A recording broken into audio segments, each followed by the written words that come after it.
Chapter 17. Deceptions. Favouring his stiff right leg, Tom bowed with a flourish of his gleeman's cloak that set the colourful patches fluttering. His eyes felt grainy, but he made himself speak lightly. "A good morning to you!" Straightening, he knuckled his long white moustaches grandly. The black and gold-clad servants looked surprised. The two muscular lads straightened from the gold-studded, red-lacquer chest with a shattered lid that they had been about to lift, and the three women stilled their mops in front of them. The hallway was empty along here except for them, and any excuse to break their labour was good, especially at this hour. They looked as tired as Tom felt, with slumping shoulders and dark circles under their eyes. "A good morning to you, Gleeman," the oldest of the women said. A bit plump and plain-faced, perhaps, she had a nice smile, weary as she was. "Can we help you?" Tom produced 4 coloured balls from a capacious coat sleeve and began to juggle. "I am just going about trying to raise spirits. A Gleeman must do what he can." He would have used more than 4, but he was fatigued enough to make even that many an exercise in concentration. How long since he had nearly dropped a 5th ball? 2 hours? He stifled a yawn, turned it into a reassuring smile. "A terrible night, and spirits need lifting." "The Lord Dragon saved us," one of the younger women said. She was pretty and slim, but with a predatory gleam in her dark, shadowed eyes that warned him to temper his smile. Of course, she might be useful if she was both greedy and honest, meaning that she would stay bought once he paid her. It was always good to find another set of hands to place a note, a tongue that would tell him what was heard and say what he wanted where he wanted. "Old fool, you have enough hands and ears, so stop thinking of a fine bosom and remember the look in her eye." The interesting thing was that she sounded as if she meant what she said, and one of the young fellows nodded agreement to her words. "Yes," Tom said. "I wonder which High Lord had charge of the docks yesterday." He nearly fumbled the balls in irritation at himself. Bringing it right out like that. He was too tired. He should be in his bed. He should have been there hours ago. "The docks are the Defender's responsibility," the oldest woman told him. "You'd not know that, of course. The High Lords would not concern themselves." Tom knew it very well. "Is that so? Well, I am not Tyron, of course." He changed the balls from a simple circle to a double loop. It looked more difficult than it was, and the girl with the predatory look clapped her hands. Now that he was into it, he might as well go on. After this, though, he would call it a night. A night? The sun was rising already. "Still, it is a shame no one asked why those barges were at the docks, with their hatches down, hiding all those trollocs. Not that I'm saying anyone knew the trollocs were there." The double loop wobbled, and he quickly went back to a circle. Light, he was exhausted. "You'd think one of the High Lords would have asked, though." The two young men frowned thoughtfully at one another, and Tom smiled to himself. Another seed planted, just that easily, if clumsily, as well. Another rumour started, whatever they knew for a fact about who had charge of the docks. And rumours spread. A rumour like this would not stop short of the city, so it was another small wedge of suspicion driven between commoners and nobles. Who would the commoners turn to, except the man they knew the nobles hated? The man who had saved the stone from shadow spawn, Randall Thor, the Lord Dragon. It was time to leave what he had sown. If the roots had taken hold here, nothing he said now could pull them loose, and he had scattered other seeds this night. But it would not do for anyone to discover he was the one doing the planting. "They fought bravely last night, the High Lords did. Why, I saw—" He trailed off as the women leaped to their mopping and the men grabbed up the chest and hurried away. "I can find work for Gleeman too," the Margia's voice said behind him. "Idle hands are idle hands." He turned gracefully, considering his leg, and swept her a deep bow. The top of her head was below his shoulder, but she probably weighed half again what he did. She had a face like an anvil, not improved by the bandage around her temples, an extra chin, and deep-set eyes like chips of black flint. "A good morning to you, gracious lady. A small token of this fresh new day." He gestured with a flurry of hands and tucked a golden-yellow sunburst blossom, only a little bedraggled for its time up his sleeve, into the grey hair above her bandage. She snatched the flower right out again, of course, and eyed it suspiciously, but that was just as he wanted. He put 3 limping strides into her moment of hesitation, and when she shouted something after him, he neither listened nor slowed. Horrible woman, he thought. If we had turned her loose on the Trollocs, she'd have had them all sweeping and mopping. He yawned behind a hand, jaws creaking. He was too old for this. He was tired, and his knee was a knot of pain. Nights with no sleep, battles, plotting, too old. He should be living quietly on a farm somewhere, with chickens. Farms always had chickens. And sheep. They must not be difficult to look after. Shepherds seemed to loll about and play the pipes all the time. He would play the harp, of course, not pipes. Or his flute. Weather was not good for the harp. And there would be a town nearby with an inn where he could amaze the patrons in the common room. He flourished his cloak as he passed 2 servants. The only point in wearing it in this heat was to let people know he was a gleeman. They perked up at the sight of him, of course, hoping he might pause to entertain for a moment. Most gratifying. Yes, a farm had its virtues. A quiet place, no people to bother him. As long as there was a town close by. Pushing open the door to his room, he stopped in his tracks. Moraine straightened as if she had a perfect right to be going through the papers scattered on his table, and calmly arranged her skirts as she sat on the stool.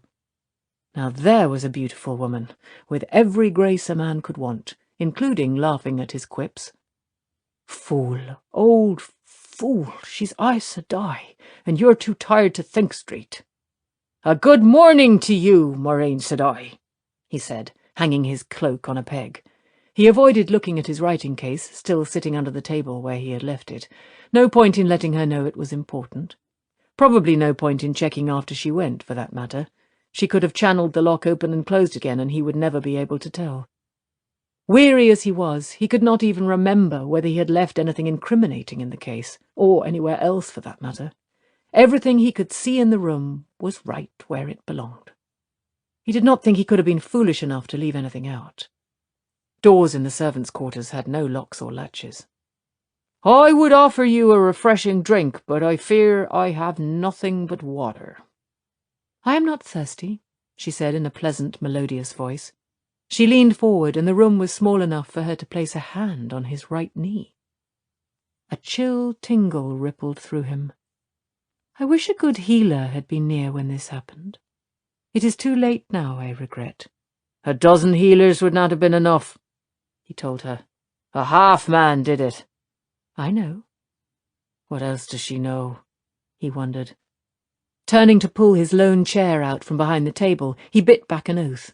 He felt as if he had had a good night's sleep, and the pain was gone from his knee. His limp remained, but the joint was more limber than it had been since he was injured. The woman didn't even ask if I wanted it. Burn me, what is she after? He refused to flex the leg. If she would not ask, he would not acknowledge her gift. An interesting day yesterday, she said as he sat down. I'd not call Trollocs and half-men interesting, he said dryly. I did not mean them. Earlier, the High Lord Carleon dead in a hunting accident. His good friend Tadosian apparently mistook him for a boar. Or perhaps a deer. I hadn't heard. He kept his voice calm. Even if she had found the note, she could not have traced it to him. Carleon himself would have thought it by his own hand. He did not think she could have, but he reminded himself again that she was Aes Sedai, as if he needed any reminding with that smooth, pretty face across from him, those serene dark eyes watching him, full of all his secrets. The servants' quarters are full of gossip, but I seldom listen. Do you not? She murmured mildly. Then you will not have heard that Tadosian fell ill not an hour after returning to the stone, directly after his wife gave him a goblet of wine to wash away the dust of the hunt. It is said he wept when he learned that she means to tend him herself, and feed him with her own hands. No doubt tears of joy at her love. I hear she has vowed not to leave his side until he can rise again. Or until he dies. She knew. How, he could not say. But she knew. But why was she revealing it to him? A tragedy, he said, matching her bland tone. Rand will need all the loyal High Lords he can find, I suppose. Carleon and Tadosian were hardly loyal, even to each other, it seems. They led the faction that wanted to kill Rand and try to forget he ever lived. Do you say so? I pay little attention to such things. The works of the mighty are not for simple gleemen. Her smile was just short of laughter, but she spoke as if reading from a page.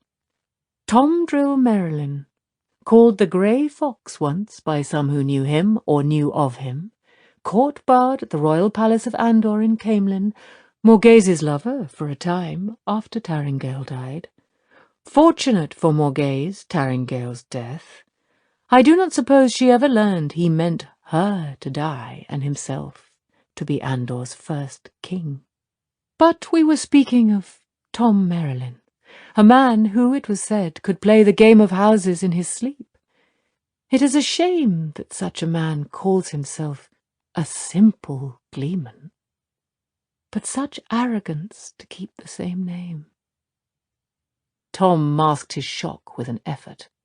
How much did she know? Too much if she knew not another word. But she was not the only one with knowledge. Speaking of names, he said levelly, it is remarkable how much can be puzzled out from a name. Moiraine Damodred, the Lady Moiraine of House Damodred in Cairhien, Taringale's youngest half-sister, King Laemon's niece, and Aes Sedai, let us not forget. And Aes Sedai aiding the Dragon Reborn since before she could have known that he was more than just another poor fool who could channel. And Aes Sedai with connections high in the White Tower, I would say, else she'd not risk what she has. Someone in the hall of the tower? More than one, I'd say, it would have to be. News of that would shake the world. But why should there be trouble? Perhaps it's best to leave an old gleeman tucked away in his hole in the servants' quarters. Just an old gleeman playing his harp and telling his tales. Tales that harm no one. If he had managed to stagger her even a fraction, she did not show it. Speculation without facts is always dangerous, she said calmly. I do not use my house name by choice. House Damodred had a deservedly unpleasant reputation before Laemon cut down Avendor Aldera and lost the throne and his life for it. Since the Aiel War it has grown worse, also deservedly. Would nothing shake the woman? What do you want of me? He demanded irritably. She did not as much as blink. Elaine and Nynaeve take ship for Tanchico today. A dangerous city, Tanchico. Your knowledge and skills might keep them alive. So that was it. She wanted to separate him from Rand. Leave the boy naked to her manipulations. As you say, Tanchico is dangerous now. But then it always was. I wish the young women well, yet I've no wish to stick my head into a viper's nest. I am too old for that sort of thing. I have been thinking of taking up farming. A quiet life. Safe. A quiet life would kill you, I think. Sounding distinctly amused, she busied herself rearranging the folds of her skirt with small, slender hands. He had the impression she was hiding a smile. Tanchico will not, however. I guarantee that, and by the first oath, you know it for truth. He frowned at her, despite his best efforts to keep his face straight. She had said it, and she could not lie. Yet how could she know? He was sure she could not foretell. He was certain he had heard her disavow the talent. But she had said it. Burn the woman. Why should I go to Tanchico? She could do without titles. To protect Elaine? Morghez's daughter? I've not seen Morghez in 15 years. Elaine was an infant when I left Caemlyn. She hesitated, but when she spoke, her voice was unrelentingly firm. And your reason for leaving Andor? A nephew named Owen, I believe. One of those poor fools you spoke of who can channel. The Red Sisters were supposed to bring him to Tarvalon, as any such man is, but instead they gentled him on the spot and abandoned him to the mercies of his neighbours. Tom knocked his chair over, standing up, then had to hold onto the table because his knees were shaking. Owen had not lived long after being gentled, driven from his home by supposed friends who could not bear to let even a man who could no longer channel live among them. Nothing Tom did could stop Owen not wanting to live, or stop his young wife from following him to the grave inside the month. "Why?" He cleared his throat roughly, tried to make his voice less husky. "Why are you telling me this?" There was sympathy on Moraine's face. And could it be regret? Surely not. Not from an Aes Sedai. The sympathy had to be false as well. I would not have done had you been willing to go simply to help Elaine and Nynaeve. "Why? Burn you! Why?" "If you go with Elaine and Nynaeve, I will tell you the names of those Red Sisters when I see you next, as well as the name of the one who gave them their orders. They did not act on their own. And I will see you again. You will survive, Tarabon." He drew an uneven breath. "What good will their names do me?" he asked in a flat voice. "Aes Sedai names, wrapped in all the power of the White Tower." "A skilled and dangerous player of the game of houses might find a use for them," she replied quietly. "They should not have done what they did. They should not have been excused for it." "Will you leave me, please?" "I will teach you that not all Aes Sedai are like those Reds, Tom. You must learn that." "Please." He stood leaning on the table until she was gone, unwilling to let her see him sink awkwardly to his knees, see the tears trickling down his weathered face. Oh, light, Owen. He had buried it all as deeply as he could. "I couldn't get there in time. I was too busy with the bloody game of houses." He scrubbed at his face testily. Moraine could play the game with the best, wrenching him around this way, tugging every string he had thought perfectly hidden. Owen, Elaine, Morghez's daughter. Only fondness remained for Morghez. Perhaps a little more than that. But it was hard to walk away from a child you had bounced on your knee. That girl in Tanchico? That city would eat her alive even without a war. It must be a pit of rabid wolves now. And Moraine will give me the names.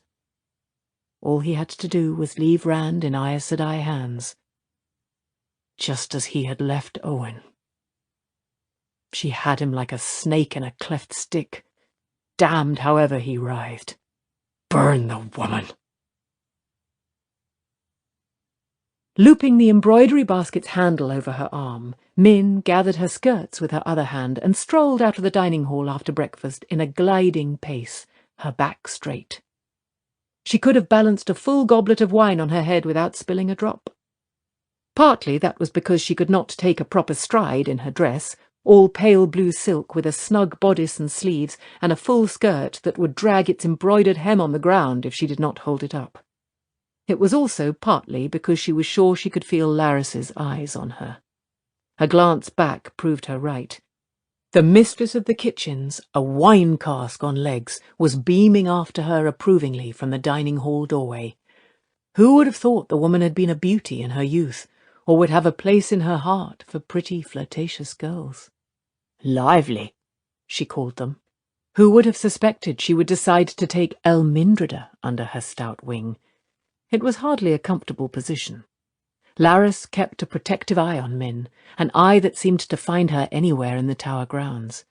Min smiled back and patted her hair, now a round black cap of curls. Burn the woman! Doesn't she have something to cook, or some scullion to yell at? Laras waved to her, and she waved in return. She could not afford to offend someone who watched her so closely, not when she had no idea how many mistakes she might be making. Laras knew every trick of lively women, and expected to teach Min any she did not already know. One real mistake, Min reflected as she took a seat on a marble bench beneath a tall willow, had been the embroidery. Not from Laris's point of view, but her own. Pulling her embroidery hoop from the basket, she ruefully examined yesterday's work. A number of lopsided yellow ox-eyes and something she had meant to be a pale yellow rosebud, though no one would know unless she told them. With a sigh, she set to picking the stitches out. Liana was right, she supposed. A woman could sit for hours with an embroidery hoop, watching everyone and everything, and nobody thought it strange. It would have helped, though, if she had any skill at all. At least it was a perfect morning for being out of doors. A golden sun had just cleared the horizon in a sky where the few fluffy white clouds seemed arrayed to emphasize the perfection. A light breeze caught the scent of roses and ruffled tall calmer bushes with their big red or white blossoms. Soon enough, the gravel-covered paths near the tree would be full of people on one errand or another, everyone from Aes Sedai to stablemen. A perfect morning, and a perfect place from which to watch unobserved. Perhaps today she would have a useful viewing. "Elmindreda!" Min jumped and stuck her pricked finger in her mouth. Twisting round on the bench, she prepared to assail Garwin for sneaking up on her, but the words froze in her throat. Galad was with him. Taller than Garwin, with long legs, he moved with a dancer's grace and a lean, sinewy strength. His hands were long too, elegant yet strong, and his face. He was, quite simply, the most beautiful man she had ever seen. "Stop sucking your finger," Garwin said with a grin. "We know you are a pretty little girl. You do not need to prove it to us." Blushing, she hastily pulled her hand down, and barely restrained herself from a furious glare that would not have been at all in keeping with Elmindreda. He had needed no threats or commands from the Amelin to keep her secret, only her asking, but he did take any opportunity to tease that presented itself. "It is not right to mock, Garwin," Galad said. "He did not mean to offend, Mistress Elmindreda. Your pardon, but can it be we have met before? When you frowned at Garwin so fiercely just then, I almost thought I knew you." Min dropped her eyes demurely. "Oh, I could never forget meeting you, my Lord Galad," she said in her best foolish girl voice. The simpering tone and anger at her own slip sent a tide of heat to her hairline, improving her disguise. She did not look anything like herself, and the dress and the hair were only a part of it. Liana had acquired creams and powders and an incredible assortment of mysterious scented things in the city and drilled her until she could have used them in her sleep. She had cheekbones now, and more colour in her lips than nature had put there. A dark cream lining her eyelids and a fine powder that emphasized her lashes made her eyes seem larger. Not at all like herself. Some of the novices had told her admiringly how beautiful she was, and even a few Aes Sedai had called her a very pretty child. She hated it. The dress was quite pretty, she admitted, but she hated the rest of it. Yet there was no point in donning a disguise if she did not keep it up. "I am sure you would remember," Garwin said dryly. "I did not mean to interrupt you at your embroidery. Swallows, are they?" "Yellow swallows." Min thrust the hoop back into the basket. "But I wanted to ask you to comment on this." He pushed a small leather-bound book, old and tattered, into her hands, and suddenly his voice was serious. "Tell my brother this is nonsense. Perhaps he will listen to you." She examined the book. The Way of the Light by Lothair Mantelar. Opening it, she read at random. "Therefore, abjure all pleasure, for goodness is a pure abstract, a perfect crystalline ideal which is obscured by base emotion. Pamper not the flesh. Flesh is weak, but spirit is strong. Flesh is useless where spirit is strong.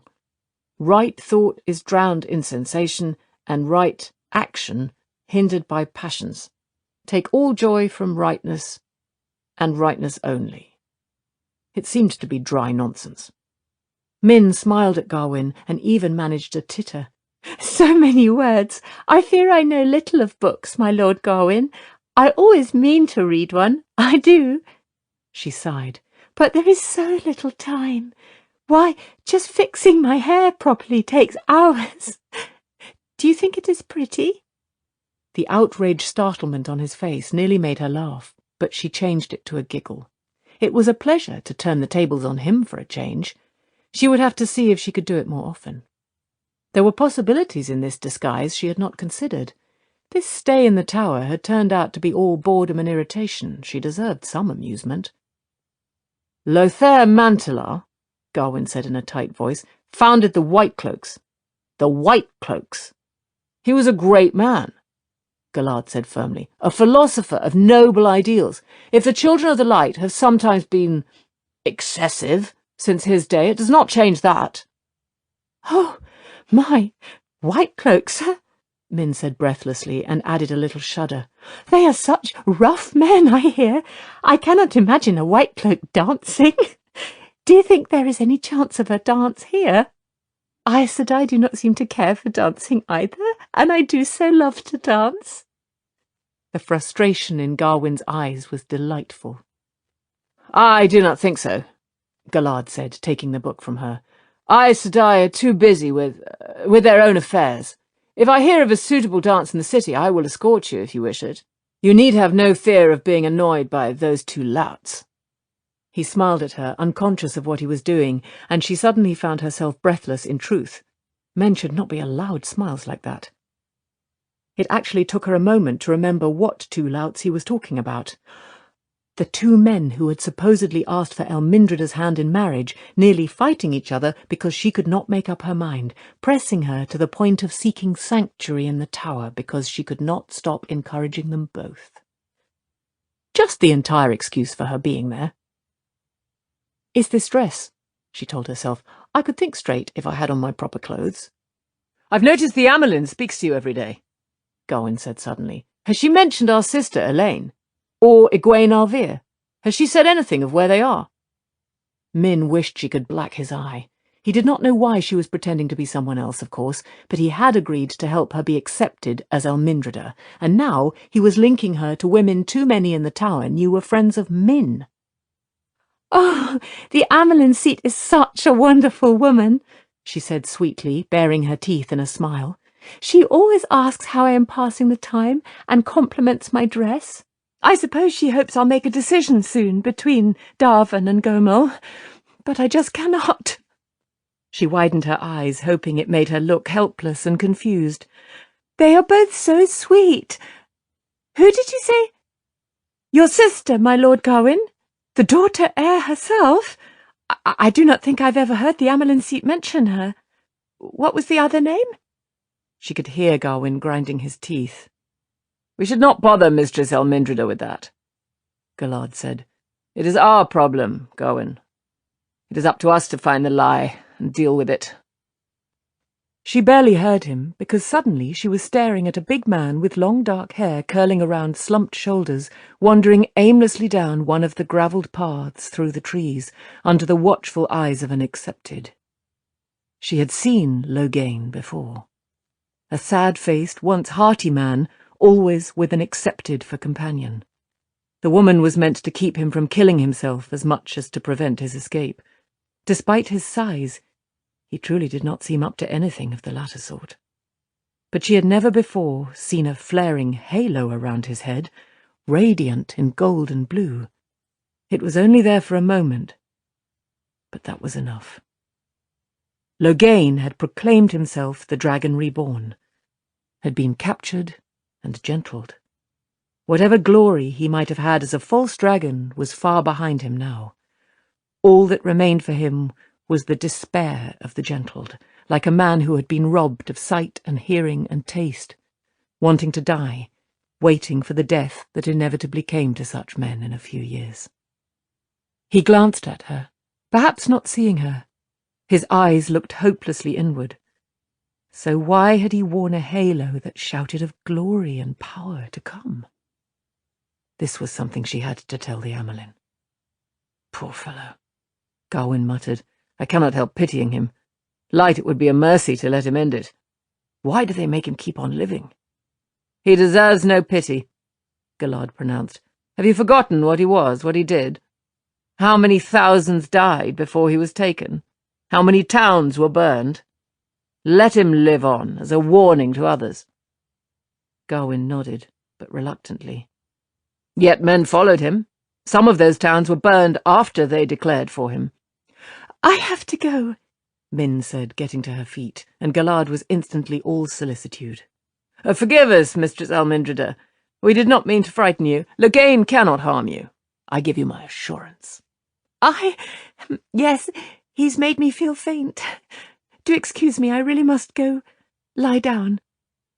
Gawyn looked extremely sceptical, but he scooped up her basket before she could touch it. Let me see you part of the way, at least, he said, his voice oozing false concern. This basket must be too heavy for you, dizzy as you are. I'd not want you to swoon. She wanted to snatch the basket and hit him with it, but that was not how Elmindrida would react. Oh, thank you, my Lord Gawyn. You are so kind, so kind. No, no, my Lord Galard, do not let me encumber both of you. Do sit down here and read your book. Do say you will. I just could not bear it otherwise. She even fluttered her eyelashes. Somehow she managed to ensconce Galard on the marble bench and get away, though with Gawyn right beside her.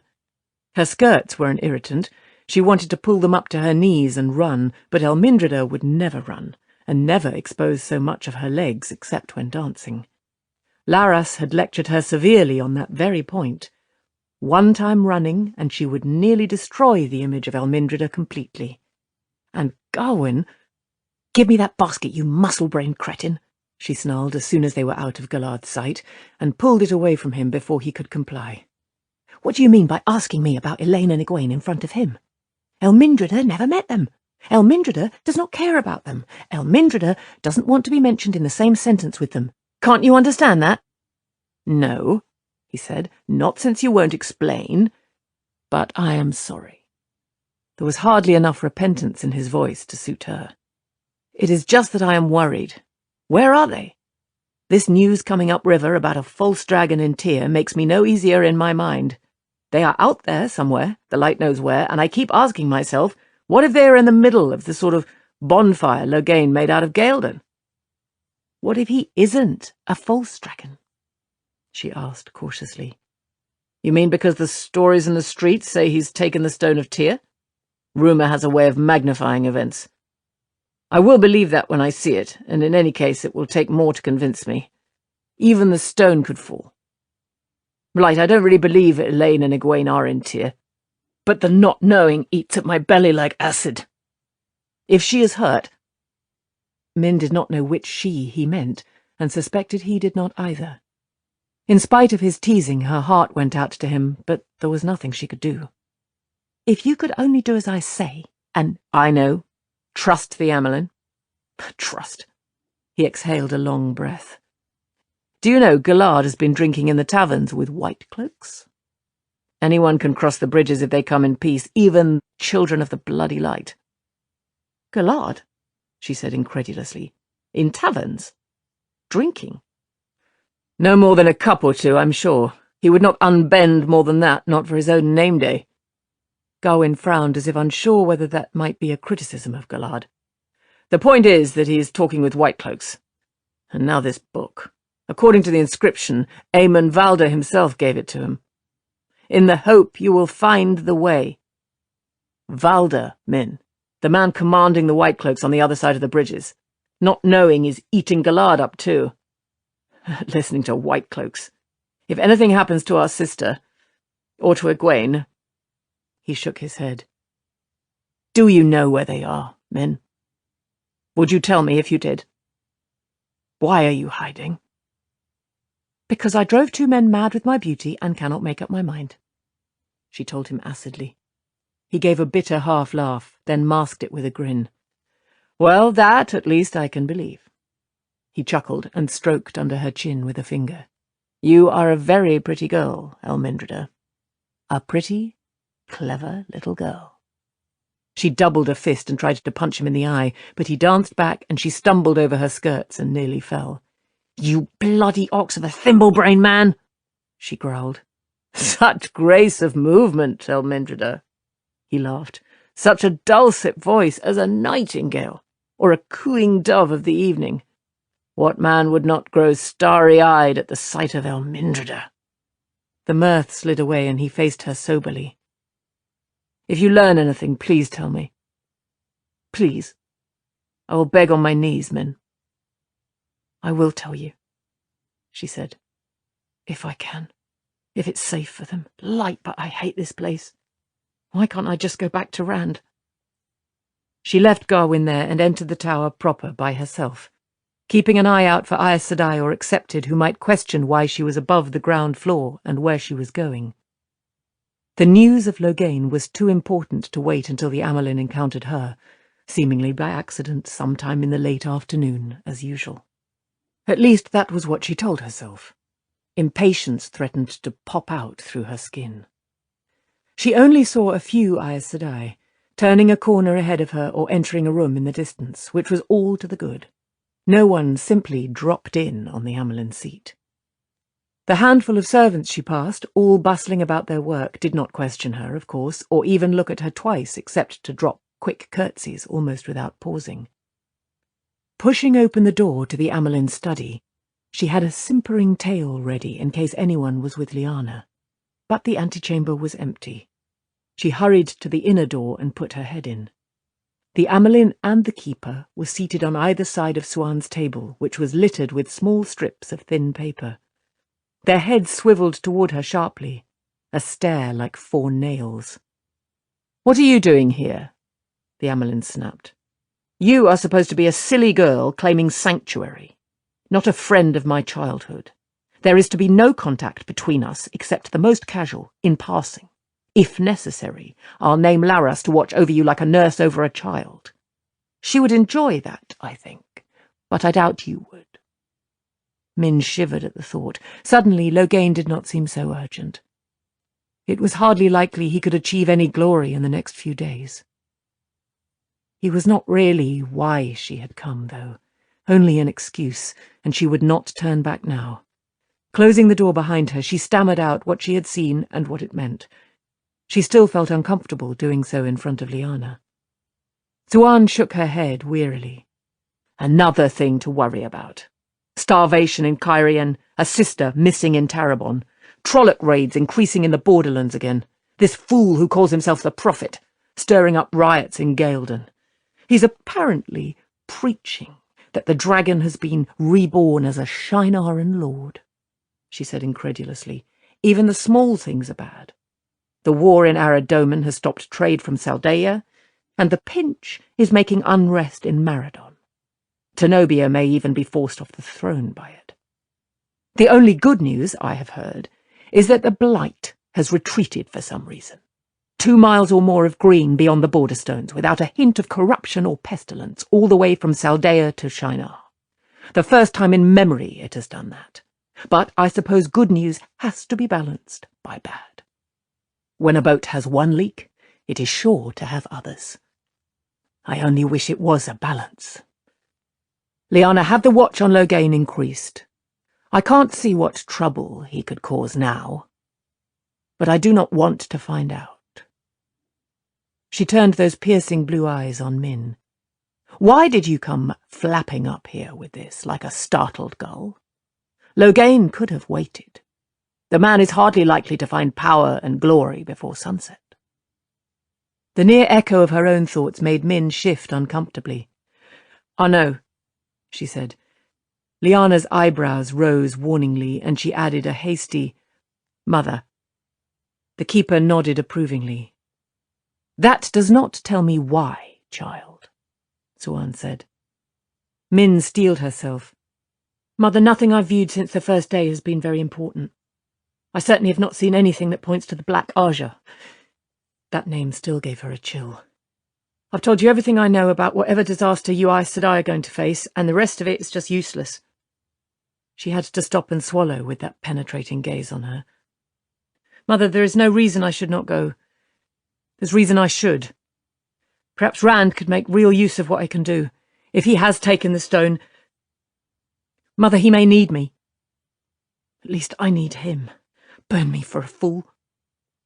The keeper shuddered openly at the mention of Rand's name. Siuan, on the other hand, snorted loudly. "Your viewings have been very useful. It's important to know about Loghain. You found the groom who was stealing before suspicion could land on anyone else, and that fire-haired novice who was going to get herself with child.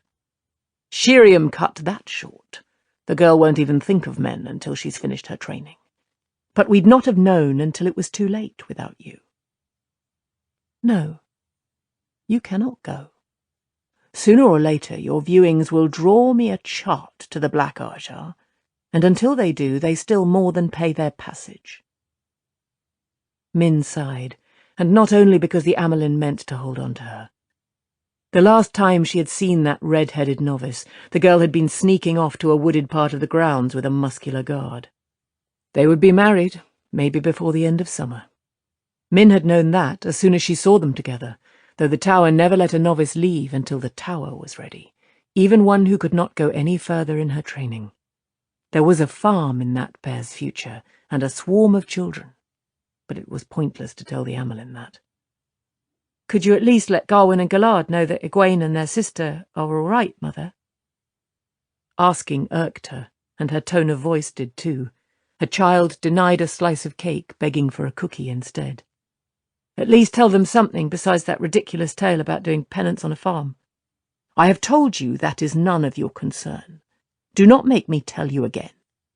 "They don't believe it any more than I do." Min got out before the Amelin's dry smile quieted her. It was not an amused smile. "So you suggest I change where they are supposed to be, after letting everyone think them on a farm? Do you suppose that might raise a few eyebrows? Everyone but those boys accepts it. And you? Well, Kulin Gaidin will just have to work them that much harder. Sore muscles and enough sweat will take most men's minds off other troubles. Women's minds, too. You ask many more questions, and I'll see what a few days scrubbing pots will do for you. Better to lose your services for 2 or 3 days than have you poking your nose where it does not belong. You don't even know if they are in trouble, do you? Or Moraine?" It was not Moraine she meant. "Girl," Lyanna said warningly, but Min was not to be stopped now. "Why haven't we heard?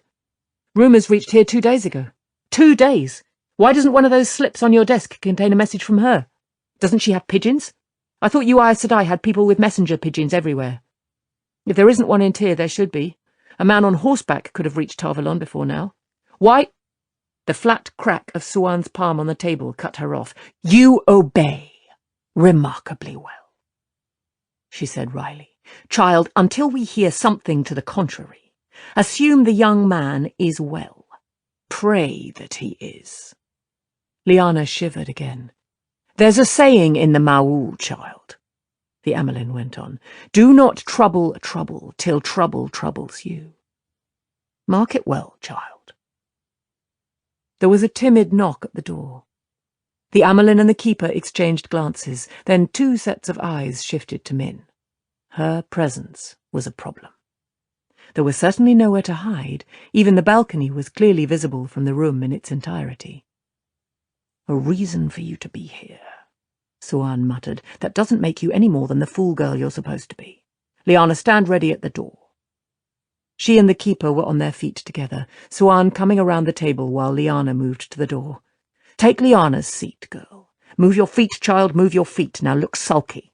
Not angry, sulky. Stick your lower lip out and stare at the floor. I may make you wear ribbons in your hair. Huge red bows. That's it. Lyanna." The Amelin put her fists on her hips and raised her voice. "And if you ever walk in on me unannounced again, child, I will." Lyanna pulled the door open to reveal a dark novice who flinched at Suan's continuing tirade, then dropped a deep curtsy. "Messages for the Amelin Aes Sedai?" the girl squeaked. "2 pigeons arrived at the loft." She was one of those who had told Min she was beautiful, and she tried to stare past the keeper with wide eyes. "This does not concern you, child," Lyanna said briskly, taking the tiny cylinders of bone out of the girl's hand. "Back to the loft with you." Before the novice finished rising, Lyanna shut the door, then leaned against it with a sigh. "I have jumped at every unexpected sound since you told me." Straightening, she came back to the table. "2 more messages, Mother. Shall I?" "Yes, open them," the Amelin said. No doubt Morghese has decided to invade Cairhien after all. Or Trollocs have overrun the borderlands. It would be of a piece with everything else. Min kept her seat. Suan had sounded all too realistic with some of those threats. Lyanna examined the red wax seal on the end of one of the small cylinders, no larger than her own finger joint, then broke it open with a thumbnail when she was satisfied it had not been tampered with. The rolled paper inside she extracted with a slim ivory pick. "Nearly as bad as Trollocs, Mother," she said almost as soon as she began reading. "Mazrim Taim has escaped." "Light!" Suan barked. "How?" "This only says he was taken away by stealth in the night, Mother. 2 sisters are dead. The light illumine their souls. But we've little time to mourn the dead while the likes of Taim are alive and ungentled. Where, Lyanna?" Den Huir, Mother. A village east of the Black Hills on the Maradon Road, above the headwaters of the Antayo and the Luan. It had to be some of his followers. Fools. Why won't they know when they are beaten? Choose out a dozen reliable sisters, Lyanna. The Amelin grimaced. "Reliable," she muttered. "If I knew who was more reliable than a silver pike, I'd not have the problems I do. Do the best you can, Lyanna. A dozen sisters and 500 of the guards. No, a full 1,000. "Mother," the keeper said worriedly, "the white cloaks would not try to cross the bridges if I left them unwatched entirely. They would be afraid of a trap. There is no telling what is going on up there, Lyanna. I want whoever I send to be ready for anything. And Lyanna, Mazrim Taim is to be gentled as soon as he is taken again." Lyanna's eyes opened wide with shock. "The law. I know the law as well as you, but I will not risk having him freed again ungentled. I'll not risk another Guerra Amalasan. Not on top of everything else." "Yes, Mother," Lyanna said faintly. The Amelin picked up the second bone cylinder and snapped it in two with a sharp crack to get the message out. "Good news at last," she breathed, a smile blooming on her face. "Good news. The sling has been used. The shepherd holds the sword." "Rand?" Min asked, and Suan nodded. "Of course, girl. The stone has fallen. Rand al'Thor, the shepherd, has Callandor. Now I can move. Lyanna, I want the Hall of the Tower convened this afternoon. No, this morning." "I don't understand," Min said. "You knew the rumours were about Rand. Why are you calling the hall now? What can you do that you could not before?" Suan laughed like a girl.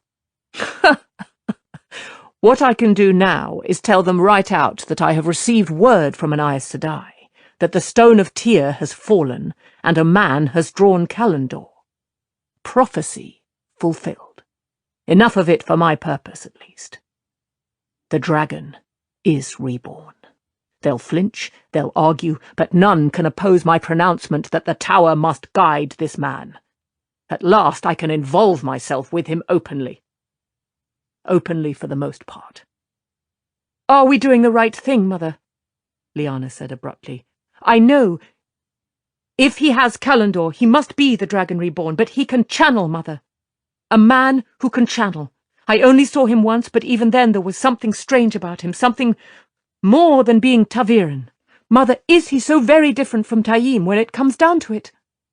"The difference is that he is the dragon reborn, daughter," the Amelin said quietly. "Taim is a wolf and maybe rabid. Rand al'Thor is the wolf-hound we will use to defeat the shadow. Keep his name to yourself, Lyanna. Best not to reveal too much too soon." "As you say, Mother," the keeper said, but she still sounded uneasy. "Off with you now. I want the hall assembled in an hour." Suan thoughtfully watched the taller woman go. "There may be more resistance than I would wish," she said when the door clicked shut. Min looked at her sharply. "You don't mean—" "Oh, nothing serious, child. Not as long as they don't know how long I have been involved with the al'Thor boy." She looked at the slip of paper again, then dropped it onto the table. I could wish Moraine had told me more. Why didn't she say more? And why have we not heard from her before this? More questions with you. That one you must ask Moraine. She has always gone her own way. Ask Moraine, child. Sarah Covenry worked the hoe in desultory fashion, frowning at the tiny sprouts of threadleaf and hensfoot poking up in the rows of cabbages and beets. It was not that Mistress Elwood was a harsh taskmistress. She was no more stern than Sarah's mother, and certainly easier than Shiriam, but Sarah had not gone to the White Tower to end up back on a farm hoeing vegetables with the sun barely up. Her white novice dresses were packed away. She wore brown wool her mother might have sewn, the skirt tied up to her knees to keep it out of the dirt. It was all so unfair. She had not done anything. Wriggling her bare toes in the turned soil, she glared at a stubborn hen's foot and channeled, meaning to burn it out of the ground. Sparks flashed around the leafy sprout, and it wilted. Hurriedly she sliced the thing out of the dirt and her mind.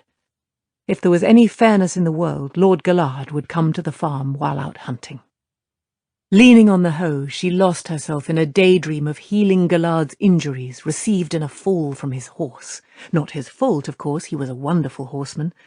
And him lifting her up in front of him on his saddle, declaring he would be her warder. She would be Green Aja, of course, and Sarah Covenry. Sarah jumped at the sharp voice, but it was not Mistress Elwood. She curtsied as best she could with her skirts gathered up. "The day's greeting, Aes Sedai. Have you come to take me back to the tower?" The Aes Sedai moved closer, not caring that her skirts dragged through the dirt of the vegetable patch. Despite the summer warmth of the morning, she wore a cloak, the hood pulled up to shadow her face. "Just before you left the tower, you took a woman to the Amelin seat. A woman calling herself Elmindrida." "Yes, Aes Sedai," Sarah said, a slight question in her voice. She did not like the way the Aes Sedai had said that, as if she had left the tower for good. "Tell me everything that you heard or saw, girl, from the moment you took the woman in charge." "Everything." "But I heard nothing, Aes Sedai. The keeper sent me away as soon as—" Pain racked her, digging her toes into the dirt, arching her back. The spasm lasted only moments, but it seemed eternal. Struggling for breath, she realized her cheek was pressed to the ground, and her still trembling fingers dug into the soil. She did not remember falling. She could see Mistress Elwood's laundry basket lying on its side near the stone farmhouse, damp linen spilled out in a heap. Dazed, she thought that was odd. Moria Elwood would never leave her washing lying like that. "Everything, girl," the Aes Sedai said coldly. She was standing over Sarah now, making no move to help her. She had hurt her. It was not supposed to be that way. "Every person this Elmindrida spoke to, every word she said, every nuance and expression." "She spoke to Lord Gawain, Aes Sedai," Sarah sobbed into the earth. "That is all I know, Aes Sedai. All." She began to weep in earnest, sure that was not enough to satisfy this woman. She was right. She did not stop screaming for a long time, and when the Aes Sedai left, there was not a sound around the farmhouse except for the chickens. Not even breathing.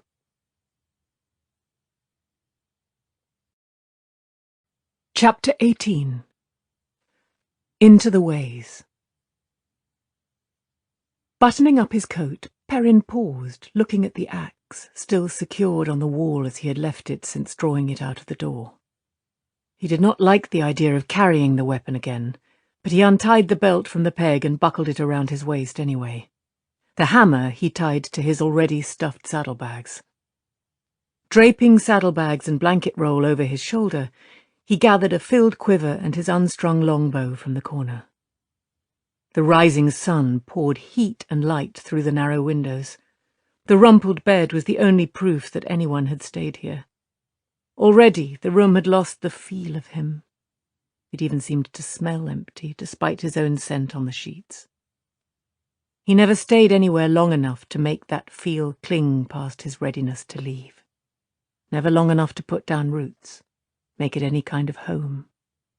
Well, I'm going home now.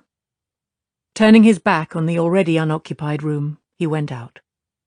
Gaul rose easily from where he had been squatting against the wall, beneath a tapestry of men on horseback hunting lions. He bore all of his weapons, with 2 leather water bottles, and a rolled blanket and a small cookpot were strapped beside the worked leather bow case on his back. He was alone. "The others?" Perrin asked, and Gaul shook his head. "Too long away from the threefold land. I warned you of that, Perrin. These lands of yours are too wet. The air is like breathing water. There are too many people, too close together. They have seen more than they want of strange places." "I understand," Perrin said, though what he understood was that there would be no rescue after all. No company of Aiel to drive the White Cloaks out of the 2 rivers. He kept his disappointment inside. It was sharp after thinking he had escaped his fate, but he could not say he had not prepared himself for the alternative. No point in crying when the iron split. You just reforged it. "Did you have any trouble doing what I asked?" "None. I told one tyrant to take each thing you want to the Dragon Wall Gate stable and tell no one of it. They will have seen one another there, but they will think the things are for me, and they will keep silent. The Dragon Wall Gate. You would think the spine of the world was just over the horizon instead of 100 leagues or more off." The Aiel hesitated. "The girl and the Ogier make no secret of their preparations, Perrin. She has been trying to find the Gleeman, and telling everyone she means to travel the ways." Scratching his beard, Perrin breathed heavily, close to a growl. "If she gives me away to Moraine, I vow she'll not sit down for a week." "She is very handy with those knives," Gaul said in a neutral tone. "Not handy enough. Not if she's given me away." Perrin hesitated. No company of Aiel. The gallows still waited. "Gaul, if anything happens to me, if I give you the word, take Fail away. She might not want to go, but take her anyway. See her safely out of the 2 rivers. Will you promise me that?" "I will do what I can, Perrin. For the blood debt I owe you, I will." Gaul sounded doubtful, but Perrin did not think Fail's knives would be enough to stop him. They took back passages as much as possible, and narrow stairs meant to carry servants unobtrusively. Perrin thought it too bad the tyrants had not given servants their own corridors as well. Still, they saw few people, even in the broad hallways with their gilded lampstands and ornate hangings, and no nobles at all. He commented on the absence, and Gaul said, "Randall Thor has called them to the heart of the stone." Perrin only grunted, but he hoped Moraine had been among those summoned. He wondered whether this was Rand's way of helping him escape her. Whatever the reason, he was glad enough to take advantage of it. They stepped out of the last cramped stairway onto the ground floor of the stone, where cavernous hallways as wide as roads led to all the outer gates. There were no wall hangings here. Black iron lamps in iron brackets high on the walls lit the windowless passages, and the floor was paved with broad, rough stones able to stand long wear from horses' shod hooves. Perrin picked his pace up to a trot. The stables lay just in sight ahead down the great tunnel, the wide dragon wall gate itself standing open beyond, and only a handful of defenders for guard. Moraine could not intercept them now, not without the Dark One's own luck. The stable's open doorway was an arch 15 paces across. Perrin took one step inside and stopped. The air was heavy with the smell of straw and hay, underlaid with grain and oats, leather and horse manure.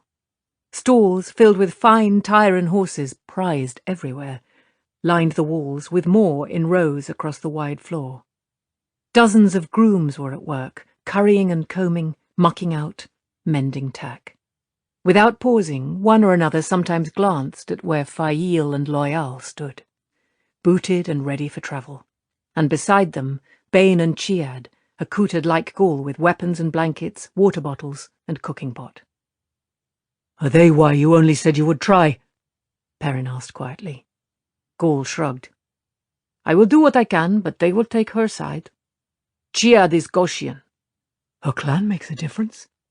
Her clan and mine have blood feud, Perrin, and I am no spear sister to her. But perhaps the water oaths will hold her. I will not dance spears with her unless she offers. Perrin shook his head. A strange people. What were water oaths? What he said, though, was, "Why are they with her?" Bain says they wish to see more of your lands, but I think it is the argument between you and Fail which fascinates them. They like her, and when they heard of this journey, they decided to go with her instead of you. Well, as long as they keep her out of trouble. He was surprised when Gaul threw back his head and laughed. It made him scratch his beard worriedly. Loyal came toward them, long eyebrows sagging anxiously. His coat pockets bulged, as was usual when he was travelling, mainly with the angular shapes of books. At least his limp seemed better. Fail is becoming impatient, Perrin. I think she might insist on leaving any minute. Please hurry. You could not even find the waygate without me. Not that you should try, certainly. You humans make me leap about so I can hardly find my own head. Please hurry. I will not leave him, Fail called, not even if he is yet too stubborn and foolish to ask a simple favour. Should that be the case, he may still follow me like a lost puppy. I promise to scratch his ears and take care of him. The Aiel women doubled over laughing. Gaul leaped straight up suddenly, kicking higher, 2 paces or more above the floor, while twirling one of his spears. "We will follow like stalking ridge cats," he shouted, "like hunting wolves!" He landed easily, lightly. Loyal stared at him in amazement. Bain, on the other hand, lazily combed her short, fiery hair with her fingers. "I have a fine wolfskin with my bedding in the hold," she told Chiad in a bored voice. "Wolves are easily taken." A growl rose in Perrin's throat, pulling both women's eyes to him. For a moment Bain looked on the point of saying something more, but she frowned at his yellow stare and held her peace, not afraid, but suddenly wary. "This puppy is not well housebroken yet," Fail confided to the Aiel women. Perrin refused to look at her. Instead, he went to the stall that held his dun stallion, as tall as any of the Tyran animals, but heavier in shoulder and haunch. Waving away a groom, he bridled Stepper and led him out himself. The grooms had walked the horse, of course, but he had been confined enough to frisk in the quick steps that had made Perrin give him his name. Perrin soothed him with the sure confidence of a man who had shoed many horses. It was no trouble at all putting his high-cantled saddle on and lashing his saddlebags and blanket roll behind. Gaul watched with no expression. He would not ride a horse unless he had to, and then not a step farther than absolutely necessary. None of the Aiel would. Perrin did not understand why. Pride, perhaps, in their ability to run for long distances. The Aiel made it seem more than that, but he suspected none of them could have explained. The pack horse had to be readied too, of course, but that was quickly done, since everything Gaul had ordered was waiting in a neat pile. Food and water skins, oats and grain for the horses, none of that would be available in the ways, a few other things like hobbles, some horse medicines just in case, spare tinderbox and such. Most of the space in the wicker hampers went for leather bottles like those the Aiel used for water, only larger and filled with lamp oil. Once the lanterns on long poles were strapped atop the rest, it was done. Thrusting his unstrung bow under the saddle girth, he swung up into Stepper's saddle with the pack animal's lead in hand, and then had to wait, seething. Loyal was already mounted, on a huge, hairy fetlocked horse, taller than any other in the stable by hands, yet reduced nearly to pony size by the Ogier's long legs hanging down. There had been a time when the Ogier was almost as unwilling a rider as the Aiel, but he was at home on a horse now. It was Fail who took her time, examining her mount almost as if she had never seen the glossy black mare before, though Perrin knew she had put the horse through her paces before buying, soon after they came to the stone. The horse, Swallow by name, was a fine animal of Tyrrhen breeding, with slender ankles and an arched neck, a prancer with the look of speed and endurance both, though shod too lightly for Perrin's taste. Those shoes would not last. It was all another effort to put him in his place, whatever she thought that was. When Faile finally mounted, in her narrow divided skirts, she reined closer to Perrin. She rode well, woman and horse moving as one. "Why can you not ask, Perrin?" she said softly. "You tried to keep me away from where I belong, so now you have to ask. Can such a simple thing be so difficult?" The stone rang like a monstrous bell. The stable floor leaping, the ceiling quivering on the point of coming down. Stepper leaped too, screaming, head flailing. It was all Perrin could do to keep his seat. Grooms scrambled off the floor where they had fallen and ran desperately to quiet horses rearing, shrieking, attempting to climb out of their stalls. Loyal clung to the neck of his huge mount, but Faile sat swallow surely as the mare danced and squealed wildly. Rand. Perrin knew it was him. The pull of Taviran dragged at him, two whirlpools in a stream drawing one another. Coughing in the falling dust, he shook his head as hard as he could, straining not to dismount and run back up into the stone. "We ride!" he shouted while tremors still shook the fortress. "We ride now! Loyal! Now!" Faile seemed to see no more point to delay. She heeled her mare out of the stable beside Loyal's taller horse, their two pack animals pulled along, all galloping before they reached the Dragon Wall gate. The defenders took one look and scattered, some still on hands and knees. It was their duty to keep people out of the stone, and they had no orders to keep these in. Not that they would necessarily have been able to think straight enough to do so if they had had orders, not with the tremors just subsiding and the stone still groaning above them. Perrin was right behind with his own pack-horse, wishing the Ogier's animal could run faster, wishing he could leave Loyal's lumbering mount behind and outrun the suction trying to draw him back, that pull of Taviran to Taviran. They galloped together through the streets of Tyr toward the rising sun, barely slowing to avoid carts and carriages. Men in tight coats and women with layered aprons, still shaken by the upheaval, stared at them, dazed, sometimes barely leaping out of the way. At the walls of the inner city, paving stones gave way to dirt, shoes and coats to bare feet and bare chests above baggy breeches held up by broad sashes. The folk here dodged no less assiduously, though, for Perrin would not let Stepper slow until they had galloped past the city's outer wall, past the simple stone houses and shops that clustered outside the city proper, into a countryside of scattered farms and thickets, and beyond the pull of Taviran. Only then, breathing almost as hard as his lathered horse, he reined Stepper to a walk. Loyal's ears were stiff with shock. Faile licked her lips and stared from the Ogier to Perrin, white-faced. "What happened? Was that him?" "I don't know," Perrin lied. "I have to go, Rand. You know that. You looked me in the face when I told you, and said I had to do what I thought I must." "Where are Bane and Chiad?" Faile said. "It will take them an hour to catch up now. I wish they would ride.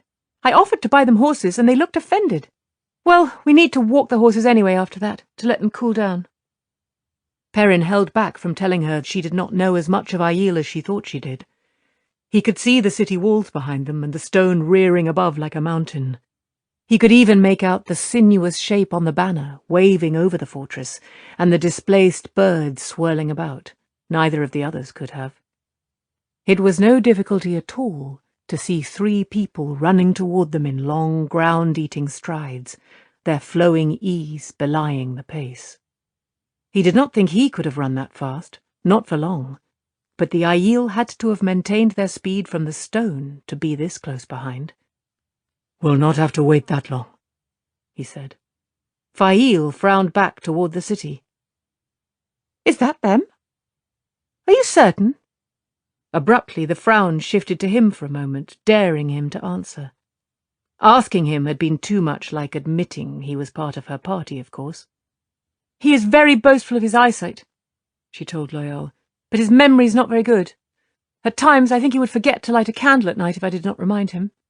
I expect he's seen some poor family running from what they think is an earthquake, don't you?"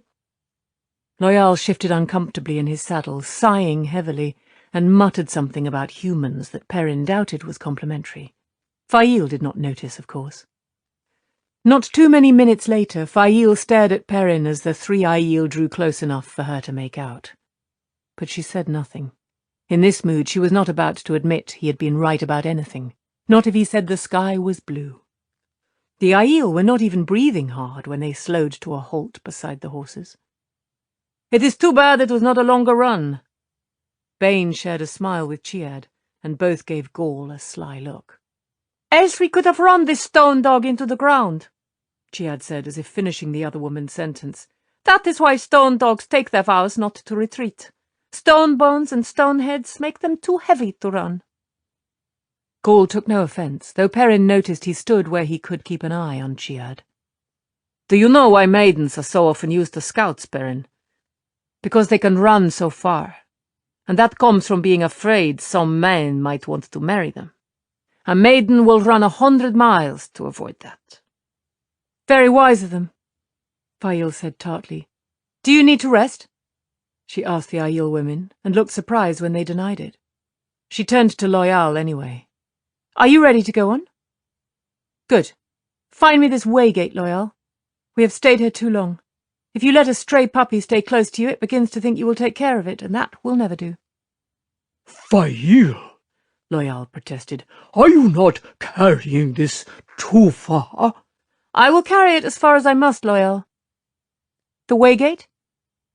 Ears sagging, Loyal puffed out a heavy breath and turned his horse eastward again. Perrin let him and Fail get a dozen paces ahead before he and Gaul followed. He must play by her rules, but he would play them at least as well as she.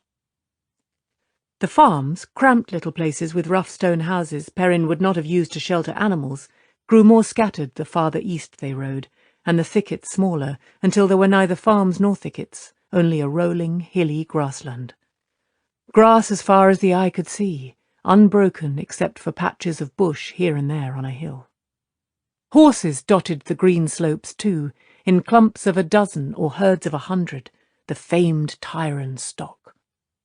Large or small, each gathering of horses was under the eyes of a shoeless boy or two mounted bareback. The boys carried long-handled whips that they used to keep the horses together or turn them, cracking the whips expertly to turn a stray without ever coming close to the animal's hide. They kept their charges clear of the strangers, moving them back if necessary, but they watched the passage of this odd company. 2 humans and an Ogier mounted, plus 3 of the fierce Aiel that stories said had taken the stone, with the bold curiosity of the young. It was all a pleasing sight to Perrin. He liked horses. Part of the reason he had asked to be apprenticed to Master Luhan had been the chance to work with horses. Not that there were so many as this in Emond's Field. Nor so fine. Not so Loyal. The Ogier began muttering to himself, louder the farther they rode across the grassy hills, until at last he burst out in a deep bass rumble. "Gone! All gone! And for what? Grass! Once this was an Ogier grove. We did no great works here, not to compare with Manetheren or the city you call Camelin, but enough that a grove was planted, trees of every kind, from every land and place. The great trees, towering 100 spans into the sky, all tended devotedly to remind my people of the steading they had left to build things for men. Men think it is the stonework we prize, but that is a trifling thing, learned during the long exile after the breaking. It is the trees we love. Men thought Manetheren my people's greatest triumph, but we knew it to be the grove there. Gone now. Like this. Gone. And it will not come again. Loyal stared at the hills, bare save for grass and horses, with a hard face, his ears drawn back tight to his head. He smelled of fury. Peaceful, most stories called Ogier, almost as pacific as the travelling people, but some, a few, named them implacable enemies.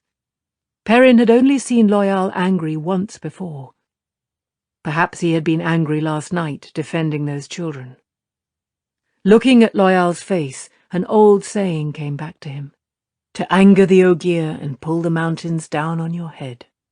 Everyone took its meaning as to try to do something that was impossible.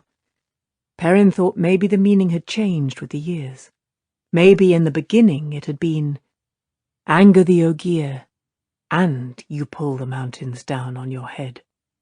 Difficult to do, but deadly if accomplished.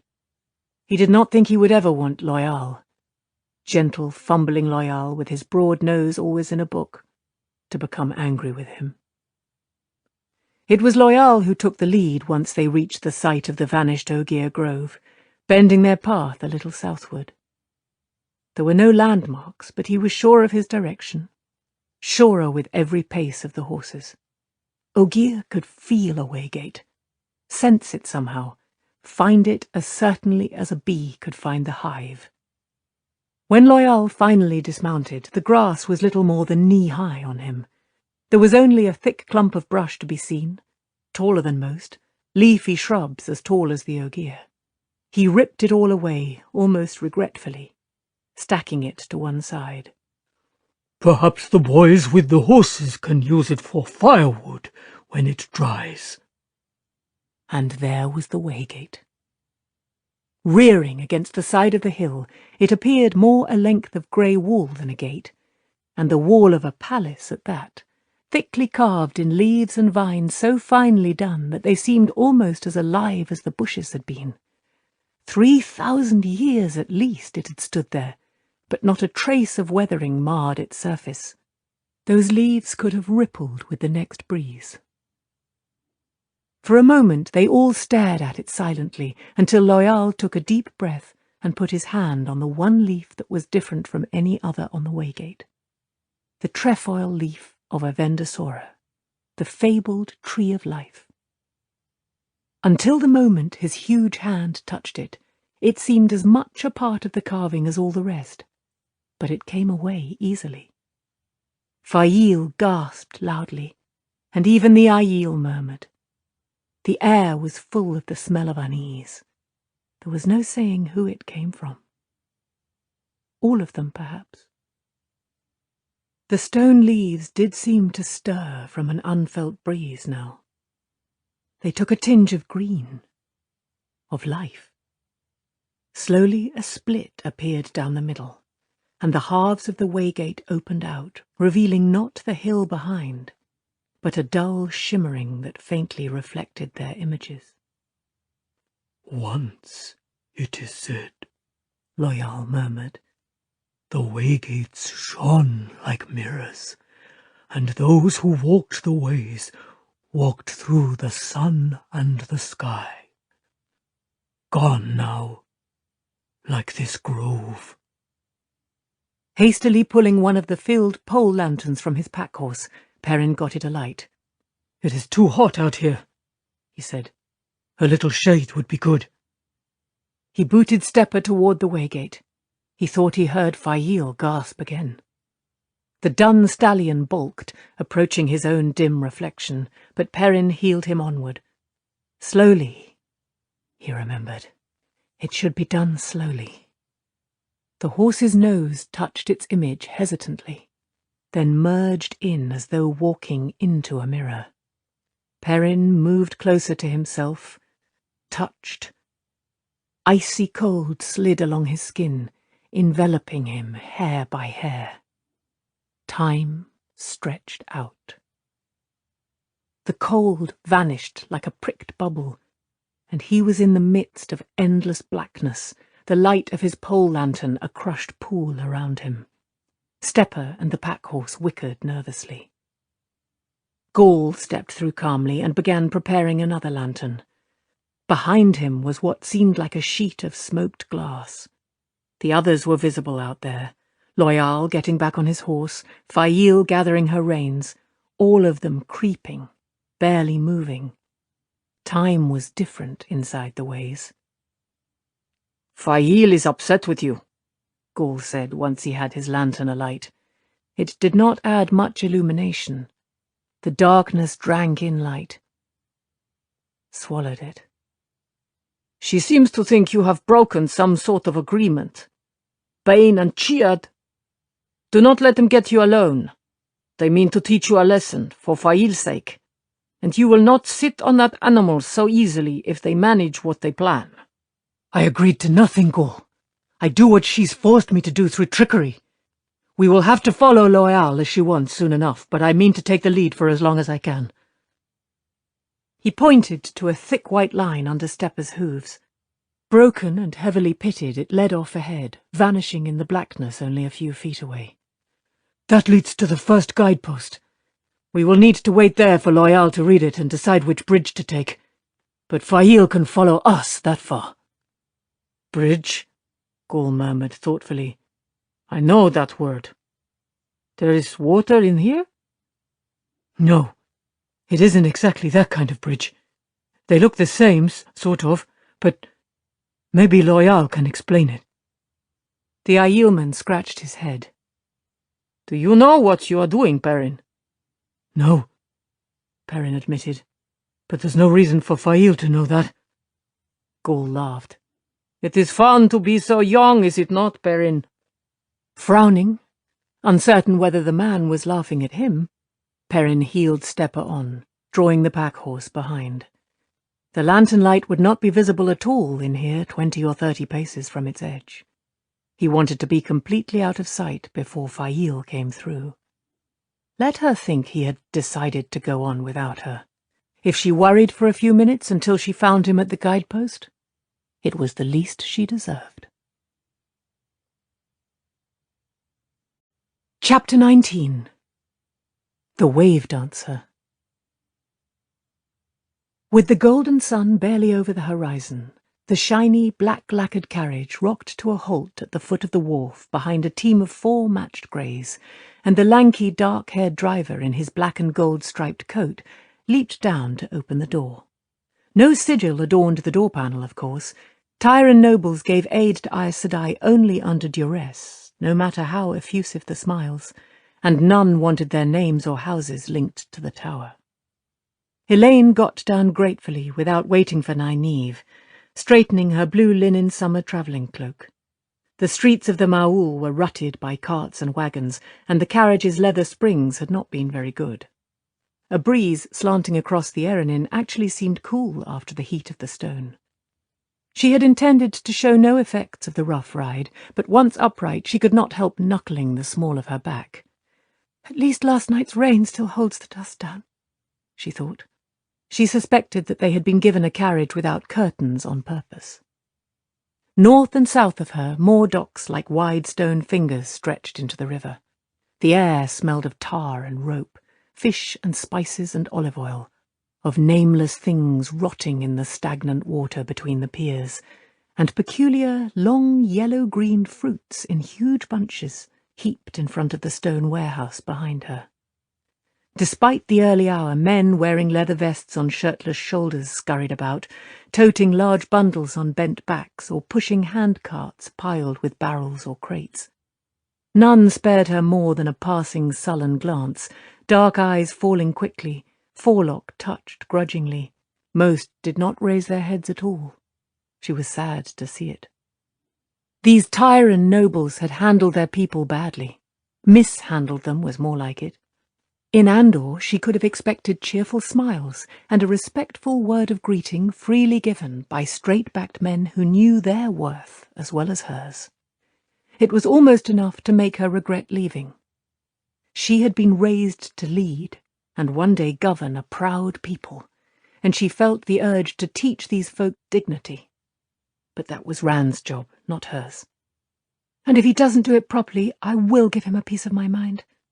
A bigger piece. At least he had begun by following her advice. and she had to admit he knew how to treat his people. It would be interesting to see what he had done by the time she returned. If there's a point to coming back. A dozen ships were clearly visible from where she stood, and more beyond, but one, moored across the end of the dock she faced, sharp bow upriver, filled her eyes. The Sea Folk raker was easily 100 paces long, half again as large as the next vessel in sight, with 3 great towering masts amidships, and one shorter on the raised deck at the stern. She had been on ships before, but never one so big, and never on one going to sea. Just the name of the ship's owners spoke of distant lands and strange ports. The Atha-an-Mier, the Sea Folk. Stories meant to be exotic always contained the Sea Folk, unless they were about the Aiel. Nynaeve climbed out of the carriage behind her, tying a green travelling cloak at her neck and grumbling to herself and to the driver. Tumbled about like a hen in a windstorm, thumped like a dusty rug. How did you manage to find every last rut and hole between here and the stone, Goodman? That took true skill. A pity none of it goes into handling horses. He tried to hand her down, his narrow face sullen, but she refused his aid. Sighing, Elaine doubled the number of silver pennies she was taking from her purse. "Thank you for bringing us safely and swiftly." She smiled as she pressed the coins into his hand. "We told you to go fast, and you did as we asked. The streets are not your fault, and you did an excellent job under poor conditions." Without looking at the coins, the fellow gave her a deep bow, a grateful look, and a murmured, "Thank you, my lady." As much for the words as the money, she was sure. She had found that a kind word and a little praise were usually received as well as silver was, if not better. Though the silver itself was seldom unappreciated, to be sure. "The light sends you a safe journey, my lady," he added. The merest flicker of his eyes toward Nynaeve said that wish was for Elaine alone. Nynaeve had to learn how to make allowances and give consideration. Truly she did.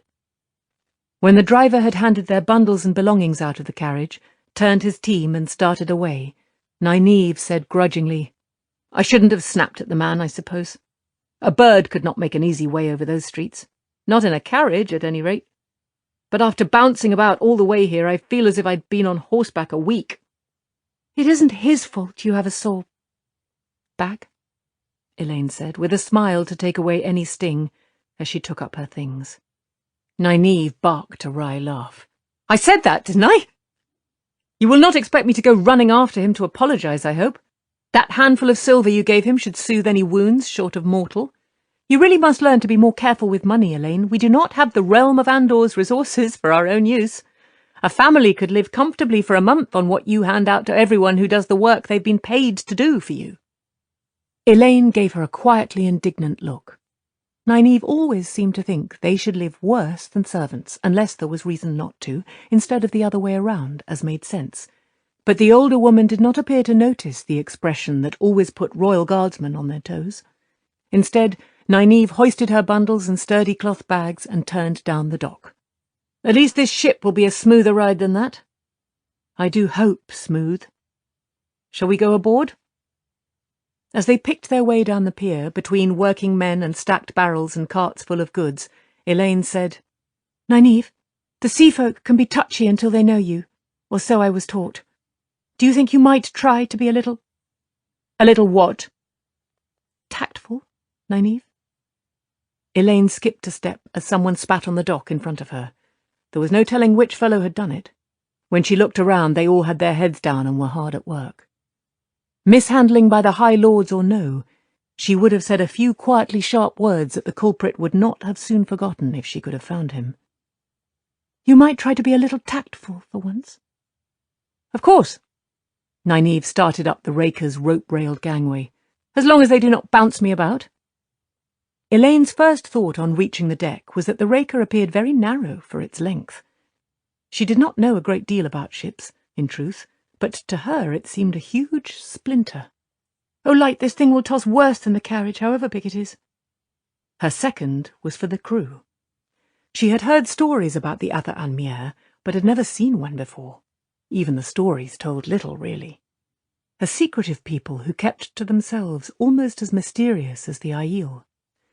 Only the lands beyond the waste could possibly be more strange, and all anyone knew of them was that the sea folk brought ivory and silk from there.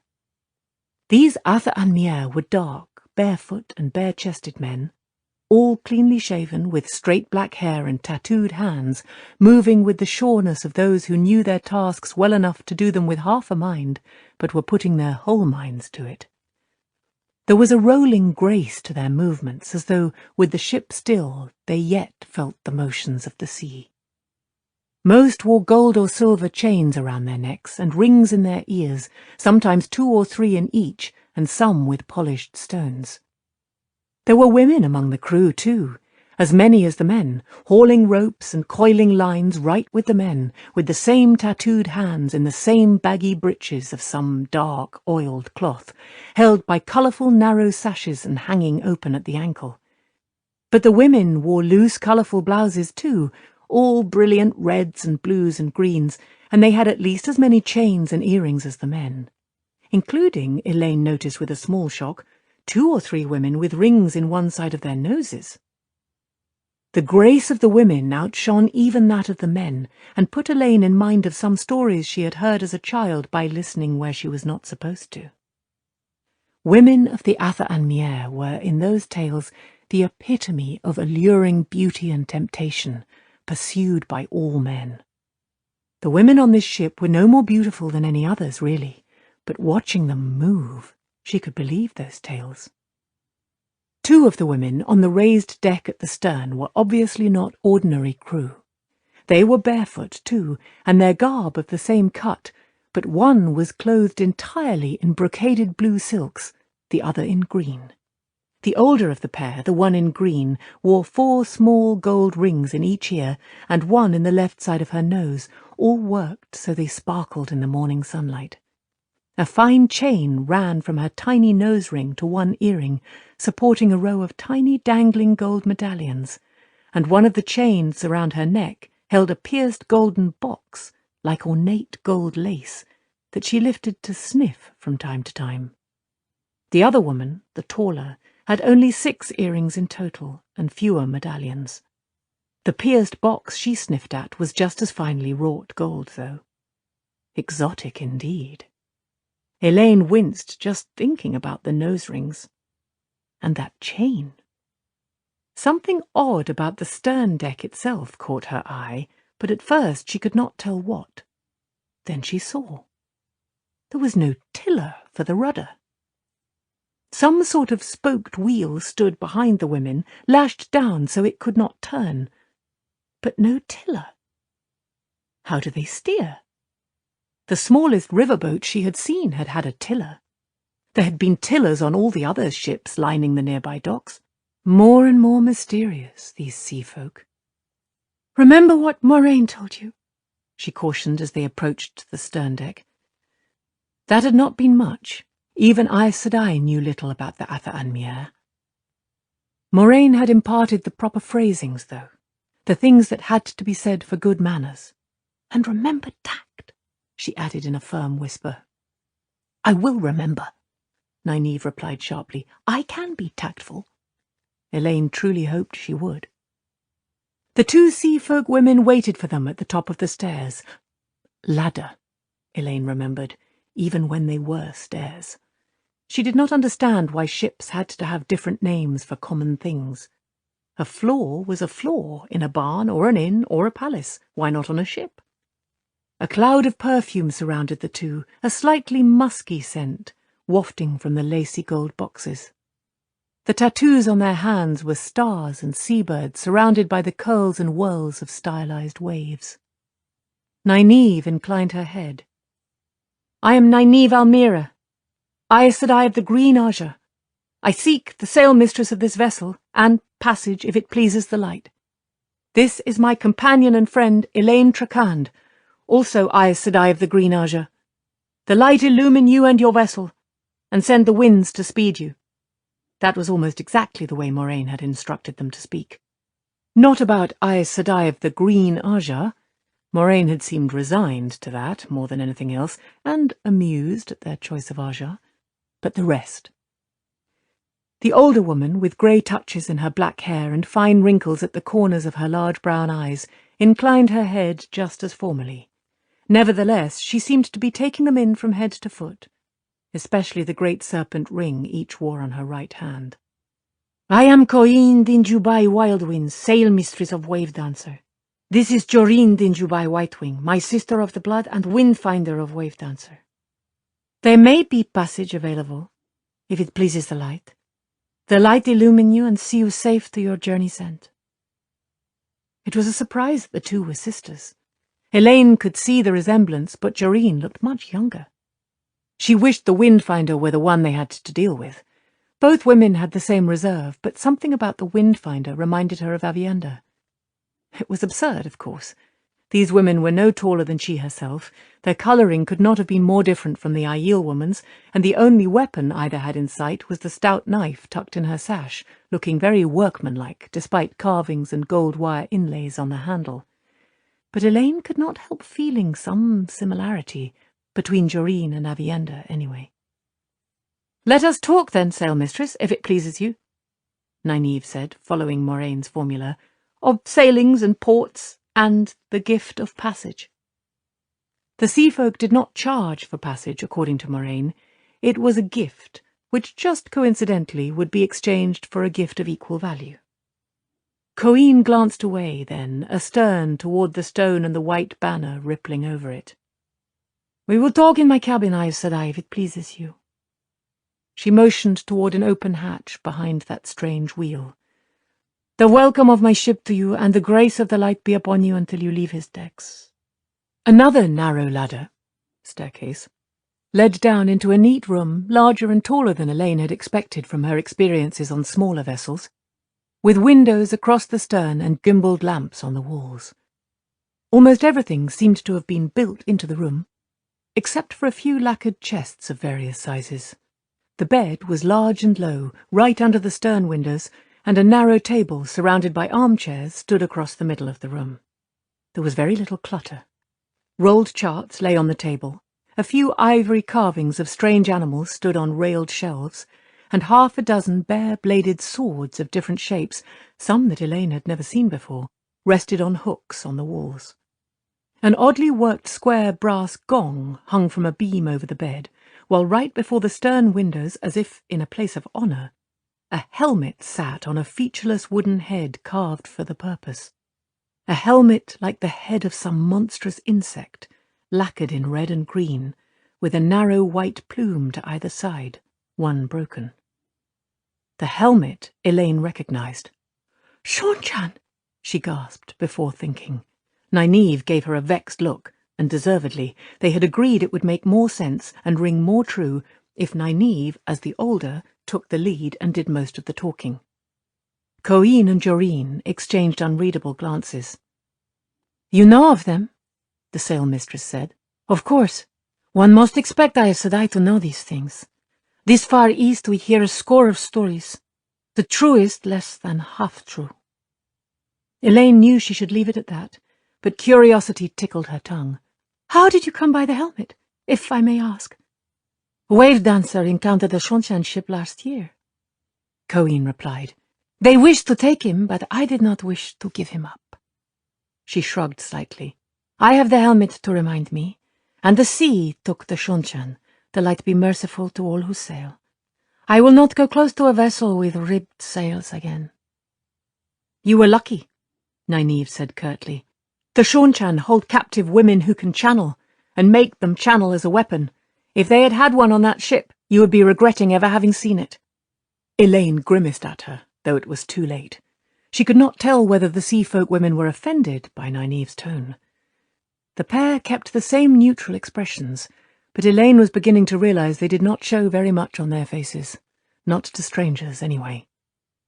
"Let us speak of passage," Coin said. "If it pleases the light, we may call where you wish to go. All things are possible in the light. Let us sit." The chairs around the table did not slide back. They and the table were fastened to the floor. Deck. Instead, the arms swung out like gates and latched in place once you had sat. The arrangement seemed to bear out Elaine's dire predictions of heaving and pitching. She did very well with it herself, of course, but too much rolling on a riverboat set Nynaeve's stomach jumping. It must be worse on the ocean than on a river, however fierce the wind, and the worse Nynaeve's stomach, the worse her temper. Nynaeve sicking up and in a bad collar at the same time. There were few things more dreadful in Elaine's experience. She and Nynaeve were placed together on one side of the table, with the sail-mistress and the wind-finder at the ends. At first it seemed strange, until she realized they would both look at whichever of the two was talking, allowing the other to watch them unobserved. "Do they always deal with passengers this way, or is it because we're Aes Sedai?" "Well, because they think we are." It was a caution that everything might not be as simple as they hoped with these people. She hoped Nynaeve was taking notice. Elaine had not seen any order passed, but a slender young woman with only one ring in each ear appeared, bearing a tray with a square white brass-handled teapot and large handleless cups, not of sea-folk porcelain as might have been expected, but thick pottery. Less likely to be broken in heavy weather, she decided bleakly. It was the young woman who took her attention, though, and nearly brought a gasp. She was bare to the waist, just like the men above. Elaine hid her shock very well, she thought, but Nynaeve sniffed loudly. The sail-mistress waited until the girl had poured tea brewed to blackness, then said, "Have we sailed, Dorilla? When I did not see? Is there no land in sight?" The slender woman blushed furiously. "There is land, sail-mistress." It was a miserable whisper. Coeen nodded. "Until there is no land in sight, and has been none for one full day, you will work at cleaning the bilges where garments are a hindrance. You may leave." "Yes, sail-mistress," the girl said even more woefully. She turned away, undoing her red sash dejectedly as she went through the door at the far end of the room. "Share this tea, if it please you," the sail-mistress said, "that we may talk in peace." She sipped at her own and continued while Elaine and Nynaeve were tasting theirs. "I ask that you forgive any offence, Aes Sedai. This is Dorila's first voyage, except between the islands. The young often forget the ways of the shorebound. I will punish her further if you are affronted." "There is no need," Elaine said hastily, taking the excuse to set her cup down. The tea was even stronger than it looked, very hot, unsweetened, and quite bitter. "Truly, we were not offended. There are different ways among different peoples. The light send not too many more as different as that. Light, what if they don't wear any clothes at all once they get out to sea? Light. Only a fool takes offence at customs different from her own." Nynaeve gave her a level look, bland enough for the Aes Sedai they were pretending to be, and took a deep swallow from her cup. All she said was, "Please think no more of it." It was not possible to tell if she meant it for Elaine or the sea-folk women. "Then we will speak of passage if it pleases you," Coeen said. "To what port do you wish to sail?" "Tanchico," Nynaeve said, a bit more briskly than she should have. "I know you may not mean to sail there, but we need to go quickly as only a raker can, and without stopping, if that is possible. I offer this small gift for the inconvenience." She took a paper from her belt pouch and unfolded it, pushing it down the table to the sailmistress. Moraine had given that to them, and another like it, letters of rights. Each allowed the bearer to draw up to 3,000 gold crowns from bankers and moneylenders in various cities, though it was not likely any of those men and women knew it was White Tower money they held. Elaine had goggled at the amount. Nynaeve had gaped openly. But Moraine said it might be needed to make the sailmistress forsake her intended ports of call. Coeen touched the letter of rights with one finger, read. "A vast sum for the gift of passage," she murmured, "even counting that you asked me to alter my sailing plans. I am more surprised now than before. You know that we very seldom carry Aes Sedai on our ships. Very seldom. Of all who ask passage, only Aes Sedai may be refused, and almost always are, as from the first day of the first sailing. Aes Sedai know this, and so almost never ask. She was looking into her teacup, not at them, but Elaine glanced the other way and caught the windfinders studying their hands lying on the table. No, they're rings. Moraine had not said anything about this. She had pointed out the Raker as the swiftest ship available and encouraged them to make use of it. Then again, she had given them these letters of rights, very likely sufficient to buy a fleet of ships like this one. Well, several ships at the least. Because she knew it would take that much to bribe them to carry us? But why had she kept secrets? A foolish question. Moraine always kept secrets. But why waste their time? Do you mean to refuse us passage? Nynaeve had abandoned tact for bluntness. If you do not carry Aes Sedai, why did you bring us down here? Why not tell us up above and be done with it? The sailmistress unlatched one arm of her chair, rose, and went to peer out of the stern windows at the stone. Her earrings and the medallions across her left cheek glittered in the light of the rising sun. He can wield the one power, so I have heard, and he holds the sword that cannot be touched. The Aiel have come over the dragon wall to his call. I have seen several in the streets, and it is said they fill the stone.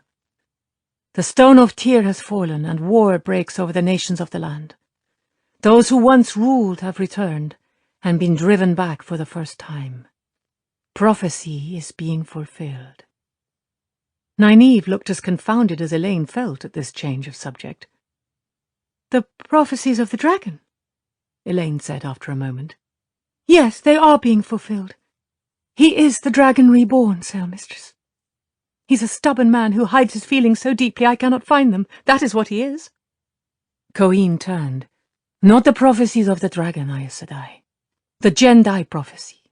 The prophecy of the Coramor. Not the one you wait for and dread. The one we seek. Herald of a new age.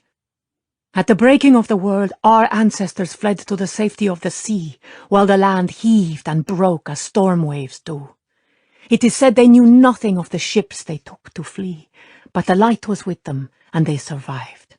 They did not see the land again until it was still once more, and by then much had changed. All, everything, the world drifted on the water and the wind. It was in the years after that the Jendai prophecy was first spoken. We must wander the waters until the Coramor returns, and serve him at his coming. We are bound to the sea. The salt water courses in our veins. Most of us set no foot on the land except to await another ship, another sailing. Strong men weep when they must serve ashore.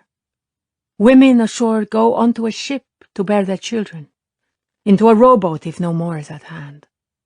For we must be born on the water, as we must die on it, and be given to it in death. The prophecy is being fulfilled. He is the Coramor. Aes Sedai serve him. You are proof of that you are here in this city. That is in the prophecy as well. The White Tower shall be broken by his name, and Aes Sedai shall kneel to wash his feet and dry them with their hair. You will have a long wait if you expect to see me wash any man's feet, Nynaeve said wryly. What does this have to do with our passage? Will you take us, or not? Elaine cringed, but the sailmistress came back just as directly. Why do you wish to journey to Tanchico? It is an unpleasant port of call now. I docked there last winter. Shore folk nearly swarmed my vessel seeking passage out to anywhere. They did not care, so long as it was away from Tanchico. I cannot believe conditions are any better now. Do you always question your passengers so? Nynaeve said. I've offered you enough to buy a village. 2 villages. If you want more, name your price. Not a price, Elaine hissed in her ear. A gift. If Coin was offended, or even had heard, she gave no sign. Why? Nynaeve took a tight grip on her braid, but Elaine laid a hand on her arm. They had planned to keep a few secrets themselves, but surely they had learnt enough since sitting down to alter any plan. There was a time for secrecy, and a time for truth.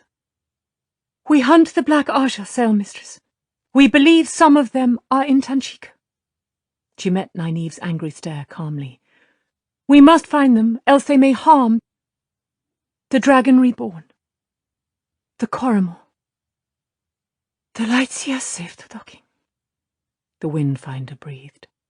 It was the first time she had spoken, and Elaine stared at her in surprise. Joreen was frowning and not looking at anyone, but she spoke to the sailmistress. We can take them, my sister, we must. Coeen nodded. Elaine exchanged looks with Nynaeve and saw her own questions mirrored in the other woman's eyes. Why was it the Windfinder who decided? Why not the sailmistress? She was the captain, whatever her title. At least they were going to get passage after all. For how much? Elaine wondered. How large a gift? She wished Nynaeve had not revealed that they had more than was in that one letter of rights. And she accuses me of tossing gold about. The door opened and a heavy-shouldered, grey-haired man in loose green silk breeches and sash came in, ruffling through a sheaf of papers.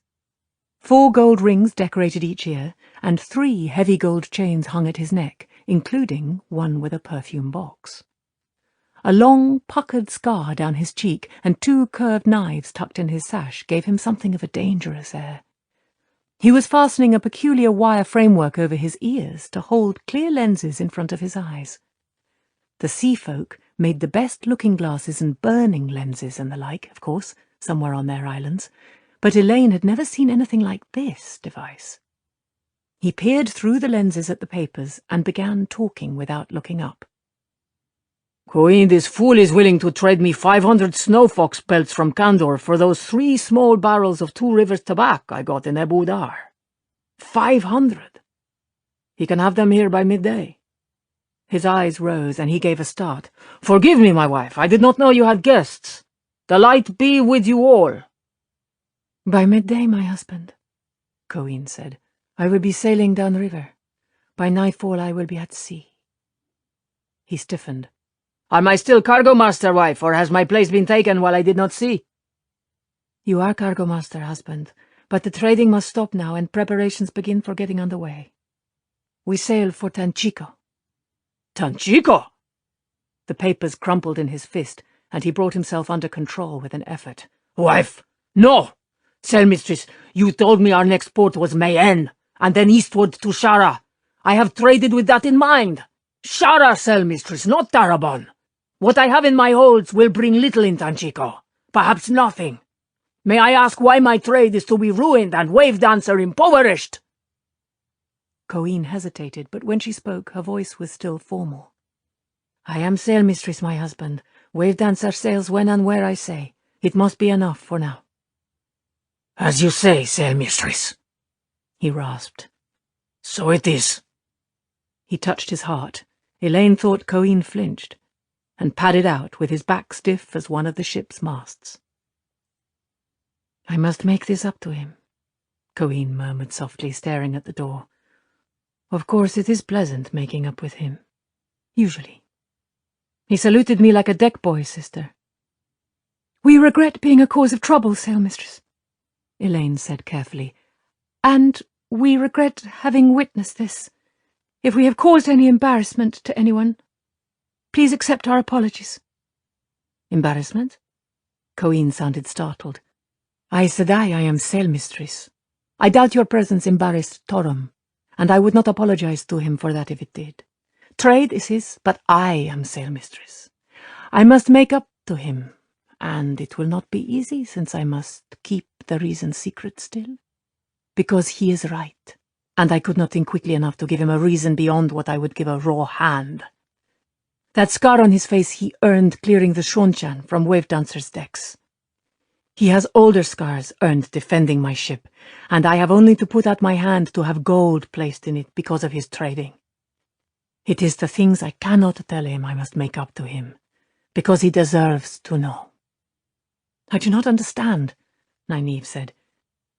We would ask you to keep the Black Aja secret. She shot a hard look at Elaine, one that promised hard words once they were alone. Elaine intended a few words of her own about the meaning of tact, but surely 3,000 crowns is reason enough to take us to Tanchico. I must keep you secret, Aes Sedai, what you are and why you travel. Many among my crew consider Aes Sedai bad luck. If they knew they not only carried Aes Sedai, but toward a port where other Aes Sedai may serve the Father of Storms. The grace of the light shone on us that none was close enough to hear me call you so above.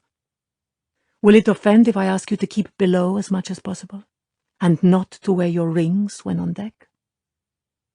For answer, Nynaeve plucked her great serpent ring off and dropped it into her pouch. Elaine did the same, a bit more reluctantly. She rather enjoyed having people see her ring.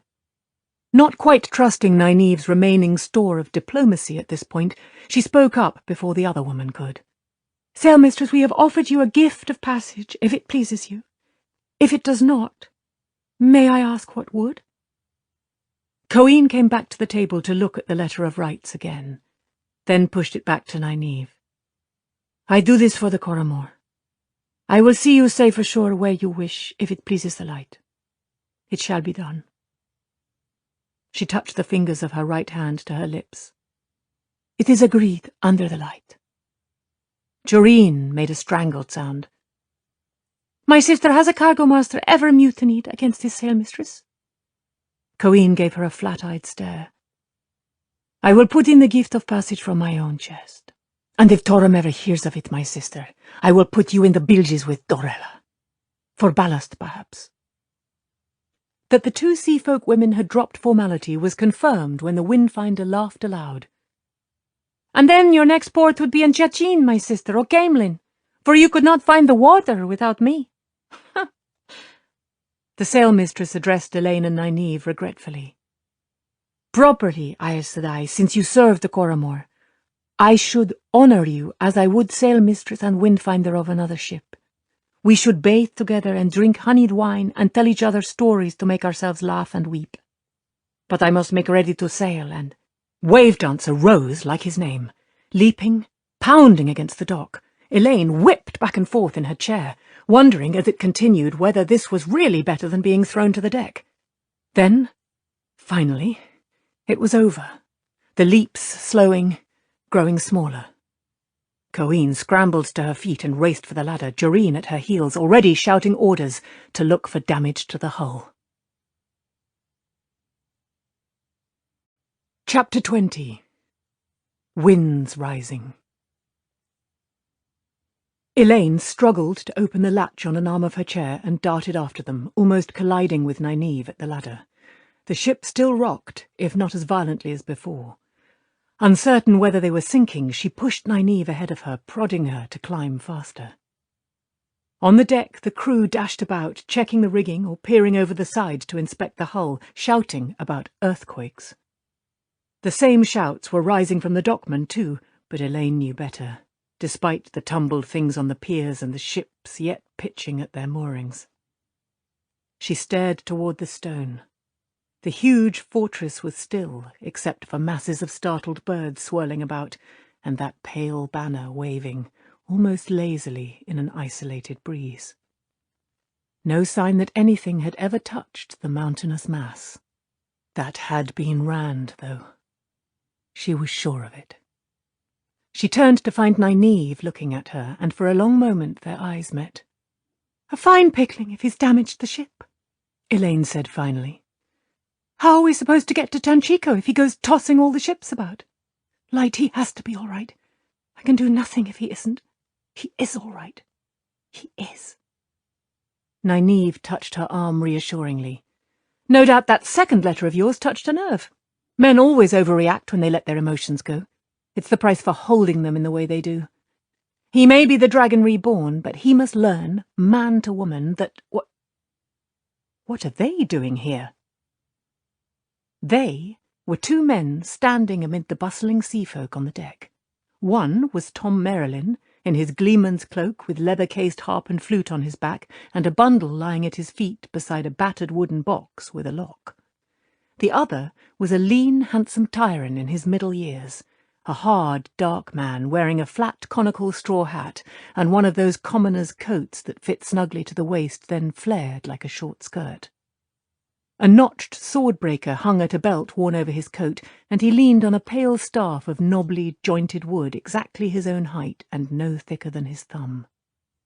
A square-tied parcel dangled by a loop from his shoulder. Elaine knew him. His name was Llewellyn Sandar. It was obvious the two men were strangers, despite standing almost side by side. They held themselves with stiff reticence. Their attentions were directed the same way, though, split between following the sailmistress's progress toward the stern deck and peering at Elaine and Nynaeve, plainly uncertain and masking it behind a brisk show of confidence. Tom grinned and stroked his long white moustaches and nodded every time he looked up at the two of them. Sandar made solemn, self-assured bows.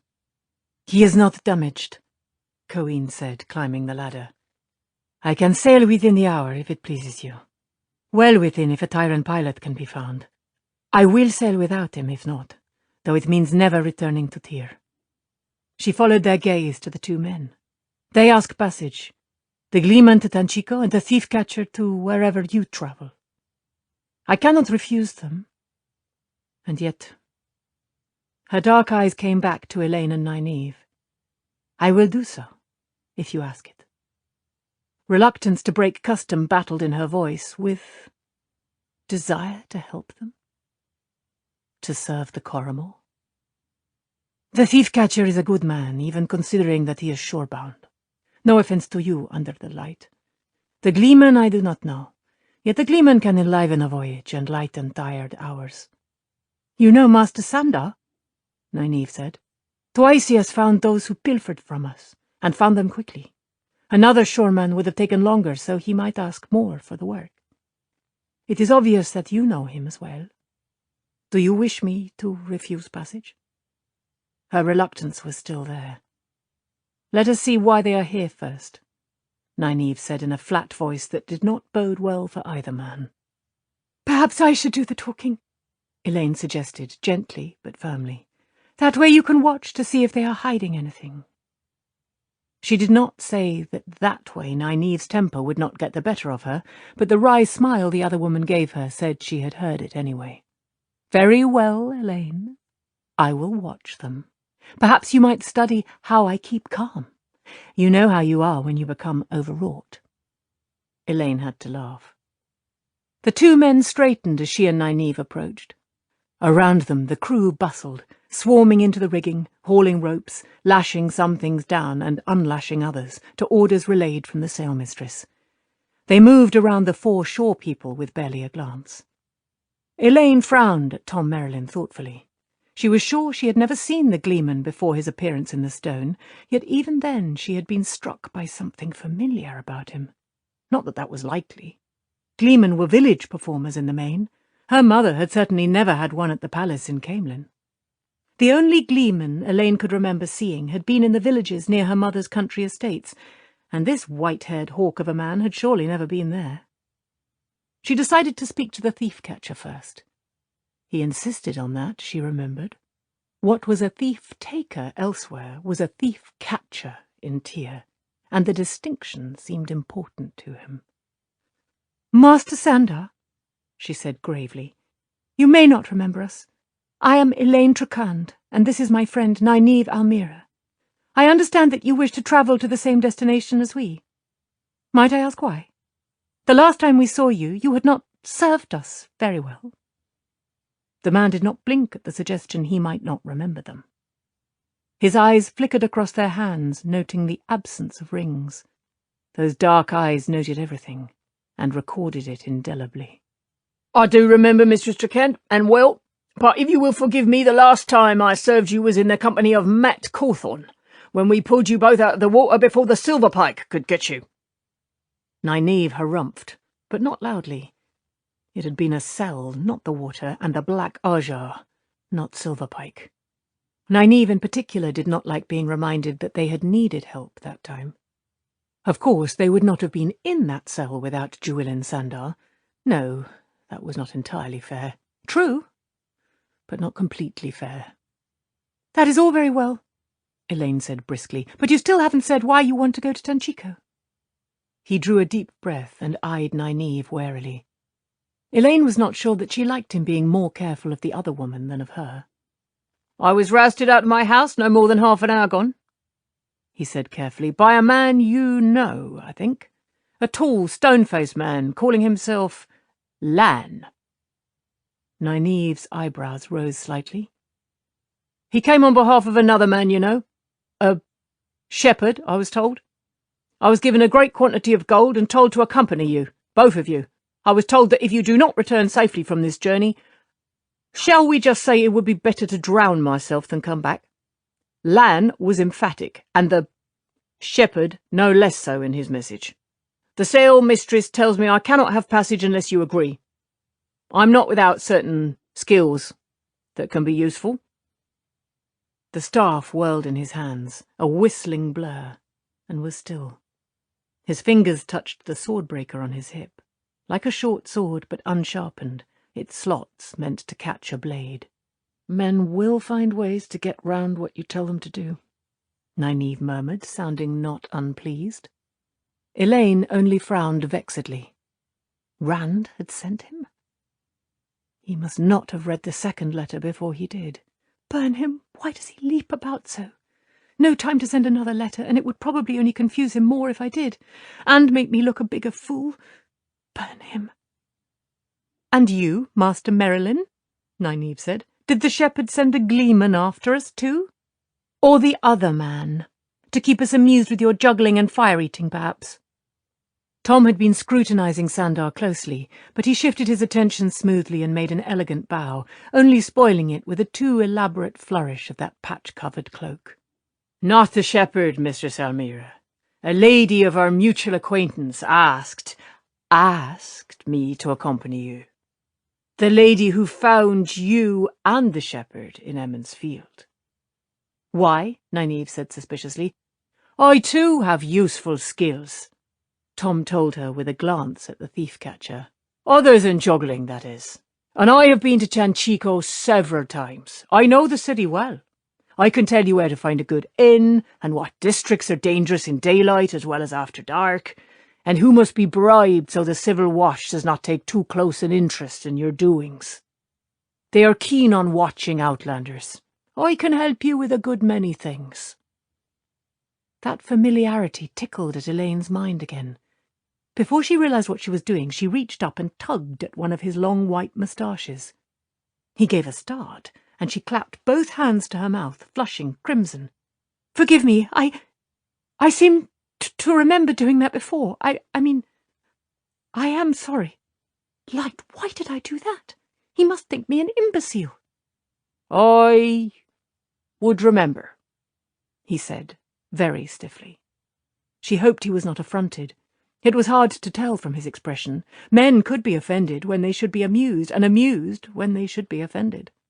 If they were going to be travelling together, that was the first time she realized that she had decided they could come. "Nynaeve," she said. The other woman understood the unspoken question, of course. She studied the two men thoroughly, then nodded. "They may come, as long as they agree to do as they are told. I'll not have some wool-brained man going his own way and endangering us." "As you command, Mistress Almira," Sandar said immediately, with a bow, but Tom said, "A gleeman is a free soul, Nynaeve, but I can promise I will not endanger you. Far from it." "As you are told," Nynaeve said pointedly, "your word on it, or you will watch this ship sail from the dock. The Atha and Mier do not refuse passage to anyone, Nynaeve." "Do you think not?" "Was the thief-taker," Sandar winced, "the only one told he needed our permission? As you are told, Master Merrilin." Tom tossed his white head like a fractious horse and breathed heavily, but finally he nodded. "My word on it, Mistress Almira." "Very well, then," Nynaeve said in a bracing voice. "It is settled. You two find the sail mistress now, and tell her I said to find the pair of you a cubby-hole somewhere if she can, out of our way. Off with you now. Quickly!" Sandar bowed again and left. Tom quivered visibly before joining him, stiff-backed. "Are you not being too hard on them?" Elaine said as soon as they were out of earshot. That was not far, with all the hurly-burly on deck. "We do have to travel together after all. Smooth words make smooth companions." "Best to begin as we mean to go on." "Elaine, Tom Merrilin knows very well we are not full Aes Sedai." She lowered her voice and glanced around as she said it. None of the crew was even looking at them, except for the sail mistress, back near the stern deck where she was listening to the tall gleeman and the thief-catcher. "Men talk. They always do. So Sandar will know it soon enough as well. They'd present no trouble to Aes Sedai, but to accept it? Given half a chance, they would both be doing things they thought for the best no matter what we said. I do not mean to give them even that half chance." "Perhaps you are right. Do you think they know why we are going to Tanchico?" Nynaeve sniffed. "No, or they'd not be so sanguine, I think. And I would rather not tell them until we must." She gave Elaine a meaningful look. There was no need for her to say she would not have told the sail mistress either, had it been left to her. "Here is a saying for you. Borrow trouble, and you repay tenfold." "You speak as if you don't trust them, Nynaeve." She would have said the other woman was behaving like Moraine, but Nynaeve would not appreciate the comparison. "Can we? Jewel and Sandar betrayed us once before. Yes, I know no man could have avoided it, but there it is, just the same. And Liandrin and the others know his face. We will have to put him in different clothes. Perhaps make him let his hair grow longer. Perhaps a moustache like that thing infesting the Gleeman's face. It might do." "And Tom Merrilin?" Elaine asked. "I think we can trust him. I don't know why, but I do." "He admitted being sent by Moraine," Nynaeve said wearily. "What has he not admitted, though? What did she tell him that he hasn't told us? Is he meant to help us, or something else? Moraine plays her own game so often, I trust her this much more than I do Liandrin." She held her thumb and forefinger half an inch apart.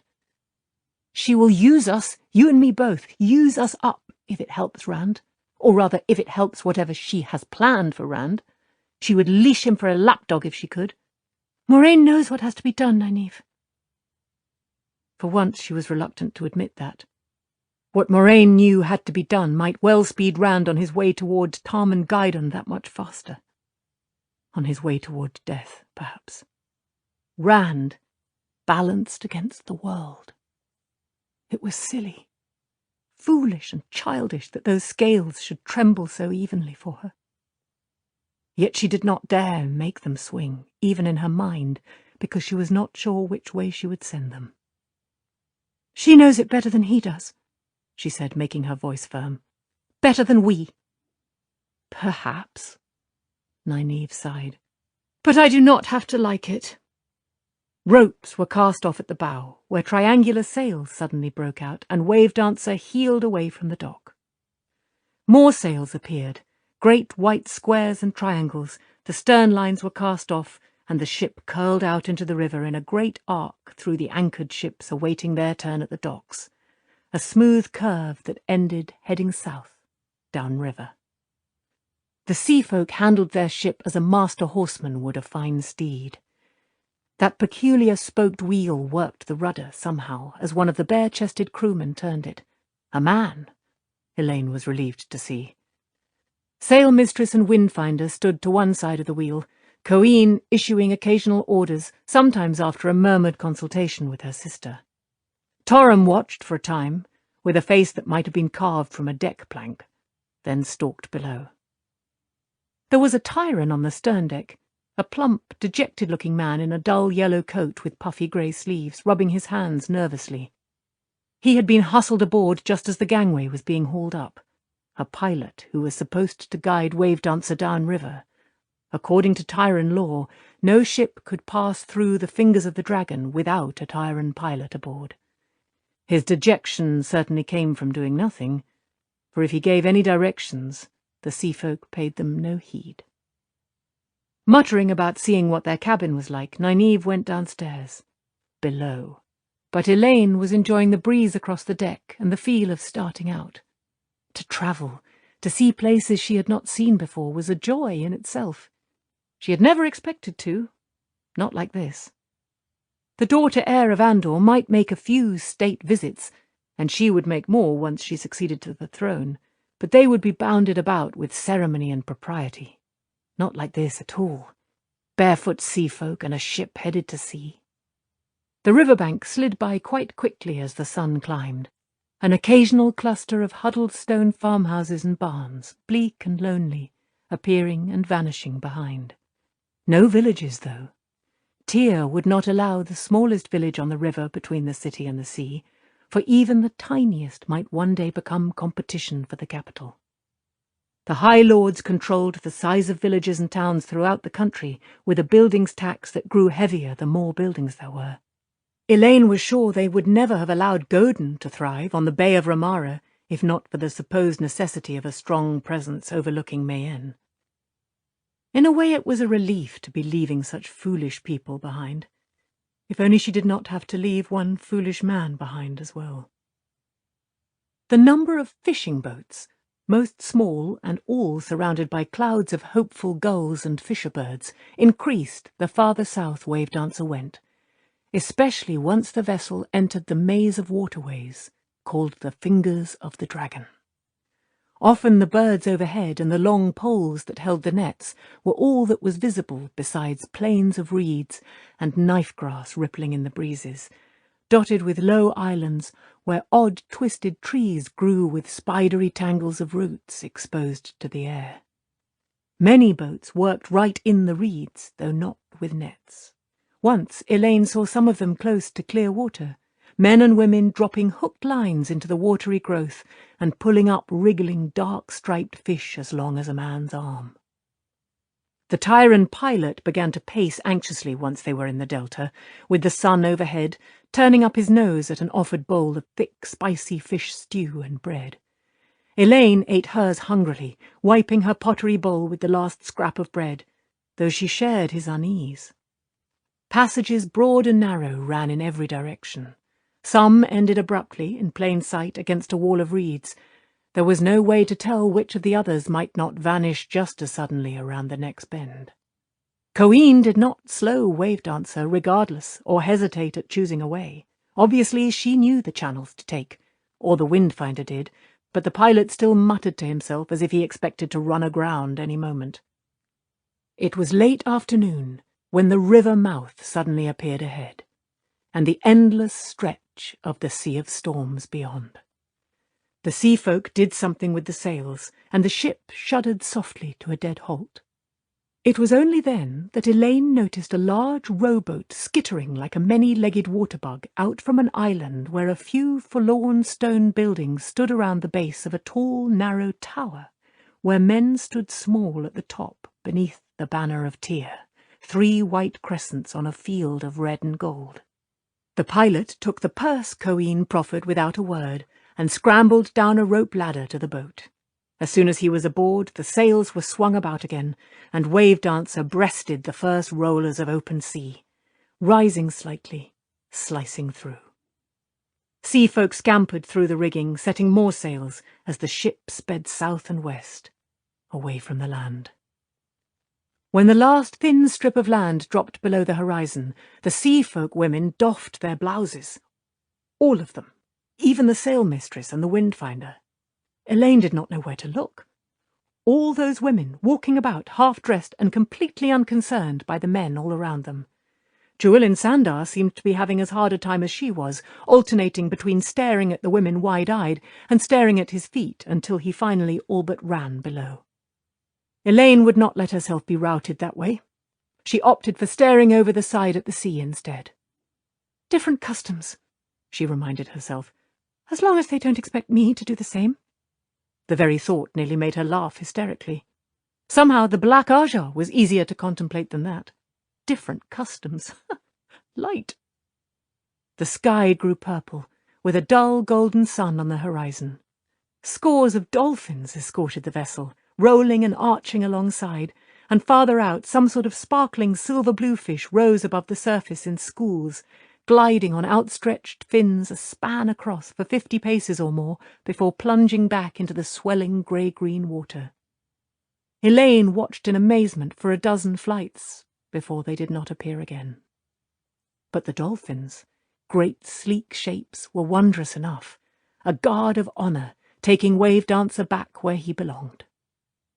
Those she recognised from descriptions in books. It was said if they found you drowning, they would push you to shore. She was not sure she believed it, but it was a pretty story. She followed them along the side of the ship to the bow, where they frolicked in the bow wave, rolling on their sides to look up at her without losing an inch. She was almost in the narrowest point of the bow before she realized Tom Merrilin was there before her, smiling down at the dolphins a bit sadly, his cloak catching the wind like the cloud of sails above. He had rid himself of his belongings. He did seem familiar. Truly he did. "Are you not happy, Master Merrilin?" He glanced at her sideways. "Please call me Tom, my lady." "Tom, then, but not my lady. I am only Mistress Tracand here." "As you say, Mistress Tracand," he said with a hint of a smile. "How can you look at these dolphins and be unhappy, Tom?" "They are free," he murmured in such a tone that she was not sure he was answering her. "They have no decisions to make, no prices to pay, not a worry in the world except finding fish to eat, and sharks, I suppose, and lionfish, and likely 100 more things I don't know. Perhaps it is not such an enviable life at that." "Do you envy them?" He did not answer, but that was the wrong question anyway. She needed to make him smile again. No, laugh. For some reason she was sure if she could make him laugh, she would remember where she had seen him before. She chose another topic, one that should be nearer his heart. "Do you mean to compose the Epic of Rand, Tom?" Epics were for bards, not gleemen, but there could be no harm in a little flattery. "The Epic of the Dragon Reborn. Loyal means to write a book, you know." "Perhaps I will, Mistress Tracand.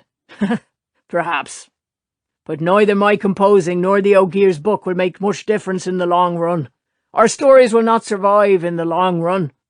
When the next age comes—" He grimaced and tugged one of his moustaches. "Come to think of it, that may be no more than a year or two off. How is the end of an age marked? It cannot always be a cataclysm of the order of the breaking. But then, if the prophecies are to be believed, this one will be. That is the trouble with prophecy. The original is always in the old tongue, and maybe high chant as well. If you don't know what a thing means beforehand, there's no way to puzzle it out. Does it mean what it says, or is it a flowery way of saying something entirely different?" "You were talking of your epic," she said, trying to guide him back, but he shook his shaggy white head. "I was talking of change. My epic, if I compose it, and Loyal's book, will be no more than seed if we are both lucky. Those who know the truth will die, and their grandchildren's grandchildren will remember something different, and their grandchildren's grandchildren something else again. 24 generations, and you may be the hero of it, not Rand." "Me?" she laughed. "Or maybe Matt, or Lan, or even myself." He grinned at her, warming his weathered face. "Tom Merrilin, not a gleeman, but what? Who can say? Not eating fire, but breathing it, hurling it about like an Aes Sedai."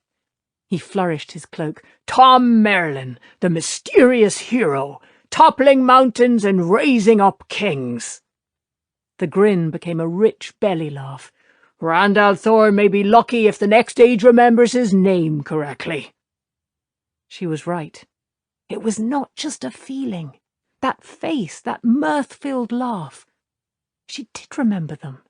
But from where? She had to keep him talking. "Does it always happen that way? I do not think anyone doubts, say, that Arthur Hawkwing conquered an empire. The whole world, or near enough." "Hawkwing, young mistress? He made an empire, all right. But do you think he did everything the books and stories and epics say he did? The way they say he did it? Killed the 100 best men of an opposing army one by one? The 2 armies just stood there, while one of the generals, a king, fought 100 duels?" "The books say he did." "There isn't time between sunrise and sunset for one man to fight 100 duels, girl." She almost stopped him short. Girl? She was daughter heir of Andor, not girl.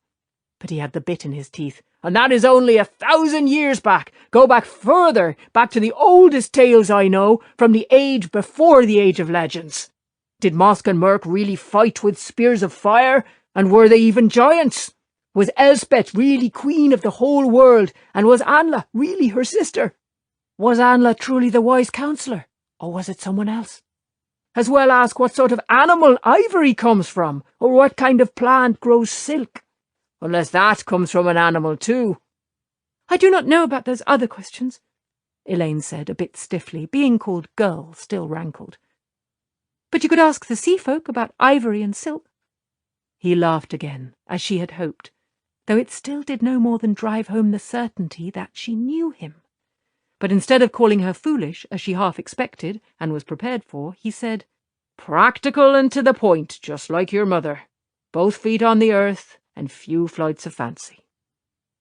She lifted her chin a little, made her face cooler. She might be passing herself off as simple Mistress Tracande, but this was something else. He was an amiable old man, and she did want to reason out the puzzle of him, but he was a gleeman after all, and he should not speak of a queen in such familiar tones. Oddly, infuriatingly, he appeared amused. Amused? "The Atha and Muir do not know either," he said. "They see no more of the lands beyond the Isle Waste than a few miles around a handful of harbours where they are permitted to land. Those places are walled high, and the walls guarded so they cannot even climb up to see what is on the other side. If one of their ships makes landfall anywhere else, or any ship not theirs, only the sea folk are allowed to come there, that ship and its crew are never seen again, and that is almost as much as I can tell you, after more years of asking than I like to think of. The Atha and Muir keep their secrets, but I do not believe they know much to keep here. From what I have been able to learn, the Cairienin were treated the same, when they still had the right to travel the silk path across the waste. Cairienin traders never saw anything but one walled town, and those who wandered from it vanished." Elaine found herself studying him much as she had the dolphins. What kind of man was this? Twice now he might have laughed at her. He had been amused just then, as much as she hated to admit it, but instead he talked to her as seriously as father to daughter. "You might find a few answers on this ship, Tom. They were bound east until we convinced the sailmistress to take us to Tanchico. To Shara, the cargo-master said, east of Mayenne. That must mean beyond the waste." He stared at her for a moment. "Shara, you say? I have never heard any such name before. Is Shara a city or nation or both? Perhaps I will learn a little more." What did I say? She wondered. I said something to make him think. Right. I told him we convinced Coeen to change her plans. It could not make any difference, but she scolded herself severely. A careless word to this nice old man might do no harm, but the same might kill her in Tanchico, and Nynaeve too, not to mention the thief-catcher and Tom himself. If he was such a nice old man. "Tom, why did you come with us? Just because Moraine asked?" His shoulders shook. She realized he was laughing at himself. "As to that, who can say? Aes Sedai asking favours are not easily resisted. Perhaps it was the prospect of your pleasant company for the voyage. Or perhaps I decided Rand is old enough to look after himself for a while." He laughed out loud, and she had to laugh with him. The idea of this white-haired old fellow looking after Rand. The feeling that she could trust him came back, stronger than ever, as he looked at her. Not because he could laugh at himself, or not only that. She could not have given a reason beyond the fact that, looking up into those blue eyes, she could not make herself believe this man would ever do anything to harm her. The urge to pull one of his moustaches again was almost overwhelming, but she schooled her hands to stillness. She was not a child, after all. A child. She opened her mouth, and suddenly everything went out of her head. "Please excuse me, Tom," she said hurriedly. "I must... Excuse me." She started toward the stern quickly, not waiting for a reply. He probably thought the ship's motion had upset her stomach. Wave Dancer was pitching more rapidly, moving faster through the great sea swells as the wind freshened. Two men stood at the wheel on the stern deck. The muscle of both needed to hold the vessel on course. The sailmistress was not on deck, but the wind-finder was, standing at the rail beyond the wheelman, bare to the waist like the men, studying the sky where billowing clouds rolled more fiercely than the ocean. For once it was not Jorene's state of dress, or undress, that bothered Elaine. The glow of a woman embracing Saidar surrounded her, clearly visible despite the lurid light. That was what she had felt, what had drawn her. A woman channeling. Elaine stopped short of the stern deck to study what she was doing. The flows of air and water the Windfinder handled were cable thick, yet her weaving was intricate, almost delicate, and it reached as far as the eye could see across the waters, a web drawn across the sky. The wind rose higher, higher. The wheelmen strained, and Wave Dancer flew through the sea. The weaving stopped, the glow of Saidar vanished, and Joreen slumped at the rail, leaning on her hands. Elaine climbed the ladder quietly, yet the seafolk woman spoke in a soft voice without turning her head as soon as she was near enough to hear. "In the middle as I worked, I thought that you were watching me. I could not stop then. There might have been a storm even Wave Dancer could not survive. The Sea of Storms is well named. It will throw up bad winds enough without my help. I meant not to do this at all, but Coin said we must go quickly, for you, and for the Corrimor." She raised her eyes to peer at the sky. "This wind will hold until morning, if it pleases the light." "This is why the sea folk do not carry Aes Sedai," Elaine said, taking a place beside her at the rail. "So the tower won't learn Windfinders can channel. That is why it was your decision to let us aboard, not your sister's. Joreen, the tower will not try to stop you. There is no law in the tower to stop any woman channeling, even if she is not Aes Sedai. Your white tower will interfere. It will try to reach onto our ships where we are free of the land and landsmen. It will try to tie us to itself, binding us away from the sea." She sighed heavily. "The wave that has passed cannot be called back." Elaine wished she could tell her it was not so, but the tower did seek out women and girls who could learn to channel, both to bolster the numbers of Aes Sedai, dwindling now compared to what they once had been, and because of the danger of learning unguided. In truth, a woman who could be taught to touch the true source usually found herself in the tower whatever she wanted, at least until she was trained enough not to kill herself or others by accident. After a moment, Joreen went on. "It is not all of us, only some. We send a few girls to Tavalon, so Aes Sedai will not come looking among us. No ship will carry Aes Sedai whose Windfinder can weave the winds. When you first named yourselves, I thought you must know me. But you did not speak, and you asked passage, and I hoped perhaps you were not Aes Sedai despite your rings. A foolish hope. I could feel the strength of you both. And now the White Tower will know. I cannot promise to keep your secret, but I will do what I can." The woman deserved more. "Joreen, I swear by the honour of Haztrakand of Andor that I will do my best to keep your secret from any who would harm you or your people, and that if I must reveal it to anyone, I will do all in my ability to protect your people from interference. Haztrakand is not without influence, even in the tower. And I will make Mother use it if need be. Somehow." "If it pleases the light," Joreen said fatalistically, "all will be well. All will be well, and all will be well, and all manner of thing will be well, if it pleases the light.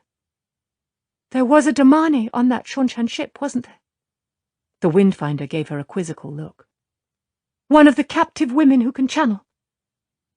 You see deeply for one so young. That is why I first thought you might not be Aes Sedai, because you are so young. I have daughters older than you, I think. I did not know she was a captive. That makes me wish we could have saved her. Wave Dancer outran the Shonchan vessel easily at first. We had heard of the Shonchan and their vessels with ribbed sails, that they demanded strange oaths and punished those who would not give them. But then the Damane broke two of his masts, and they boarded him with swords. I managed to start fires on the Shonchan vessel. Weaving fire is difficult for me beyond lighting a lamp. But it pleased the light to make it enough, and Toram led the crew to fight the Shonchan back to their own decks. We cut loose the boarding hooks, and their ship drifted away, burning. They were too occupied with trying to save him to bother us as we limped away. I regretted seeing him burn and sink then. He was a fine ship, I think, for heavy seas. Now I regret it because we might have saved the woman. the damane. Even if she damaged him, perhaps she would not have. Free. The light illumine her soul, and the waters take her peacefully. Telling the story had saddened her. She needed to be distracted. Joreen, why do the Atha and Mir call ships he? Everyone else I've ever met calls them she. I don't suppose it makes any difference, but why? The men will give you a different answer, the Windfinder said, smiling, speaking of strength and grandness and the like as men will, but this is the truth. A ship is alive, and he is like a man, with a true man's heart.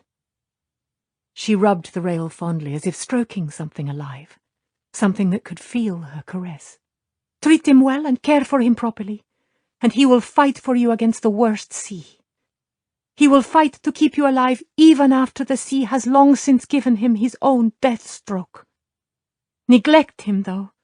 Ignore the small warnings he gives of danger, and he will drown you in a flat sea beneath a cloudless sky. Elaine hoped Rand was not as fickle as that. Then why does he hop about, glad to see me go 1 minute and sending Jewelin Sandar after me the next? She told herself to stop thinking about him. He was a long way away. There was nothing to be done about him now. She glanced over her shoulder toward the bow. Tom was gone. She was sure she had found the key to his puzzle, just before she had felt the Windfinder channeling. Something to do with his smile. It was gone, whatever it was. Well, she meant to find it again before they reached Tanchico, if she had to sit on him. But he would still be there in the morning. Joreen, how long before we reach Tanchico? I have been told rakers are the fastest ships in the world, but how fast? To Tanchico? To serve the Coromor we will not stop at any port between. Perhaps 10 days if I can weave the winds well enough, if it pleases the light that I find the proper currents. Perhaps as few as 7 or 8, with the grace of the light. 10 days? Elaine gasped. It cannot be possible. She had seen maps, after all. The other woman's smile was half pride, half indulgence. As you yourself said, the fastest ships in the world.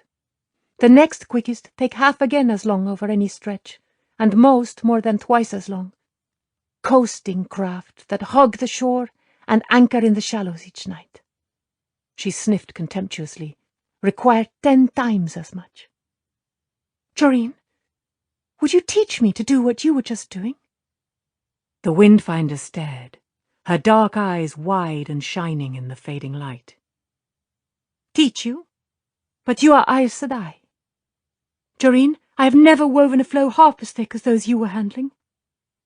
And the scope of it. I am astounded, Joreen. The Windfinder stared a moment more, no longer in amazement, but as if trying to fix Elaine's face in her mind. Finally, she kissed the fingers of her right hand and pressed them to Elaine's lips. If it pleases the light, we both shall learn. Chapter 21. Into the Heart.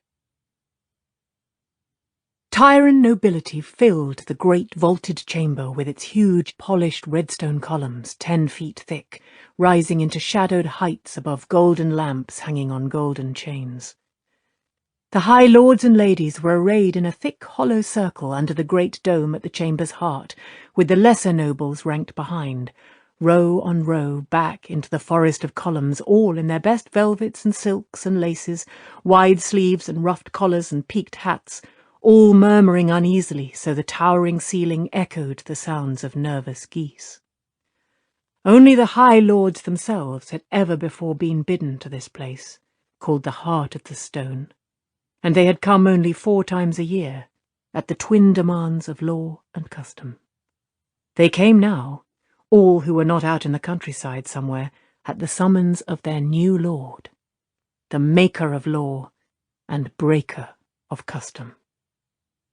The packed crowd gave way before Moraine as soon as they saw who she was, so she and Egwene moved in a pocket of open space. Lan's absence irritated Moraine. It was not like the man to vanish when she might need him. His way usually was to watch over her as if she could not fend for herself without a guardian. Had she not been able to feel the bond linking them, and known he could not be very far from the stone, she might have worried. He fought the strings Nynaeve was tying to him as hard as he had ever fought Trollocs in the Blight. But much as he might deny it, that young woman had bound him as tightly as she herself did, though in other ways. He might as well try tearing steel with his hands as those ties. She was not jealous exactly, but Lan had been her sword arm, her shield and companion for too many years for her to give him up lightly. I have done what had to be done there. She will have him if I die and not before. Where is the man? What is he doing? One red-gowned, lace-ruffed woman, a horse-faced lady of the land called Lather, drew her skirts away a bit too assiduously, and Moraine looked at her, merely looked, without slowing her step, but the woman shuddered and dropped her eyes. Moraine nodded to herself. She could accept that these people hated Aes Sedai, but she would not endure open rudeness on top of veiled slights. Besides, the rest shied back another step after seeing Lather faced down. "Are you certain he said nothing of what he means to announce?" she asked quietly. In this gabble, no one 3 paces away could have made out a word. The Tyrants kept about that distance now. She did not like being overheard. "Nothing," Egwene said just as softly.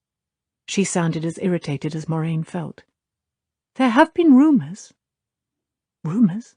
What sort of rumours?" The girl was not that good at controlling her face and voice. Clearly she had not heard the tales of doings in the Two Rivers. Betting that Rand had not, though, might be putting her horse at a 10-foot fence. "You should bring him to confide in you. He needs an attentive ear. It will help him to talk out his troubles with someone he can trust." Egwene gave her a sidelong glance. She was becoming too sophisticated for such simple methods. Still, Moraine had spoken unadorned truth. The boy did need someone to listen, and by listening lighten his burdens. And it might work. "He will not confide in anyone, Moraine. He hides his pains and hopes he can deal with them before anyone notices." Anger flashed across Egwene's face. The wool-brained mule! Moraine felt a momentary sympathy.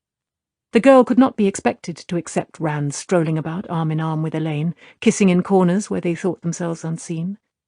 And Egwene did not know the half yet. Commiseration did not last. There was too much of importance to deal with for the girl to be fretting over what she could not have in any case. Elaine and Nynaeve should be aboard the Raker by now, out of the way. Their voyage might eventually tell her if her suspicions about the Windfinders were correct. That was a minor point, though. At worst, the pair had enough gold to buy a ship and hire a crew, which might be necessary given the rumours of Tanchico, with enough left for the bribes so often necessary with Tarrabonner officials. Tom Merrilin's room was empty, and her informants had reported him muttering about Tanchico on his way out of the stone. He would see they got a good crew and found the right officials. The purported plan with Mazrim Taim was much the more likely of the two, but her messages to the Amelin should have taken care of that. The 2 young women could handle the much less likely eventuality of a mysterious danger hidden in Tanchico, and they were out of her hair and away from Rand. She only regretted that Egwene had refused to go with them. Tar Valon would have been best for all 3. But Tanchico would do. "Speaking of wool-brained, do you mean to continue with this plan to go into the Waste?" "I do," the girl said firmly. She needed to be back in the tower, training her strength. What was Suan thinking of? She will probably give me one of those sayings about boats and fish when I can ask her. At least Egwene would be out of the way too, and the Aiel girl would look after her. Perhaps the Wise Ones really could teach her something of dreaming. That had been the most astounding letter from them, not that she could afford to heed most of it. Egwene's journey into the Waste might be useful in the long run. The last line of Tyrants gave way, making a little hollow, and she and Egwene faced the open area under the vast dome. The nobles' ill-ease was most evident here. Many studied their feet like sulky children, and others stared at nothing, looking at anything but where they were. Here was where Callandor had been kept before Rand took it. Here, beneath this dome, untouched by any hand for more than 3,000 years, untouchable by any hand but that of the dragon reborn. Tyrants did not like admitting that the heart of the stone existed. "Poor woman," Egwene murmured. Moraine followed the girl's gaze. The High Lady Altama, already gowned and ruffed and capped in shimmering white as Tyrant widows were, though her husband still lingered, was perhaps the most composed of all the nobles. She was a slender, lovely woman, made more so by her small, sad smile, with large brown eyes and long black hair hanging halfway to her waist. A tall woman, though Moraine admitted she did tend to judge such things by her own height, and rather too full-bosomed. Cairienin were not a tall people, and she had been considered short even among them.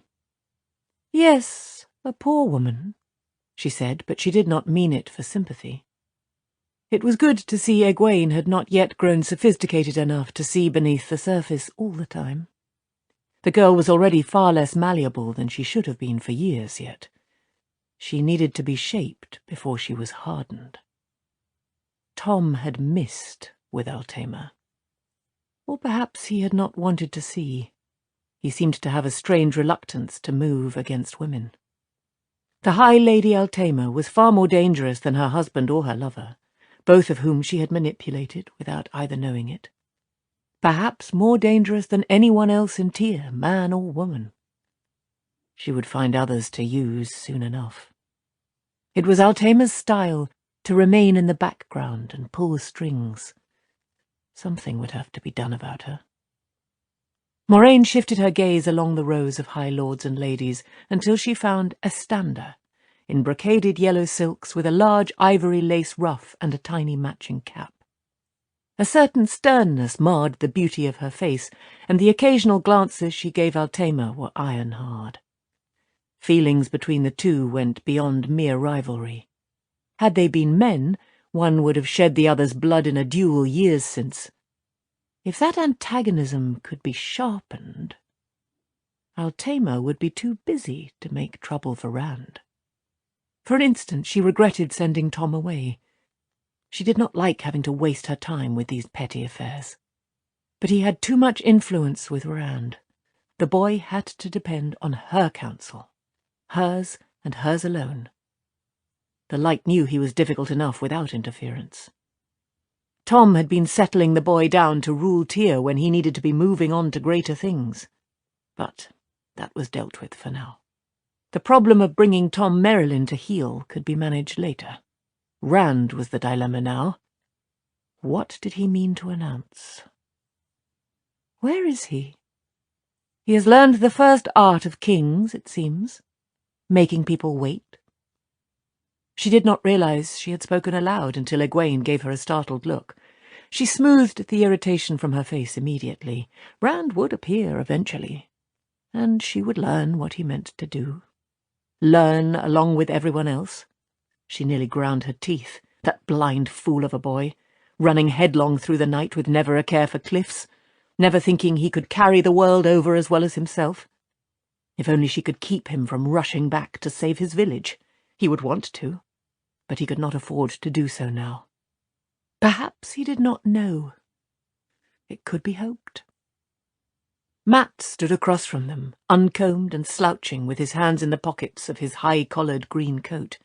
It was half unbuttoned, as usual, and his boots were scuffed, in sharp contrast to the precise elegance around him. He shifted nervously as he saw her looking at him, then gave one of his rudely defiant grins. At least he was here, under her eye. Matt Cawthon was an exhausting young man to keep track of, avoiding her spies with ease. He never gave any sign that he knew they were there, but her eyes and ears reported that he seemed to slide out of sight whenever they got too close. "I think he sleeps in his coats," Egwene said disapprovingly, "on purpose. I wonder where Perrin is." She went on tiptoes, trying to search over the heads of the assemblage. "I don't see him." Frowning, Moraine scanned the crowd, not that she could make out much beyond the front row. Lan could have been back among the columns. She would not strain, though, or jump up on her toes like an anxious child. Lan was due a talking to he would not soon forget when she laid hands on him. With Nynaeve tugging at him one way, and Taviren, Rand at least, seemingly pulling another, she sometimes wondered how well their bond still held. At least his time with Rand was useful. It gave her another string to the young man. "Perhaps he is with Fail," Egwene said. "He won't have run away, Moraine. Perrin has a strong sense of duty." Almost as strong as a warder's, Moraine knew, which was why she did not keep eyes and ears on him as she tried to with Mat.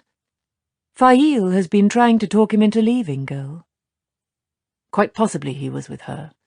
He usually was. Do not look so surprised. They often talk, and argue where they can be overheard.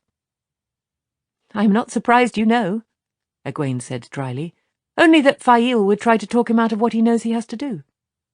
Perhaps she does not believe it as he does." Moraine had not believed it herself at first, had not seen it. 3 Taviren, all the same age, coming out of one village. She must have been blind not to realize they had to be connected. Everything had become much more complicated with that knowledge, like trying to juggle 3 of Tom's coloured balls one-handed and blindfolded. She had seen Tom do that, but she would not want to try.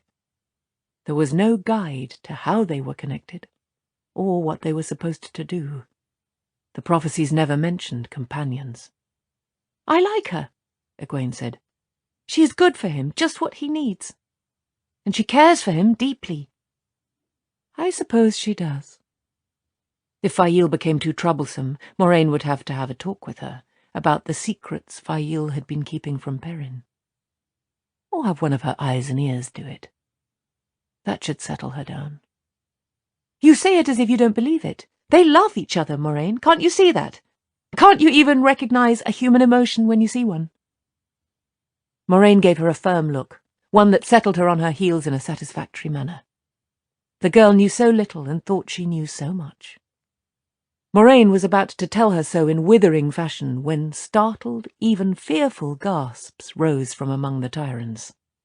The crowd gave way hurriedly, more than eagerly, those in front ruthlessly forcing those behind farther back, opening a wide passage to the space beneath the dome.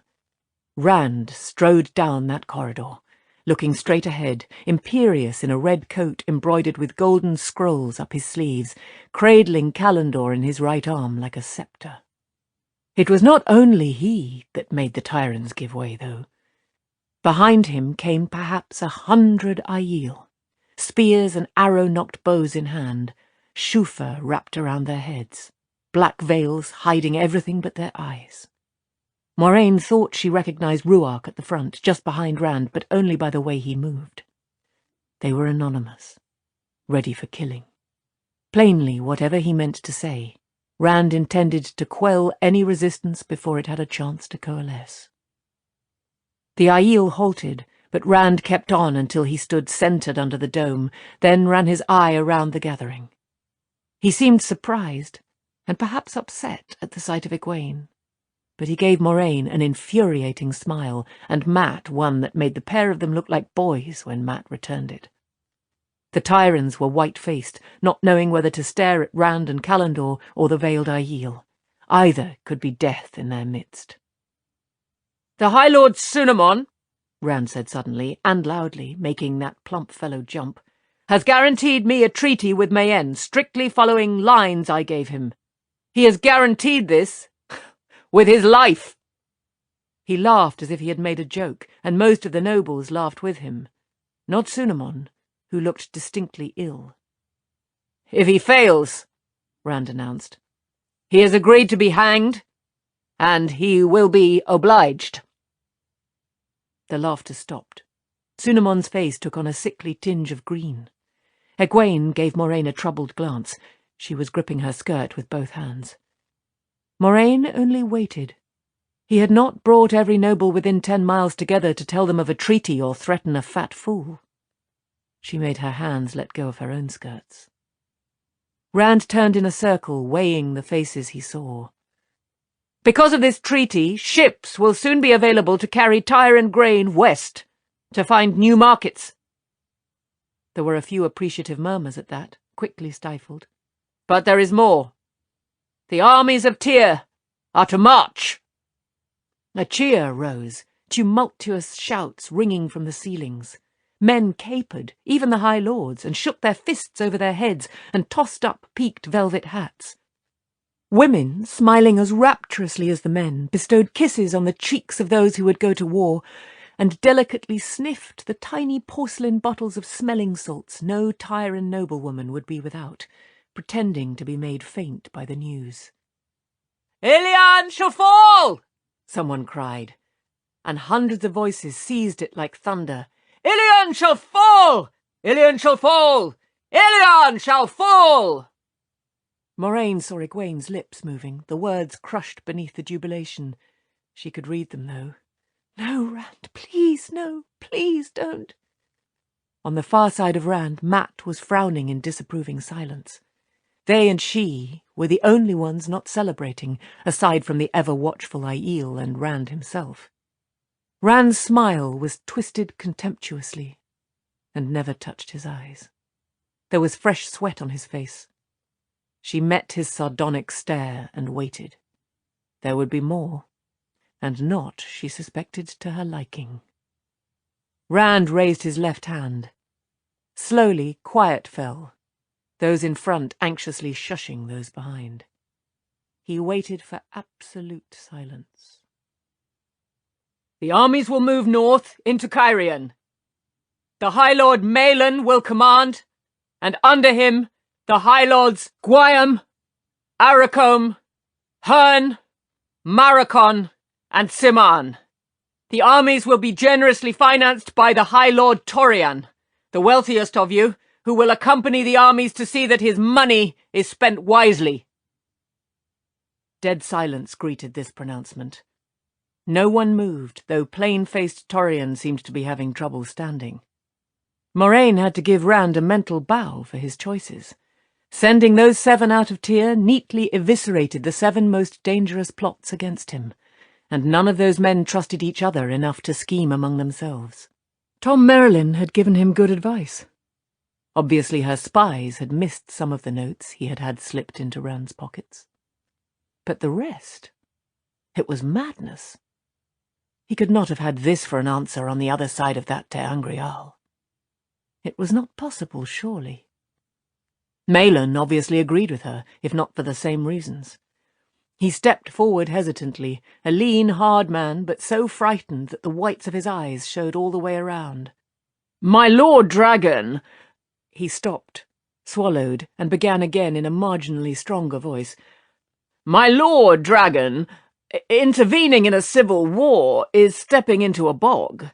A dozen factions contend for the Sun Throne with as many shifting alliances, each one betrayed every day. Besides that, bandits infest Cairhien as fleas on a wild boar. Starving peasants have stripped the land bare. I am reliably informed that they eat bark and leaves. My Lord Dragon, a quagmire barely begins to describe—" Rand cut him off. "You do not want to extend Tyr's sway all the way to Kinslayer's dagger, Malin? That is all right.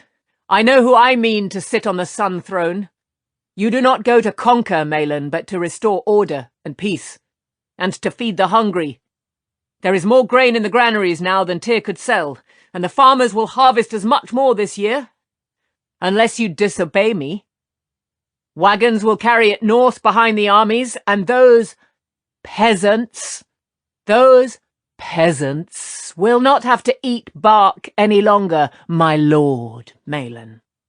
The tall High Lord opened his mouth again, and Rand swung Callandor down, grounding its crystal point in front of him. "You have a question, Malin?" Shaking his head, Malin backed into the crowd as though trying to hide. "I knew he would not start a war," Egwene said fiercely. "I knew it." "You think there will be less killing in this?" Moraine muttered. What was the boy up to? At least he was not running off to save his village while the Forsaken had their way with the rest of the world. "The corpses will be piled as high, girl. You will not know the difference between this and a war." Attacking Ilian and Samael would have gained him time, even if it grew into a stalemate. Time to learn his power, and perhaps to bring down one of his strongest enemies to cow the rest. What did he gain by this? Peace for the land of her birth? Starving Cairhien fed? She would have applauded another time. It was laudably humane, and utterly senseless now. Useless bloodshed rather than confronting an enemy who would destroy him given the slightest opening. Why? Lanfear.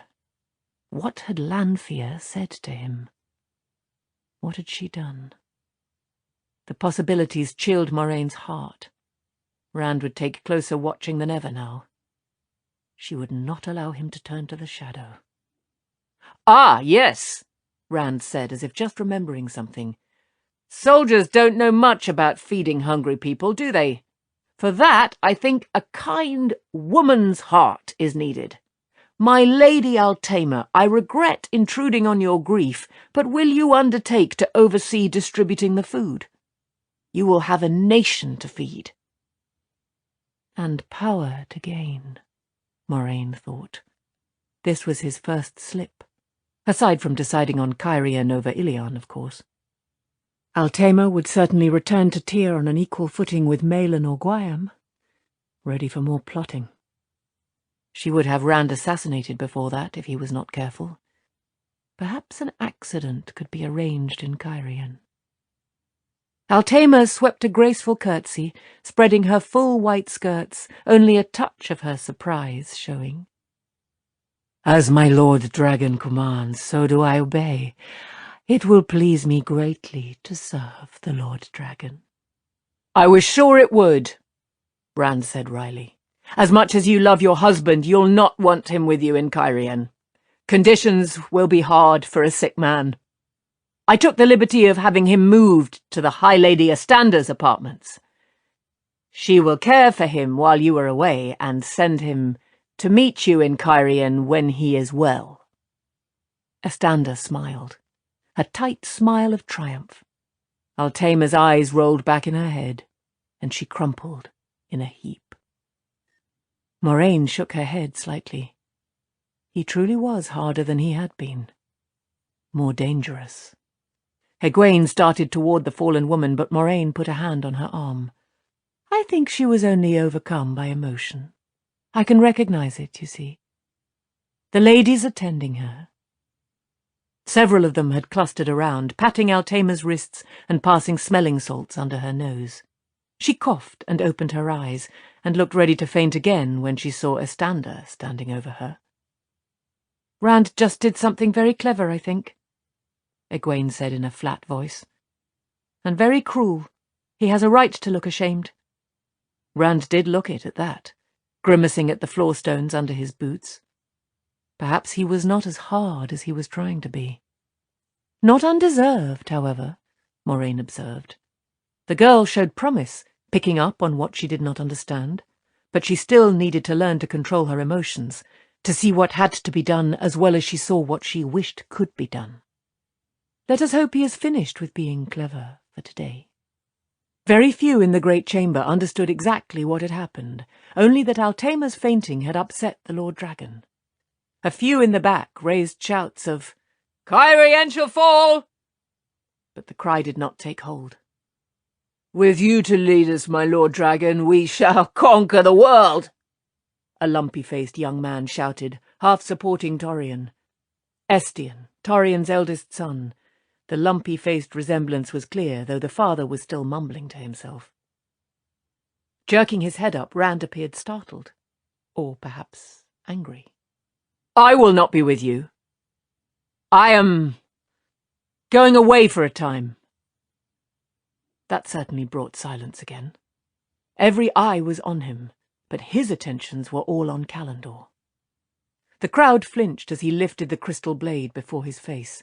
Sweat rolled down his face, much more sweat than before. "The stone held Callandor before I came. The stone should hold it again, until I return." Suddenly the transparent sword blazed in his hands. Whirling it hilt uppermost, he drove it down, into the stone floor. Bluish lightning arced wildly toward the dome above. The stone rumbled loudly, and the stone shook, dancing, heaving screaming people from their feet. Moraine pushed Egwene off of her while tremors still reverberated through the chamber, and scrambled erect. What had he done? And why? Going away? It was the worst of all her nightmares. The Aiel had already regained their feet. Everyone else lay stunned or huddled on hands and knees. Except for Rand. He was on one knee, both hands holding Callandor's hilt, with the blade driven halfway into the floorstones. The sword was clear crystal again. Sweat glistened on his face.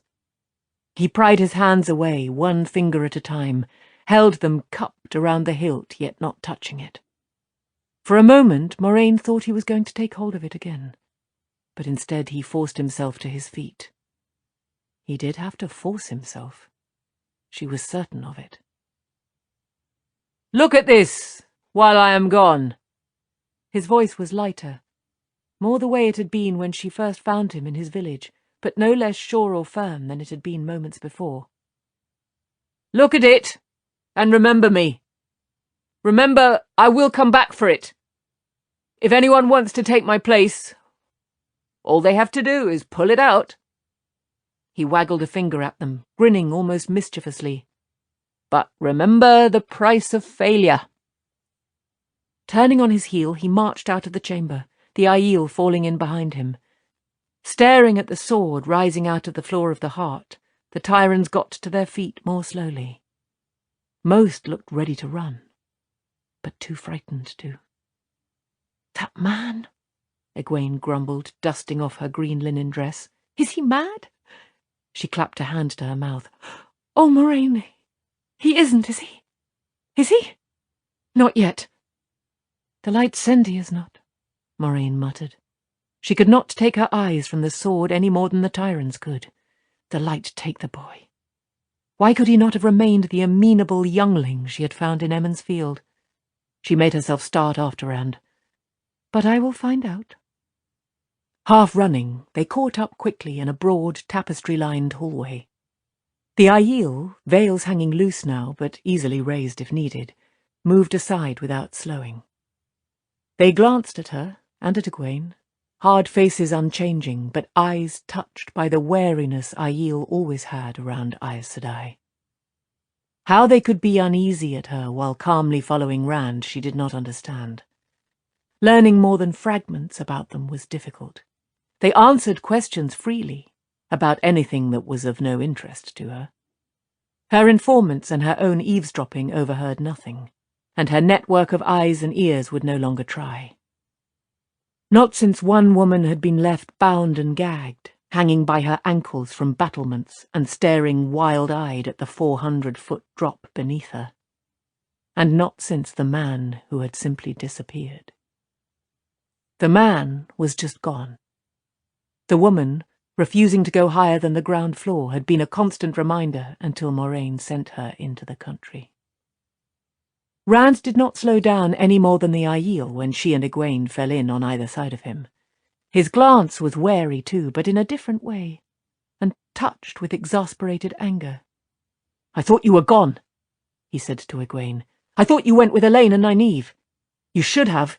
Even Tanchico is—" "Why did you stay?" "I won't be staying much longer," Egwene said. "I am going to the Waste with Avienda. To Ruidian. To study with the Wise Ones."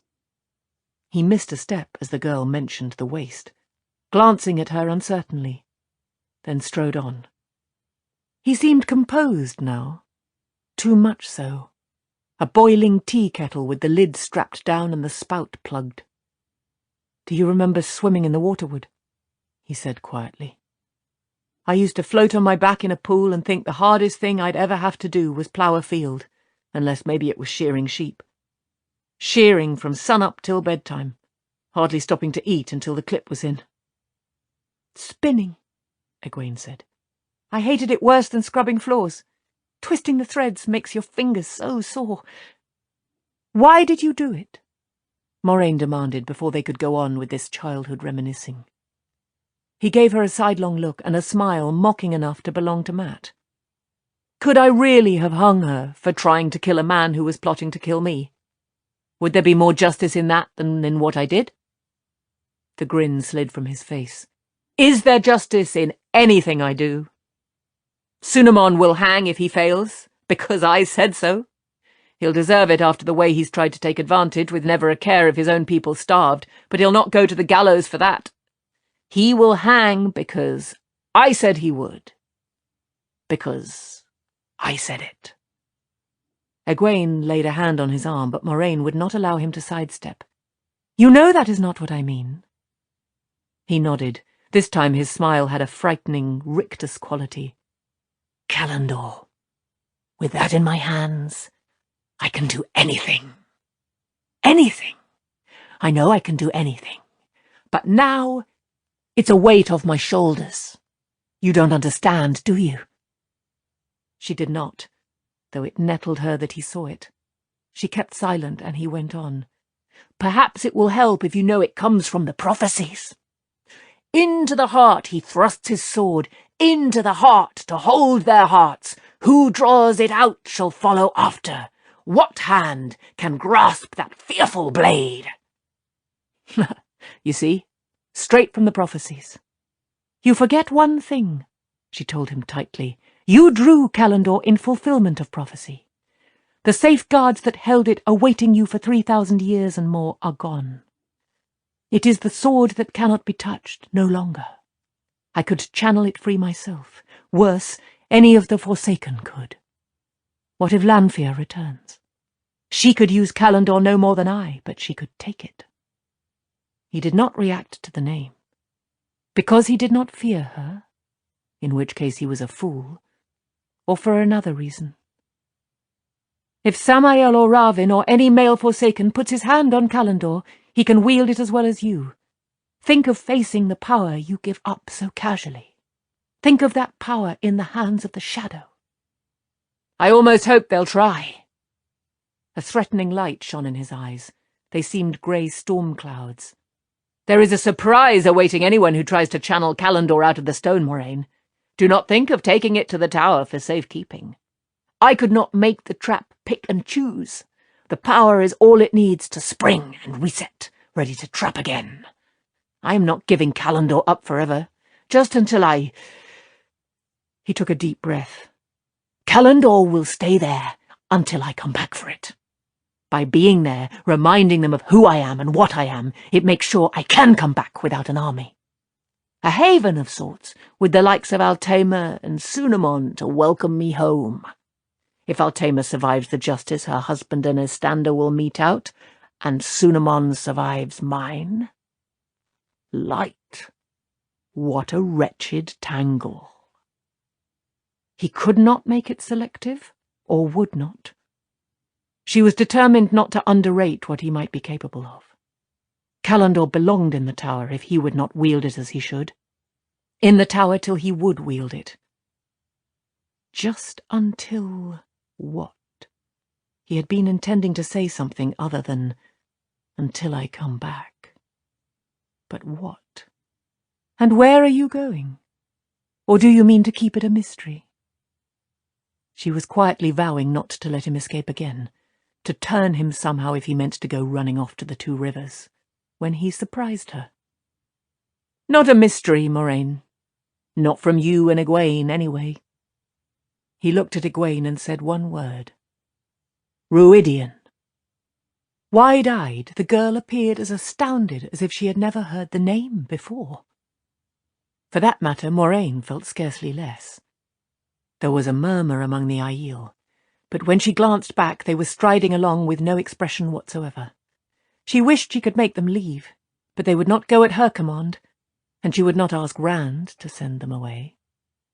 It would not help her with him to ask favours, especially when he might well refuse. You are not an Aiel clan chief, Rand, she said firmly, and have no need to be one. Your struggle is on this side of the Dragon Wall. Unless... Does this come from your answers in the Ter Angreal? Cairhien, and Callandor, and Ruidian? I told you those answers can be cryptic. You could be misunderstanding them, and that could prove fatal. to more than you. You must trust me, Moraine, as I have so often had to trust you." His face might as well have belonged to an Aiel for all she could read in it. "I will trust you for now. Just do not wait to seek my guidance until it is too late.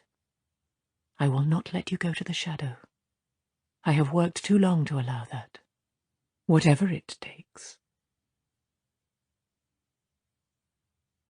Chapter 22. Out of the Stone.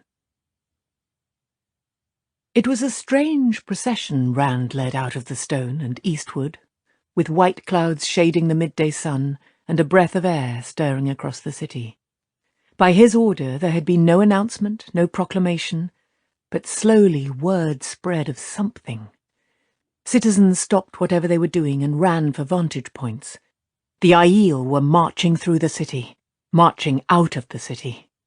People who had not seen them come in the night, who had only half believed they were in the stone at all, increasingly lined the streets along the route, filled the windows, even climbed onto slate rooftops, straddling roof peaks and upturned corners.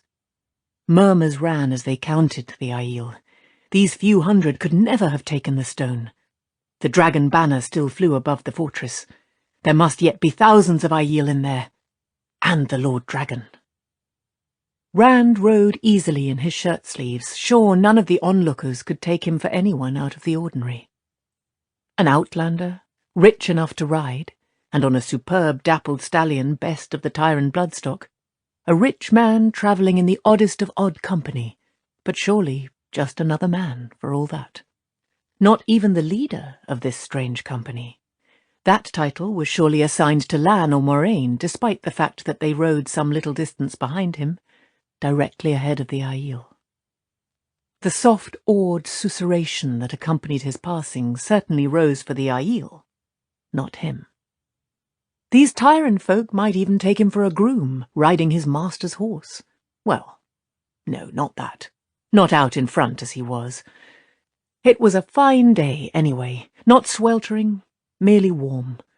No one expected him to mete out justice or rule a nation.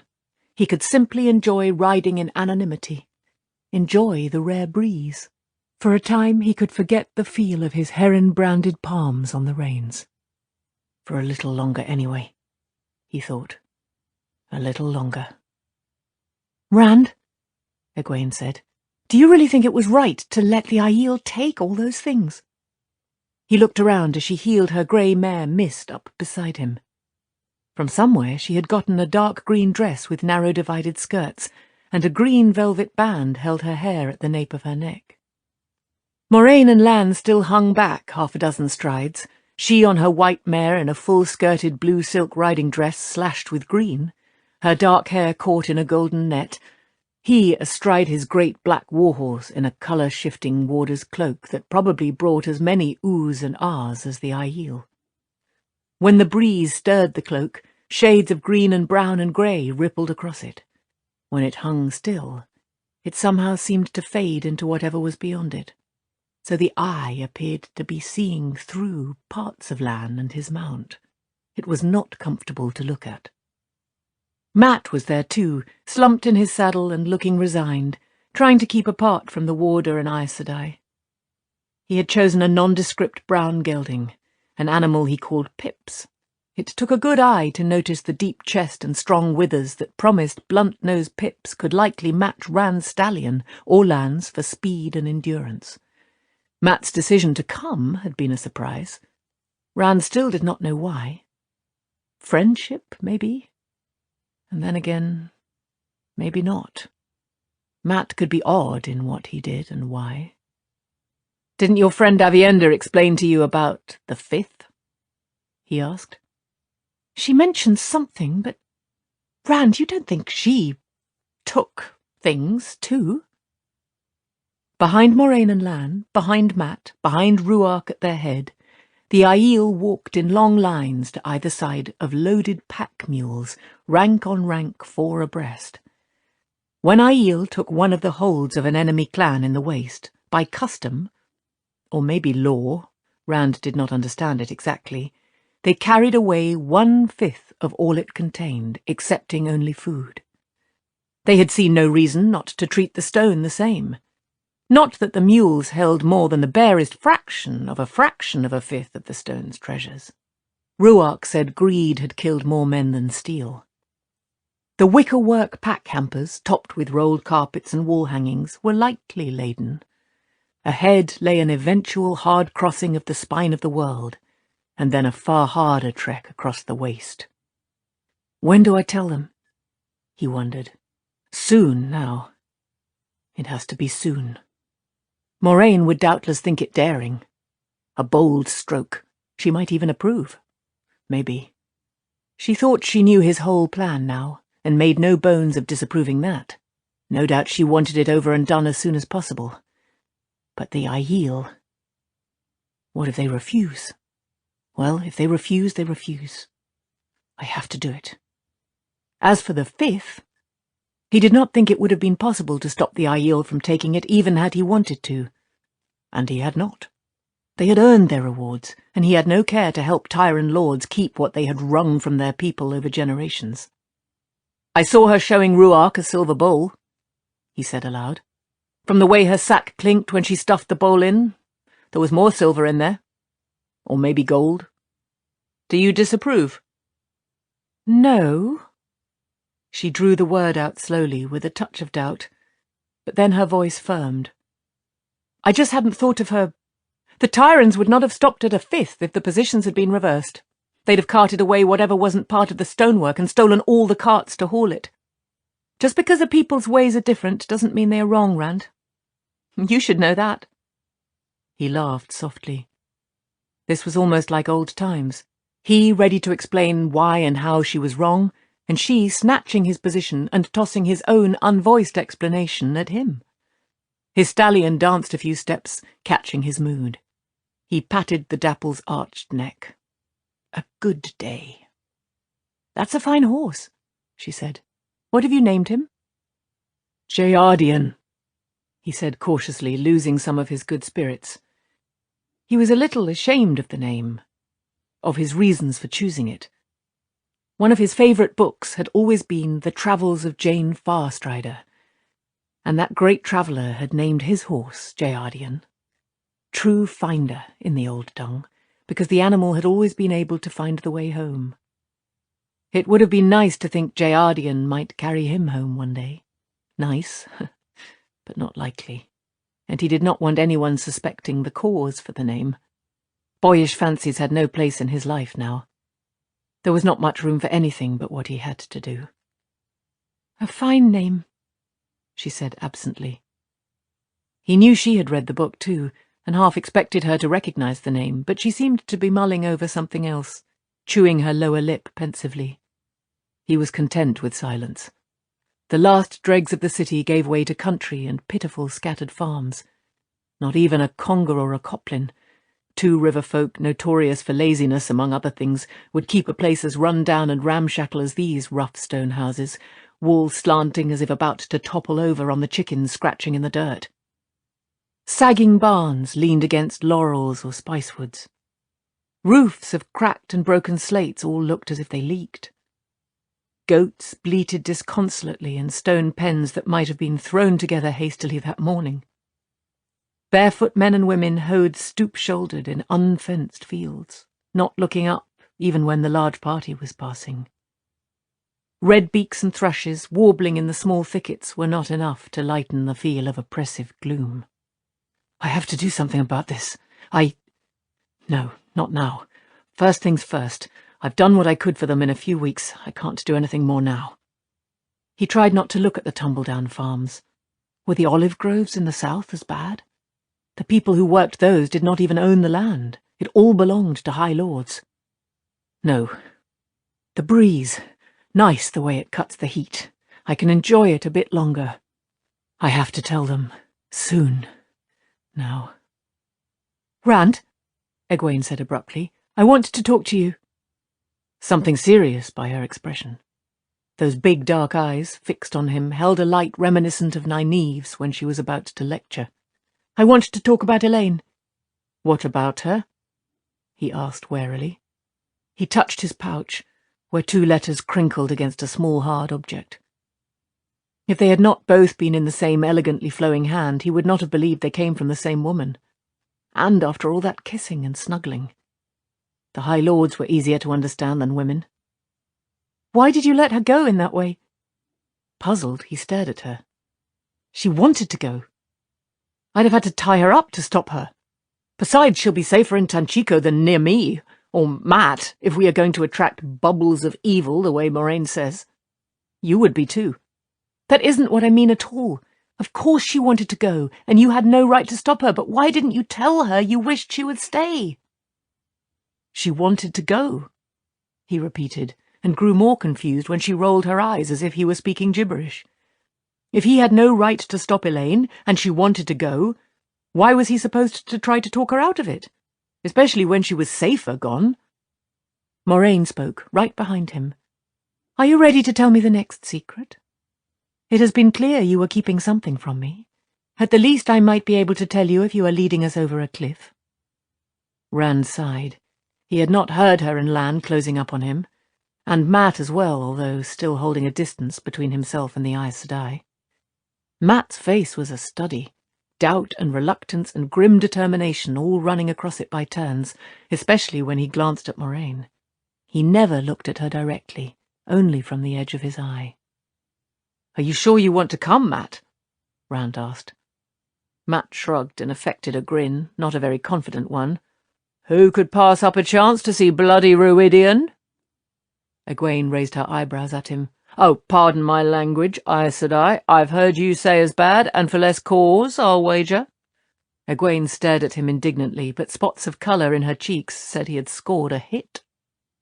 "Be glad Matt is here," Moraine said to Rand, her voice cool and not pleased.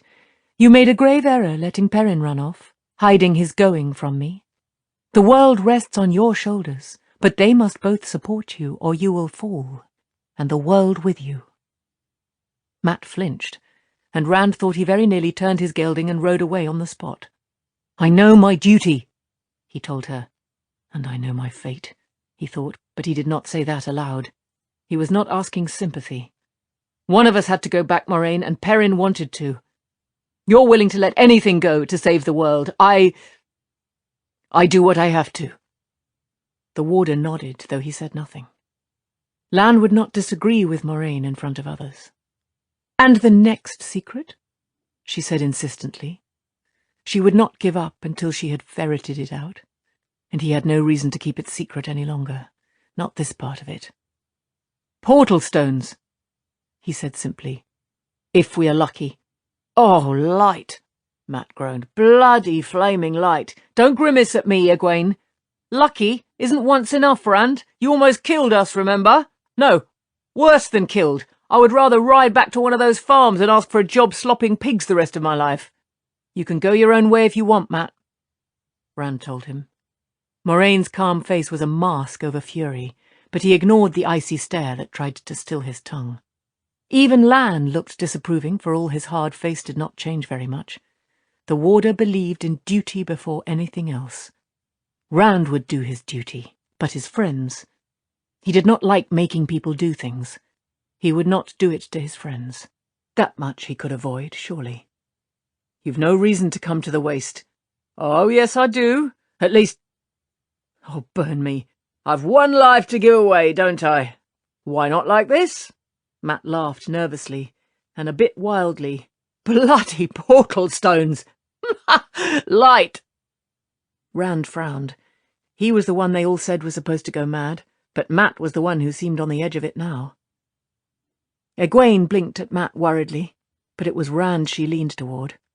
"Rand, Verin Sedai told me a little about portal stones. She told me about the journey you took. Do you really mean to do this?" "It's what I have to do, Egwene." He had to move quickly, and there was no quicker way than portal stones. Remnants of an age older than the Age of Legends. Even Aes Sedai of the Age of Legends had not understood them, it seemed. But there was no quicker way, if it worked the way he hoped. Moraine had listened to the exchange patiently, especially to Matt's part of it, though Rand could not see why. Now, she said, "Verin also told me of your journey using portal stones." That was only a few people and horses, not hundreds, and if you did not almost kill everyone, as Matt says, it yet sounded an experience no one would wish to repeat. Nor did it turn out as you expected. It also required a great deal of the power, almost enough to kill you, at least, Verin said. Even if you leave most of the Aiel behind, do you dare risk the attempt? I have to, he said, feeling at his belt pouch, at the small, hard shape behind the letters, but she went right on as if he had not spoken. Are you even certain there is a portal stone in the waste? Verin certainly knows more of them than I, but I have never heard of one. If there is, will it place us any closer to Ruidian than we are right now? Some 600 or so years ago, he told her, a peddler tried to get a look at Ruidian. Another time it would have been a pleasure to be able to lecture her for a change. Not today, there was too much he did not know. This fellow apparently didn't see anything of it. He claimed to have seen a golden city up in the clouds, drifting over the mountains. There are no cities in the waste, Lan said, in the clouds or on the ground. I fought the Aiel. They have no cities. Egwene nodded.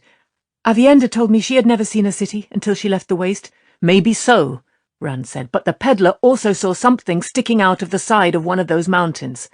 A portal stone. He described it perfectly. There isn't anything else like a portal stone.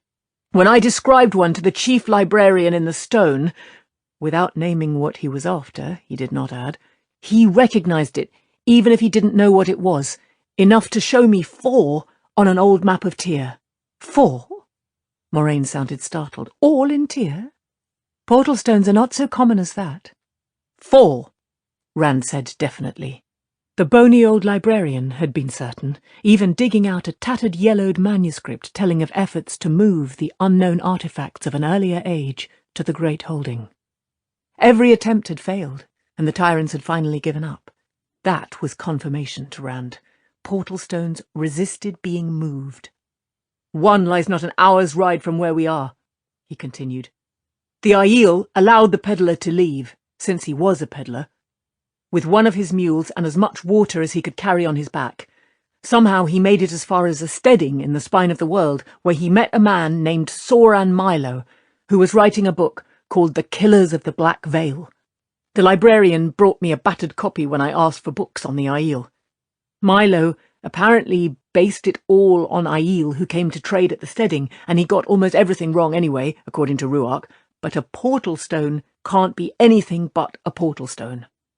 He had examined other maps and manuscripts, dozens of them, supposedly studying Tyr and its history, learning the land.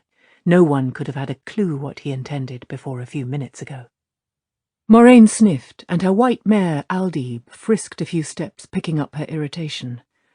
A supposed story told by a supposed peddler who claimed to have seen a golden city floating in the clouds. Has Ruark seen this portal stone? He has actually been to Ruidian. Even if this peddler did go into the waste and did see a portal stone, it could have been anywhere. A man telling a story usually tries to better what really happened. A city floating in the clouds. How do you know it doesn't? He said. Ruark had been willing to laugh at all the wrong things Milo had written about Aiel, but he had not been very forthcoming about Ruidian. No, more than that, or less, rather. The Aielman had refused even to comment on the parts of the book supposedly about Ruidian. Ruidian, in the lands of the Gen Aiel, the clan which is not. That was almost the extent of what Ruark would say about it. Ruidian was not to be spoken of. The Aes Sedai was not best pleased with his flippant remark, but he did not care. She had kept too many secrets herself, made him follow her on blind trust too often. Let it be her turn. She had to learn that he was not a puppet. I'll take her advice when I think it's right, but I won't dance on Tarvalon's strings again. He would die on his own terms. Egwene moved her grey horse closer, riding almost knee to knee with him. Rand, do you really mean to risk our lives on a chance? Ruark did not tell you anything, did he? When I ask Avienda about Ruidian, she shuts up tight as a hickory nut. Matt looked sick. Rand kept his face still, not letting his flash of shame show. He had not meant to frighten his friends. There is a portal stone there, he maintained. He rubbed the hard shape in his pouch again. This had to work. The librarian's maps had been old, but in a way that was a help. The grasslands they rode now had been forest when those maps were drawn, but few trees remained, far-scattered scraggly copses of white oak and pine and maidenhair, tall solitary trees he did not recognize with gnarled, spindly trunks. He could make out the shape of the land easily, hills shrouded mainly in high grass now. On the maps, two tall, bent ridges, one close behind the other, had pointed to the cluster of round hills where the portal stone was. If the maps had been well made, if the librarian really had recognized his description, and the green diamond mark actually meant ancient ruins as he claimed. Why would he lie? I'm getting too suspicious. No, I have to be suspicious. As trusting as a viper, and as cold. He did not like it, though. To the north he could just make out hills with no trees at all, speckled with moving shapes that must be horses. The High Lord's herds, grazing across the site of the old Ogier Grove. He hoped Perrin and Loyal had gotten away safely. Help them, Perrin, he thought. Help them somehow, because I can't. The Ogier Grove meant the folded ridges must be close, and soon he spotted them, a little to the south, like two arrows, one inside the other, a few trees along the top making a thin line against the sky. Beyond, low round hills like grass-covered bubbles ran into one another. More hills than on the old map. Too many, for all the patch encompassed less than a square mile. If they did not correspond to the map, which one held the portal stone on its side? The Aiel have numbers, Lan said quietly, and sharp eyes. With a nod of gratitude, Rand reined Jayardian in, falling back to put the problem before Ruark. He only described the portal stone, not saying what it was. There would be time enough for that when it was found. He was good at keeping secrets now. Ruark probably had no idea what a portal stone was, anyway. Few did, except for Aes Sedai. He had not known until someone told him. Striding along beside the dapple stallion, the Aielman frowned slightly, as much as a worried grimace from most other men, then nodded. "We can find this thing." He raised his voice. "Ayasandor! Far Aldazardin! Tuadhe Machtein! Far Darius Mai! Seyadun!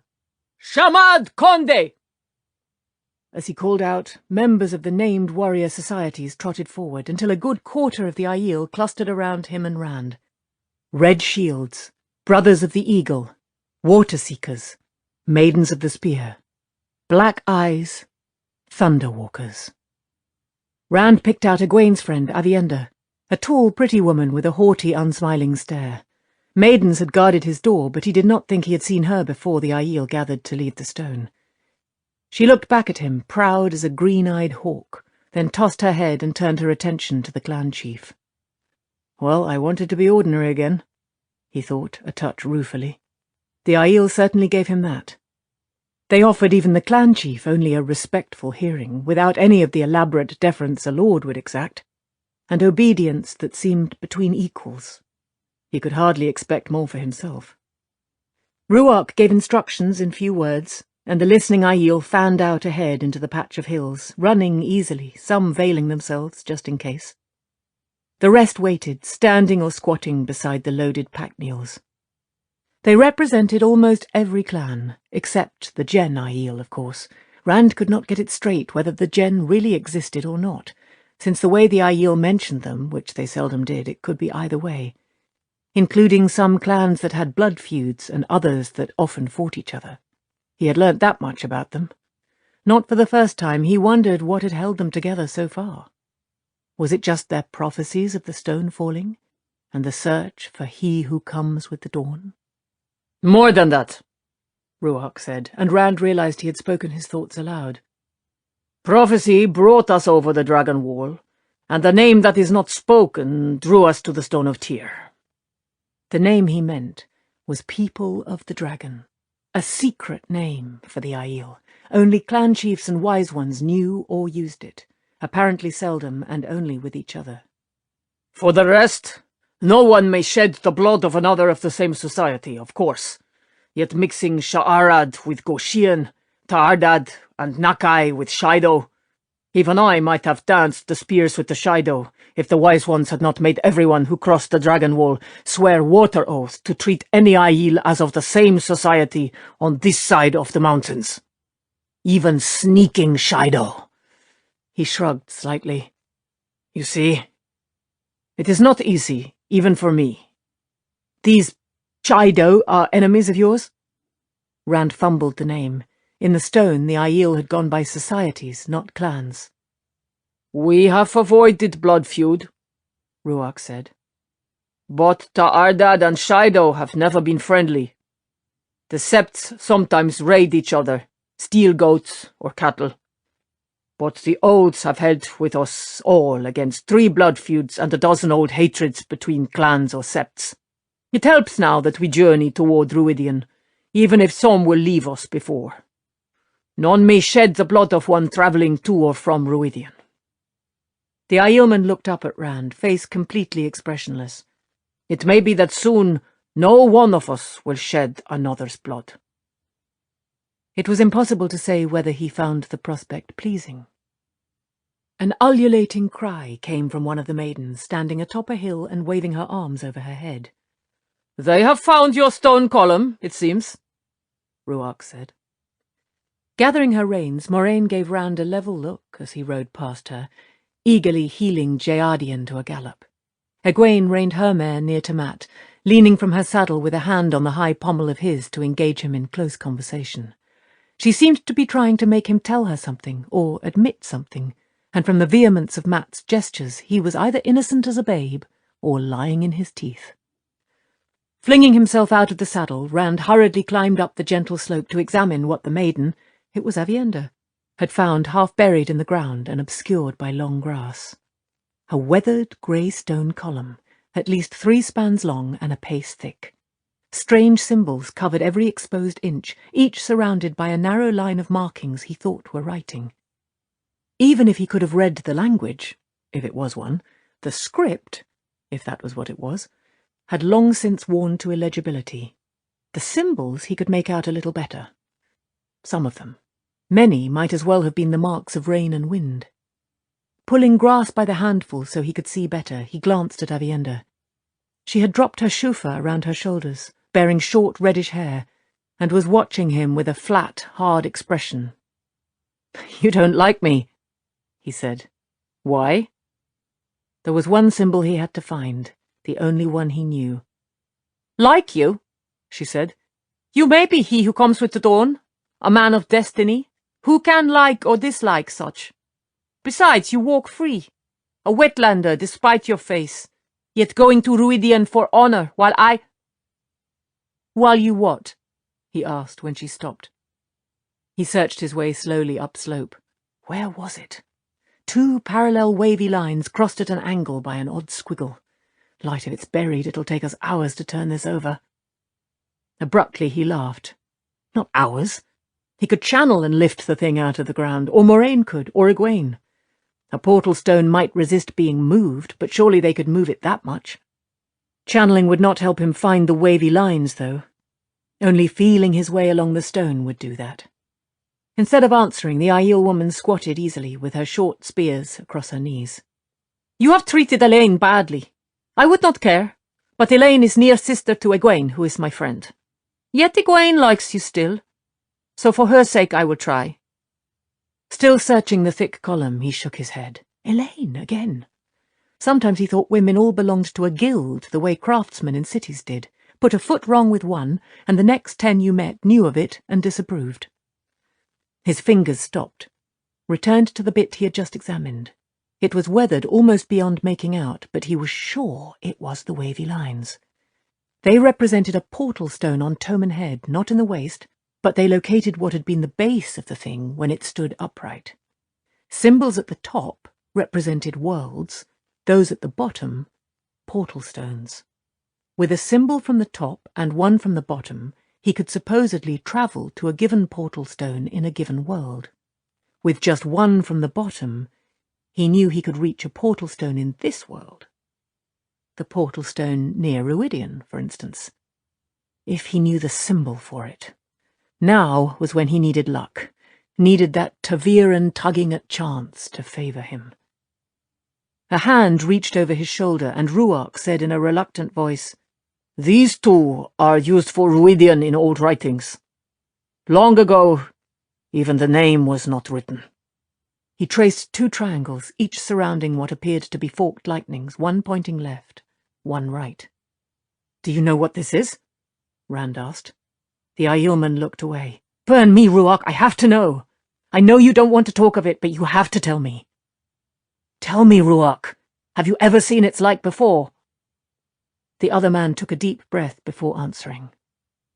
"I have seen its like." Each word came as if dragged. "When a man goes to Ruidian, wise ones and clansmen wait on the slopes of Chayandaya near a stone like this." Avienda stood up and walked away stiffly. Ruark glanced after her, frowning. "I know no more of it, Rand al'Thor. May I never know shade if I do." Rand traced the unreadable script surrounding the triangles. Which one? Only one would take him where he wanted to go. The second might land him on the other side of the world, or the bottom of the ocean. The rest of the Aiel had gathered at the foot of the hill with their pack mules. Moraine and the others dismounted and climbed the easy slope, leading their horses. Mat had Jayardian as well as his own brown gelding, keeping the stallion well away from Lan's Mandab. The 2 stallions eyed one another fiercely now that they had no riders. "You truly don't know what you are doing, do you?" Egwene protested. "Moraine, stop him! We can ride to Ruidian. Why are you letting him go on with this? Why don't you say something?" "What would you suggest I do?" the Aes Sedai said dryly. "I can hardly drag him away by his ear. We may be about to see how useful dreaming really is." "Dreaming?" Egwene said sharply. "What does dreaming have to do with this?" "Will you 2 be quiet?" Rand made himself sound patient. "I am trying to decide."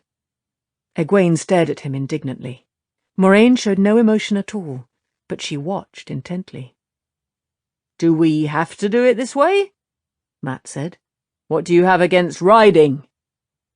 Rand only looked at him, and he shrugged uncomfortably. "Oh, burn me. If you're trying to decide—" Taking both horses' reins in one hand, he dug a coin from his pocket, a gold Tarvalon mark, and sighed. "It would be the same coin, wouldn't it?" He rolled the coin across the backs of his fingers. "I'm lucky sometimes, Rand. Let my luck choose. Head, the one that points to your right. Flame, the other. What do you say?" "This is the most ridiculous—" Egwene began, but Moraine silenced her with a touch on the arm. Rand nodded. "Why not?" Egwene muttered something. All he caught were men and boys, but it did not sound a compliment. The coin spun into the air off Mat's thumb, gleaming dully in the sun. At its peak, Mat snatched it back and slapped it down on the back of his other hand, then hesitated. "It's a bloody thing to be trusting to the toss of a coin, Rand." Rand laid his palm on one of the symbols without looking. "This one," he said. "You chose this one." Mat peeked at the coin and blinked. "You're right. How did you know?" "It has to work for me sooner or later." None of them understood. He could see that, but it did not matter. Lifting his hand, he looked at what he and Mat had picked. The triangle pointed left. The sun had slid down from its apex. He had to do this right. A mistake, and they could lose time, not gain it.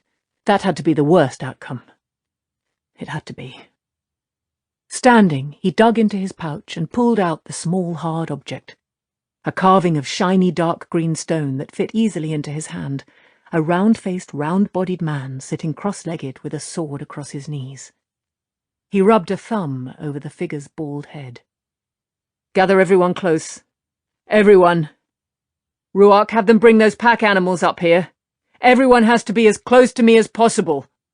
"Why?" the Aielman asked. "We're going to Ruidian." Rand bounced the carving on his palm and bent to pat the portal stone. "To Ruidian. Right now." Ruark gave him a long, flat look, then straightened, already calling to the other Aiel. Moraine took a step closer up the grassy slope. "What is that?" she asked curiously. "An angreal," Rand said, turning it in his hand. "One that works for men. I found it in the great holding when I was hunting that doorway. It was the sword that made me pick it up, and then I knew. If you are wondering how I mean to channel enough of the power to take us all, Aiel, pack mules, everybody and everything, this is it." "Rand," Egwene said anxiously, "I am sure you think you are doing what is best, but are you certain? Are you certain that angreal is strong enough? I can't even be sure it is one. I believe you if you say it is, but angreal vary, Rand. At least those that women can use do. Some are more potent than others, and size or shape is no guide." "Of course I'm certain," he lied. There had been no way to test it, not for this purpose, not without letting half of Tyr know he was up to something. But he thought it would do. Just. And as small as it was, no one would know it was gone from the stone unless they decided to inventory the holding. Not likely, that. "You leave Callandor behind and bring this," Moraine murmured. "You seem to have considerable knowledge of using portal stones. More than I would have thought." "Verin told me a good bit," he said. Verin had, but it had been Lanfear who first explained them to him. He had known her as Selene then, but he did not intend explaining that to Moraine any more than he would tell her of the woman's offer of help. The Aes Sedai had taken the news of Lanfear's appearance too calmly, even for her, and she had that weighing look in her eyes as if she had him on balance scales in her mind. "Take care, Rand al'Thor," she said in that icy, musical voice. "Any Taviran shapes the pattern to one degree or another, but a Taviran such as you might rip the age-lace for all of time." He wished he knew what she was thinking. He wished he knew what she was planning. The Aiel climbed the hill with their pack mules, covering the slope as they crowded close around him and the portal stone, crowding in shoulder to shoulder on everyone but Moraine and Egwene. Those two they left a little space. Ruark nodded at him as if saying, "It is done, it is in your hands now." Hefting the shiny green angreal, he thought of telling the Aiel to leave the animals, but there was the question of whether they would, and he wanted to arrive with all of them, with all feeling he had done well by them. Goodwill might be in short supply in the waste.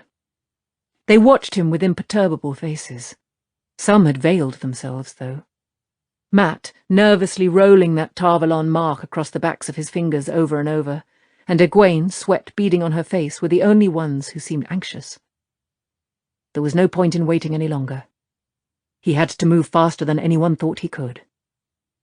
He wrapped himself in the void and reached out for the true source, that sickly, flickering light that was always there, just over his shoulder. The power filled him. Breath of life. Wind to uproot oaks, summer wind sweetened with flowers, foul waftings from a midden heap. Floating in emptiness, he fixed the lightning-laced triangle before him and reached through the angreal, drew deeply at the raging torrent of Sidene. He had to carry them all. It had to work. Holding that symbol, he pulled at the one power, pulled it into him until he was sure he would burst. Pulled more. More.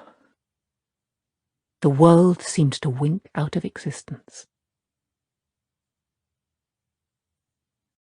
Chapter 23.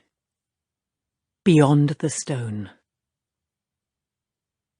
Egwene stumbled, flinging her arms around Mist's neck as the ground tilted under her feet. All about her, Aiel contended with braying, sliding pack mules on a steep, rocky slope where nothing grew. Heat, remembered from Telar and Riode, hammered her. The air shimmered before her eyes. The ground burned her feet through the soles of her shoes. Her skin prickled painfully for a moment, then sweat gushed from every pore. It only dampened her dress, and the sweat seemed to evaporate immediately. The struggling mules and tall Aiel nearly hid the surroundings from her, but she saw a bit in flashes between them. A thick grey stone column angled out of the ground not 3 paces from her, scoured by wind-blown sand until there was no telling whether it had ever been twin to the portal stone in Tyr. Rugged, slab-sided mountains that looked carved by a mad giant's axe, broiled beneath a blazing sun in a cloudless sky.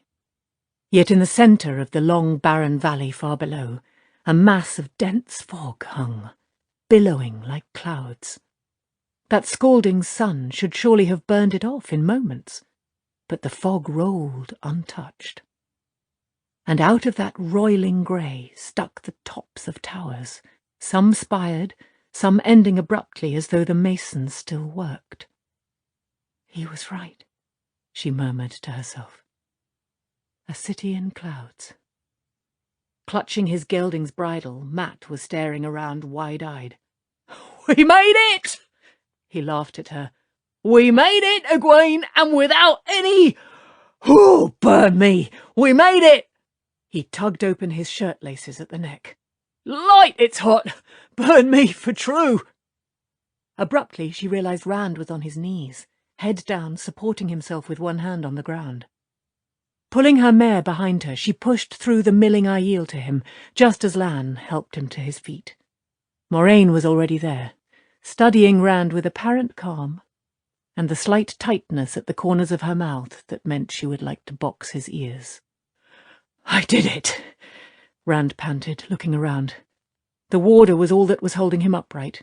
His face was drained and drawn, like a man on his deathbed. "You came close," Moraine said coolly, very coolly. "The Angreal was not sufficient to the task. You must not do this again. If you take chances, they must be reasoned and for a strong purpose. They must be." "I don't take chances, Moraine. Matt's the fellow for chances." Rand forced his right hand open. The Angreal, the fat little man, had driven the point of its sword into his flesh, right into the branded heron. "Maybe you're right. Maybe I did need one a little stronger. A little bit, maybe." He gave a huffing laugh. "It worked, Moraine. That is what's important. I've outrun them all. Ha ha! It worked." "That is what matters," Lan said, nodding. Egwene made a vexed tsk. Men. One almost killed himself, then tried to make a joke of it, and another told him he had done the right thing. Did they never grow up? "The fatigue of channeling is not like other tiredness," Moraine said. "I cannot rid you of it completely, not when you have channeled as much as you did. But I will do what I can. Perhaps what remains will remind you to be more careful in future." She was angry. There was a definite hint of satisfaction in her voice. The glow of Saidar surrounded the Aes Sedai as she reached up to take Rand's head in her hands. A shuddering gasp burst out of him, and he shivered uncontrollably, then jerked back from her, pulling free of Lan as well. "Ask, Moraine," Rand said coldly, stuffing the Angreal into his belt pouch. "Ask first. I'm not your pet dog that you can do whatever you want to, whenever you want." He scrubbed his hands together to rub away the tiny trickle of blood. Egwene made that vexed sound again, childish and ungrateful to boot. He could stand by himself now, though his eyes still looked weary, and she did not have to see his palm to know the tiny puncture was gone as if it had never been. Purely ungrateful. Surprisingly, Lan did not call him down for speaking to Moraine in that fashion. It came to her that the Aiel had gone absolutely still now that they had the mules quieted. They stared outward warily, not toward the valley and the fog-shrouded city that must be Ruidian, but at 2 camps, one to either side of them, perhaps half a mile away. The 2 clusters of dozens upon dozens of low, open-sided tents, one twice as large as the other, clung to the mountain slope and very nearly disappeared against it, but the grey-brown Aiel in each camp were clearly visible, short spears and arrow-nocked horn-bows in hand, veiling themselves, if they were not already. They seemed poised on the balls of their feet, ready to attack. "The peace of Ruidian!" a woman's voice called from upslope, and Egwene could feel the tension leaving the Aiel surrounding her. Those among the tents began lowering their veils, though they still watched cautiously. There was a third, much smaller encampment further up the mountain, she realized, a few of the low tents on a small level patch. 4 women were walking down from that camp, sedate and dignified in dark bulky skirts and loose white blouses, with brown or grey shawls around their shoulders despite heat that was beginning to make Egwene feel light-headed, and many necklaces and bracelets of ivory and gold. 2 had white hair, 1 hair the colour of the sun, flowing down their backs to the waist and held back from their faces by folded kerchiefs tied around the forehead. Egwene recognised one of the white-haired women, Amice, the wise one she had met in Tel'aran'rhiod. Rhiod. Again she was struck by the contrast between Amice's sun-darkened features and her snowy hair. The wise one just did not look old enough. The second white-haired woman had a creased grandmotherly face, and one of the others with grey-streaked dark hair seemed almost as old. She was sure all 4 were wise ones, very likely the same who had signed that letter to Moraine. The Aiel women stopped 10 paces upslope from the gathering around the portal stone, and the grandmotherly woman spread her open hands, speaking in an aged yet powerful voice. "The peace of Rhuidean be on you. Who comes to Chai may return to their holds in peace. There shall be no blood on the ground."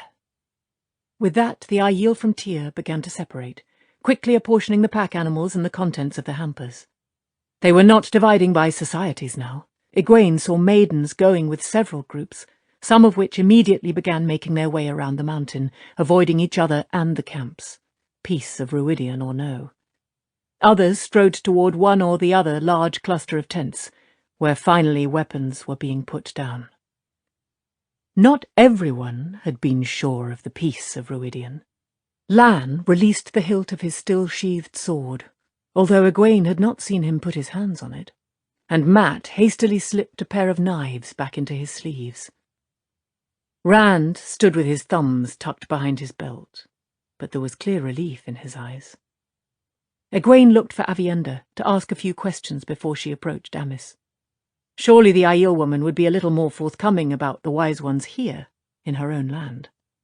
She spotted the maiden, carrying a large, clinking jute sack and 2 rolled wall hangings over her shoulder, as she started briskly for one of the big encampments. "You will stay, Avienda," the wise one with grey streaks in her hair said loudly. Avienda stopped in her tracks, not looking at anyone. Egwene started to go to her, but Moraine murmured, "Best not to interfere. I doubt she will want sympathy or see anything else if you offer it." Egwene nodded in spite of herself. Avienda did look as if she wanted to be left alone. What did the wise ones want with her? Had she broken some rule? Some law? She herself would not have minded some more company. She felt very exposed standing there with no Aiel around her, and all those among the tents watching. The Aiel who had come from the stone had been courteous even when not exactly friendly. The watchers looked neither. It was a temptation to embrace Saidar. Only Moraine, serene and cool as ever despite perspiration on her face, and Lan, as unperturbed as the rocks around them, kept her from it. They would know if there was danger.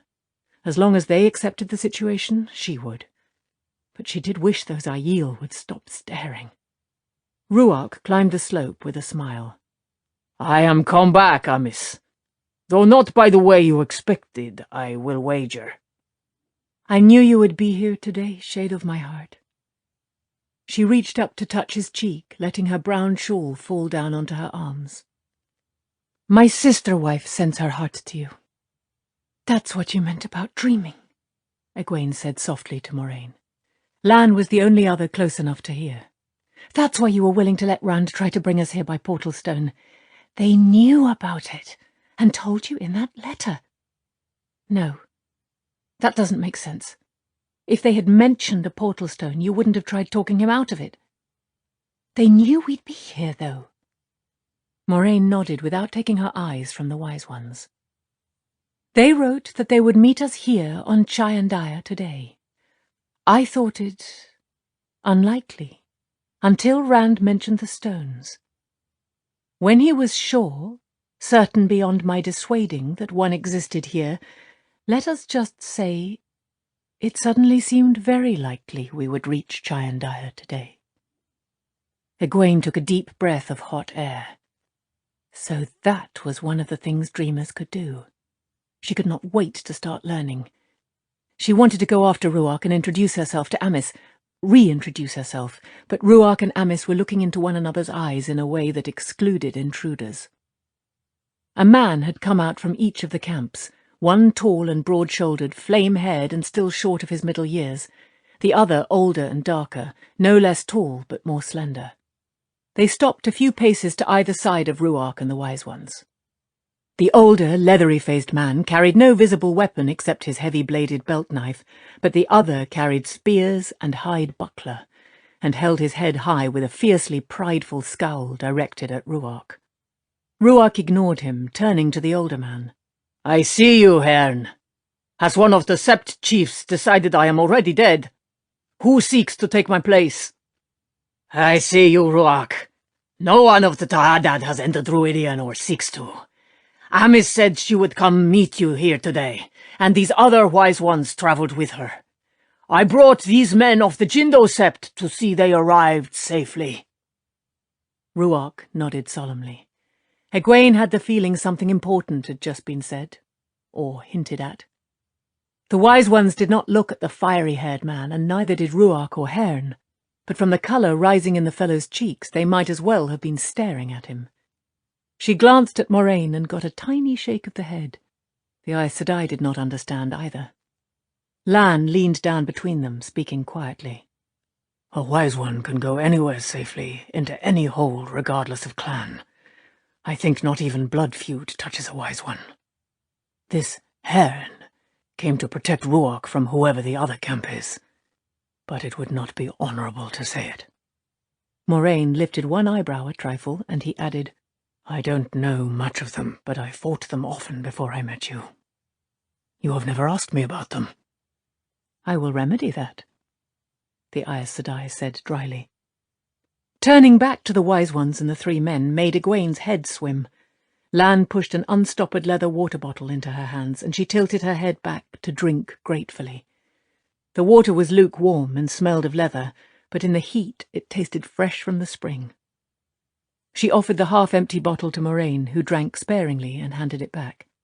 Egwene was glad to gulp down the rest, closing her eyes. Water splashed over her head, and she opened them again quickly. Lan was emptying another water bottle over her, and Moraine's hair already dripped. "This heat can kill if you are not used to it," the warder explained as he wet down a pair of plain white linen scarves pulled from his coat. At his instructions, she and Moraine tied the soaked cloths around their foreheads. Rand and Mat were doing the same. Lan left his own head unprotected to the sun. Nothing seemed to faze the man. The silence between Ruark and the Aielman with him had stretched out, but the clan chief finally turned to the flame-haired man. "Do the Shaido lack a clan chief, then, Couladin?" "Suladrik is dead," the man answered. "Muradin has entered Druidian. Should he fail, I will enter." "You have not asked, Couladin," the grandmotherly Wise One said in that reedy yet strong voice. "Should Muradin fail, ask then.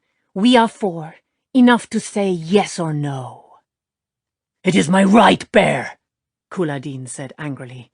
He had the look of a man not used to being balked. "It is your right to ask," the thin-voiced woman replied. "It is ours to answer. I do not think you will be allowed to enter whatever happens to Muradin. You are flawed within, Couladin." She shifted her grey shawl, rewrapping it around her angular shoulders in a way that suggested she had said more than she considered necessary.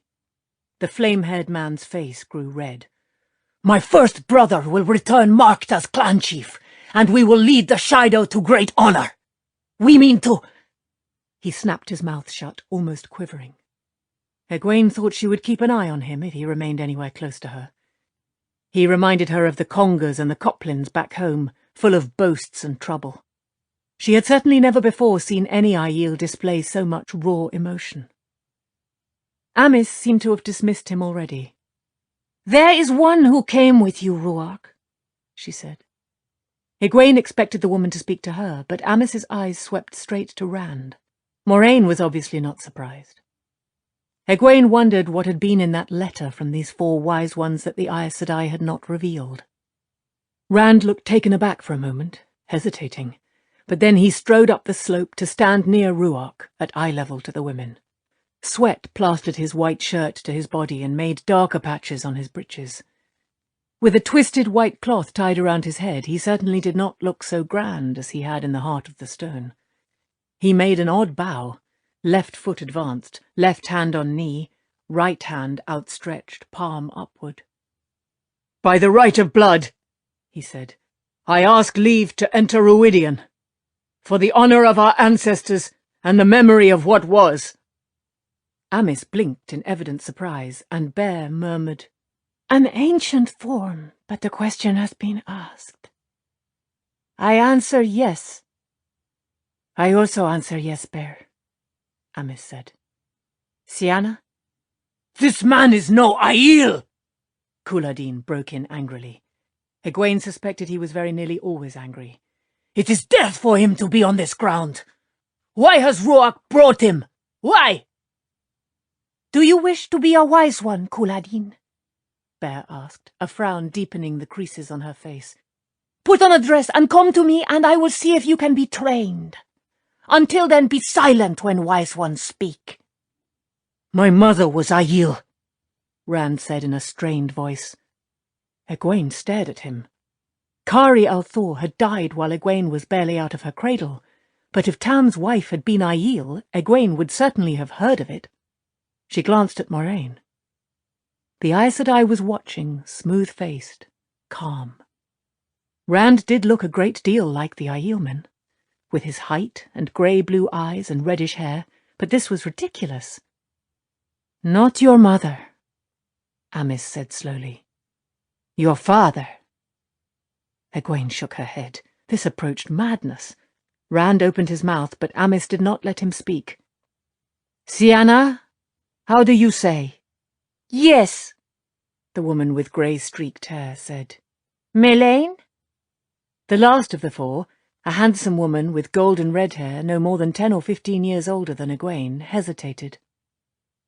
"It must be done," she said finally and unwillingly. "I answer yes." "You have been answered," Amis told Rand. "You may go into Ruidian, and—" She cut off as Mat scrambled up to copy Rand's bow awkwardly. "I also ask to enter Ruidian," he said shakily. The 4 wise ones stared at him. Rand's head whipped around in surprise. Egwene thought no one could be more shocked than she was, but Couladin proved her wrong. Lifting one of his spears with a snarl, he stabbed at Mat's chest. The glow of Saidar surrounded Amis and Melaine, and flows of air lifted the fiery-haired man and flung him back a dozen paces. Egwene stared, wide-eyed. They could channel. At least 2 of them could. Suddenly, Amis's youthfully smooth features beneath that white hair leaped out at her for what they were. Something very close to Aes Sedai agelessness.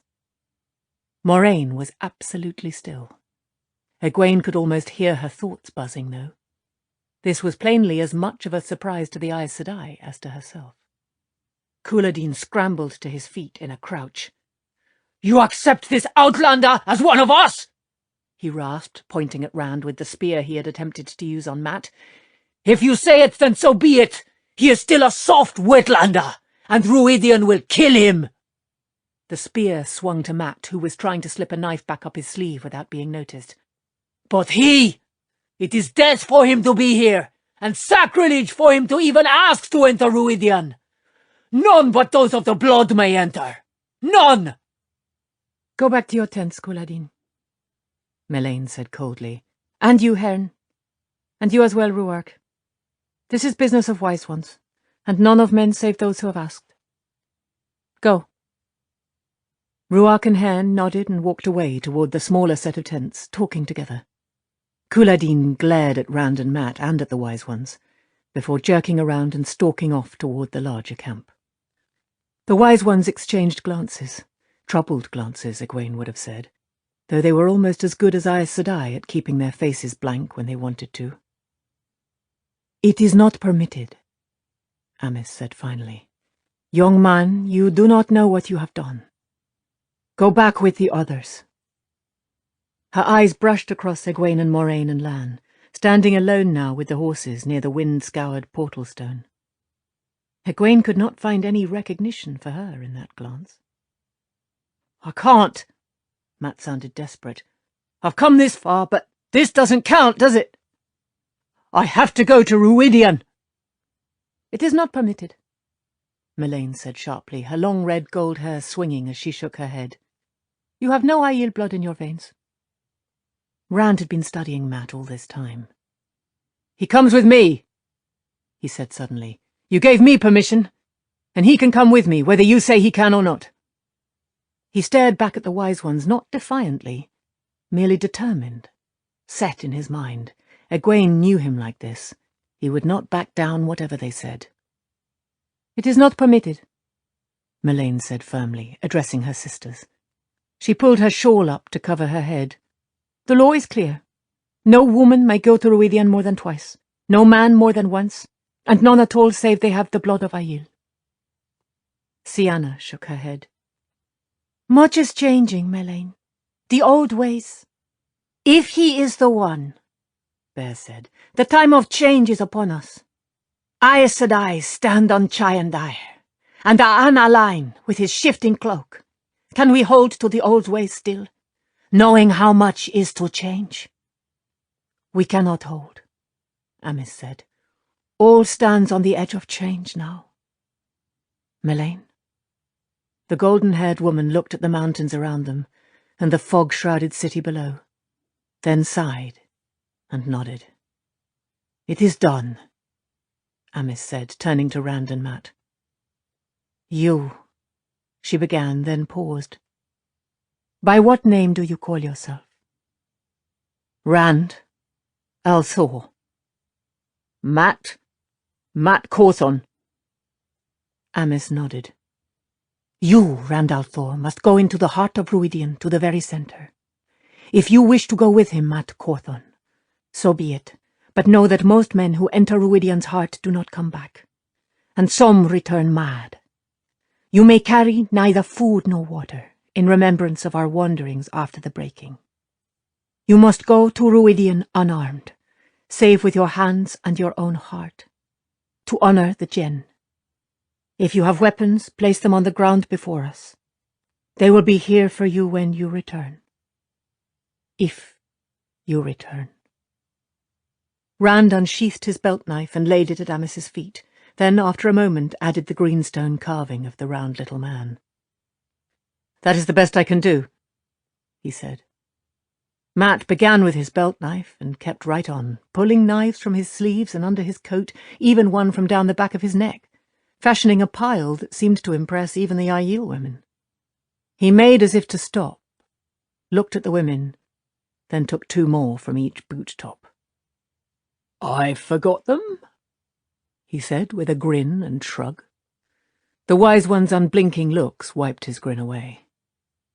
"They are pledged to Ruidian," Amis said formally, looking over the men's heads, and the other 3 responded together. "Ruidian belongs to the dead." "They may not speak to the living until they return," she intoned, and again the others answered, "The dead do not speak to the living. We do not see them until they stand among the living once more." Amis drew her shawl across her eyes, and one by one the other 3 did the same. Faces hidden, they spoke in unison. "Be gone from among the living, and do not haunt us with memories of what is lost. Speak not of what the dead see."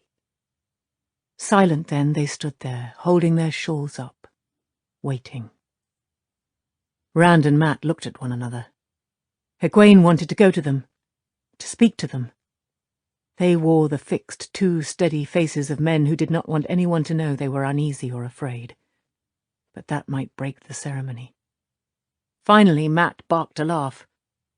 "Well, I suppose the dead can talk to each other, at least. I wonder if this counts for... No matter. Do you suppose it's all right if we ride? I don't think so, Rand said. I think we have to walk. I'll burn my aching feet. We might as well get on with it then. It'll take half the afternoon just to get there, if we're lucky. Rand gave Egwene a reassuring smile as they started down the mountain, as if to convince her there was no danger. Nothing untoward. Mat's grin was the sort he wore when doing something particularly foolish, like trying to dance on the peak of a roof. You aren't going to do anything crazy, are you? Mat said. I mean to come back alive. So do I, Rand replied. So do I. They passed from hearing, growing smaller and smaller as they descended. When they had dwindled to tiny shapes, barely distinguishable as people, the wise ones lowered their shawls. Straightening her dress and wishing she were not so sweaty, Egwene climbed the short distance to them, leading Mist. Amis? I am Egwene Alvia. You said I should— Amis cut her off with a raised hand and looked to where Lan was leading Mandab and Pips and Jayardian, behind Moraine and Aldib. This is women's business now, Aanaline. You must stand aside. Go to the tents. Ruach will offer you water and shade. Lan waited for Moraine's slight nod before bowing and walking off in the direction Ruach had gone. The shifting cloak hanging down his back sometimes gave him the appearance of a disembodied head and arms floating across the ground ahead of the 3 horses. Why do you call him that? Moraine asked when he was out of earshot. One man? Do you know him? We know of him, Aes Sedai. Amis made the title sound an address between equals. The last of the Malkiari, the man who will not give up his war against the Shadow, though his nation is long destroyed by it. There is much honor in him. I knew from the dream that if you came, it was almost certain Aanaline would as well. But I did not know he obeyed you. He is my warder, Moraine said simply. Egwene thought the Aes Sedai was troubled, despite her tone, and she knew why. Almost certain Lan would come with Moraine. Lan always followed Moraine.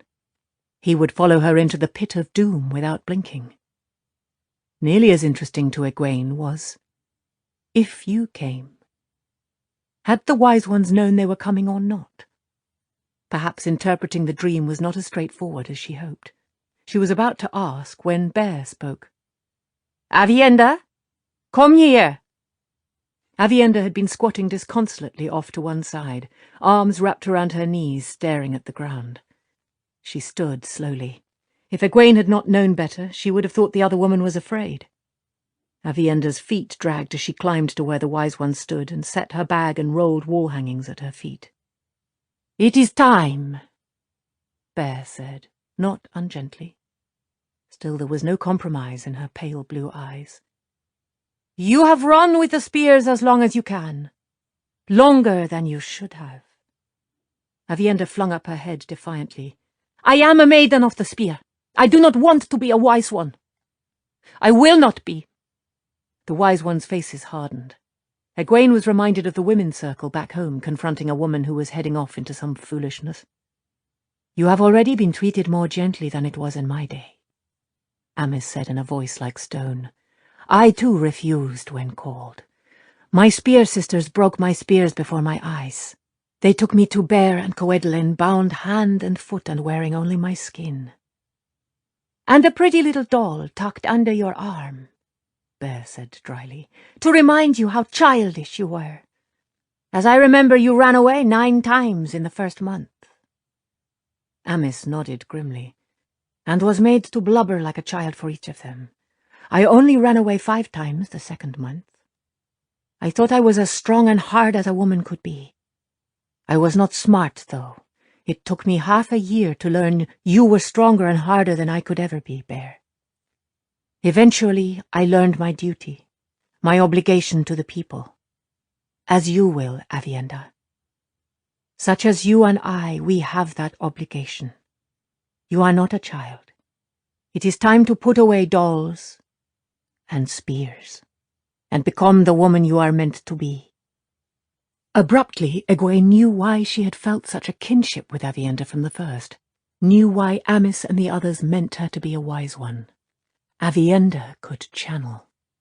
Like herself, like Elaine and Nynaeve, and Moraine for that matter, she was one of those rare women who not only could be taught to channel, but who had the ability born in her, so she would touch the true source eventually, whether she knew what she was doing or not.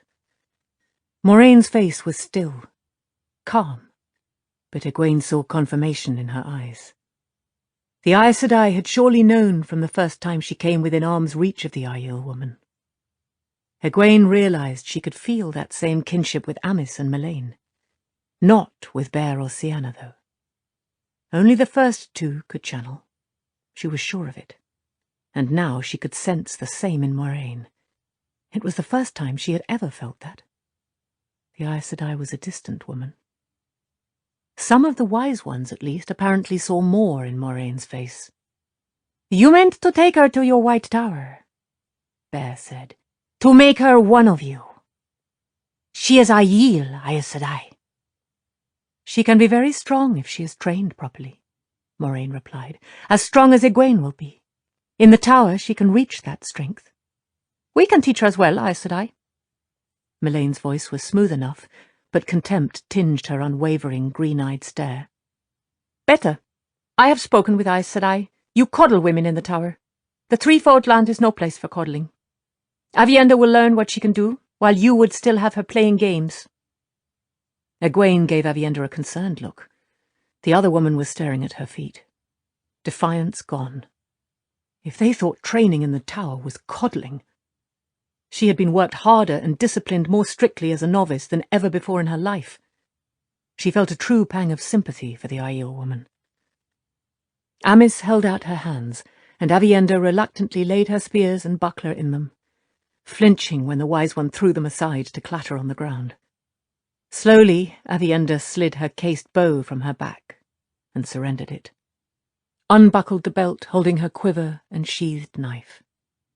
Amice took each offering and tossed it away like rubbish. Aviendha gave a little jerk each time.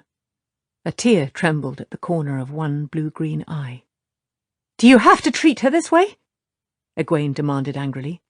Amice and the others turned flat stares on her, but she was not about to be intimidated. "You are treating things she cares about as trash."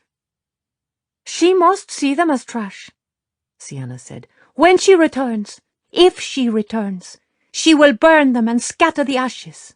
The metal she will give to a smith to make simple things. Not weapons, not even a carving knife. Buckles or pots or puzzles for children. Things she will give away with her own hands when they are made. The Threefold Land is not soft, Aes Sedai," Bear said.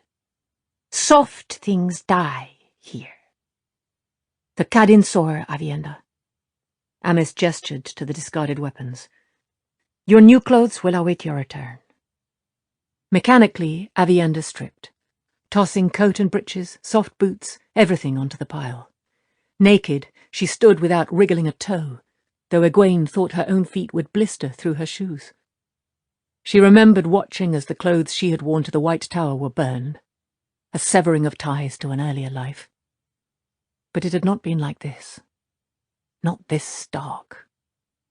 When Aviendha started to add the sack and the wall hangings to the pile, Sienna took them from her. "These you can have back, if you return. If not, they will go to your family for remembrance." Aviendha nodded. She did not seem afraid. Reluctant, angry, even sullen, but not afraid. "In Ruidian," Amice said, "you will find 3 rings arranged so." She drew 3 lines in the air, joining together in the middle. "Step through any one. You will see your future laid before you again and again in variation. They will not guide you wholly, as is best, for they will fade together as do stories heard long ago. Yet you will remember enough to know some things that must be for you, despised as they may be, and some that must not, cherished hopes that they are. This is the beginning of being called wise. Some women never return from the rings, Perhaps they could not face the future. Some who survive the rings do not survive their second trip to Ruidian, to the heart. You are not giving up a hard and dangerous life for a softer, but for a harder and more dangerous. A Te Angreal. Amice was describing a Te Angreal. What kind of place was this Ruidian? Egwene found herself wanting to go down there herself to find out. That was foolish. She was not here to take unnecessary risks with Te Angreal she knew nothing about. Melaine cupped Avienda's chin and turned the younger woman's face to her. "You have the strength," she said with quiet conviction. "A strong mind and a strong heart are your weapons now. But you hold them as surely as you ever held a spear.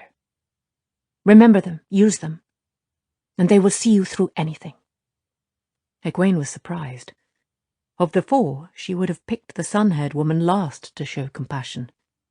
Avienda nodded and even managed a smile. "I will beat those men to Ruidian. They cannot run."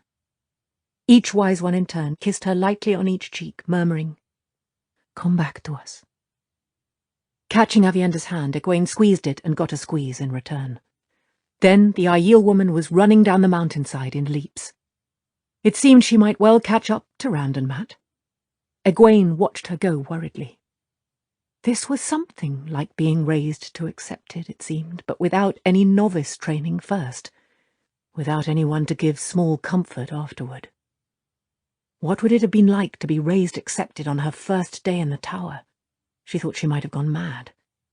Nynaeve had been raised so because of her strength. She thought at least some of Nynaeve's distaste for Aes Sedai came from what she had experienced then. "Come back to us," she thought. "Be steadfast." When Avienda passed out of sight, Egwene sighed and turned back to the wise ones.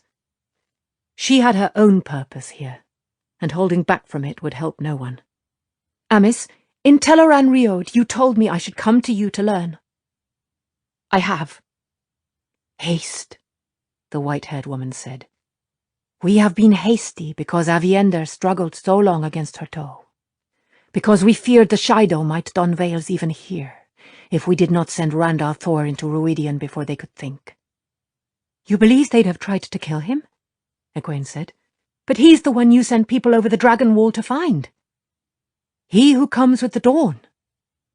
Bear shifted her shawl. "Perhaps he is. We shall see. If he lives." "He has his mother's eyes," Amice said, "and much of her in his face as well as something of his father. But Kuladin could see only his clothes and his horse. The other Shaido would have as well, and perhaps the Ta'ardad too. Outlanders are not allowed on this ground, and now there are 5 of you. No, 4. Rand al'Thor is no outlander, wherever he was raised. But we have already allowed one to enter Ruidian, which is also forbidden. Change comes like an avalanche, whether we want it or not." "It must come," Bear said, not sounding happy. "The pattern plants us where it will." "You knew Rand's parents?" Egwene asked cautiously. Whatever they said, she still thought of Tam and Kari al'Thor as Rand's parents. "That is his story," Amice said, "if he wants to hear it." By the firmness of her mouth, she would not say another word on the subject. "Come," Bear said. "There is no need for haste now. Come. We offer you water and shade." Egwene's knees nearly buckled at the mention of shade. The once sopping kerchief around her forehead was almost dry. The top of her head felt baked, and the rest of her scarcely less. Moraine seemed just as grateful to follow the wise ones up to one of the small clusters of low, open-sided tents. A tall man in sandals and hooded white robes took their horses' reins. His Aiel face looked odd in the deep, soft cowl with downcast eyes. "Give the animals water," Bear said, before ducking into the low, unwalled tent, and the man bowed to her back, touching his forehead. Egwene hesitated over letting the man lead Mist away. He seemed confident, but what would an Aiel know of horses? Still, she did not think he would harm them, and it did look wonderfully darker inside the tent. It was, and delightfully cool compared to outside. The roof of the tent rose to a peak around a hole, but even under that there was barely room to stand. As if to make up for the drab colours the Aiel wore, large gold-tasselled red cushions lay scattered over brightly coloured carpets layered thickly enough to pad the hard ground beneath. Egwene and Moraine imitated the wise ones, sinking to the carpet and leaning on one elbow on a cushion. They were all in a circle, nearly close enough to touch the next woman. Bear struck a small brass gong, and 2 young women entered with silver trays, bending gracefully, robed in white with deep cowls and down-turned eyes, like the man who had taken the horses. Kneeling in the middle of the tent, one filled a small silver cup with wine for each of the women reclining on a cushion, and the other poured larger cups of water. Without a word, they backed out, bowing, leaving the gleaming trays and pitchers beaded with condensation. "Here is water and shade," Bear said, lifting her water. "freely given. Let there be no constraints between us. All here are welcome, as first sisters are welcome." "Let there be no constraints," Amice and the other 2 murmured. After one sip of water, the Aiel women named themselves formally. Bear, of the Hydo sept of the Sha'arad Aiel, Amice, of the 9 Valleys sept of the Ta'adad Aiel, Melaine, of the Jirad sept of the Goshian Aiel, Sienna, of the Black Cliff sept of the Nakai Aiel. Egwene and Moraine followed the ritual, though Moraine's mouth tightened when Egwene called herself an Aes Sedai of the Green Aja. As if the sharing of water and names had broken down a wall, the mood in the tent changed palpably. Smiles from the Aiel women, a subtle relaxation, and said formalities were done. Egwene was more grateful for the water than for the wine. It might be cooler in the tent than outside, but just breathing still dried her throat. At Amice's gesture, she eagerly poured a second cup. The people in white had been a surprise. It was foolish, but she realized she had been thinking that except for the wise ones, Aiel were all like Ruark and Aviendha, warriors.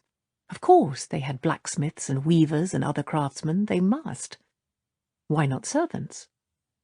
Only Aviendha had been disdainful of the servants in the stone, not letting them do anything for her that she could avoid. These people, with their humble demeanour, did not act like Aiel at all.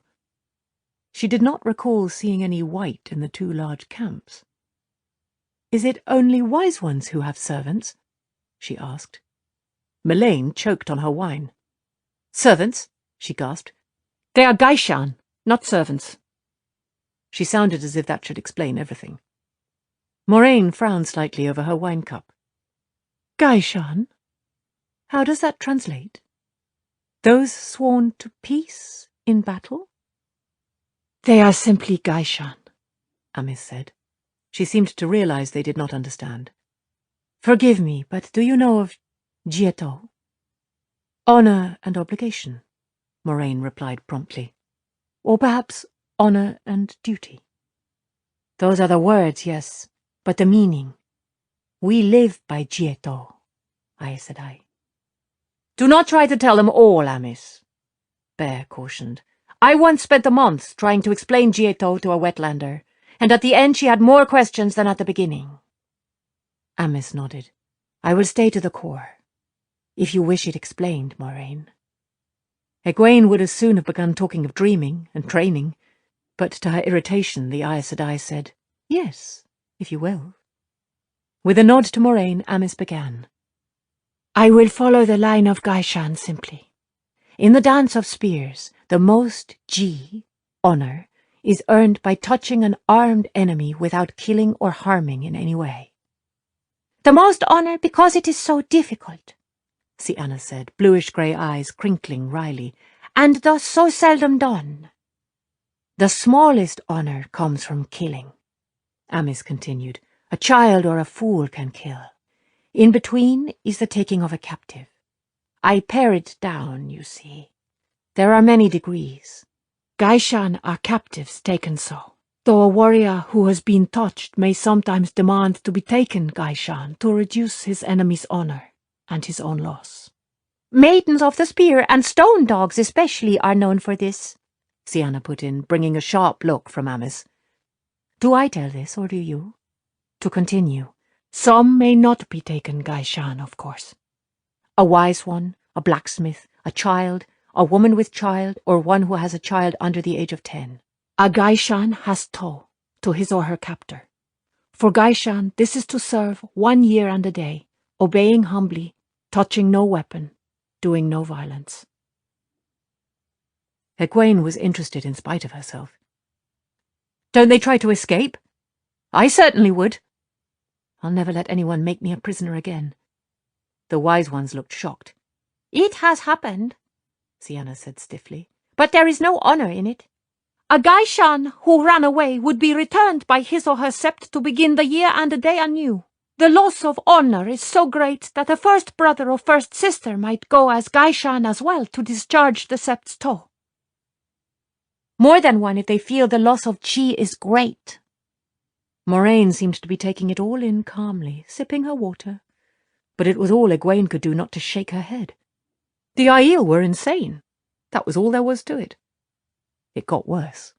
Some Gaishan now make an arrogance of humbleness, Melaine said disapprovingly. They think they earn honor by it, taking obedience and meekness to the point of mockery. This is a new thing and foolish. It has no part in Jieto. Bear laughed, a startling rich sound compared to her reedy voice. There have always been fools. When I was a girl, and the Sha'arad and the Tomenel were stealing each other's cattle and goats every night, Chenda, the roof mistress of Mainde Cut, was pushed aside by a young Hydo water-seeker during a raid. She came to Bent Valley and demanded the boy make her Gaishan. She would not allow him to gain the honor of having touched her because she had a carving knife in her hands when he did. A carving knife. It was a weapon, she claimed, as if she were a maiden. The boy had no choice but to do as she demanded, for all the laughter when he did. One does not send a roof mistress barefoot back to her hold. Before the year and a day was done, the Hydo sept and the Genda sept exchanged spears, and the boy soon found himself married to Chenda's eldest daughter, with his second mother still Gaishan to him. He tried to give her to his wife as part of his bride gift, and both women claimed he was trying to rob them of honor. He nearly had to take his own wife as Gaishan. It came close to raiding between Hydo and Genda again before the toll was discharged. The Aiel women almost fell over laughing, Amice and Melaine wiping their eyes. Egwene understood little of the story, certainly not why it was funny, but she managed a polite laugh. Moraine set her water aside for the small silver cup of wine. I have heard men speak of fighting the Aiel, but I have never heard of this before. Certainly not of an Aiel surrendering because he was touched. It is not surrender, Amice said pointedly. It is Jieto. No one would ask to be made Gaishan to a wetlander, Melaine said. Outlanders do not know of Jieto. The Aiel women exchanged looks. They were uncomfortable. Why? Egwene wondered. Oh. To the Aiel, not to know Jieto must be like not knowing manners, or not being honourable. There are honourable men and women among us, Egwene said. Most of us. We know right from wrong. Of course you do, Bear murmured in a tone that said that was not the same thing at all. You sent a letter to me in Tyr, Moraine said, before I ever reached there. You said a great many things, some of which have proven true, including that I must, meet you here today. You very nearly commanded me to be here, yet earlier you said, if I came. How much of what you wrote did you know to be true? Amice sighed and set aside her cup of wine, but it was Bear who spoke. Much is uncertain, even to a dream-walker. Amice and Melaine are the best of us, and even they do not see all that is, or all that can be. The present is much clearer than the future, even in Teleran Riod, the sun-haired wise one said. What is happening or beginning is more easily seen than what will happen or may. We did not see Egwene or Matt Cawthon at all. It was no more than an even chance that the young man who calls himself Randall Thor would come. If he did not, it was certain that he would die, and the Aiel too. Yet he has come, and if he survives Ruidian, some of the Aiel at least will survive. This we know. If you had not come, he would have died.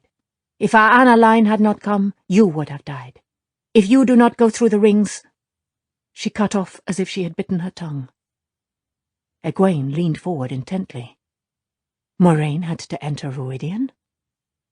But the Aes Sedai appeared to give no notice, and Sienna spoke up quickly to cover Melane's slip. There is no one set path to the future.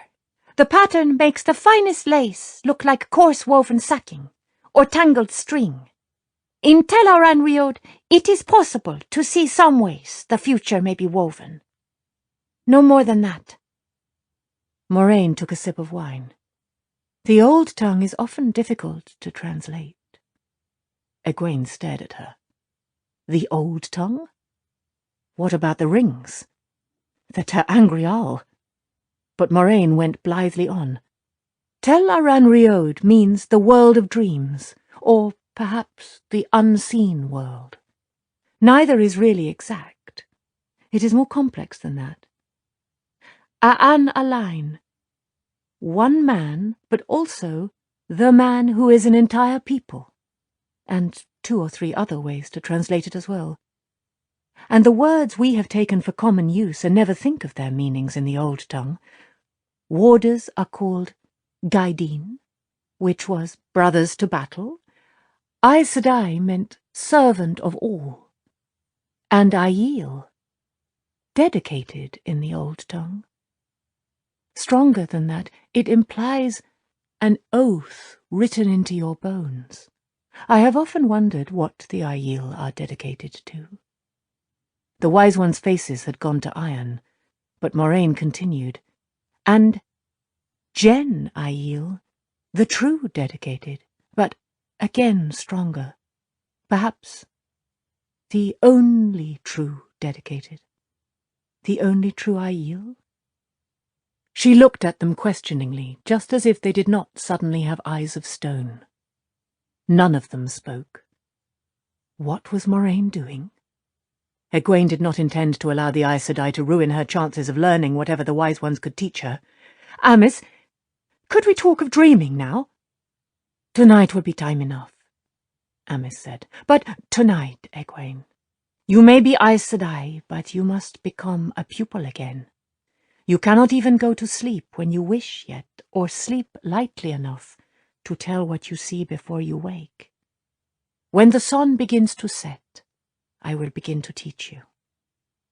Ducking her head, Egwene peered under the edge of the tent roof. From that deep shade, the light outside glared piercingly through heat shimmers in the air. The sun stood no more than halfway to the mountain tops. Abruptly, Moraine rose to her knees. Reaching behind her, she began undoing her dress. I presume that I must go as Avienda did, she said, not as a question. Bear gave Melaine a hard stare that the younger woman met only for a moment before dropping her eyes. Sienna said in a resigned voice, You should not have been told. It is done now. Change. One knot of the blood has gone to Ruidian, and now another. Moraine paused. Does that make a difference, that I have been told? Perhaps a great difference, Bear said reluctantly. Perhaps none. We often guide, but we do not tell. When we saw you go to the rings, each time it was you who brought up going, who demanded the right, though you have none of the blood. Now one of us has mentioned it first. Already there are changes from anything we saw. Who can say what they are? And what did you see if I do not go? Bear's wrinkled face was expressionless, but sympathy touched her pale blue eyes. We have told too much already, Moraine. What a dreamwalker sees is what is likely to happen, not what surely will. Those who move with too much knowledge of the future inevitably find disaster. whether from complacency at what they think must come, or in their efforts to change it. It is the mercy of the rings that the memories fade, Amis said. A woman knows some things. A few that will happen. Others she will not recognize until the decision is upon her, if then. Life is uncertainty and struggle, choice and change. One who knew how her life was woven into the pattern, as well as she knew how a thread was laid into a carpet, would have the life of an animal. If she did not go mad. Humankind is made for uncertainty, struggle, choice, and change. Moraine listened with no outward show of impatience, though Egwene suspected it was there. The Aes Sedai was used to lecturing, not being lectured. She was silent while Egwene helped her out of her dress, not speaking until she crouched naked at the edge of the carpets, peering down the mountainside toward the fog-shrouded city in the valley. Then she said, "Do not let Lan follow me. He will try if he sees me." "It will be as it will be," Bear replied. Her thin voice sounded cold and final. After a moment, Moraine gave a grudging nod and slipped out of the tent into the blazing sunlight. She began to run immediately, barefoot down the scorching slope. Egwene grimaced. Rand and Mat, Avienda, now Moraine, all going into Ruidian. Will she survive? If you dreamed of this, you must know. "There are some places one cannot enter in Teleran Riod," Sienna said. "Ruidian, Ogier Steading, a few others. What happens there is shielded from a dreamwalker's eyes." That was not an answer. They could have seen whether she came out of Ruidian, but it was obviously all she was going to get. Very well. Should I go too? She did not relish the thought of experiencing the rings. It would be like being raised to accept it again. But if everyone else was going— "Do not be foolish," Amis said vigorously. "We saw nothing of this for you," Bear added in a milder tone. "We did not see you at all." "And I would not say yes if you asked," Amis went on. "4 are required for permission, and I would say no. You are here to learn to dreamwalk." "In that case," Egwene said, settling back on her cushion, "teach me. There must be something you can begin with before tonight." Melaine frowned at her, but Bear chuckled dryly. "She is as eager and impatient as you were once you decided to learn, Amis." Amis nodded. "I hope she can keep her eagerness and lose the impatience for her sake. Hear me, Egwene.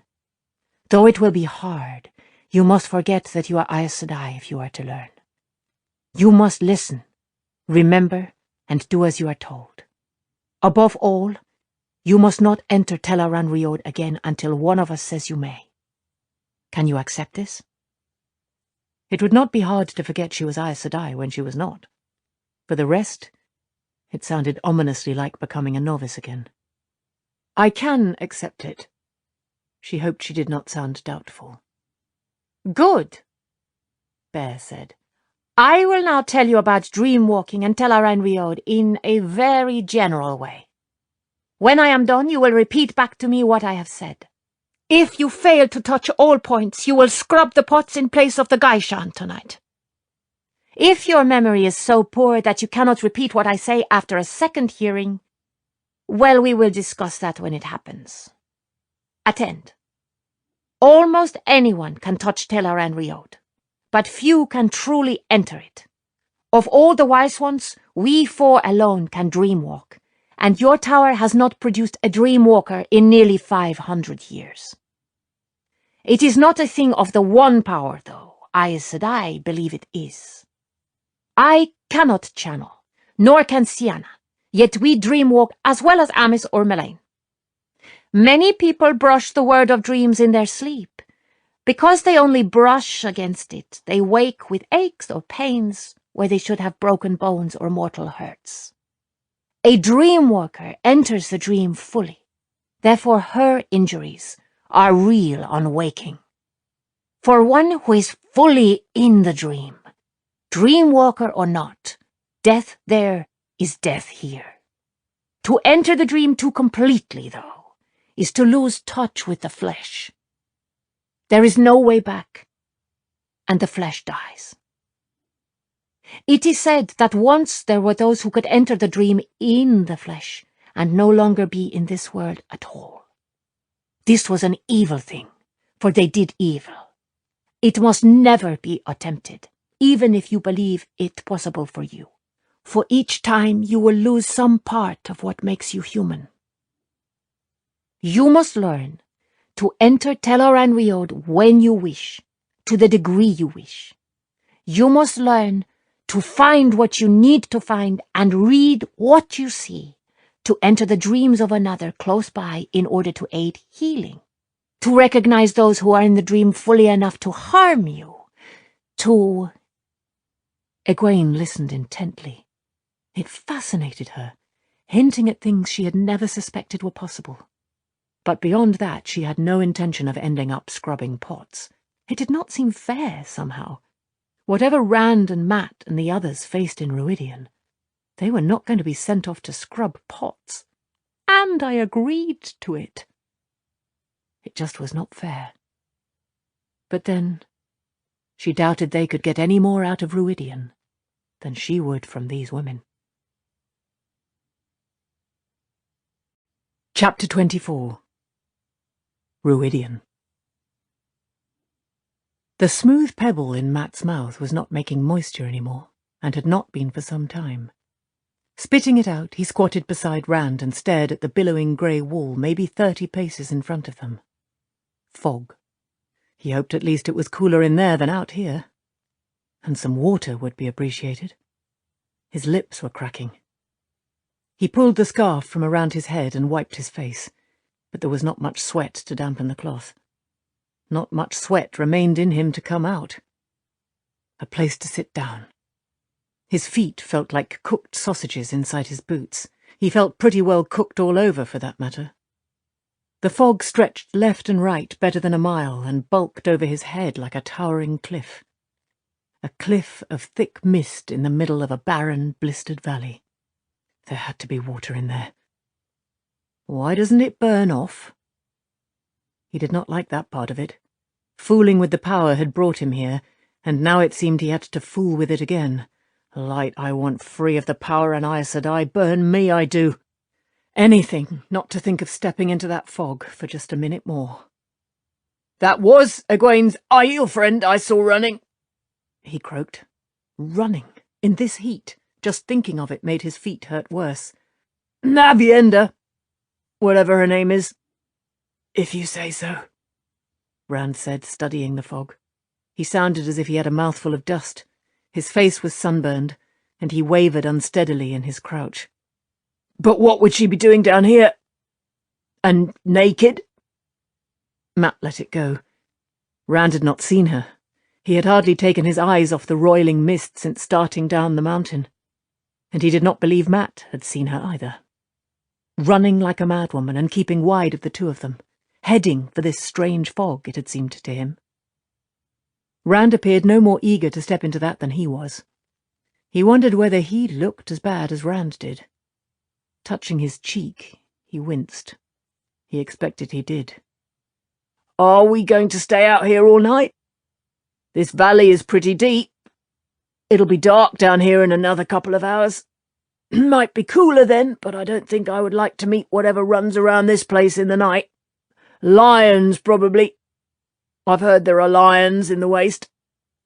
Are you sure you want to do this, Mat? You heard what the wise one said. You can die in there or go mad. You can make it back to the tents. You left water bottles and a water bag on Pips's saddle. He wished Rand had not reminded him. Best not to think about water.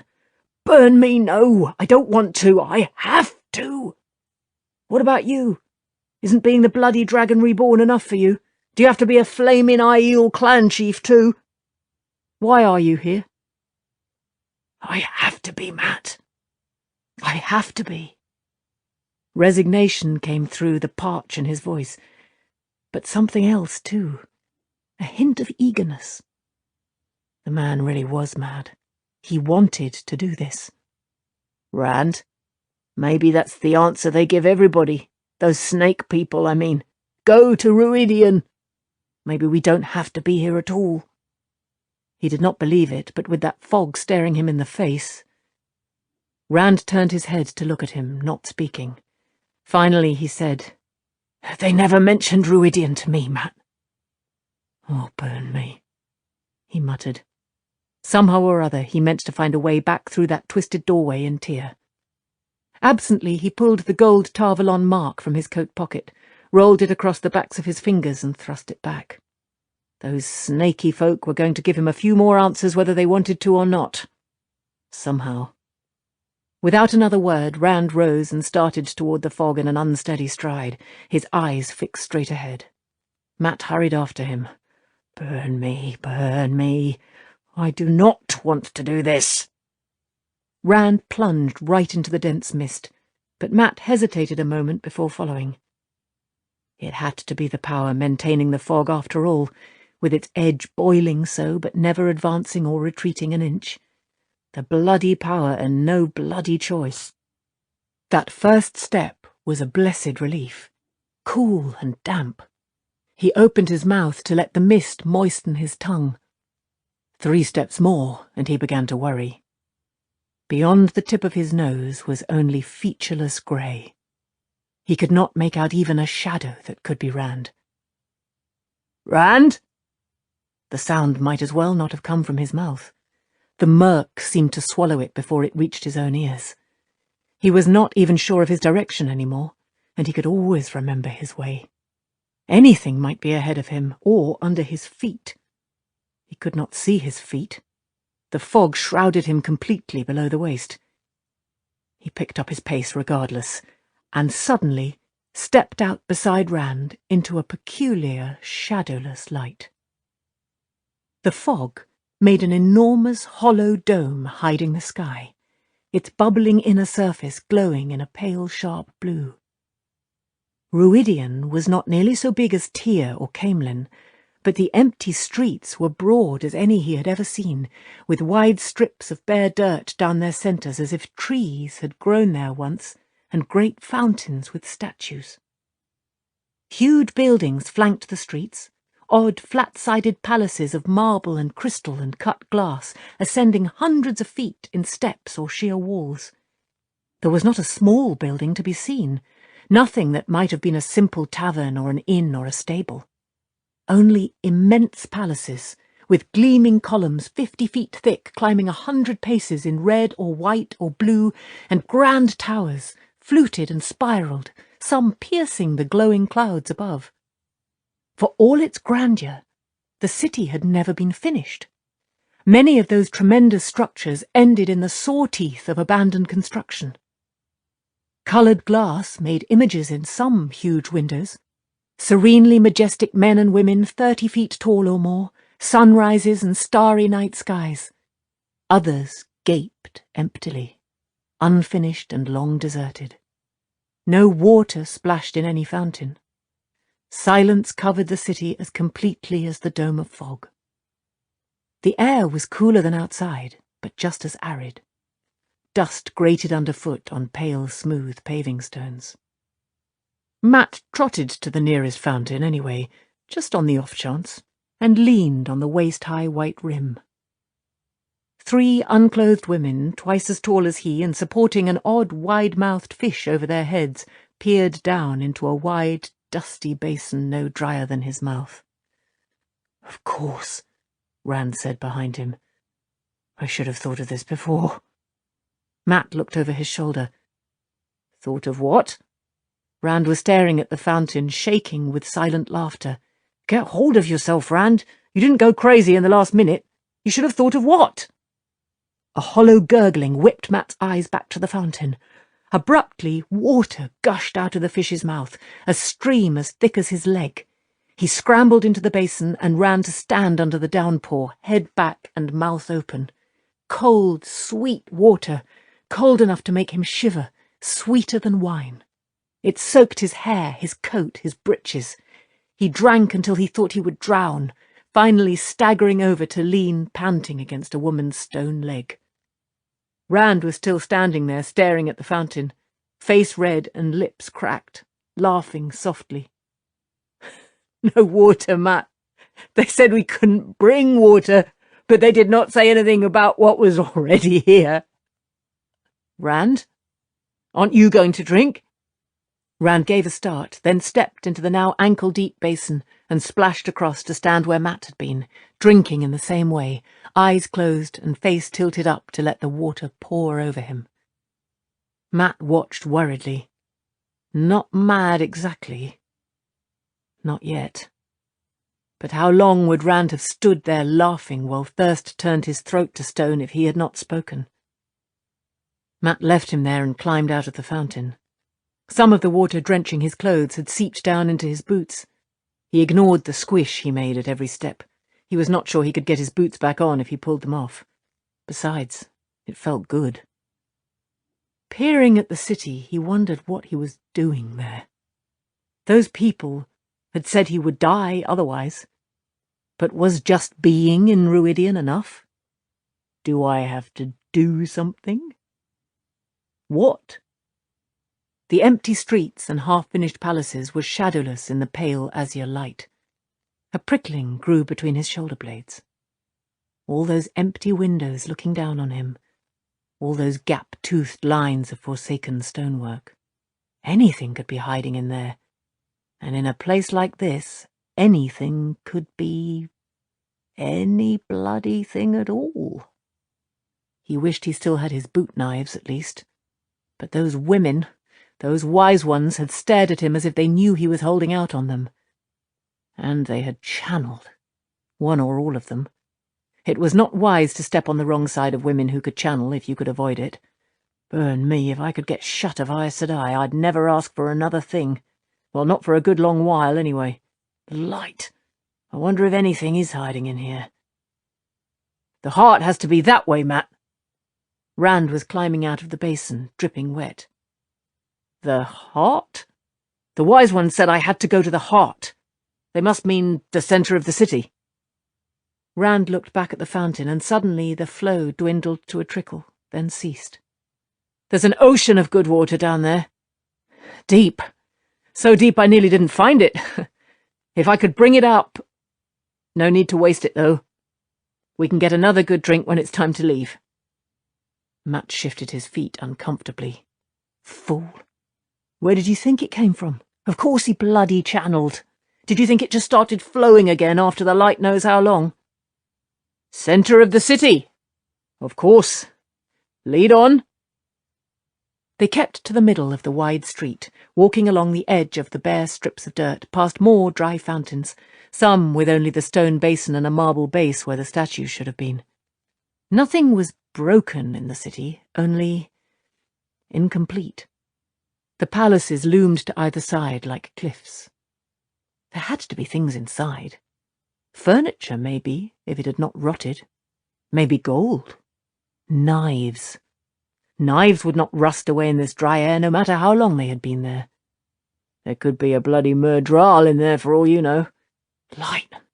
Why did I have to think of that? If only he had thought to bring a quarterstaff with him when he left the stone.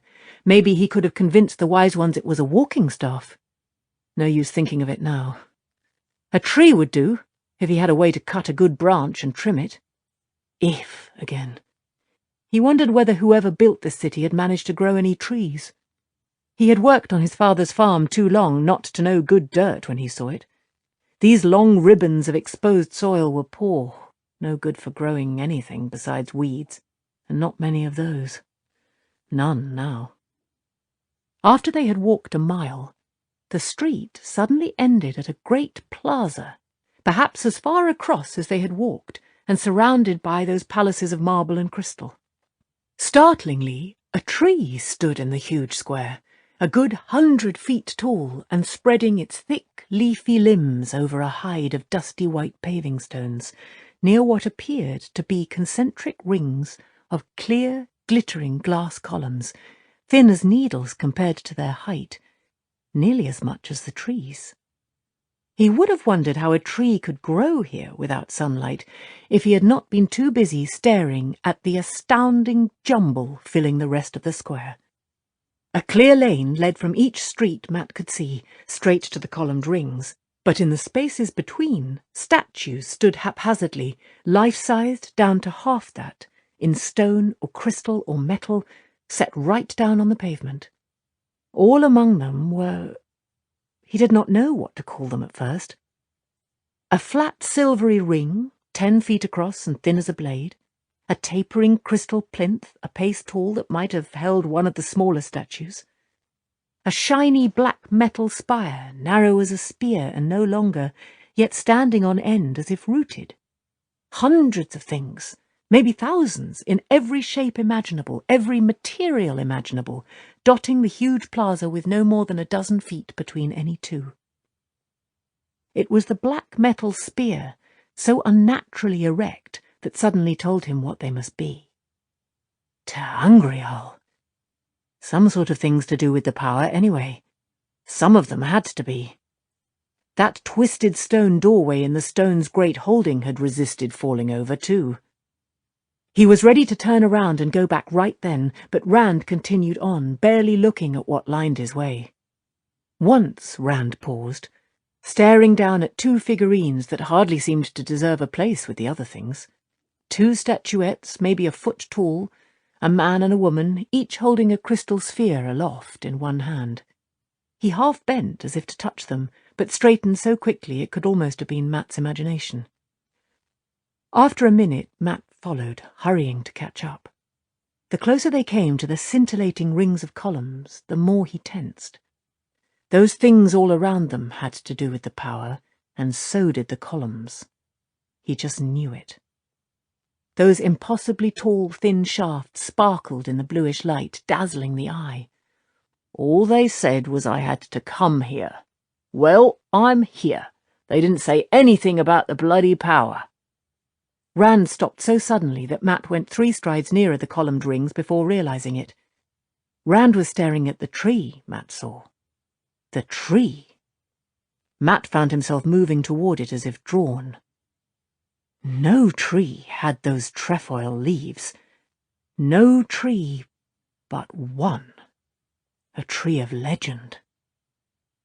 A Vendosora, Rand said softly.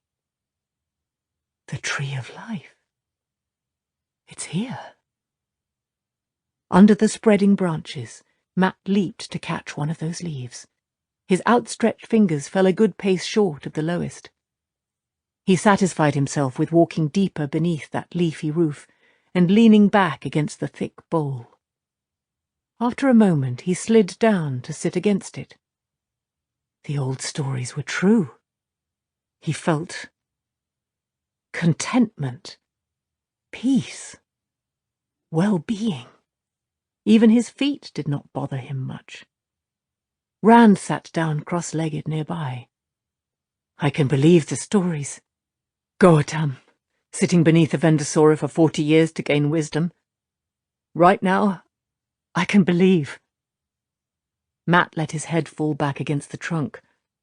I don't know that I'd trust birds to bring me food, though. You'd have to get up sometime. But an hour or so would not be bad, even all day. It doesn't make sense, anyway. What kind of food could birds bring in here? What birds? Maybe Ruidian wasn't always like this, Matt. Maybe... I don't know.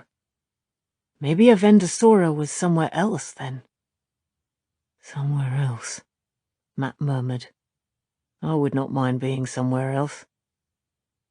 It feels good, though. Somewhere else? Rand twisted around to look at the tall, thin columns shining so close.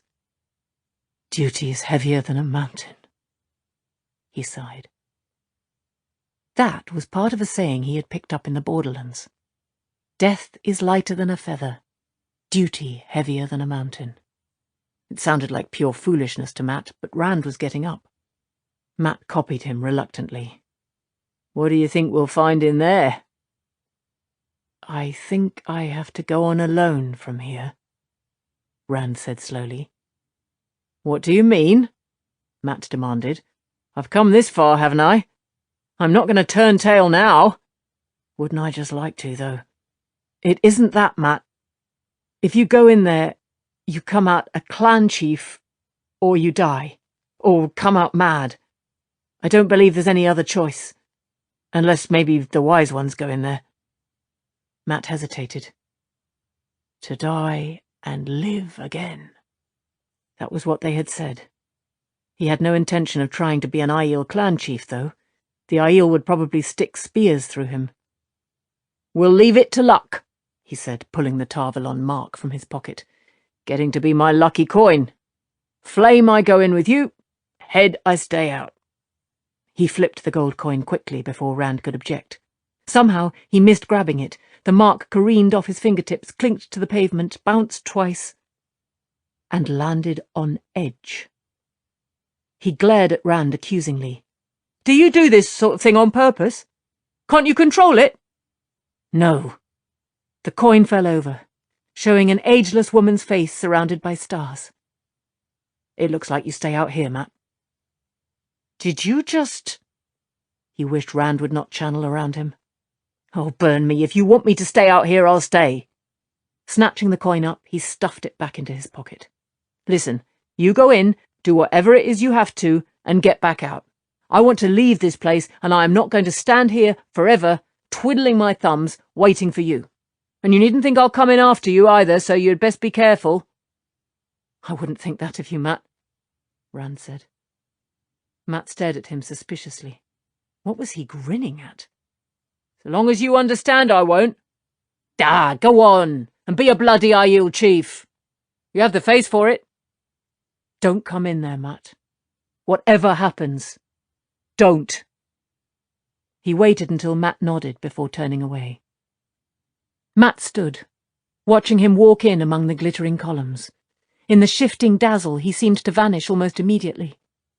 A trick of the eye, Matt told himself. That was all it was. A bloody trick of the eye. He started around the array, keeping well back, peering in an effort to spot Rand again. You look out what you're bloody doing, he shouted. You leave me alone in the waste with Moraine and the bloody Aiel and I'll strangle you, dragon reborn or no. After a minute, he added, I'm not coming in there after you if you get yourself in trouble. You hear me? There was no answer. If he's not out of there in an hour... He's mad just going in there, he muttered. Well, I'll not be the one to pull his bacon off the coals. He's the one who can channel. If he's put his head in a hornet's nest, he can bloody channel his way out of it. I'll give him an hour. And then he would leave, whether Rand was back or not. Just turn around and leave. Just go. That was what he would do. He would. The way those thin shafts of glass caught the bluish light, refracting and reflecting, merely looking too hard was enough to give him a headache. He turned away, wandering back the way he had come, uneasily eyeing the Te'angrial, or whatever they were, filling the plaza. What was he doing there? Why? Suddenly, he stopped dead, staring at one of those strange objects. A large door frame of polished redstone, twisted in some way he could not quite catch, so his eyes seemed to slip, trying to follow it around. Slowly he made his way to it, between glittering faceted spires as tall as his head and low golden frames filled with what appeared to be sheets of glass, barely noticing them, never taking his eyes off the doorway. It was the same polished redstone, the same size, the same eye-wrenching corners. Along each upright ran 3 lines of triangles, points down. Had the one in Tyr had those? He could not remember. He had not been trying to remember all the details last time. It was the same. It had to be. Maybe he could not step through the other again, but this one? Another chance to get at those snake people, make them answer a few more questions? Squinting against the glitters, he peered back toward the columns. An hour he had given Rand. In an hour he could be through this thing and back with time to spare. Maybe it would not even work for him, since he had used its twin. They are the same. Then again, maybe it would. It just meant rubbing up against the power one more time. Light, he muttered. Ter Angreal, portal stones, Ruidian. What difference can one more time make? He stepped through a wall of blinding white light, through a roar so vast it annihilated sound. Blinking, he looked around and bit back the vilest oath he knew. Wherever this was, it was not where he had gone before. The twisted doorway stood in the middle of a huge chamber that appeared to be star-shaped, as near as he could make out, through a forest of thick columns, each deeply fluted with 8 ridges, the sharp edges yellow and glowing softly for light. Glossy black, except for the glowing bits, they rose from a dull white floor into murky gloom far overhead, where even the yellow stripes faded away. The columns and floor almost looked to be glass, but when he bent to rub a hand across the floor, it felt like stone. Dusty stone. He wiped his hand on his coat. The air had a musty smell, and his own footprints were the only marks in the dust. No one had been here in a very long time. Disappointed, he turned back to the Ter Angreal. A very long time. Matt spun back, snatching at his coat sleeve for a knife that was lying back on the mountainside. The man standing among the columns looked nothing at all like the snaky folk. He made Matt regret giving up those last blades to the wise ones. The fellow was tall, taller than an Aiel, and sinewy, but with shoulders too wide for his narrow waist, and skin as white as the finest paper.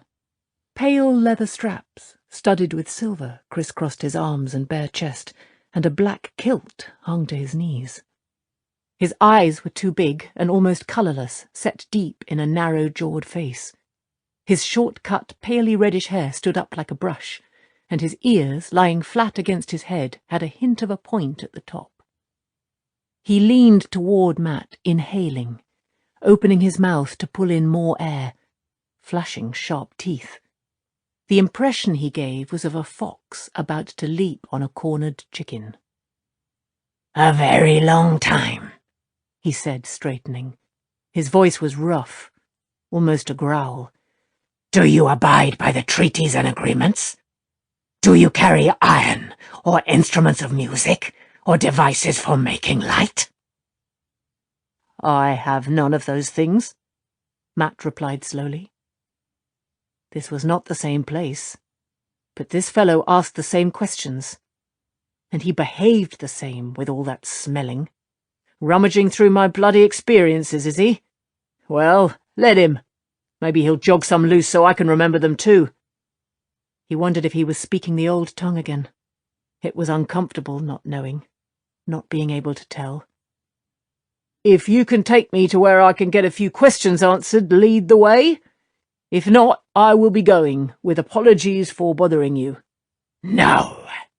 Those big colourless eyes blinked in agitation. "You must not go. Come. I will take you where you may find what you need. Come." He backed away, gesturing with both hands. "Come." Glancing at the Ter Angreal, Matt followed. He wished the man had not grinned at him just then. Maybe he meant to be reassuring, but those teeth. Matt decided he would never give up all of his knives again, not for wise ones or the Amelin seat herself. The large 5-sided doorway looked more like a tunnel mouth, for the corridor beyond was exactly the same size and shape, with those softly glowing yellow strips running along the bends, edging floor and ceiling. It seemed to stretch ahead forever, fading into a murky distance, broken at intervals by more of the great 5-sided doorways. The kilted man did not turn to lead until they were both in the hallway, and even then he kept glancing over a wide shoulder as if to make certain Matt was still there. The air was no longer musty. Instead, it held a faint hint of something unpleasant. Something tickling familiarity, but not strong enough to recognize. At the first of the doorways, Matt glanced through in passing, and sighed. Beyond star-shaped black columns, a twisted red stone doorway stood on a dull, glassy white floor, where dust showed the marks of one set of boots coming from the Ter Angreal, led toward the corridor by the prints of narrow bare feet. He looked over his shoulder. Instead of ending 50 paces back in another chamber like this, the hallway ran back as far as he could see. A mirror image of what lay ahead. His guide gave him a sharp-toothed smile. The fellow looked hungry.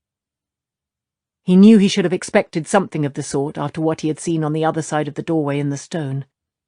Those spires moving from where they should be to where they could not, logically. If spires, why not rooms? I should have stayed out there waiting for Rand, is what I should have done. I should have done a lot of things. At least he would have no trouble finding the Ter Angreal again, if all of the doorways ahead were the same. He peered into the next and saw black columns, the redstone Ter Angreal, his footprints and his guides in the dust. When the narrow-jawed man looked over his shoulder again, Matt gave him a toothy grin. "Never think you have caught a babe in your snare. If you try to cheat me, I will have your hide for a saddlecloth." The fellow started, pale eyes widening, then shrugged and adjusted the silver-studded straps across his chest. His mocking smile seemed tailored to draw attention to what he was doing. Suddenly Matt found himself wondering where that pale leather came from. Surely not. Oh, light. I think it is. He managed to stop himself from swallowing, but only just. "Lead, you son of a goat! Your hide is not worth silver studding! Take me where I want to go!" With a snarl, the man hurried on, stiff-backed. Matt did not care if the fellow was offended. He did wish he had just one knife, though. "I'll be burned if I let some fox-faced goat-brain make a harness out of my hide." There was no way of telling how long they walked. The corridor never changed, with its bent walls and its glowing yellow strips. Every doorway showed the identical chamber, Ter Angreal, footprints and all. The sameness made time slip into formlessness. Matt worried about how long he had been there, surely longer than the hour he had given himself. His clothes were only damp now, his boots no longer made squishing noises. But he walked, staring at his guide's back, and walked. Suddenly, the corridor ended ahead in another doorway. Matt blinked. He could have sworn that a moment before the hall had stretched on as far as he could see. But he had been watching the sharp-toothed fellow more than what lay ahead. He looked back and nearly swore. The corridor ran back until the glowing yellow strips seemed to come together in a point. And there was not an opening to be seen anywhere along it. When he turned, he was alone in front of the big five-sided doorway. "Oh, burn me, I wish they wouldn't do that." Taking a deep breath, he walked through. It was another white-floored, star-shaped chamber, not so large as the one, or ones, with columns. An 8-pointed star with a glassy black pedestal standing in each point like a 2-span slice out of one of those columns. Glowing yellow strips ran up the sharp edges of room and pedestals. The unpleasant smell was stronger here. He recognized it now. The smell of a wild animal's lair. He hardly noticed it, though, because the chamber was empty except for him. Turning slowly, he frowned at the pedestals. Surely someone should be up on them, whoever was supposed to answer his questions. He was being cheated. If he could come here, he should be able to get answers. Suddenly he spun in a circle, searching not the pedestals but the smooth grey walls. The doorway was gone. There was no way out. Yet before he completed a second turn, there was someone standing on each pedestal, people like his guide, but dressed differently. 4 were men, the others women, their stiff hair rising in a crest before spilling down their backs. All wore long white skirts that hid their feet. The women had on white blouses that fell below their hips, with high lace necks and pale ruffles at their wrists. The men wore even more straps than the guide, wider and studded with gold. Each harness supported a pair of bare-bladed knives on the wearer's chest. Bronze blades, Matt judged from the colour, but he would have given all the gold in his possession for just one of them. "Speak," one of the women said in that growling voice. "By the ancient treaty, here is agreement made. What is your need? Speak!" Matt hesitated. That was not what the snaky people had said. They were all staring at him like foxes staring at dinner. Who is the daughter of the 9 moons? And why do I have to marry her? He hoped they would count that as one question. No one answered. None of them spoke. They just continued to stare at him with those big, pale eyes. "You are supposed to answer," he said. Silence. "Burn your bones to ash. Answer me! Who is the daughter of the 9 moons, and why do I have to marry her? How will I die and live again? What does it mean that I have to give up half the light of the world? Those are my 3 questions. Say something!" Dead silence. He could hear himself breathing, hear the blood throbbing in his ears. "I have no intention of marrying, and I have no intention of dying either, whether I'm supposed to live again or not. I walk around with holes in my memory, holes in my life, and you stare at me like idiots. If I had my way, I would want those holes filled, but at least answers to my questions might fill some in my future. You have to answer!" "Done," one of the men growled, and Matt blinked. Done? What was done? What did he mean? "Burn your eyes," he muttered. "Burn your souls. You were as bad as Aes Sedai. Well, I want a way to be free of Aes Sedai and the power, and I want to be away from you and back to Ruidian if you will not answer me.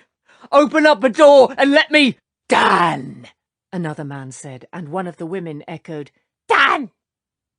Matt scanned the walls, then glared, turning to take them all in, standing up there on their pedestals, staring down at him. "Done? What is done? I see no door. You lying, goat-fathered—" "Fool," a woman said in a whispered growl, and others repeated it. "Fool, fool, fool. Wise to ask leave-taking when you set no price, no terms. Yet fool not to first agree on price. We will set the price." They spoke so quickly he could not tell which said what. "What was asked will be given. The price will be paid." "Burn you!" he shouted. "What are you talking?" Utter darkness closed around him. There was something around his throat. He could not breathe. Air! He could not— Chapter 25. The Road to the Spear. Not hesitating at the first row of columns, Rand made himself walk in among them. There could be no turning back now. No looking back. Light, what is supposed to happen in here? What does it really do? Clear as the finest glass, perhaps a foot thick and standing 3 paces or more apart, the columns were a forest of dazzling light filled with cascading ripples and glares and odd rainbows. The air was cooler here, enough to make him wish he had a coat, but the same gritty dust covered the smooth white stone under his boots. Not a breeze stirred, yet something made each hair on his body shift, even under his shirt. Ahead and to the right he could just see another man, in the greys and browns of Aiel, stiff and statue still in the changing lights. That must be Muradin, Couladin's brother, stiff and still. Something was happening.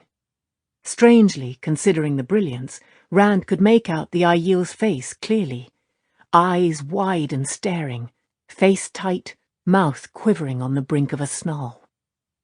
Whatever he was seeing, he did not like it. But Muradin had survived that far, at least. If he could do it, Rand could.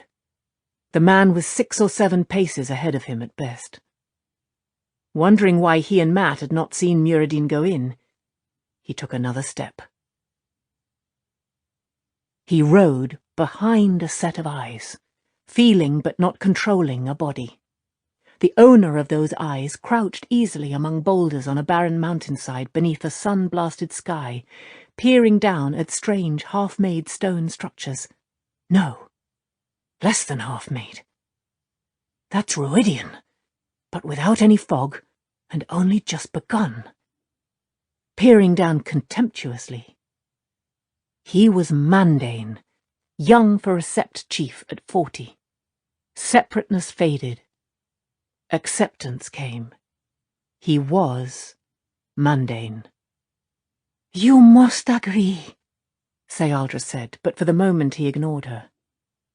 The Gen had made things to draw up water and spill it into great stone basins. He had fought battles over less water than one of those tanks held, with people walking by as though water was of no consequence.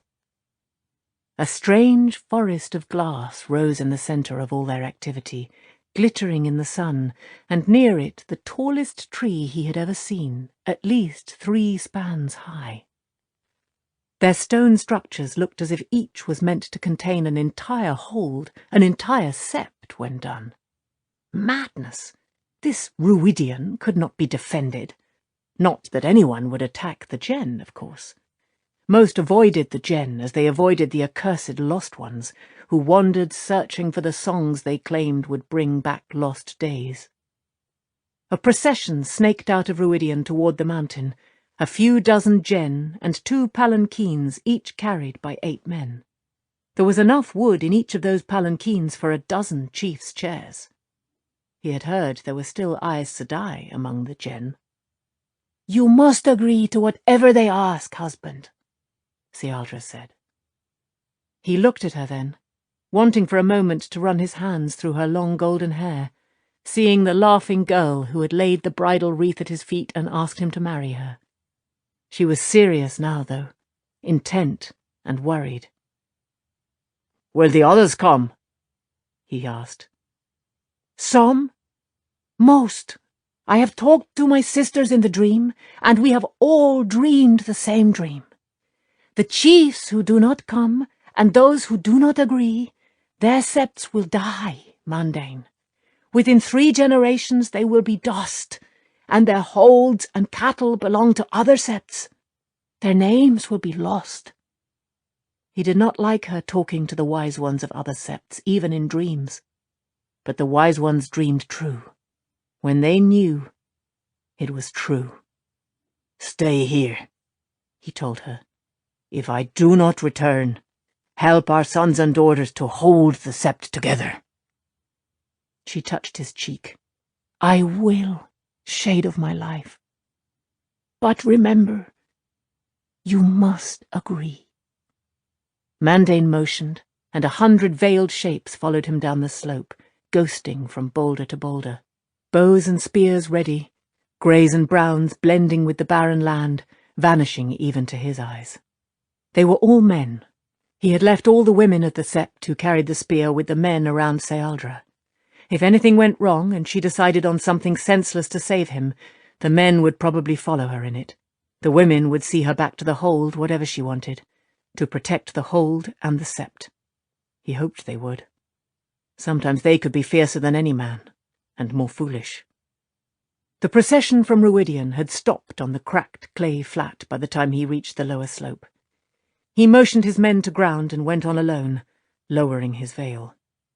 He was aware of other men moving out from the mountain to his right and left, coming across the baked ground from other directions. How many? 50? Maybe 100? Some faces he had expected to see were missing. Sayaldra was right, as usual. Some had not listened to their wise one's dream. There were faces he had never seen before, and faces of men he had tried to kill. Men who had tried to kill him. At least none were veiled. Killing in front of a Gen was almost as bad as killing a Gen. He hoped the others remembered that. Treachery from one, and the veils would be donned. The warriors each chief had brought would come down from the mountains, and this dry clay would be muddied with blood. He half expected to feel a spear through his ribs any moment. Even trying to watch 100 possible sources of death, It was hard not to stare at the Aes Sedai as the bearers lowered their ornately carved chairs to the ground. Women with hair so white it almost seemed transparent. Ageless faces with skin that looked as if the wind might tear it. He had heard the years did not touch Aes Sedai. How old must these two be? What had they seen?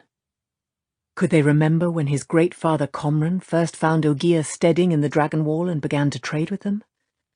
Or maybe even when Comran's great-father Roderick led the Aiel to kill the men in iron shirts who had crossed the Dragon Wall. The Aes Sedai turned their eyes on him, sharp blue and dark, dark brown, the first dark eyes he had ever seen, and seemed to see inside his skull, inside his thoughts. He knew himself chosen out, and did not know why. With an effort he pulled away from those twin gazes which knew him better than he knew himself.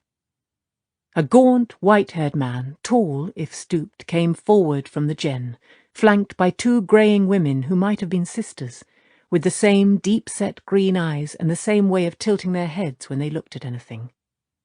The rest of the gen stared uneasily at the earth rather than at the Aiel, but not these three. "I am Derman," the man said in a deep, strong voice, his blue-eyed scrutiny as steady as any Aiel's.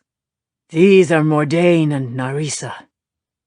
He gestured to the women beside him in turn. "We speak for Ruidian and the Jan Aiel." A stir ran through the men around Mandain. Most of them liked the gen claiming to be Aiel no better than he did. "Why have you called us here?" he demanded, though it burned his tongue to admit being summoned. Instead of answering, Derman said, "Why do you not carry a sword?" That brought angry mutters. "It is forbidden," Mandain growled. "Even Jen should know that." He lifted his spears, touched the knife at his waist, the bow on his back. "These are weapons enough for a warrior." The mutters became approving, including some from men who had sworn to kill him.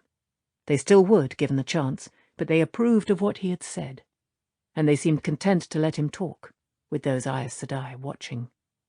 "You do not know why," Mordain said, and Narissa added, "There is too much you do not know, yet you must know." "What do you want?" Mandain demanded. "You." Derman ran his eyes across the Aiel, making that one word fit them all. "Whoever would lead among you must come to Ruidian and learn where he came from, and why you do not carry swords. Who cannot learn will not live." "Your wise ones have spoken to you," Mordain said, "or you would not be here. You know the cost to those who refuse." Charandin pushed his way to the front, alternately glaring at Mandain and the gen. Mandain had put that long, puckered scar down his face. They had nearly killed each other 3 times. "Just come to you?" Charandin said. "Whichever of us comes to you will lead the Aiel?" "No." The word came thin as a whisper, but strong enough to fill every ear. It came from the dark-eyed Aes Sedai sitting in her carved chair with a blanket across her legs as if she felt cold under the broiling sun. "That one will come later," she said. "The stone that never falls will fall to announce his coming. Of the blood, but not raised by the blood. He will come from Ruidian at dawn, and tie you together with bonds you cannot break. He will take you back, and he will destroy you." Some of the Sept chiefs moved as if to leave, but none took more than a few steps. Each had listened to the wise one of his Sept. Agree, or we will be destroyed as if we never were. Agree, or we will destroy ourselves. "This is some trick!" Charandin shouted.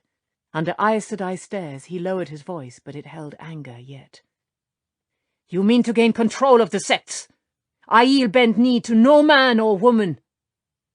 He jerked his head, avoiding the Aes Sedai's eyes. "To no one," he muttered. "We seek no control," Narissa told them. "Our days dwindle," Mordain said. "A day will come when the gen are no more, and only you will remain to remember the Aiel. You must remain, or all is for nothing and lost." The flatness of her voice, the calm sureness, silenced Charandin. But Mandain had one more question. "Why? If you know your doom, why do this?" He gestured toward the structures rising in the distance. "It is our purpose," Dermon replied calmly. "For long years we searched for this place, and now we prepare it, if not for the purpose we once thought. We do what we must, and keep faith." Mandain studied the man's face. There was no fear in it. "You are Aiel," he said, and when some of the other chiefs gasped, he raised his voice. "I will go to the Gen Aiel."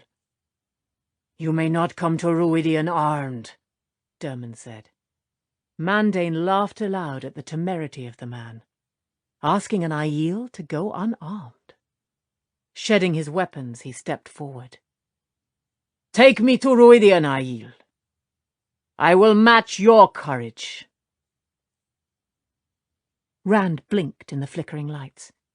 He had been Mandain. He could still feel contempt for the Gen fading into admiration. Were the Gen Aiel, or were they not? They had looked the same, tall, with light-coloured eyes in sun-darkened faces, dressed in the same clothes except for lacking veils. But there had not been a weapon among them, save for simple belt knives suitable for work. There was no such thing as an Aiel without weapons. He was farther into the columns than a single step could account for, and closer to Muradin than he had been. The Aiel's fixed stare had become a dire frown. Gritty dust crunched under Rand's boots as he stepped forward.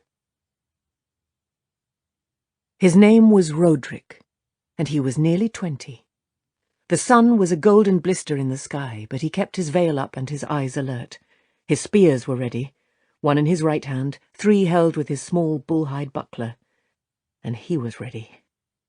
Jordan was down on the brown grass-flat to the south of the hills, where most of the bushes were puny and withered. The old man's hair was white, like that thing called snow the old ones talked of, but his eyes were sharp, and watching the well-diggers haul up filled water bags would not occupy all of his attention.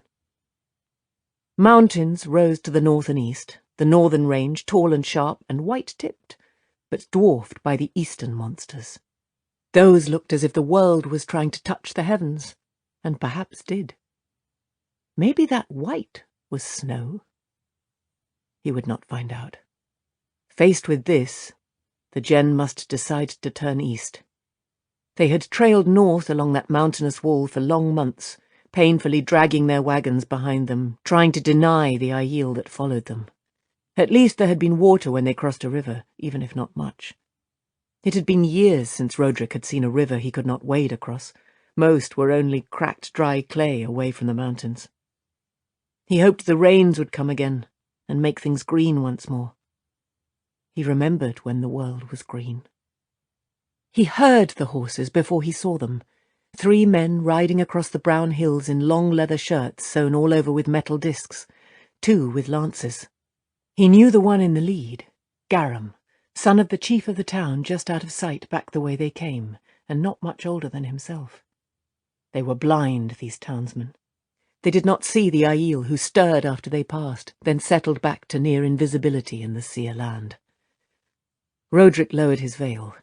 There would be no killing unless the riders began it. He did not regret it, not exactly, but he could not make himself trust men who lived in houses and towns. There had been too many battles with that kind. The stories said it had always been so. Garam drew rein, raising his right hand in salute. He was a slight, dark-eyed man, like his 2 followers, but all 3 looked tough and competent. "Ho, Roderick! Have your people finished filling their water skins yet?" "I see you, Garam." He kept his voice level and expressionless. It made him uneasy seeing men on horses, even more so than their carrying swords. The Aiel had pack animals, but there was something unnatural about sitting atop a horse. A man's legs were good enough. "We are close. Does your father withdraw his permission for us to take water on his lands?" No other town had ever given permission before. Water had to be fought for if men were near, just like everything else, and if there was water, then men were near. It would not be easy to take these three by himself. He shifted his feet in readiness to dance, and likely die. "He does not," Garam said. He had not even noticed Roderick's shift. "We have a strong spring in the town, and my father says that when you go we will have the new wells you have dug until we go ourselves. But your grandfather seemed to want to know if the others started to move. And they have." He leaned an elbow on the front of his saddle. "Tell me, Roderick, are they truly the same people as yourselves?" "They are the Gen Aiel, we the Aiel. We are the same. Yet not. I cannot explain it further, Garam." He did not really understand it himself. "Which way do they move?" Jordan asked. Roderick bowed to his great-father calmly. He had heard a footfall, the sound of a soft boot, and had known it for an Aiel's. The townsmen had not noticed Jordan's approach, though, and they jerked their reins in surprise. Only Garam's outflung hand stopped the other two from lowering their lances. Roderick and his great-father waited. "East," Garam said when he had his horse under control again. "Across the spine of the world." He gestured to the mountains that stabbed the sky. Roderick winced, but Jordan said coolly, "What lies on the other side?" "The end of the world, for all I know," Garam replied. "I am not sure there is a way across." He hesitated. "The Gen have Aes Sedai with them. Dozens, I have heard. Does it not make you uneasy travelling close to Aes Sedai? I have heard the world was different once, but they destroyed it." The Aes Sedai made Roderick very nervous, though he kept his face blank. There were only 4, not dozens, but enough to make him remember stories that the Aiel had failed the Aes Sedai in some way that no one knew. The Aes Sedai must know. They had seldom left the Gen's wagons in the year since their arrival, but when they did, they looked at the Aiel with sad eyes. Roderick was not the only one who tried to avoid them. "We guard the Gen," Jordan said. "It is they who travel with Aes Sedai." Garam nodded as if that made a difference, then leaned forward again, lowering his voice. "My father has an Aes Sedai advisor, though he tries to keep it from the town. She says we must leave these hills and move east. She says the dry rivers will run again, and we will build a great city beside one. She says many things. I hear the Aes Sedai plan to build a city. They have found Ogier to build it for them." "Ogier?" He shook his head, pulling himself from legends back to reality. "Do you think they mean to rule the world once more? The Aes Sedai? I think we should kill them before they can destroy us again." "You must do as you think best." Jordan's voice gave no hint of his own thoughts. "I must ready my people to cross those mountains." The dark-haired man straightened in his saddle, plainly disappointed. Roderick suspected he had wanted Aiel help in killing Aes Sedai. "The spine of the world," Garam said brusquely. "It has another name. Some call it the Dragon Wall." "A fitting name," Jordan replied. Roderick stared at the towering mountains in the distance. A fitting name for Aiel. Their own secret name, told to no one, was People of the Dragon. He did not know why, only that it was not spoken aloud except when you received your spears. What lay beyond this dragon wall? At least there would be people to fight, there always were. In the whole world there were only Aiel, Gen, and enemies. Only that. Aiel, Gen, and enemies. Rand drew a deep breath that rasped as if he had not breathed for hours. Eye-splitting rings of light ran up the columns around him. The words still echoed in his mind. Aiel, Gen, and enemies. That was the world. They had not been in the waste, certainly. He had lived. a time before the Aiel came to their threefold land. He was nearer still to Muradin. The Aiel's eyes shifted uneasily, and he seemed to struggle against taking another step. Rand moved forward. Squatting easily on the white-cloaked hillside, Jordan ignored the cold as he watched 5 people tramp toward him. 3 cloaked men, 2 women in bulky dresses, making hard work of the snow. Winter should have been over long since, according to the old ones, but then they told stories of the seasons changing from what they had always been. They claimed the earth used to shake, too, and mountains rose or sank like the water in a summer pond when you threw a rock in. Jordan did not believe it. He was 18, born in the tents, and this was the only life he had ever known. The snow, the tents, and the duty to protect. He lowered his veil and stood slowly, leaning on his long spear so as not to frighten the wagon folk. But they stopped abruptly anyway, staring at the spear, at the bow slung across his back and the quiver at his waist. None appeared any older than himself. "You have need of us, Jen?" he called. "You name us that to mock us," a tall, sharp-nosed fellow shouted back. "But it is true. We are the only true Aiel. You have given up the way." "That is a lie," Jordan snapped. "I have never held a sword." He drew a deep breath to calm himself. He had not been put out here to grow angry with Jen. "If you are lost, your wagons are that way." He pointed southward with his spear.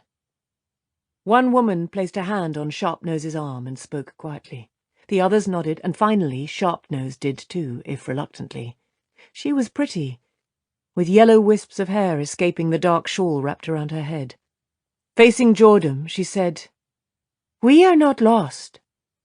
She peered at him suddenly, seeming to see him for the first time, and tightened her shawl around her. He nodded. He had not thought they were. The Jen usually managed to avoid anyone from the tents, even when they needed help. The few who did not came only in desperation for the help they could not find elsewhere. "Follow me!" It was a mile across the hills to his father's tents, low shapes partially covered by the last snowfall, clinging to the slopes. His own people watched the new arrivals cautiously, but did not stop what they were doing, whether cooking, or tending weapons, or tossing snowballs with the child.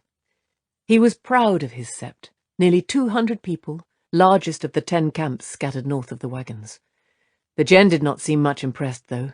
It irritated him that there were so many more Jen than Aiel. Lewin came out of his tent, a tall, greying man with a hard face. Lewin never smiled, they said, and Jordan had certainly never seen it. Maybe he had before Jordan's mother died of a fever, but Jordan did not believe it. The yellow-haired woman, her name was Maureen, told a story much as Jordan had expected. The Jen had traded with a village, a place with a log wall, and then men from the village had come in the night, taking back what had been traded for, taking more. The Jen always thought they could trust people who lived in houses, always thought the way would protect them.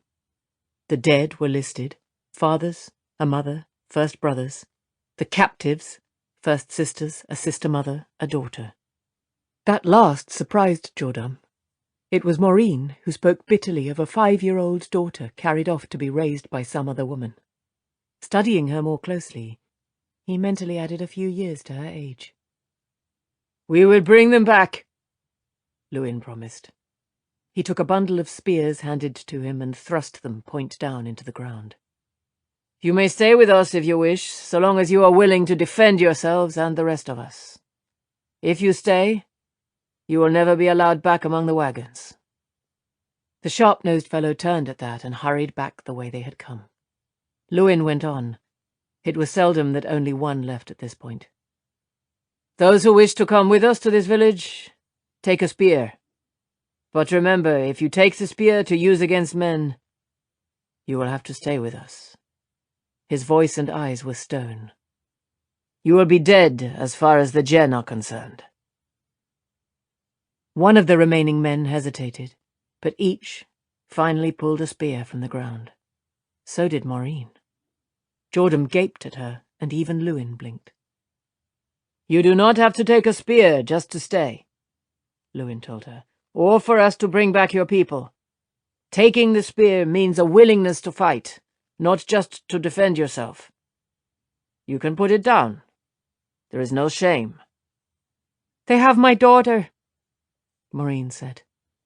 To Jordan's shock, Lewin barely paused before nodding. There is a first time for all things. For all things. So be it. He began tapping men on the shoulder, walking through the camps, naming them to visit this log-walled village. Jordan was the first tapped. His father had always chosen him first since the day he was old enough to carry a spear. He would have had it no other way.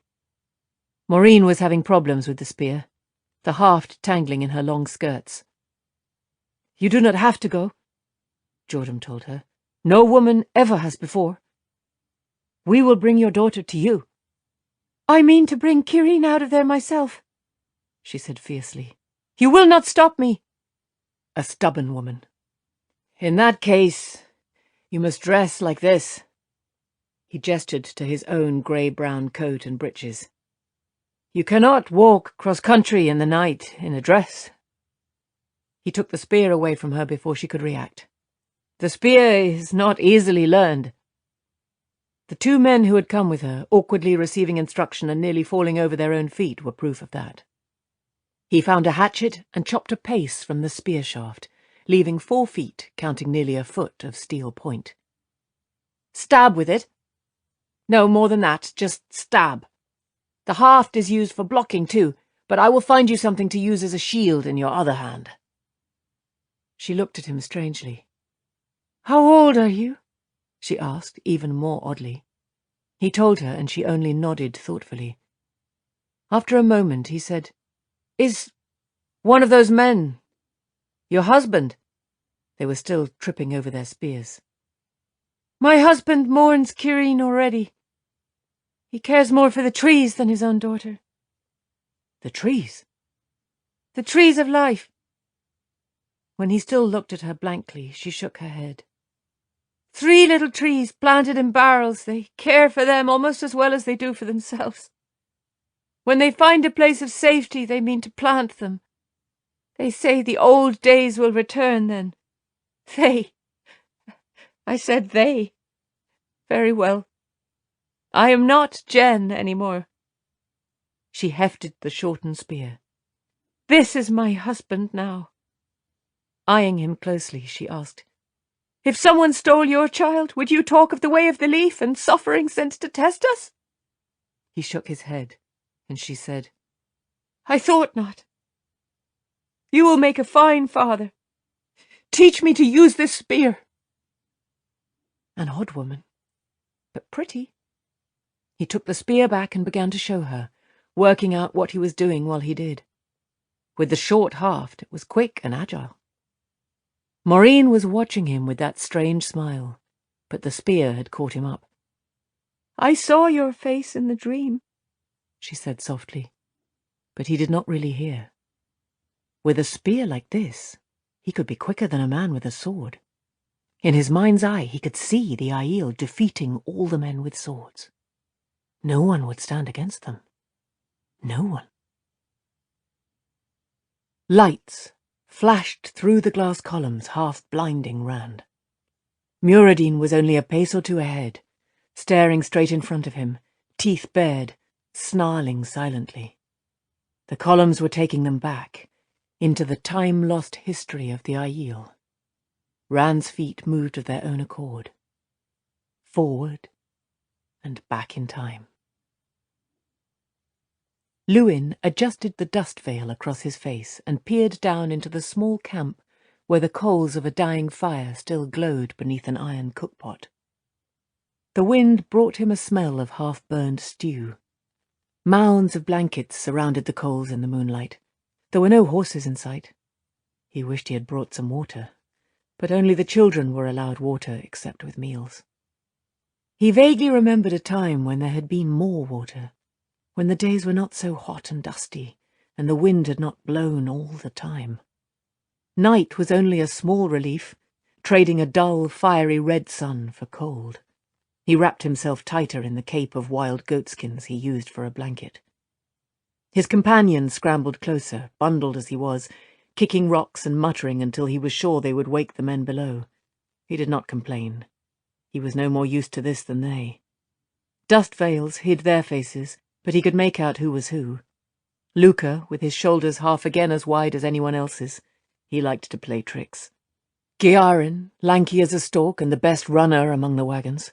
Charlin and Elijah, alike as reflections except for Charlin's habit of tilting his head when he was worried, as he was now. Their sister Colleen was down in that camp. And Maigrin, Lewin's sister. When the girls' gathering bags were found on ground torn by a struggle, everyone else was ready to mourn and go on as they had done so many times before. Even Lewin's greatfather. If Arden had known what the five of them planned, he would have stopped them. All Arden did now was mutter about keeping faith with the Aes Sedai Lewin had never seen, that, and try to keep the Aiel alive. The Aiel as a people, but not any one given Aiel. Not even Maigrin. "They are 4, Lewin whispered. "The girls at this side of the fire. I will wake them, quietly, and we will sneak them away while the men sleep." His friends looked at each other, nodded. He supposed they should have made a plan before this, but all they had been able to think of was coming to get the girls and how to leave the wagons without being seen. He had not been certain they could follow these men, or find them before they reached the village they came from, a collection of rough huts where the Aiel had been driven away with stones and sticks. There would be nothing to be done if the takers got that far. "What if they do wake?" Gearin asked. "I will not leave Colleen," Charlin snapped right on top of his brothers, quieter. "We are taking them back, Gearin." "We are," Lewin agreed. Luca poked Gearin's ribs, and Gearin nodded. Making their way down in the darkness was no easy task. Drought-dried twigs snapped under their feet. Rocks and pebbles showered down the dry slope ahead of them. The harder Lewin tried to move silently, the more noise he seemed to make. Luca fell into a thorn bush that cracked loudly, but managed to extract himself with no more than heavy breathing. Charlin slipped and slid halfway to the bottom, but nothing moved below. Short of the camp, Lewin paused, exchanging anxious looks with his friends, then tiptoed in. His own breath sounded thunderous in his ears, as loud as the snores coming from one of the 4 large mounds. He froze as the rough snorts stopped and one of the mounds heaved. It settled. The snoring began again, and Lewin let himself breathe. Carefully, he crouched beside one of the smaller heaps and flipped aside a rough woolen blanket stiff with dirt. Maigrin stared up at him, face bruised and swollen, her dress torn to little better than rags. He clapped a hand over her mouth to keep her from crying out, but she only continued to stare blankly, not even blinking. "I am gonna carve you like a pig, boy!" One of the larger mounds tumbled aside, and a wild, bearded man in filthy clothes got to his feet, the long knife in his hand glittering dully in the moonlight, picking up the red glow of the coals. He kicked the mounds to either side of him, producing grunts and stirrings. "Just like a pig. Can you squeal, boy, or do you people just run?" "Run," Lewin said, but his sister only stared dully. Frantic, he seized her shoulders, pulled to try starting her toward where the others were waiting. "Run!" She came out of the blanket stiffly, almost a dead weight. Colleen was awake. He could hear her whimpering, but she seemed to be drawing her dirty blankets around her even more tightly, trying to hide in them. Maigrin stood there staring at nothing, seeing nothing. "Seems you cannot even do that." Grinning, the man was coming around the fire, his knife held low. The others were sitting up in their blankets now, laughing, watching the fun. Lewin did not know what to do. He could not leave his sister. All he could do was die. Maybe that would give Maigrin a chance to run. "Run, Maigrin! Please run!" She did not move. She did not even seem to hear him. What had they done to her? The bearded man came closer, taking his time, chuckling, enjoying his slow advance. "No!" Charlin came hurtling out of the night, throwing his arms around the man with the knife, carrying him to the ground. The other men bounded to their feet. One, his head shaved and shining in the pale light, raised a sword to slash at Charlin. Lewin was not sure exactly how it happened. Somehow he had the heavy kettle by its iron handle swinging. It struck the shaved head with a loud crunch. The man collapsed as if his bones had melted. Off balance, Lewin stumbled, trying to avoid the fire, and fell beside it, losing the cookpot. A dark man with his hair in braids lifted another sword, ready to skewer him. He scrambled away on his back like a spider, eyes on the sword's sharp point, hands searching frenziedly for something to fend the man off. A stick, anything. His palm fell on rounded wood. He jerked it around, pushed it at the snarling man. The man's dark eyes widened. The sword dropped from his grasp. Blood poured from his mouth. Not a stick. A spear. Lewin's hand sprang away from the haft as soon as he realized what it was. Too late. He crawled backward to avoid the man as he fell, stared at him, trembling. A dead man. A man he had killed. The wind felt very cold.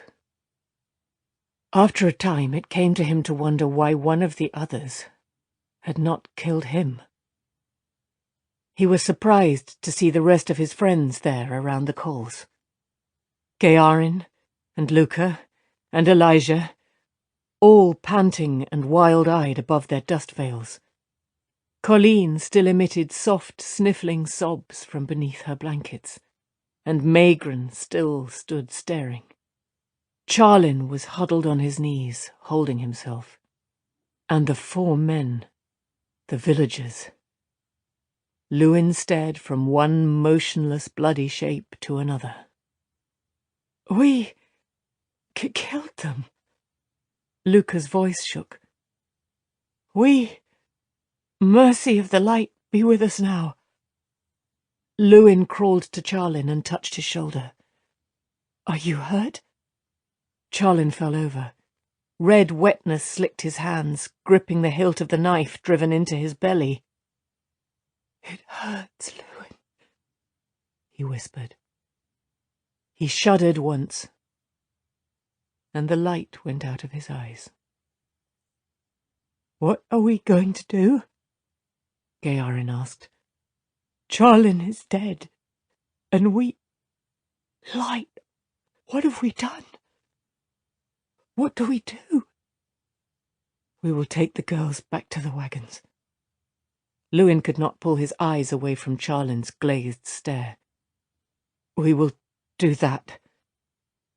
They gathered up everything that was useful, the cookpot and the knives mainly. Metal things were hard to come by. "We might as well," Elijah said roughly. "They certainly stole it from someone just like us." When Elijah started to pick up one of the swords, though, Lewin stopped him. "No, Elijah. That is a weapon, made to kill people. It has no other use." Elijah said nothing, only ran his eyes over the 4 dead bodies, looked at the spears Luca was winding with blankets to carry Charlin's body on. Lewin refused to look at the villagers. "A spear can put food in the pots, Elijah. A sword cannot. It is forbidden by the way." Elijah was still silent, but Lewin thought he sneered behind his dust veil. Yet when they finally started away into the night, the swords remained by the dying coals and the dead men. It was a long walk back through the darkness, carrying the makeshift stretcher bearing Charlin, the wind sometimes gusting to raise choking clouds of dust. Maigran stumbled along, staring straight ahead. She did not know where she was, or who they were. Colleen seemed half terrified, even of her own brother, jumping if anyone touched her. This was not how Lewin had imagined their return. In his mind, the girls had been laughing, happy to return to the wagons. They had all been laughing.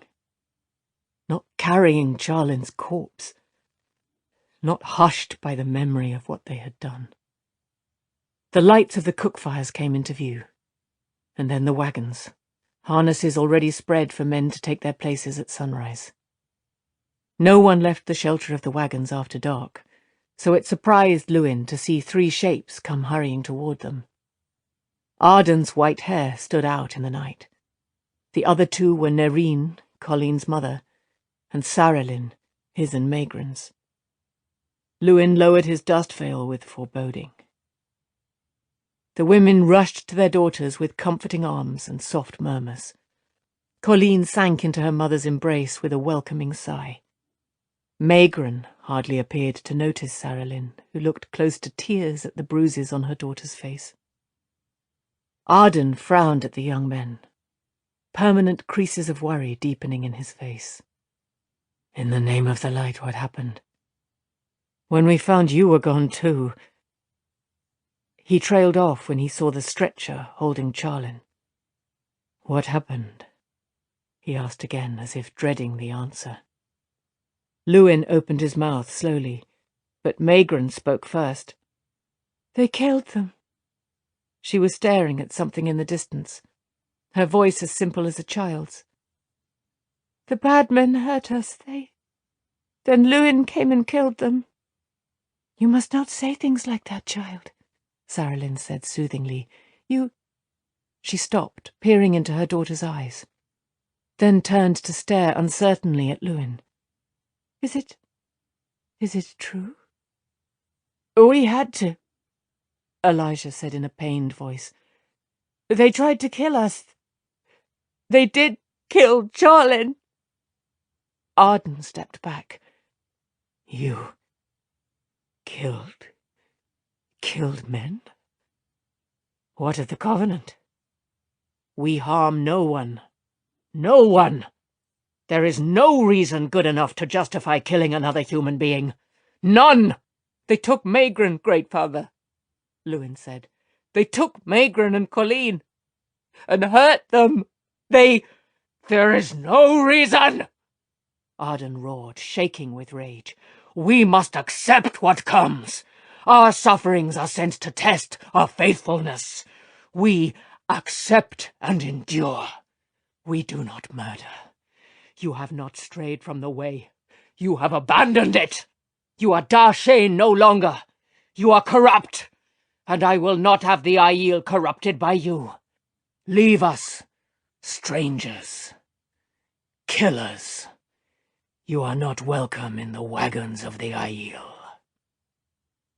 He turned his back and strode away as if they no longer existed. Saralyn and Nerine started after him, guiding the girls. "Mother?"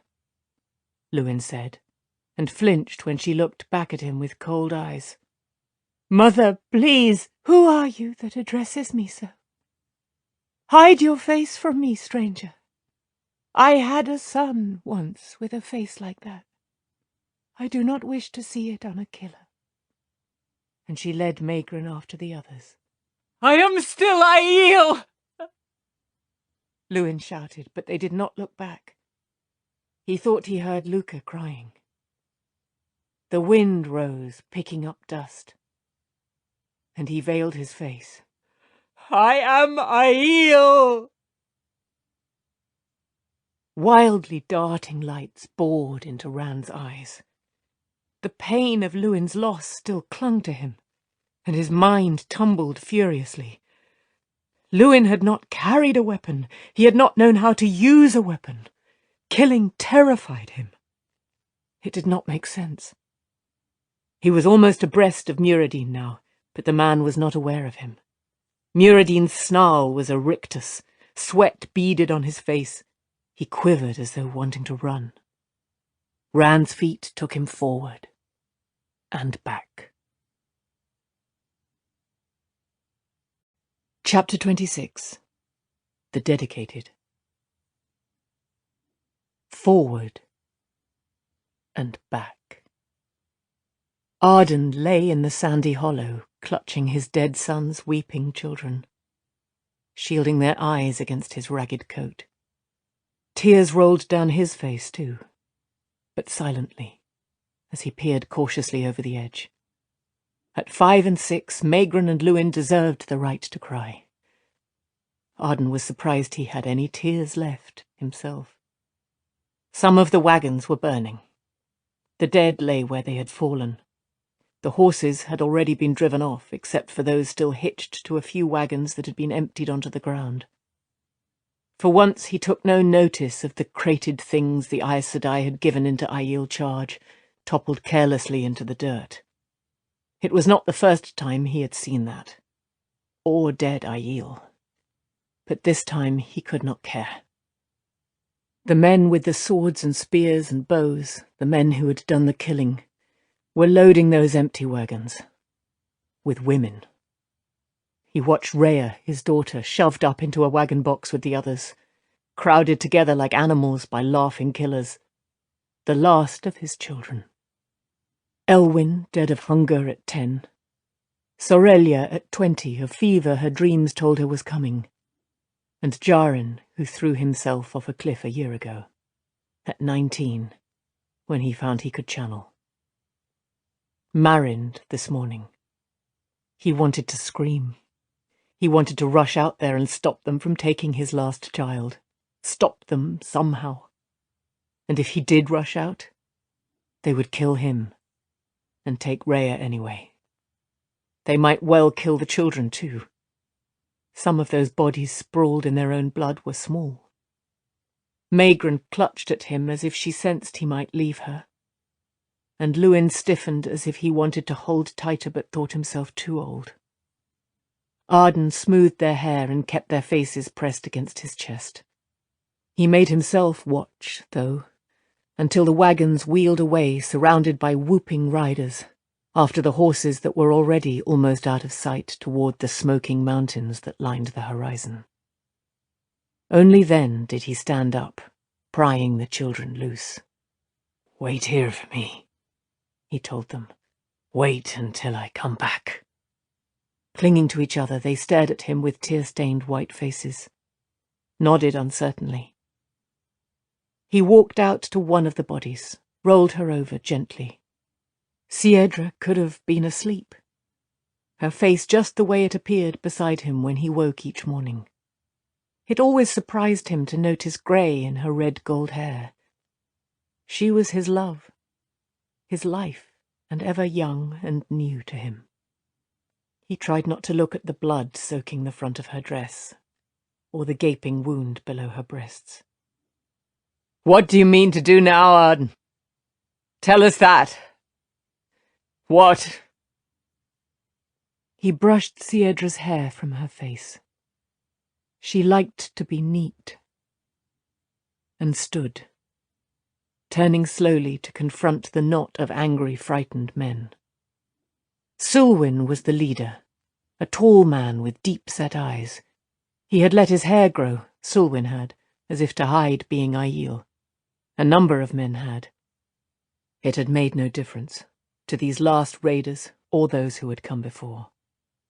"I mean to bury our dead and go on, Sulwyn." His eyes drifted back to Siedra. "What else is there?" "Go on, Arden! How can we go on? There are no horses. There's almost no water, no food. All we have left are wagons full of things the Aes Sedai will never come for. What are they, Arden? What are they that we should give our lives to haul them across the world, afraid to touch them even? We cannot go on as before." "We can," Arden shouted. "We will. We have legs. We have backs. We will drag the wagons if need be. We will be faithful to our duty." He was startled to see his own brandished fist. A fist! His hand trembled as he unclenched it and put it down by his side. Sulwyn stepped back, then held his ground with his companions. "No, Arden.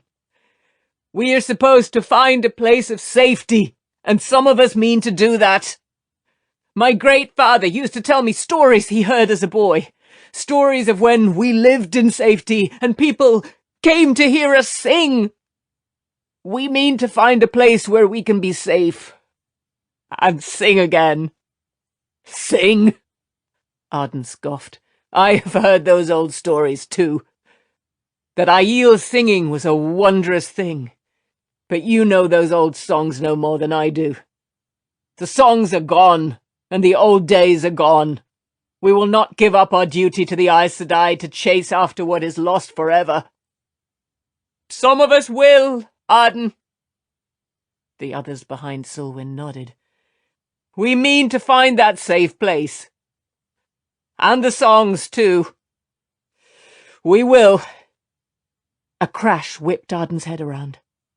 More of Selwyn's cronies were unloading one of the wagons, and a large flat crate had fallen, half breaking open to reveal what looked like a polished doorframe of dark red stone. Other wagons were being emptied too, and by more than Selwyn's friends. At least a quarter of the people he saw were hard at work clearing wagons of everything but food or water. Do not try to stop us, Selwyn cautioned. Arden made his fist loosen again. You are not Aiel, he said.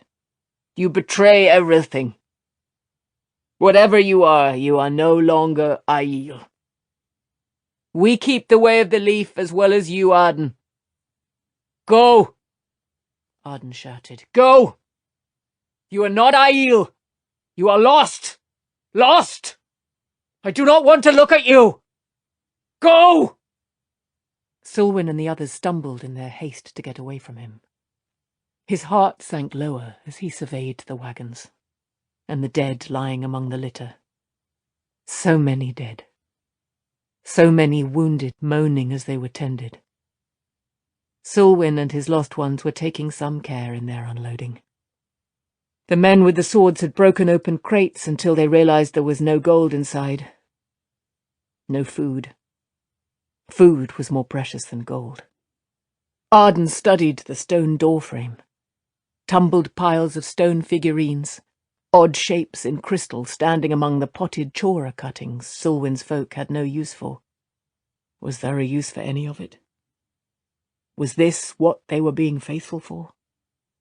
If it was, then so be it. Some could be saved. There was no way to tell what Aes Sedai might consider most important, but some could be saved. He saw Maegrin and Luin clutching their mother's skirts. He was glad Sarilyn was alive to look after them. His last son, her husband, the children's father, had died from the very first arrow that morning. Some could be saved. He would save the Aiel, whatever it took. Kneeling, he gathered Siedra in his arms. "We are still faithful, Aes Sedai," he whispered. "How long must we be faithful?" Putting his head down on his wife's breast, he wept. Tears stung Rand's eyes. Silently he mouthed, "Siedra. The way of the leaf? That was no Aiel belief." He could not think clearly. He could hardly think at all. The light spun faster and faster. Beside him, Muradin's mouth was open in a soundless howl. The Aiel's eyes bulged as if witnessing the death of everything. They stepped forward together. Jonai stood at the edge of the cliff, staring out westward over the sun-sparkled water. 100 leagues in that direction lay Comella. Had lain Comella. Comella had clung to the mountains overlooking the sea. 100 leagues west, where the sea now ran. If Alnora was still alive, perhaps it would have been easier to take. Without her dreams, he scarcely knew where to go or what to do. Without her, he hardly cared to live. He felt every grey hair as he turned to trudge back to the wagons, waiting a mile away. Fewer wagons now, and showing where. Fewer people, too, a handful of thousands where there had been tens, but too many for the remaining wagons. No one rode now, save children too small to walk. Arden met him at the first wagon, a tall young man, his blue eyes too wary. Jonai always expected to see Willem if he looked around quickly enough, But Willem had been sent away, of course, years ago when he began to channel, no matter how hard he tried to stop. The world had too many men channeling. Still, they had to send away boys who showed the signs. They had to. But he wished he had his children back. When had Isolde died? So little to be laid in a hastily dug hole, wasted with sickness there was no Aes Sedai to heal. "The Rorogia, father!" Arden said excitedly. Joe and I suspected his son had always thought his stories of the Ogier were just that, stories. "They came from the north!" It was a bedraggled band Arden led him to, no more than 50 in number, hollow-cheeked, sad-eyed, tufted ears drooping. He had become accustomed to his own people's drawn faces and worn, patched clothing, but seeing the same on Ogier shocked him. Yet he had people to care for, and duties to discharge for the Aes Sedai. How long since he had seen an Aes Sedai? Just after Alnora died. Too late for Alnora. The woman had healed the sick who still lived, taken some of the Sa'angreal, and gone on her way, laughing bitterly when he asked her where there was a place of safety. Her dress had been patched and worn at the hem. He was not sure she had been sane. She claimed one of the Forsaken was only partly trapped, or maybe not at all. Ishamael still touched the world, she said. She had to be as mad as the remaining male Aes Sedai. He pulled his mind back to the Ogier as they stood unsteady on their great legs. His thoughts wandered too much since Alnora's death. They had bread and bowls in their hands. He was shocked to feel a prick of anger that someone had shared their meagre stock of food. How many of his people could eat on what 50 Ogier could consume? No, to share was the way. To give freely. 100 people? 200? "You have chora cuttings," one of the Ogier said. His thick fingers gently brushed the trefoil leaves of the 2 potted plants tied to the side of a wagon. "Some," Arden said curtly. "They die, but the old folk keep new cuttings before they do." He had no time for trees. He had a people to look after. "How bad is it in the north?" "Bad," an Ogier woman replied. "The blighted lands have grown southward, and there are Myrddraal and Trollocs." "I thought they were all dead." Not north, then. They could not turn north. South? The Sea of Jeren lay 10 days south. Or did it any longer? He was tired. So tired. "You have come from the east?" another Ogier asked. He wiped his bowl with a heel of bread and gulped it down. "How is it to the east?" "Bad," Jonai replied. "Perhaps not so bad for you, though. 12 days ago some people took a third of our horses before we could escape. We had to abandon wagons." That pained him. Wagons left behind, and what was in them. The things the Aes Sedai had placed in Aiel charge. Abandoned. That it was not the first time only made it worse. Almost everyone we meet takes things. Whatever they want. Perhaps they will not be so with Ogier, though." "Perhaps," an Ogier woman said as if she did not believe it. Jonai was not certain he did either. There was no safe place. "Do you know where any of the steading are?" Jonai stared at her. No, I do not. But surely you can find the steading." "We have run so far, so long," an Ogier back in the huddle said, and another added in a mournful rumble. "The land has changed so much.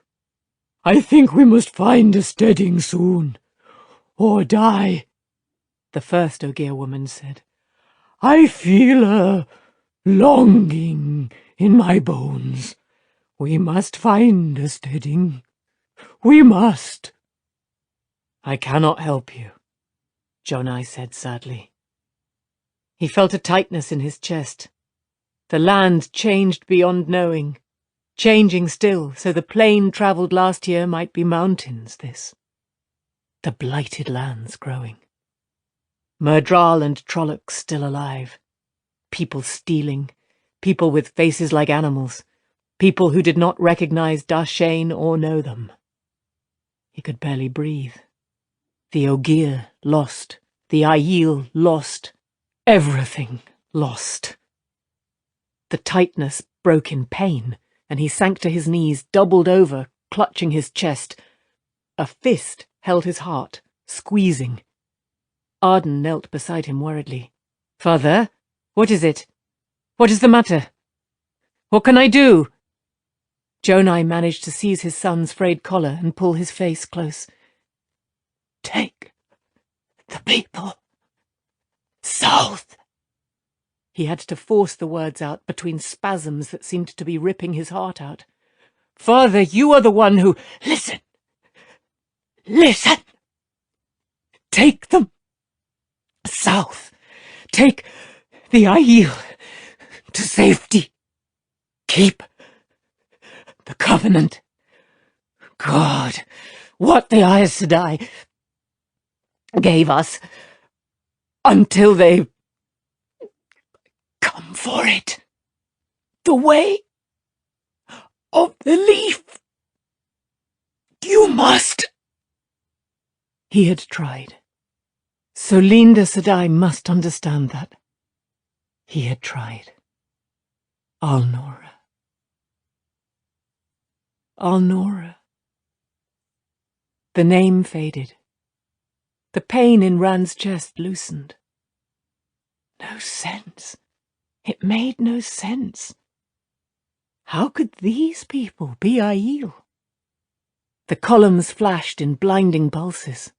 The air stirred, swirling. Beside him, Muradin's mouth stretched wide in an effort to scream.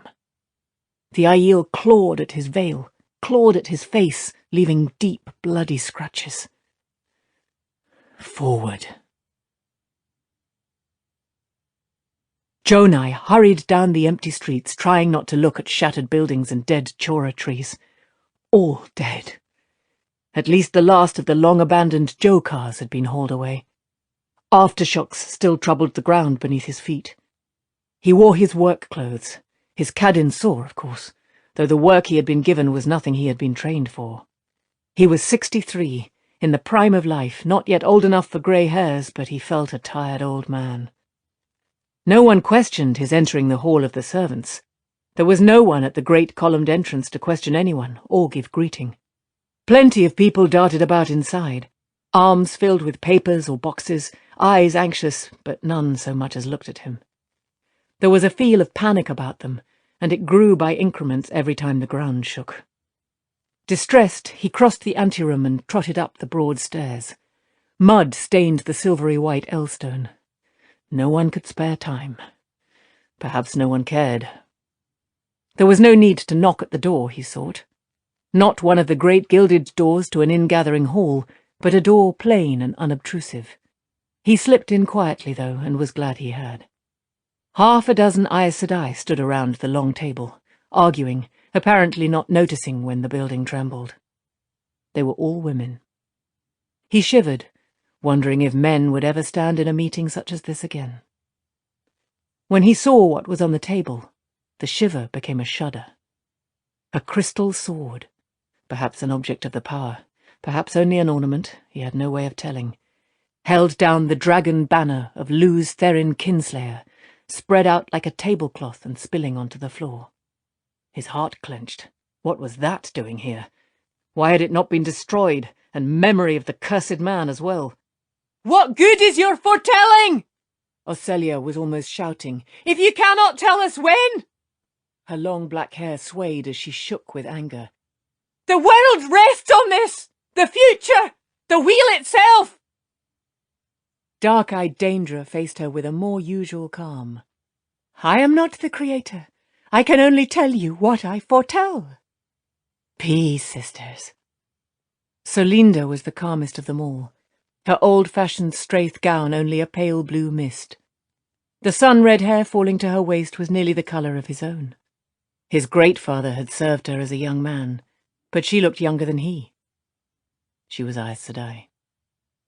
The time for contention among ourselves is past. Jarek and Haendar will both be here by tomorrow. Which means we cannot afford mistakes, Celinda! We must know. Is there any chance of... Jonai stopped listening. They would see him when they were ready. He was not the only one in the room besides the Aes Sedai. Shomeshta sat against the wall near the door, a great shape seemingly woven of vines and leaves, his head a little above Jonai's even so. A fissure of withered brown and charred black ran up the Nim's face and furrowed the green grass of his hair, and when he looked at Jonai, his hazelnut eyes seemed troubled. When Jonai nodded to him, he fingered the rift and frowned. "Do I know you?" he said softly.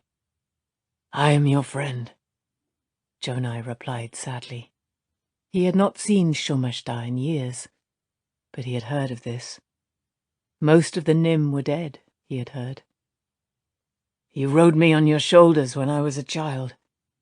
Do you remember nothing of it?" "Singing?" Shomeshta said. "Was there singing? So much is gone. The Aes Sedai say some will return. You are a child of the dragon, are you not?" Jonai winced. That name had caused trouble, no less for not being true. But how many citizens now believed the Dar-Shen Aiel had once served the dragon and no other Aes Sedai? "Jonai?" He turned at the sound of Solinda's voice, went to one knee as she approached. The others were still arguing, but more quietly. "All is in readiness, Jonai," she said. "All Aes Sedai." "Solinda Sedai." He hesitated, took a deep breath. "Solinda Sedai, some of us wish to remain. We can serve still. Do you know what happened to the Aiel at Sora?" He nodded, and she sighed, reaching out to smooth his short hair as if he were a child. "Of course you do. You Dar-Shen have more courage than 10,000 Aiel linking arms and singing, trying to remind a madman of who they were and who he had been, trying to turn him with their bodies and a song. Jarek Mondoran killed them. He stood there, staring as though at a puzzle, killing them, and they kept closing their lines and singing. I am told he listened to the last Aiel for almost an hour before destroying him. And then Sora burned, one huge flame consuming stone and metal and flesh. There is a sheet of glass where the second greatest city in the world once stood.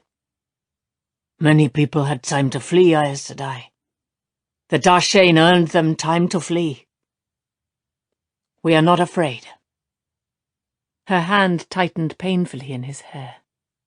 "The citizens have already fled Parandizen, Jonai. Besides, the Dar-Shen yet have a part to play. If Daedra could only see far enough to say what. In any case, I mean to save something here. And that something is you." "As you say," he said reluctantly. "We will care for what you have given into our charge until you want them again." "Of course. The things we gave you." She smiled at him and loosened her grip, smoothing his hair once more before folding her hands. "You will carry the things to safety, Jonai. Keep moving, always moving, until you find a place of safety where no one can harm you. As you say, Aes Sedai. What of Kumin, Jonai? Has he calmed?" He did not know any way but to tell her. He would rather have bitten his tongue out. My father is hiding somewhere in the city. He tried to talk us into resisting. He would not listen, Aes Sedai. He would not listen. He found an old shot lance somewhere and... He could not go on. He expected her to be angry, but her eyes glistened with tears. Keep the covenant, Jonai. If the Daishain lose everything else, see they keep the way of the leaf. Promise me. Of course, Aes Sedai, he said, shocked. The covenant was the Aiel, and the Aiel were the covenant. To abandon the way would be to abandon what they were. Kumin was an aberration. He had been strange since he was a boy, it was said. Hardly Aiel at all, though no one knew why. Go now, Jonai. I want you far from Paradisen by tomorrow. And remember, keep moving. Keep the Aiel safe. He bowed where he knelt, but she was already being drawn back into the argument. Can we trust Kodam and his fellows, Solinda? We must, Oselia. They are young and inexperienced, but barely touched by the taint, and we have no choice. Then we will do what we must. The sword must wait. Shomeshta, we have a task for the last of the Nim, if you will do it. We have asked too much of you. Now we must ask more. Jonai bowed his way out formally as the Nim rose, his head brushing the ceiling. Already immersed in their plans, they were not looking at him, but he did them this last honour anyway. He did not think he would ever see them again. He ran from the Hall of the Servants, all the way out of the city to where the great gathering waited. Thousands of wagons in 10 lines stretching nearly 2 leagues, wagons loaded with food and water barrels, wagons loaded with the crated things the Aes Sedai had given into Aiel charge. Angreal and Sa-Angreal and Ter-Angreal, all the things that had to be kept from the hands of men going mad while they wielded the One Power. Once there would have been other ways to carry them. Jokars and jumpers, hoverflies and huge show wings. Now, painfully assembled horses and wagons had to suffice. Among the wagons stood the people, enough to populate a city, but perhaps all the Aiel left alive in the world. 100 came to meet him, men and women, the representatives demanding word of whether the Aes Sedai had granted leave for some to stay. No, he told them. Some frowned reluctantly, and he added, We must obey. We are Darshain Aiel, and we obey the Aes Sedai. They dispersed back to their wagons slowly, and he thought he heard Kumin's name mentioned. But he could not let it trouble him. He hurried to his own wagon at the head of one of the centre lines. The horses were all nervous, with the ground shaking at intervals. His sons were already up on the seat, Willem, 15, with the reins, and Arden, 10, beside him, both grinning with nervous excitement. Little Isol lay playing with a doll on top of the canvas tied over their possessions, and, more important, their charges from the Aes Sedai. There was no room for any to ride but the young and the very old. A dozen rooted chora cuttings in clay pots sat behind the wagon seat, to be planted when they found a place of safety. A foolish thing to carry, perhaps, but no wagon was without its potted cuttings. Something from a time long gone, symbol of a better time to come. People needed hope, and symbols. Alnora waited beside the team, glossy black hair tumbling about her shoulders and reminding him of the first time he saw her as a girl. But worry had etched lines around her eyes now. He managed to smile for her, hiding the worry in his own heart. All will be well, wife of my heart. She did not answer, and he added, Have you dreamed? Of no time soon, she murmured. All will be well. All will be well, and all manner of things will be well. Smiling tremulously, she touched his cheek.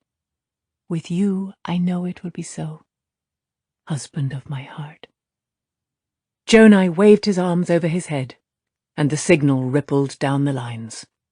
Slowly, the wagons began to move. The Aiel, leaving Paradisen. Rand shook his head. Too much. Memories crowding together. The air seemed filled with sheet lightning. The wind swirled gritty dust into dancing whirlwinds. Muradin had clawed deep furrows in his face. He was digging at his eyes now. Forward. Kumin knelt at the edge of the ploughed ground in his working clothes, plain brownish-grey coat and breeches and soft-laced boots, in a line with others like him that surrounded the field. 10 men of the Darshain Aiel at twice stretched arm's length, and then an Ogier, all the way around. He could see the next field, lined the same way, beyond the soldiers with their shock lances sitting atop armoured Jokars. A hoverfly buzzed overhead in its patrol, a deadly black metal wasp containing 2 men. He was 16, and the women had decided his voice was finally deep enough to join in the seed singing. The soldiers fascinated him, men and Ogier, the way a colourful poisonous snake might. They killed. His father's great-father, Charn, claimed there had been no soldiers once, but Kumin did not believe it. If there were no soldiers, who would stop the Night Riders and the Trollocs from coming to kill everyone? Of course, Charn claimed there had not been any Myrddraal or Trollocs then, either. No Forsaken, no Shadow-wrought. He had many stories he claimed were from a time before soldiers and Night Riders and Trollocs, when he said the Dark Lord of the Grave had been bound away, and no one knew his name, or the word war. Kumin could not imagine such a world. The war had been old when he was born. He enjoyed Charn's stories even if he could not make himself believe, but some earned the old man frowns and scoldings. Like when he claimed to have served one of the Forsaken once. Not just any Forsaken, but Lanfear herself. As well say he had served Ishamael. If Charn had to make up stories, Kumin wished he could say he had served Luz Therin, the great leader himself. Of course, everyone would ask why he was not serving the dragon now, but that would be better than the way things were. Kumin did not like the way citizens looked at Charn when he said that Lanfear had not always been evil. A stir at the end of the field told him one of the Nym was approaching. The great form, head and shoulders and chest taller than any Ogier, stepped out onto the seeded ground, and Kumin did not have to see to know he left footprints filled with sprouting things. It was Shomeshta, surrounded by clouds of butterflies, white and yellow and blue. Excited murmurs rose from the townspeople, and the folk whose fields these were gathered to watch. Each field would have its Nym now. Kumin wondered if he could ask Shomeshta about Charn's stories. He had spoken to him once, and Shomeshta was old enough to know if Charn was telling the truth. The Nym were older than anyone. Some said the Nym never died, not so long as plants grew. But this was no time to be thinking of questioning a Nym. The Ogier began it, as was fitting, standing to sing. Great bass rumbles like the earth singing. The Aiel rose, men's voices lifting in their own song, even the deepest at a higher pitch than the Ogier's. Yet the songs braided together, and Shomeshta took those threads and wove them into his dance, gliding across the field in swooping strides, arms wide, butterflies swirling about him, landing on his spread fingertips. Kumin could hear the seed singing around the other fields, hear the women clapping to urge the men on, their rhythm the heartbeat of new life. But it was a distant knowledge. The song caught him up, and he almost felt that it was himself, not the sounds he made, that Shomeshta wove into the soil and around the seeds. Seeds no longer, though. Zemai sprouts covered the field, taller wherever the Nym's foot had trod. No blight would touch those plants, nor any insect. Seed sung, they would eventually grow twice as high as a man and fill the town's grain barns. This was what he had been born for, this song and the other seed songs. He did not regret the fact that the Aes Sedai had passed him over at 10, saying he lacked the spark. To have been trained as Aes Sedai would have been wondrous, but surely no more so than this moment. The song faded slowly, the Aiel guiding its end. Shomeshta danced a few steps more after the last voices ceased, and it seemed the song still hung faintly in the air for as long as he moved. Then he stopped, and it was done. Kumin was surprised to see that the townspeople were gone, but he had no time to wonder where they had gone or why. The women were coming, laughing, to congratulate the men. He was one of the men now, not a boy any longer, though the women alternated between kissing him on the lips and reaching up to ruffle his short red hair. It was then that he saw the soldier, only a few steps away, watching them. He had left his shock lance and fancloth battle cape somewhere, but he still wore his helmet, like some monstrous insect's head, its mandibles hiding his face though his black shock visor was raised. As if realizing he still stood out, the soldier pulled off the helmet, revealing a dark young man no more than 4 or 5 years older than Kumin.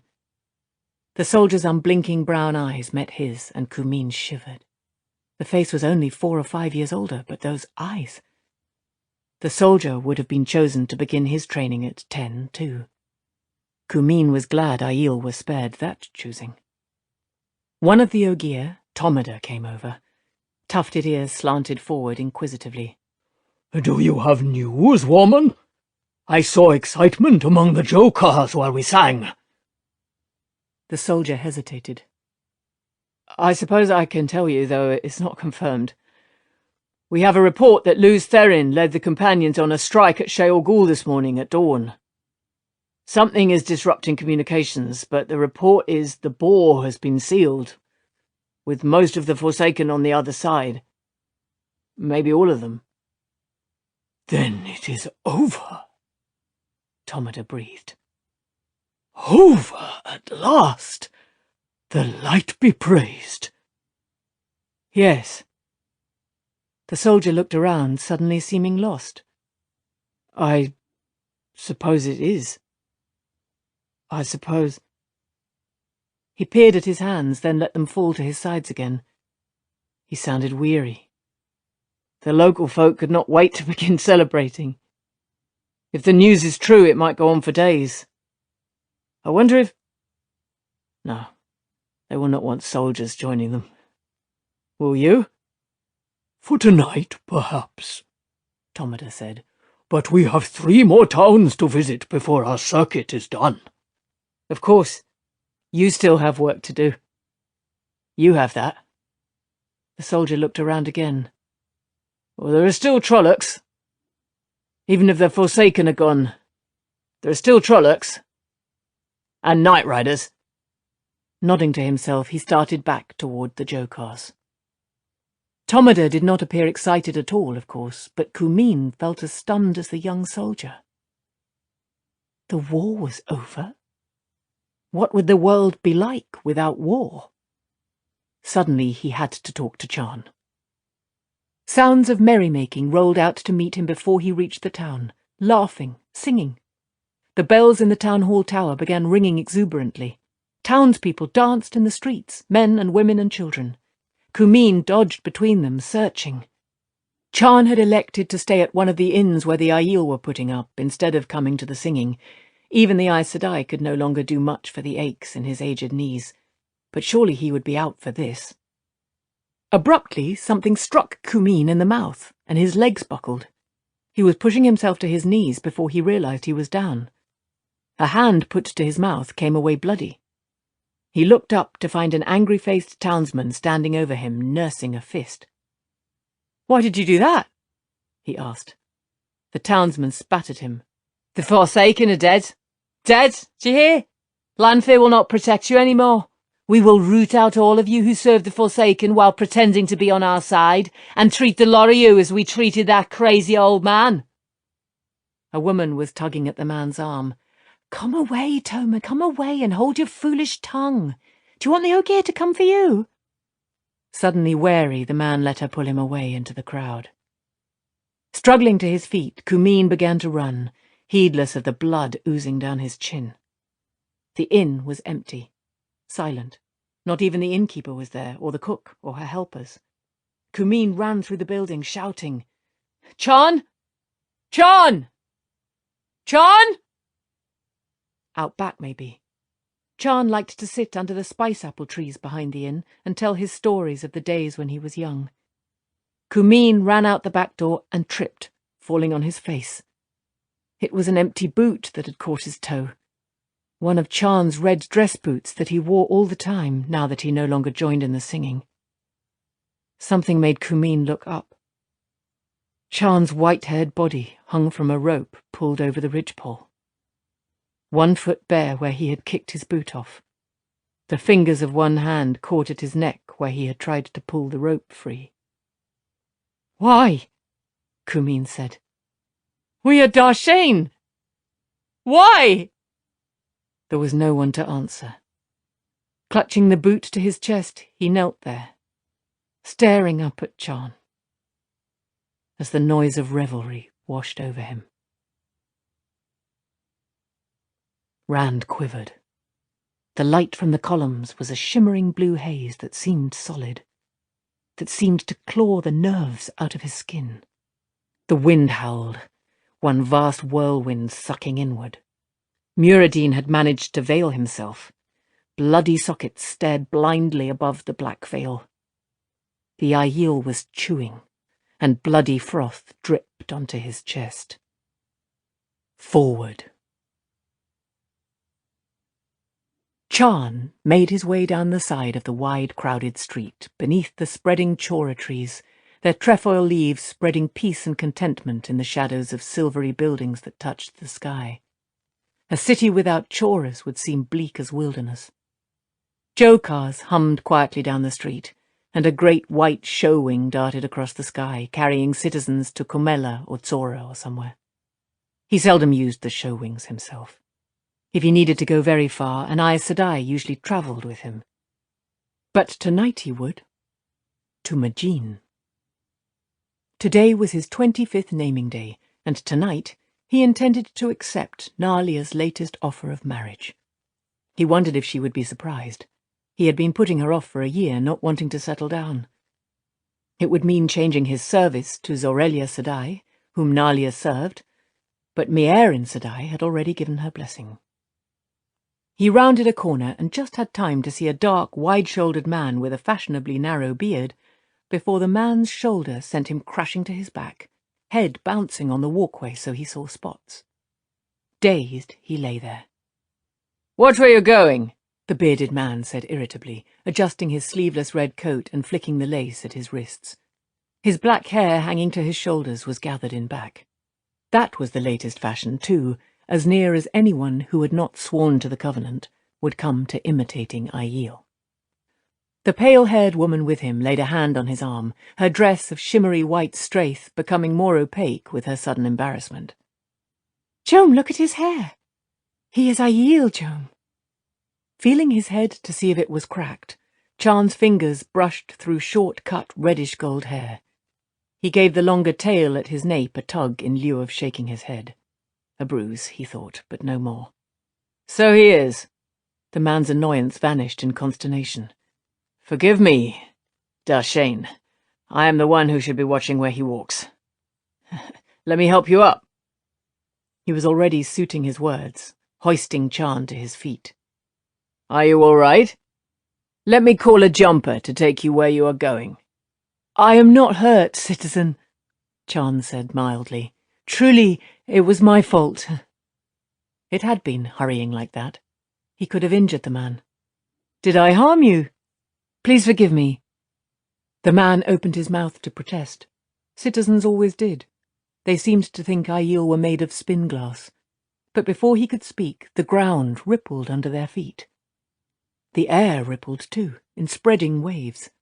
The man looked about uncertainly, pulling his stylish fan-cloth cloak around himself and his lady so their heads seemed to float disembodied. "What is it, Darshane?" Others who had seen Chan's hair were gathering around him anxiously asking the same questions, but he ignored them, not even thinking of whether he was being rude. He actually began to push through the crowd, his eyes fixed on the Sharome. The white sphere, 1,000 feet in diameter, floated as high above the blue and silver domes of the Kulian Da'an. Mierin had said today was the day. She said she had found a new source for the One Power. Female Aes Sedai and male would be able to tap the same source, not separate halves. What men and women could do united would be even greater now that there would be no differences. And today she and Baedemon would tap it for the first time, the last time men and women would work together wielding a different power. Today. What seemed a tiny chip of white spun away from the Sharome in a jet of black fire. It descended, deceptively slow, insignificant. Then 100 gouts spurted everywhere around the huge white sphere. The Sharome broke apart like an egg and began to drift down, falling, an obsidian inferno. Darkness spread across the sky, swallowing the sun in unnatural night, as if the light of those flames was blackness. People were screaming, screaming everywhere. With the first spurt of fire, Charn broke into a run toward the Kuliam Da'an, but he knew he was too late. He was sworn to serve Aes Sedai, and he was too late. Tears rolled down his face as he ran. Blinking to dispel the spots fluttering across his vision, Rand squeezed his head with both hands. The image still drifted through his head, that huge sphere, burning black, falling. Did I really see the hole being drilled into the Dark One's prison? Did I? He stood at the edge of the glass columns, staring out at a Vendosora. A Chora tree. A city is a wilderness without Choras. And now there's only one. The columns sparkled in the blue glow from the dome of fog above, but once again the light seemed only brilliant reflections. There was no sign of Muradin. He did not think the Aiel had come out of the glass forest, or ever would. Suddenly, something caught his eye, low in the branches of the Tree of Life. A shape swinging slowly. A man, hanging from a pole laid across 2 branches by a rope around his neck. With a wordless roar, he ran for the tree, grabbing at Saidin, the fiery sword coming into his hands as he leaped, slashing at the rope. He and Mat hit the dusty white paving stones with twin thuds. The pole jarred free and clattered down beside them. Not a pole, but an odd black-hafted spear with a short sword blade in place of a spear point, slightly curved and single-edged. Rand would not have cared if it was made of gold and Cuendiar set with sapphires and fire drops. Letting sword and power go, he ripped the rope away from Mat's neck and pressed an ear to his friend's chest. Nothing.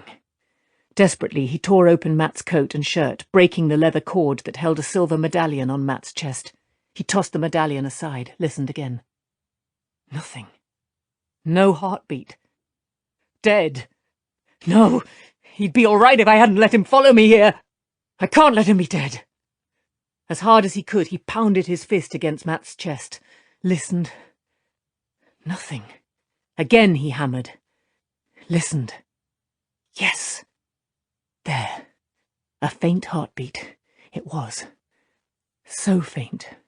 So slow. And slowing. But Mat was still alive, despite the heavy purple welt around his neck. He might yet be kept alive. Filling his lungs, Rand scrambled around to breathe into Mat's mouth as strongly as he could. Again. Again. Then he leaped astride Mat, seized the waist of his breeches and heaved upwards, lifting his hips off the pavement, up and down 3 times, and then back to breathing into his mouth. He could have channeled. He might have been able to do something that way. The memory of that girl in the stone stopped him. He wanted Mat to live, not be a puppet moved by the power. Once, back in Emond's Field, he had seen Master Luhan revive a boy who had been found floating in the wine-spring water. So he breathed and heaved, and prayed. Abruptly, Matt jerked, coughed. Rand knelt beside him as he put both hands to his throat and rolled onto his side, sucking air in an agonized rattle. Matt touched the piece of rope with one hand and shivered. "Those flaming sons of goats," he muttered hoarsely. "They tried to kill me." "Who did?" Rand asked, looking around warily. Half-finished palaces around the great littered square stared back at him. Surely Ruidian was empty except for the two of them, unless Muradin was still alive somewhere. "The folk on the other side of that twisted doorway." Swallowing painfully, Matt sat up and took a deep, unsteady breath. "There's one here too, Rand." He still sounded as if his throat had been rasped. "You could go through it?" Did they answer questions? That could be useful. He desperately needed more answers. 1,000 questions and too few answers. "No answers," Matt said huskily. "They cheat, and they tried to kill me." He picked up the medallion, a silver fox head that almost filled his palm, and after a moment stuffed it into his pocket with a grimace. "I got something out of them, at least." Pulling the strange spear to him, he ran his fingers along the black shaft. A line of some strange cursive script ran its length, bracketed by a pair of birds inlaid in metal even darker than the wood. Ravens, Rand thought they were. Another pair were engraved on the blade. With a rough, wry laugh, Matt levered himself to his feet, half leaning on the spear, the sword blade beginning just level with his head. He did not bother to lace up his shirt or button his coat. "I'll keep this too. Their joke, but I will keep it." "A joke?" Matt nodded. "What it says. Thus is our treaty written, thus is agreement made. Thought is the arrow of time, memory never fades. What was asked is given. The price is paid." A pretty joke, you see. I'll slice them with their own wit if I ever get the chance. I'll give them thought and memory. He winced, scrubbing a hand through his hair. "Light, but my head hurts. It's spinning like 1,000 bits of dreams, and every one a needle. Do you think Moraine will do something for it if I ask?" "I am sure she will," Rand replied slowly. Matt had to be hurting badly if he sought the Aes Sedai's help. He looked at the dark spear shaft again. Most of the script was hidden by Matt's hand, but not all. Whatever it was, he had no idea what it said. How had Matt? Ruidian's empty windows stared at him mockingly. "We hide many secrets still," they seemed to say. "More than you know. Worse than you know." "Let's go back now, Matt. I don't care if we have to cross the valley in the night. As you said, it will be cooler. I don't want to stay in here any longer." "That sounds just fine to me," Matt said, coughing. "As long as we can get another drink of water at that fountain." Rand kept his pace to Matt's, which was slow at first, hobbling along using the odd spear as a walking staff. He paused once to look at the two figurines of a man and a woman holding crystal spheres, but he left them there. Not yet. Not for a long time yet, if he was lucky. When they left the square behind, the unfinished palaces rearing along the street had a threatening look, their jagged tops like the walls of great fortresses. Rand embraced Saidin, though he saw no real threat, but he felt it, as though murderous eyes were boring into his back. Ruidian lay peaceful and empty, shadowless in the blue glow of its fog roof. The dust in the streets rippled in the wind. The wind? There was no wind. "Oh, burn me," Matt muttered. "I think we're in trouble, Rand. It's what I get for staying around you. You always get me in trouble." The ripples came faster, sliding together to make thicker lines, quivering still. "Can you walk faster?" Rand asked. "Walk? Blood and ashes, I can run!" Slanting the spear across his chest, Mat suited his words with a lurching gallop.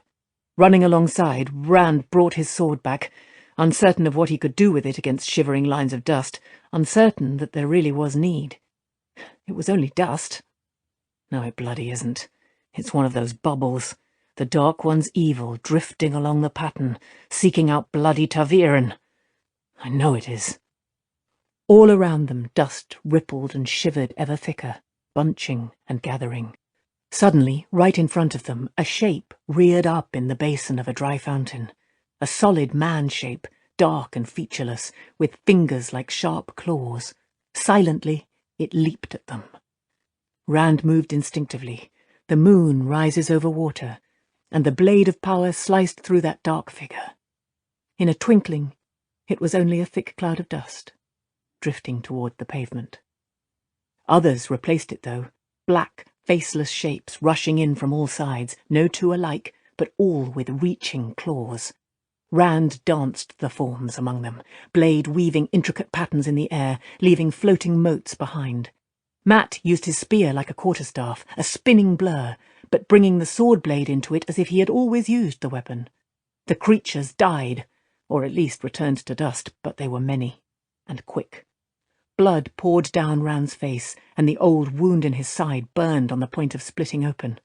Red spread across Mat's face, too, and down his chest. Too many, and too quick. You do not do the 10th part of what you are capable of already. That was what Lanfear had told him. He laughed as he danced the forms. Learn from one of the Forsaken. He could do that, if not the way she intended. Yes, he could. He channeled, wove strands of the power, and sent a whirlwind into the middle of each black shape. They exploded in clouds of dust that left him coughing. As far as he could see, dust settled from the air. Hacking and panting, Mat leaned on his dark-shafted spear. "Did you do that?" he wheezed, wiping blood away from his eyes. "About time. If you knew how, why didn't you bloody do it in the first place?" Rand started to laugh again. "Because I didn't think of it. Because I didn't know how until I did it." But it froze in his mouth. Dust drifted out of the air, and as it settled on the ground, it began to ripple. "Run," he said. "We have to get out of here. Run!" Side by side, they sped for the fog, slashing at any lines of dust that seemed to be thickening, kicking at them, anything to keep them from coalescing. Rand sent whirlwinds swirling wildly in every direction. Dispelled dust began shivering back together immediately, even before it reached the ground now.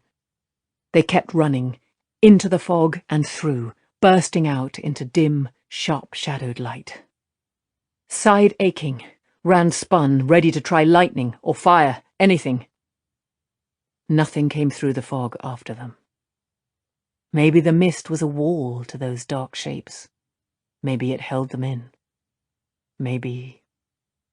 He did not know. He did not really care, so long as the things could not follow. "Burn me," Mat muttered hoarsely. "We were in there all night. It's nearly sunrise. I didn't think it was that long." Rand stared at the sky. The sun had not topped the mountains yet. A painfully brilliant nimbus outlined the jagged peaks. Long shadows covered the valley floor. "He will come from Ruidian at dawn and tie you together with bonds you cannot break. He will take you back, and he will destroy you." "Let's go back up the mountain," he said quietly. "They will be waiting for us. For me." Chapter 27. Within the Ways. The darkness of the ways compressed the light of Perrin's pole lantern to a sharp-edged pool around himself and Ghoul. The creak of his saddle, the gritty click of hooves on stone, seemed to reach no further than the light's rim. There was no smell to the air. Nothing. The Aielman strode along beside Stepper easily, keeping an eye on the dimly seen lantern glow from Loyal's party ahead. Perrin refused to call it Fail's. The ways did not seem to bother Ghoul, for all their reputation. Perrin himself could not help listening, as he had for nearly 2 days, or what passed for days in this lightless place. His ears would be first to catch the sound that meant they were all going to die, or worse. The sound of wind rising where no wind ever blew. No wind but Machin Shin, the black wind that ate souls. He could not help thinking that travelling the ways was slack-witted folly. But when need called, what was foolish changed. The faint light ahead stopped, and he drew rein in the middle of what appeared to be an ancient stone bridge arching through utter blackness. Ancient because of the breaks in the bridge walls, the pits and shallow, ragged craters freckling the roadbed. Very likely it had stood close to 3,000 years, but it seemed ready to fall now. Maybe right now. The pack-horse crowded up behind Stepper. The animals whickered to each other and rolled their eyes uneasily at the surrounding dark. Perrin knew how the horses felt. A few more people for company would have lifted some of the endless night's weight. Still, he would not have gone any closer to the lanterns ahead, even had he been alone. Not and risk a repeat of what happened back on that first island right after entering the Waygate in Tyr. He scratched his curly beard irritably. He was not sure what he had expected, but not.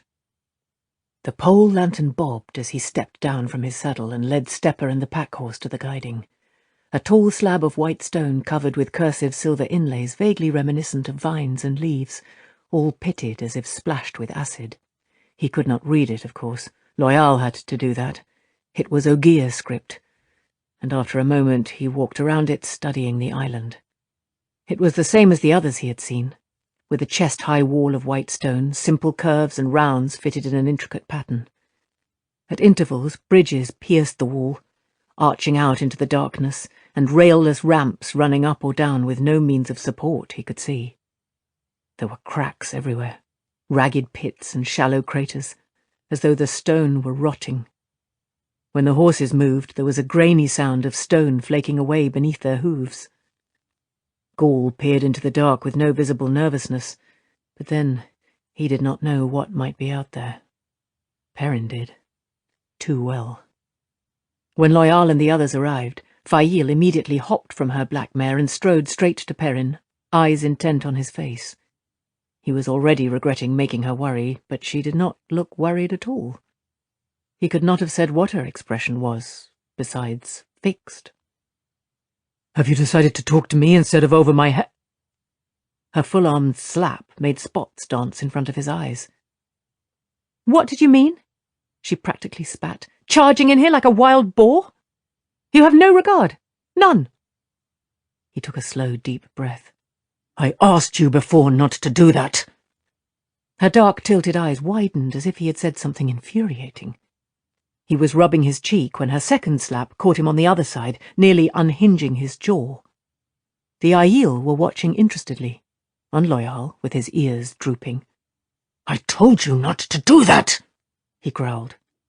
Her fist was not very big, but her sudden punch to his short ribs drove most of the air from his lungs, hunching him over sideways, and she drew back her fist again. With a snarl, he seized her by the scruff of her neck and... Well, it was her own fault. It was. He had asked her not to hit him. Told her. Her own fault. He was surprised she had not tried to pull one of her knives, though. She seemed to carry as many as Matt. She had been furious, of course. Furious with Loyal for trying to intervene. She could take care of herself, thank you very much. Furious with Bane and Chiad for not intervening. She had been taken aback when they said they did not think she would want them to interfere in a fight she had picked. "When you choose the fight," Bane had said, "you must take the consequences, win or lose." But she did not seem even the tiniest bit angry with him any longer. That made him nervous.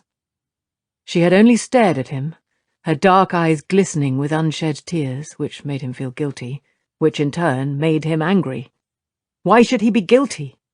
Was he supposed to stand there and let her hit him to her heart's content? She had mounted Swallow and sat there, very stiff-backed, refusing to sit gingerly, staring at him with an unreadable expression. It made him very nervous. He almost wished she had pulled a knife. Almost. "They are moving again," Gaul said. Perrin jerked back to the present. The other light was moving. Now it paused. One of them had noticed his light was not following yet. Probably Loyal. Fail might not mind if he got lost. And the 2 Aiel women had twice tried to talk him into walking off a little way with them. He had not needed the slight shake of Gaul's head to refuse. He heeled Stepper forward, leading the pack-horse. The guiding here was more pocked than most he had seen, but he rode on past it with only a glance. The light of the other lanterns was already starting down one of the gently sloping ramps, and he followed with a sigh. He hated the ramps. Sided only by darkness, it began to curve, down and around, with nothing discernible beyond the squashed light of the lantern swaying above his head. Something told him that a fall over the edge would never end. Stepper and the pack-horse kept to the middle without any urging, and even Gaul avoided the brink.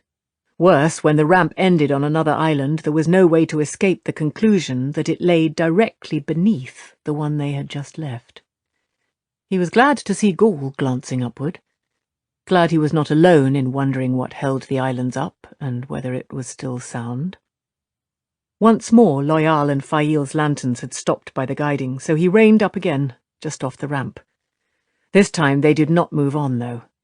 After a few moments, Fail's voice called, "Perrin?" He exchanged looks with Gaul, and the Aiel shrugged. She had not spoken to Perrin since he— "Perrin, come here!" Not peremptory, exactly, but not asking either. Bane and Chiad were squatting easily beside the guiding, and Loyal and Fail sat their horses close by, pole lanterns in hand. The Ogier had their pack-horses lead line. His ear-tufts twitched as he looked from Fail to Perrin and back again. She, on the other hand, seemed completely absorbed in adjusting her riding gloves, of soft green leather with golden falcons embroidered on their backs. She had changed her dress, too. The new one was cut in the same fashion, with a high neck and narrow divided skirts, but it was a dark green brocaded silk, and somehow it seemed to emphasize her bosom. Perrin had never seen the dress before. "What do you want?" he asked warily. She looked up as if surprised to see him, tilted her head thoughtfully, then smiled as though it had just occurred to her. "Oh, yes. I wanted to see if you could be taught to come when I call." Her smile deepened. It had to be because she had heard his teeth grinding. He scrubbed at his nose. There was a faint, rank smell here. Gaul chuckled softly. "As well tried to understand the sun, Perrin. It simply is, and it is not to be understood. You cannot live without it, but it exacts a price. So with women." Bane leaned over to whisper in Chiad's ear, and they both laughed. From the way they looked at Gaul and him, Perrin did not think he would like hearing what the women found so funny. "It is not that at all," Loyal rumbled, ears shifting testily. He gave Fail an accusing look, which did not abash her at all. She smiled at him vaguely and went back to her gloves, snugging each finger all over again. "I am sorry, Perrin. She insisted on being the one to call you. This is why. We are there." He pointed to the base of the guiding, where a wide, pit-broken white line ran off, not to bridge or ramp, but into the darkness. "The Waygate at Manetherin, Perrin." Perrin nodded, saying nothing. He was not about to suggest they follow the line, not and have Fail call him down for trying to take over. He rubbed his nose again absently. That almost imperceptible scent of rankness was irritating. He was not going to make even the most sensible suggestion. If she wanted to lead, let her. But she sat her saddle, fooling with her gloves, obviously waiting for him to speak so she could make some witty remark. She liked wittiness. He preferred saying what he meant. Irritably, he turned Stepper, meaning to go on without her or Loyal. The line led to the Waygate, and he could pick out the Avendasaura leaf that opened it himself. Suddenly, his ear caught a muffled click of hooves from the darkness, and the fetid smell slammed home in his mind. "Trollocs!" he shouted. Gaul pivoted smoothly to slide a spear into the black-mailed chest of a wolf-snouted Trolloc dashing into the light with scythe-like sword upraised. In the same effortless motion, the Aiel pulled his spear-point free and sidestepped to let the huge shape fall. More came behind it, though, all goat snouts and boar's tusks, cruel beaks and twisted horns, with curved swords and spiked axes and hooked spears. The horses danced and screamed. Holding his pole lantern high, the thought of facing these things in the dark gave him cold sweat. Perrin clawed for a weapon, swung at her face distorted by a sharp-toothed snout. He was surprised to realize he had pulled the hammer free of its lashings on his saddlebags, but if it did not have the axe's sharp edge, 10 pounds of steel wielded by a blacksmith's arm still sent the Trolloc staggering back, shrieking and clutching a ruined face. Loyal dashed his pole lantern against a goat-horned head, and the lantern broke. Bathed in burning oil, the Trolloc ran howling into the dark. The Ogier flailed about him with the stout pole, a switch in his huge hands, but one that landed with sharp cracks of splintering bone. One of Fail's knives blossomed in an all-too-human eye above a tusked snout. The Aiel danced the spears, having somehow found time to veil themselves. Perrin struck and struck and struck. A whirlwind of death that lasted a minute, 5, it seemed an hour. But suddenly the Trollocs were down, those not already dead kicking in their death throes. Perrin sucked air into his lungs. His right arm felt as if the weight of the hammer might pull it off. There was a burning sensation on his face, a wetness trickling down his side, another on his leg, where Trolloc steel had gotten through. Each of the Aiel had at least one damp patch darkening their brown and grey clothes, and Loyal wore a bloody gash down his thigh. Perrin's eyes went right past them, seeking Fail. If she was hurt... She sat atop her black mare, a knife in her hand ready to throw. She had actually managed to pull off her gloves and tuck them neatly behind her belt. He could not see a wound on her. In all the blood smell, human, Ogier, Trolloc, he could not have picked out hers if she were bleeding, but he knew her scent, and she did not have the pained smell of injury. Bright lights hurt Trolloc eyes. They did not adapt quickly.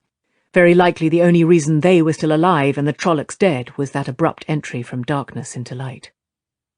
That was all the time they had, a moment's respite, long enough to glance around, take breath. With a roar, like 100 pounds of bone falling into a huge meat grinder, a fade leaped into the light. Eyeless stare, a stare of death, black sword flickering like lightning. The horses screamed, trying to bolt. Gaul barely managed to turn that blade with his buckler, losing a slice from the side of it as if the layers of cured bullhide were only paper. He stabbed, eluded a thrust, barely, and stabbed again. Arrows sprouted in the Murdral's chest. Bane and Chiad had thrust their spears through the harness holding the cased bows on their backs and were using those curved horn bows. More arrows pin-cushioning the half-man's chest. Gaul's spear darting, stabbing. One of Fail's knives suddenly stood out in that smooth, maggot-white face. The fade would not fall, would not stop trying to kill. Only the wildest dodging kept its sword from finding flesh.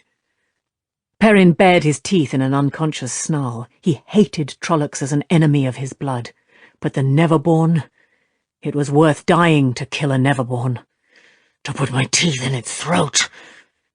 Careless of whether he blocked Blaine and Chiad's arrows, he guided Stepper closer to the Neverborn's back, forcing the reluctant Dun nearer with reins and knees. At the last instant, the creature spun away from Gaul, seemingly ignoring a spear point that thrust between its shoulders and came out below its throat, staring up at Perrin with the eyeless gaze that sent fear into every man's soul. Too late. Perrin's hammer fell, shattering head and eyeless gaze alike. Even down, and virtually headless, the Murdral still thrashed, lashing aimlessly with its Thakandar-wrought blade. Stepper danced back, wickering nervously, and suddenly Perrin felt as if he had been doused in icy water. That black steel made wounds even Aes Sedai found hard to heal, and he had ridden in uncaring. My teeth in its light, I have to keep hold of myself. I have to. He could still hear smothered sounds from the darkness at the far end of the island, the clatter of hoofed feet, the scrape of boots, harsh breathing and guttural murmurs. More Trollocs, how many he could not say. A pity they had not been linked to the Myrddraal. Yet perhaps they might hesitate to attack without it to drive them. Trollocs were usually cowards in their way, preferring strong odds and easy kills. But even lacking a Myrddraal, they could work themselves up to come again eventually. "The Waygate," he said. "We have to get out before they decide what to do without that." He used the bloody hammer to gesture to the still flailing Fade. Fail rained Swallow around immediately, and he was so surprised he blurted, "You aren't going to argue?" "Not when you speak sense," she said briskly. "Not when you speak sense. Loyal?" The Ogier took the lead on his tall, hairy, fetlocked mount. Perrin backed stepper after Fail and Loyal, hammer in hand, the Aiel siding him, all with bows ready now. Shuffling hooves and boots followed in the blackness, and harsh mutters in a language too rough for human tongues. Back and back, with the mutters edging closer, working up courage. Another sound floated to Perrin, like silk sighing across silk. It sent shivers along his bones. Louder, a distant giant's exhalation, rising, falling, rising higher.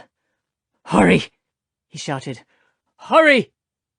"I am," Loyal barked. That sound, is it? The light illumine our souls, and the Creator's hand shelter us. It's opening. It is opening. I must be lost. Out! Out! But not to... No, Fail! Perrin risked a glance over his shoulder. Twin gates of apparently living leaves were swinging open, revealing a smoked glass view of mountainous country. Loyal had dismounted to remove the Avendosora leaf to unlock the gate, and Fail had their pack animals' leads and his huge mount's reins. With a hasty shout of, "Follow me, quickly!"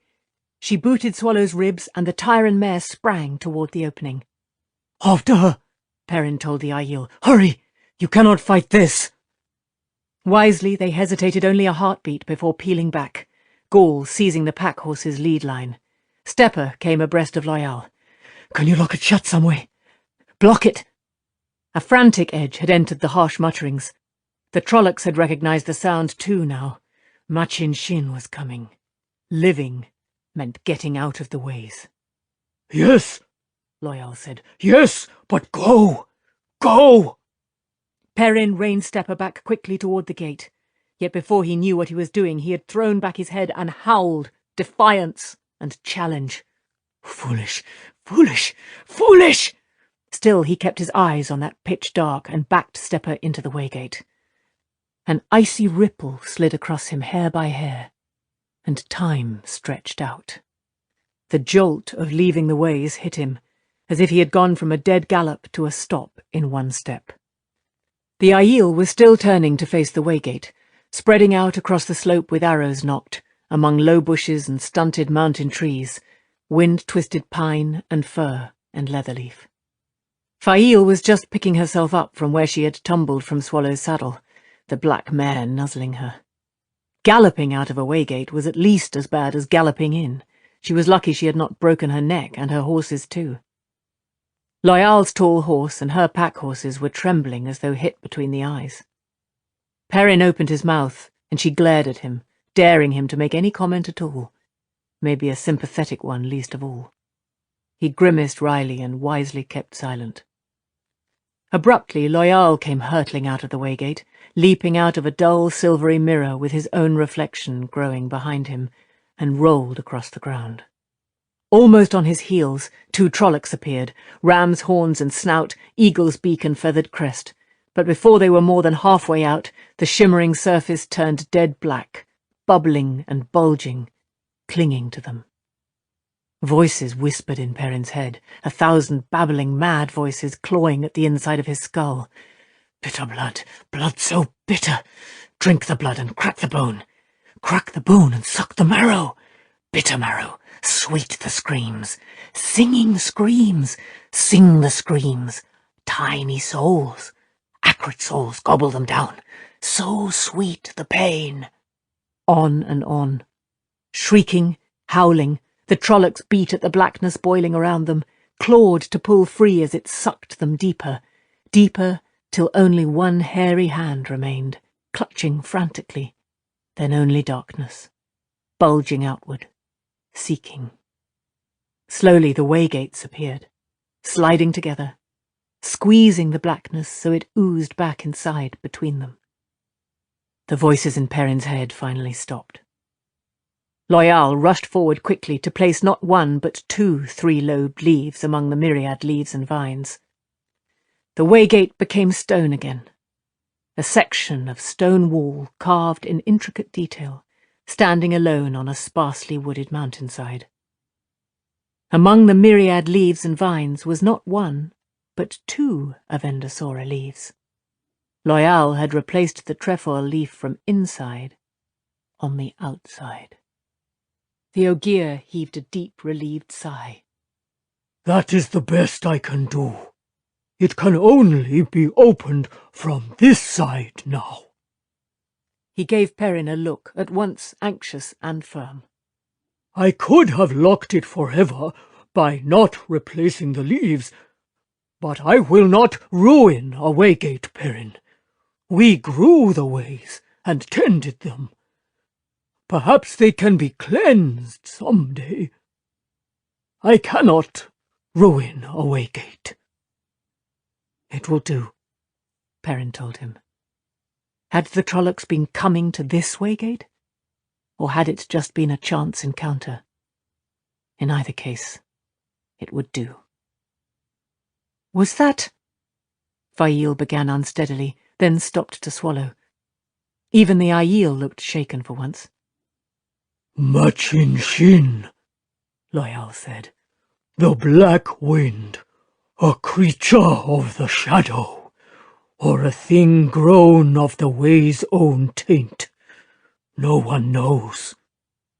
I pity the Trollocs. Even them. Perrin was not sure he did. Not even dying like that. He had seen what Trollocs left when they got their hands on humans. Trollocs ate anything so long as it was meat, and sometimes they liked to keep their meat alive while they butchered. He would not let himself pity Trollocs. Stepper's hooves crunched on gritty dirt as Perrin turned him to see where they were. Cloud-capped mountains rose all around. It was the ever-present clouds that gave them their name, the Mountains of Mist. The air was cool at this altitude, even in summer, especially compared to Tyr. The late afternoon sun sat on the western peaks, glinting on streams running down to the river that coursed along the floor of the long valley below. The Manetheren it was called once it had travelled out of the mountains and much further west and south, but Perrin had grown up calling the length of it that ran along the south edge of the 2 rivers the White River, an uncrossable stretch of rapids that churned its waters to froth. The Manetheren waters of the mountain home. Where bare rock showed in the valley below or on the surrounding slopes, it glittered like glass. Once a city had stood there, covering valley and mountains. Manetheren, city of soaring spires and splashing fountains, capital of a great nation of the same name, perhaps the most beautiful city in the world, according to old Ogier tales. Gone now, without a trace, except for the all but indestructible waygate that had stood in the Ogier Grove. Burned to barren rock more than 2,000 years ago while the Trolloc Wars still raged. Destroyed by the One Power after the death of its last king, Aemon al-Ka'ar al-Torin, in his last bloody battle against the Shadow. Aemon's Field, men had named that place, where the village called Emond's Field now stood. Perrin shivered. That was long ago. Trollocs had come once since, on winter night more than a year gone, the night before he and Rand and Mat were forced to flee in the darkness with Moraine. That seemed long ago, too, now. It could not happen again. with the waygate locked. It's white-cloaks I have to worry about, not Trollocs. A pair of white-winged hawks wheeled above the far end of the valley. Perrin's eyes barely caught the streak of a rising arrow. One of the hawks cartwheeled and fell, and Perrin frowned. Why would anyone shoot a hawk up here in the mountains? Over a farm, if it was after the chickens or the geese, but up here? Why would anyone even be up here? Two Rivers people avoided the mountains. The second hawk swooped on snowy wings toward where its mate had fallen, but suddenly it was climbing desperately. A black cloud of ravens burst from the trees, surrounding it in wild melee, and when they settled again, the hawk was gone. Perrin made himself breathe. He had seen ravens and other birds attack a hawk that came too close to their nests before, but he could not make himself believe it that simple this time. The birds had burst up from about where the arrow had risen. Ravens. The shadow used animals as spies sometimes. Rats, and others that fed on death, usually. Ravens especially. He had sharp memories of running from sweeping lines of ravens that had hunted him as though they had intelligence. "What are you staring at?" Fail asked, shading her eyes to peer down the valley. "Were those birds?" Just birds, he said. Maybe they were. I can't frighten everybody until I'm sure. Not while they're still shaky from matching shin. He was still holding his bloody hammer, he realized, slick with black Murdral blood. His fingers found drying blood on his cheek, matting in his short beard. When he climbed down, his side and his leg burned. He found a shirt in his saddlebags to clean the hammer before the fade's blood etched the metal. In a moment he would find out if there was anything to fear in these mountains. If it was more than men, the wolves would know. Fail began unbuttoning his coat. "What are you doing?" he demanded. "Tending your wounds," she snapped back. "I'll not have you bleeding to death on me. That would be just like you, to die and leave me the work of burying you. You have no consideration. Hold still." "Thank you," he said quietly, and she looked surprised. She made him strip off everything but his small clothes so she could wash his wounds, rub them with ointment fetched from her saddlebags. He could not see the cut on his face, of course, but it seemed small and shallow if uncomfortably close to his eye. The slash across his left side was over a hand long, though, straight along a rib, and the hole a spear had made in his right thigh was deep. Fail had to put stitches in that, with needle and thread from her sewing kit. He took it stoically. She was the one who winced at every stitch. She muttered angrily under her breath the whole time she worked, especially while rubbing her dark, stinging cream into his cheek, looking almost as if the hurts were hers, and his fault. Yet she tied bandages around his ribs and his thigh with a gentle hand. It made a startling contrast, her soft touch and her furious grumbles. Purely confusing. While he donned a clean shirt and a spare pair of breeches from his saddlebags, Fail stood fingering the slice in the side of his coat. 2 inches to the right, and he would not have left that island. Stamping his feet in his boots, he reached for his coat, and she flung it at him. "You needn't think I will sew that up for you. I've done all the sewing for you I mean to. Do you hear me, Perrin e Barra?" "I didn't ask." "You needn't think it. That's all." She stalked away to help the Aiel tend each other and Loyal. That was an odd group, the Ogier with his baggy breeches off, Gaul and Chiad eyeing each other like strange cats, Fail spreading her ointment and wrapping bandages and all the while shooting accusing glares at him. What was he supposed to have done now? Perrin shook his head. Gaul was right, he decided. As well try to understand the sun. Even knowing what he had to do now, he was reluctant, especially after what had happened in the ways with the Fade. Once he had seen a man who had forgotten he was human. The same could happen to him. "Fool, you only have to hold out a few more days, just till you find the white cloaks." And he had to know. Those ravens. He sent his mind questing across the valley for the wolves. There were always wolves where men were not, and if they were close, he could talk with them. Wolves avoided men, ignored them as much as possible, but they hated Trollocs for unnatural things, and despised Myrdral with a hatred too deep to hold. If Shadowspawn were in the Mountains of Mist, the wolves could tell him. But he found no wolves. None. They should have been there in this wilderness. He could see deer browsing down in the valley. Perhaps it was just that no wolves were close enough. They could talk over some distance, but even a mile was too far. Maybe it was less in mountains. That could be it. His gaze swept across the cloud-capped peaks and settled on the valley's far end where the ravens had come from. Maybe he would find wolves tomorrow. He did not want to think of the alternatives. Chapter 28. To the Tower of Genji. With night so near, they had no choice but to camp there on the mountain near the waygate. In 2 camps. Fail insisted on it. "That is done with," Loyal told her in a displeased rumble. "We are out of the ways, and I have kept my oath. It is finished." Fail put on one of her stubborn expressions with chin up and fists on hips. "Leave it alone, Loyal," Perrin said. "I'll camp over there a bit." Loyal glanced at Fail, who had turned to the 2 Aiel women as soon as she heard Perrin agree, then shook his huge head and made as if to join Perrin and Ghoul. Perrin motioned him back with a small gesture he hoped none of the women noticed. He made it a small bit, less than 20 paces. The waygate might be locked, but there were still the ravens, and whatever they might presage. He wanted to be near, if needed. If Fail complained, she could just complain.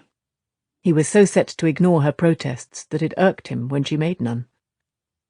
Disregarding twinges from his leg and side, he unsaddled Stepper and unloaded the pack-horse, hobbled both animals, and fitted them with nose bags with a few handfuls of barley and some oats. There was certainly no grazing up here. As to what there was, though. He strung his bow and laid it across his quiver near the fire, slipped the axe free of its belt loop. Ghoul joined him in making a fire, and they had a meal of bread and cheese and dried beef, eaten in silence and washed down with water. The sun slid behind the mountains, silhouetting the peaks and painting the undersides of the clouds red. Shadows blanketed the valley, and the air began to grow crisp.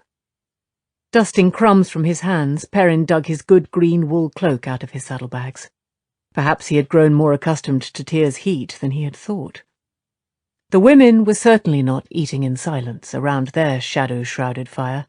He could hear them laughing, and the bits of what they said that he picked up made his ears burn. Women would talk about anything. They had no restraint at all. Loyal had moved as far away from them as he could and still be in the light, and was trying to bury himself in a book. They probably did not even realize they were embarrassing the Ogier. They probably thought they were talking quietly enough for Loyal not to hear. Muttering to himself, Perrin sat back down across the fire from Ghoul. The Aiel seemed to be taking no notice of the chill. "Do you know any funny stories?" Funny stories? I cannot think of one, offhand. Ghoul's eyes half turned to the other fire and the laughter. I would if I could. The sun, remember? Perrin laughed noisily and made his voice loud enough to carry. "I do. Women."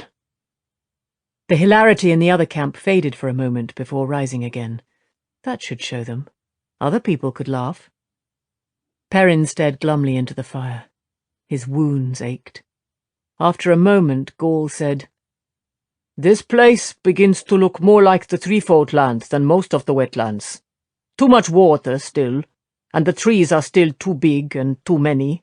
But it is not so strange as the place is called forests. The soil was poor here where Manetheren had died in fire, the widely scattered trees all stunted and thick-boled, odd wind-bent shapes, none as much as 30 feet high. Perrin thought it about as desolate a spot as he had ever seen. "I wish I could see your Threefold Land some day, Ghoul." Perhaps you will, when we are done here. Perhaps. Not much chance of it, of course. None, really. He could have told the Aielman that. but he did not want to talk of it now, or think of it. "This is where Manetheren stood. You are of Manetheren's blood?" "This was Manetheren," Perrin replied, "and I suppose I am."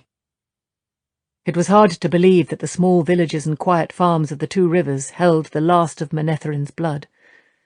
But that was what Moraine had said. The old blood runs strong in the two rivers, she had said. "That was a long time ago, Gaul. We are farmers, shepherds, not a great nation, not great warriors." Gaul smiled slightly. "If you say it. I have seen you dance the spears, and Randall Thor, and the one called Matt. But if you say it." Perrin shifted uncomfortably. How much had he changed since leaving home? Himself, and Rand, and Matt. Not his eyes and the wolves or Rand's channeling, he did not mean that. How much of what was inside remained unchanged? Matt was the only one who still seemed to be just himself, only more so. "You know about Manetheren?" "We know more of your world than you think, and less than we believed. Long before I crossed the Dragon Wall, I had read books brought by peddlers. I knew of ships and rivers and forests, or thought I did." Gaul made them sound like words in a strange tongue. "This is how I envisioned a forest." He gestured at the sparse trees, dwarfed from the height they should have had. "To believe a thing is not to make it true. What of the Night Runner and Leaf Blighters get? Do you believe it's just coincidence they came near this waygate?" "No," Perrin sighed. "I saw ravens down the valley. Maybe that's all they were, but I don't want to take the chance. Not after the Trollocs." Gaul nodded. "They could have been shadow eyes. If you plan for the worst, all surprises are pleasant." "I could do with a pleasant surprise." Perrin felt for wolves again and again found nothing. "I may be able to find out something tonight. Maybe. If anything happens here, you might have to kick me to wake me." That sounded odd, he realized, but Gaul only nodded again. "Gaul, you've never mentioned my eyes, or even given them a second glance. None of the Aiel have." He knew they were glowing golden now, in the firelight. "The world is changing," Gaul said quietly. "Ruach and Geran, my own clan chief. The wise ones, too. They tried to hide it, but they were uneasy when they sent us across the Dragon Wall searching for he who comes with the dawn. I think perhaps the change will not be what we have always believed. I do not know how it will be different, but it will be. The Creator put us in the Threefold Land to shape us as well as to punish our sin. But for what have we been shaped?" He shook his head suddenly, ruefully. "Colinda, the wise one of Hot Springs Holt, tells me I think too much for a stone dog, and Bear, the eldest wise one of the Sha'arad, threatens to send me to Ruidian when Geran dies, whether I want to go or not. Beside all of that, Perrin, what does the color of a man's eyes matter?" "I wish everybody thought that way." The merriment had finally stopped at the other fire. One of the Aiel women, Perrin could not tell which, was taking the first watch, her back to the light, and everyone else had settled down for sleep. It had been a tiring day. Sleep should be easy to find, and the dream he needed. He stretched out beside the fire, pulling his cloak around him. "Remember, kick me awake if need be." Sleep enfolded him while Gaul was still nodding, and the dream came at once. It was daylight, and he stood alone near the waygate, which looked like an elegantly carved length of wall, incongruous on the mountainside. Except for that, there was no sign any human had ever set foot on that slope. The sky was bright and fine, and a soft breeze up the valley brought him the scent of deer and rabbits, quail and dove, 1,000 distinct smells of water and earth and trees. This was the wolf dream. For a moment, the sense of being a wolf rolled over him. He had paws and... No. He ran his hands over himself, relieved to find only his own body, in his own coat and cloak, and the wide belt that normally held his axe, but with the hammer haft thrust through the loop instead. He frowned at that, and surprisingly, for a moment, the axe flickered there instead, insubstantial and misty. Abruptly, it was the hammer again. Licking his lips, he hoped it stayed that way. The axe might be a better weapon, but he preferred the hammer. He could not remember anything like that happening before, something changing, but he knew little of this strange place, if it could be called a place. It was the wolf dream, and odd things happened there, surely as odd as in any ordinary dream. As though thinking of the oddities triggered one of them, a patch of sky against the mountains darkened suddenly, became a window to somewhere else. Rand stood amid swirling storm winds, laughing wildly, even madly, arms upraised, and on the winds rode small shapes, gold and scarlet, like the strange figure on the dragon banner. Hidden eyes watched Rand, and there was no telling whether he knew it. The odd window winked out, only to be replaced by another farther over, where Nynaeve and Elaine stalked cautiously through a demented landscape of twisted, shadowed buildings, hunting some dangerous beast. Perrin could not have said how he knew it was dangerous, but he did. That vanished, and another black blotch spread across the sky. Matt, standing where a road forked ahead of him. He flipped a coin, started down one branch, and suddenly was wearing a wide-brimmed hat and walking with a staff, bearing a short sword blade. Another window, and Egwene and a woman with long white hair were staring at him in surprise, while behind them the white tower crumbled stone by stone. Then they were gone too. Perrin drew a deep breath. He had seen the like before, here in the wolf dream, and he thought the sightings were real in some way, or meant something. Whatever they were, the wolves never saw them. Moraine had suggested that the wolf dream was the same as something called Tel'aran Riod, and then would say no more. He had overheard Egwene and Elaine speaking of dreams once, but Egwene already knew too much about him and wolves, perhaps as much as Moraine. It was not something he could talk about, not even with her. There was one person he could have talked to. He wished he could find Elias Mashera, the man who had introduced him to the wolves. Elias had to know about these things.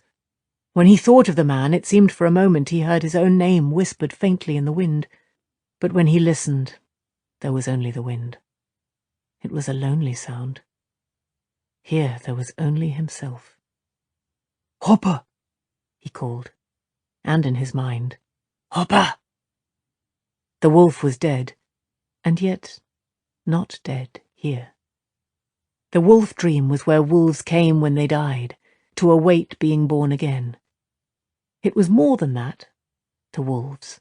They seemed in some way to be aware of the dream even while awake. One was almost as real, maybe as real as the other to them. "Hopper! Hopper!" But Hopper did not come. This was all useless. He was there for a reason, and he might as well get on with it. At best, getting down to where he had seen the ravens rise would take hours. He took a step. The land around him blurred, and his foot came down near a narrow brook beneath stunted hemlock and mountain willow, with cloud-capped peaks towering above. For a moment, he stared in amazement. He was at the far end of the valley from the waygate. In fact, he was at the very spot he had been aiming for, the place where the ravens had come from, and the arrow that killed the first hawk. Such a thing had never happened to him before. Was he learning more of the wolf dream? Hopper had always said he was ignorant. Or was it different this time? He was more cautious with his next step, but it was only a step. There was no evidence of Archer or ravens. No track, no feather, no scent.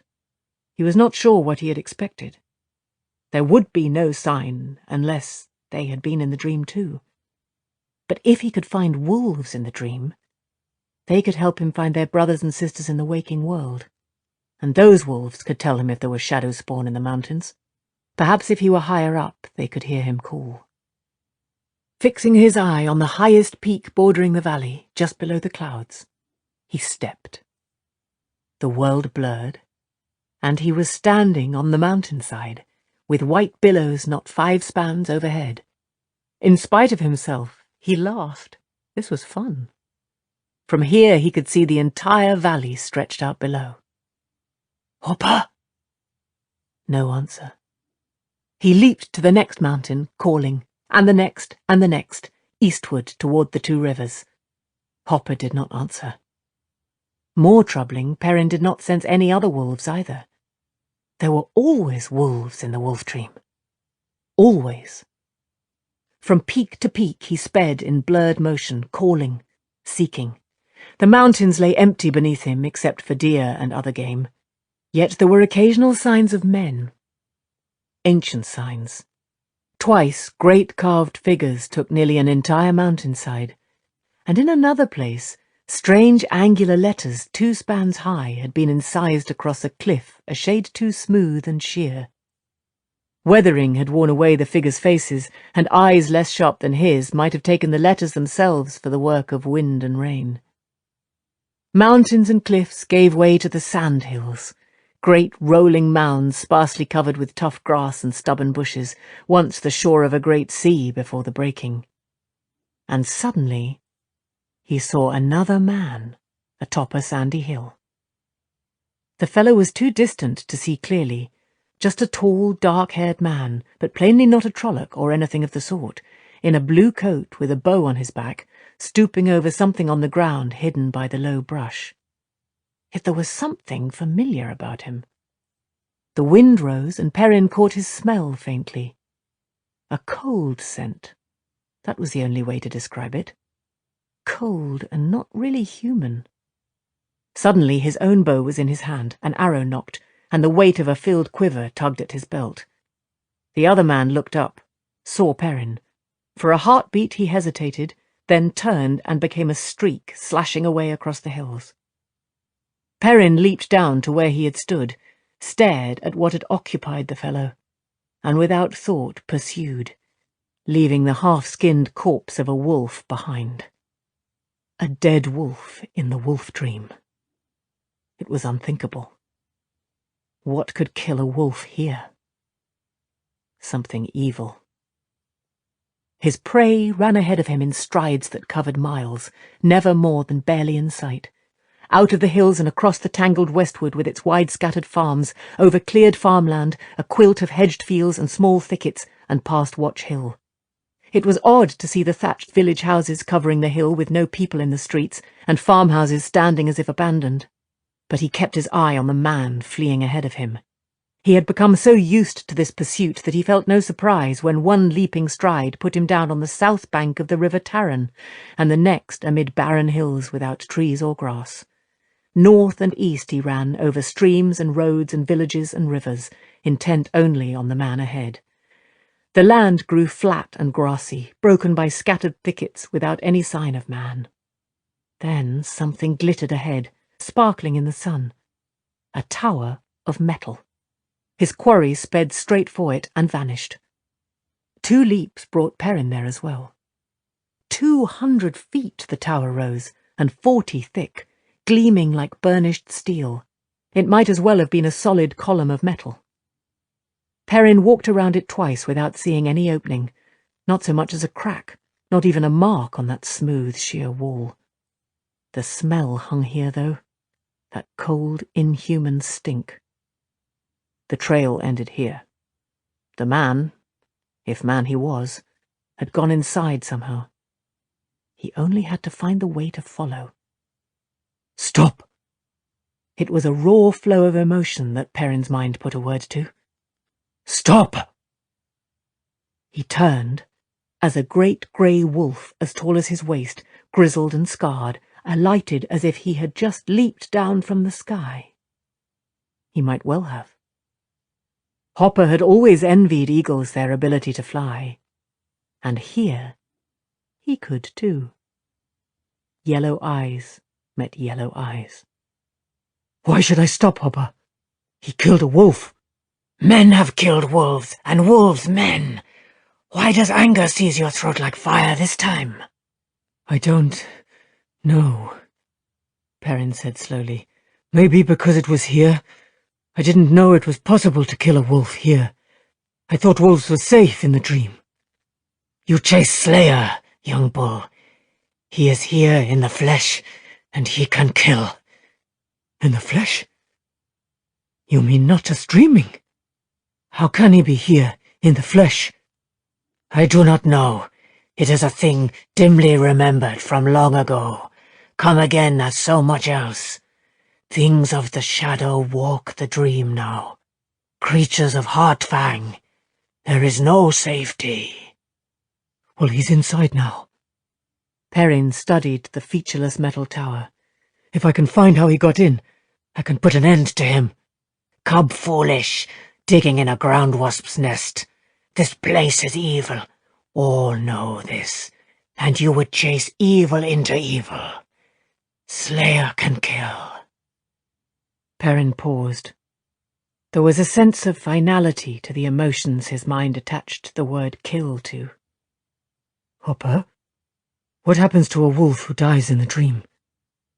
The wolf was silent for a time. If we die here, we die forever, young bull. I do not know if the same is true for you, but I believe it is. A dangerous place, Archer. The Tower of Genji is a bad place for humankind.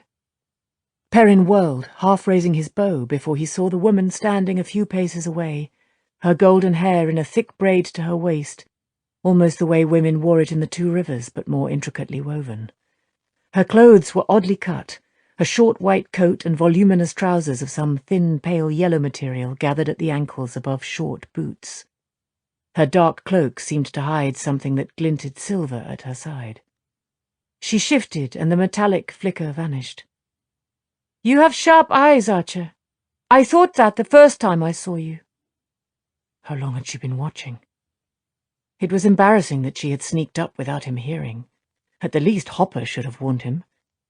The wolf was lying down in the knee-high grass, muzzle on his forepaws, watching him. The woman seemed vaguely familiar, though Perrin was certain he would have remembered her had he ever seen her before. Who was she, to be in the wolf dream? Or was it Moraine's Tel Aran Riode, too? Are you Aes Sedai? No, Archer. She laughed. I only came to warn you, despite the prescripts. Once entered, the Tower of Genji is hard enough to leave in the world of men. Here it is all but impossible. You have a bannerman's courage, which some say cannot be told from foolhardiness. Impossible to leave? The fellow, Slayer, surely had gone in. Why would he do that if he could not leave? Hopper said it's dangerous too. The Tower of Genji? What is it? Her eyes widened and she glanced at Hopper, who still lay stretched out on the grass, ignoring her and watching Perrin. You can talk to wolves? Now that is a thing long lost in legend. So that is how you are here. I should have known. The tower? It is a doorway, Archer, to the realms of the Aelfin and the Eelfin. She said the names as if he should recognize them. When he looked at her blankly, she said, Did you ever play the game called Snakes and Foxes? All children do. At least they do in the Two Rivers. But they give it up when they get old enough to realize there's no way to win. Except to break the rules, she said. Courage to strengthen, fire to blind, music to daze, iron to bind. That's a line from the game. I don't understand. What does it have to do with this tower? Those are the ways to win against the snakes and the foxes. The game is a remembrance of old dealings. It does not matter so long as you stay away from the Aelfin and the Eelfin. They are not evil the way the shadow is evil, yet they are so different from humankind they might as well be. They are not to be trusted, Archer. Stay clear of the Tower of Genji. Avoid the world of dreams, if you can. dark things walk. Like the man I was chasing? Slayer? A good name for him. This Slayer is not old, Archer, but his evil is ancient. She almost appeared to be leaning slightly on something invisible, perhaps that silver thing he had never quite seen. I seem to be telling you a great deal. I do not understand why I spoke in the first place. Of course. Are you Taviran, Archer? Who are you? She seemed to know a lot about the tower and the wolf dream. But she was surprised I could talk to Hopper. I've met you before somewhere, I think. I have broken too many of the prescripts already, Archer. Prescripts? What prescripts?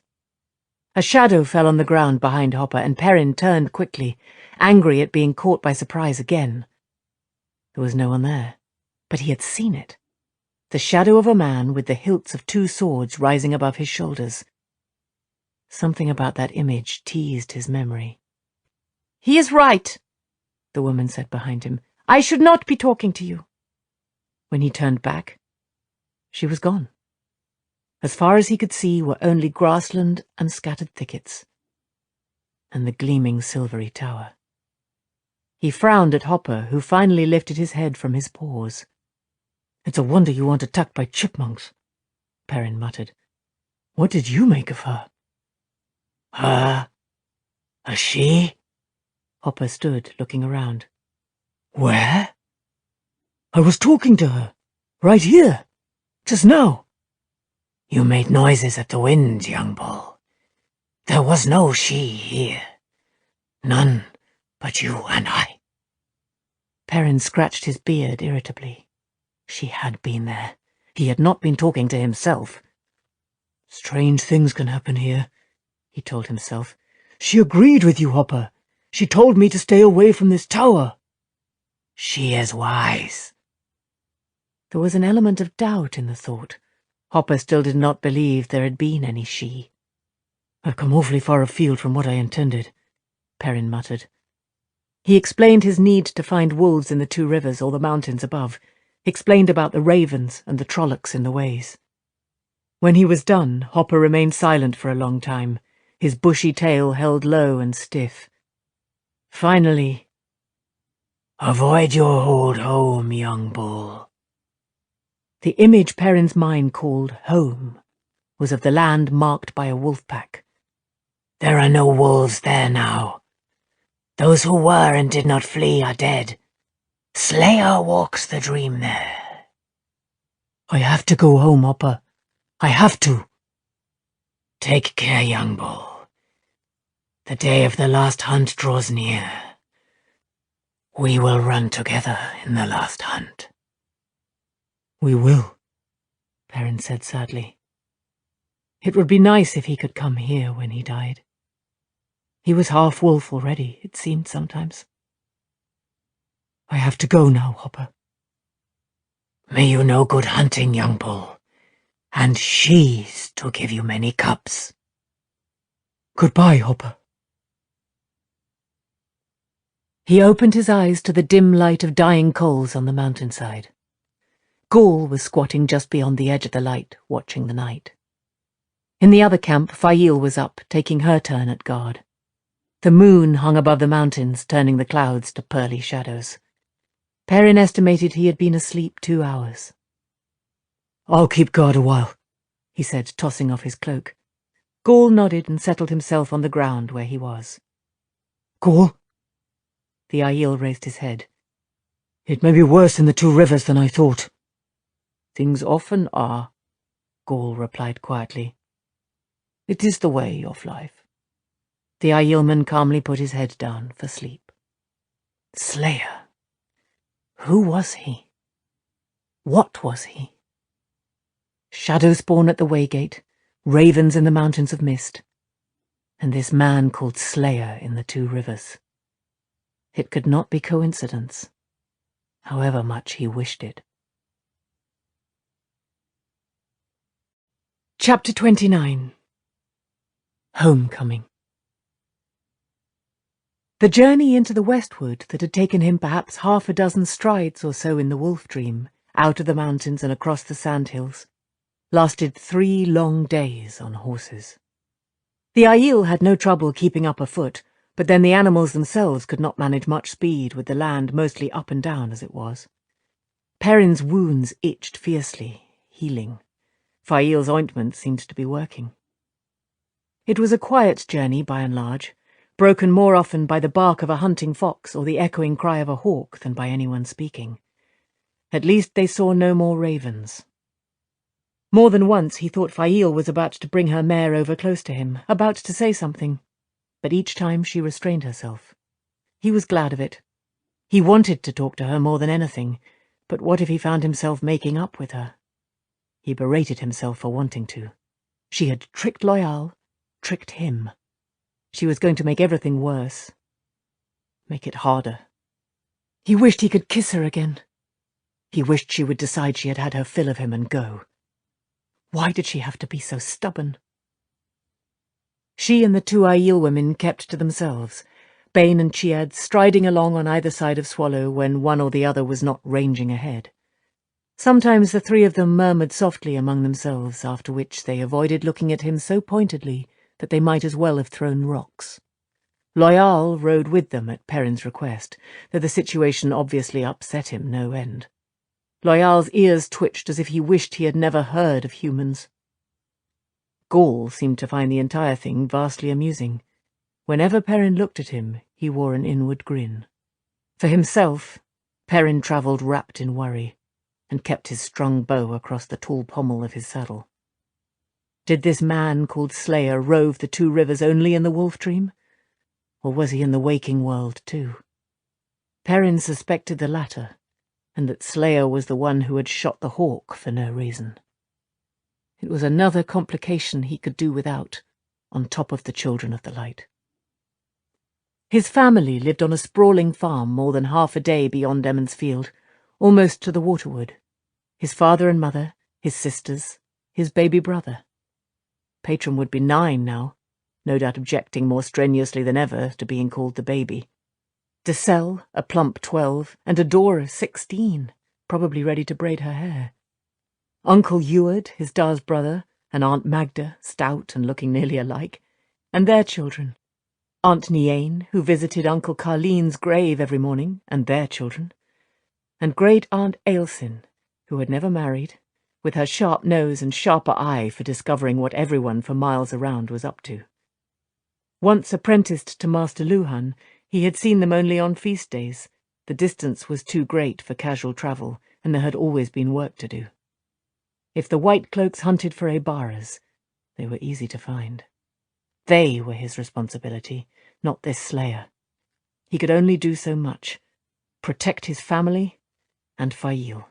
That was first. Then came the village and the wolves. And this Slayer last. One man could not manage everything.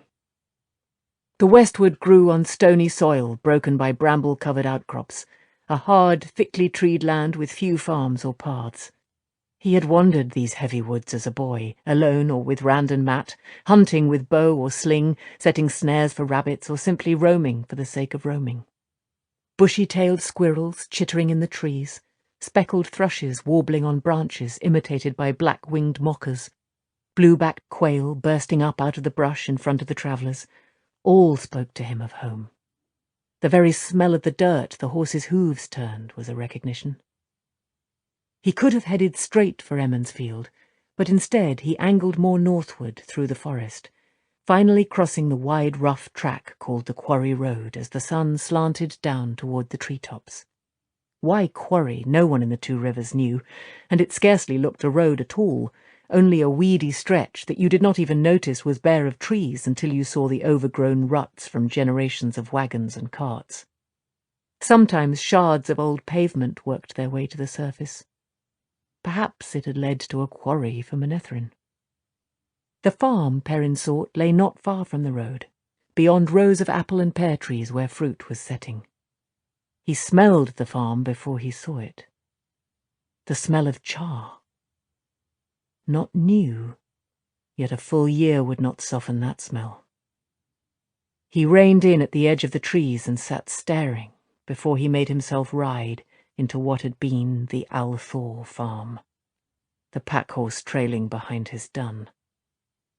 Only the stone-walled sheep pen still stood, railed gate open and hanging by one hinge.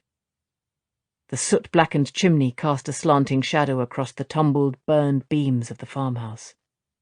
The barn and the tobacco curing shed were only ashes. Weeds choked the tobacco field and the vegetable garden, and the garden had a trampled look. Most of what was not saw-leaf or feather-top lay broken and brown. He did not even think of nocking an arrow.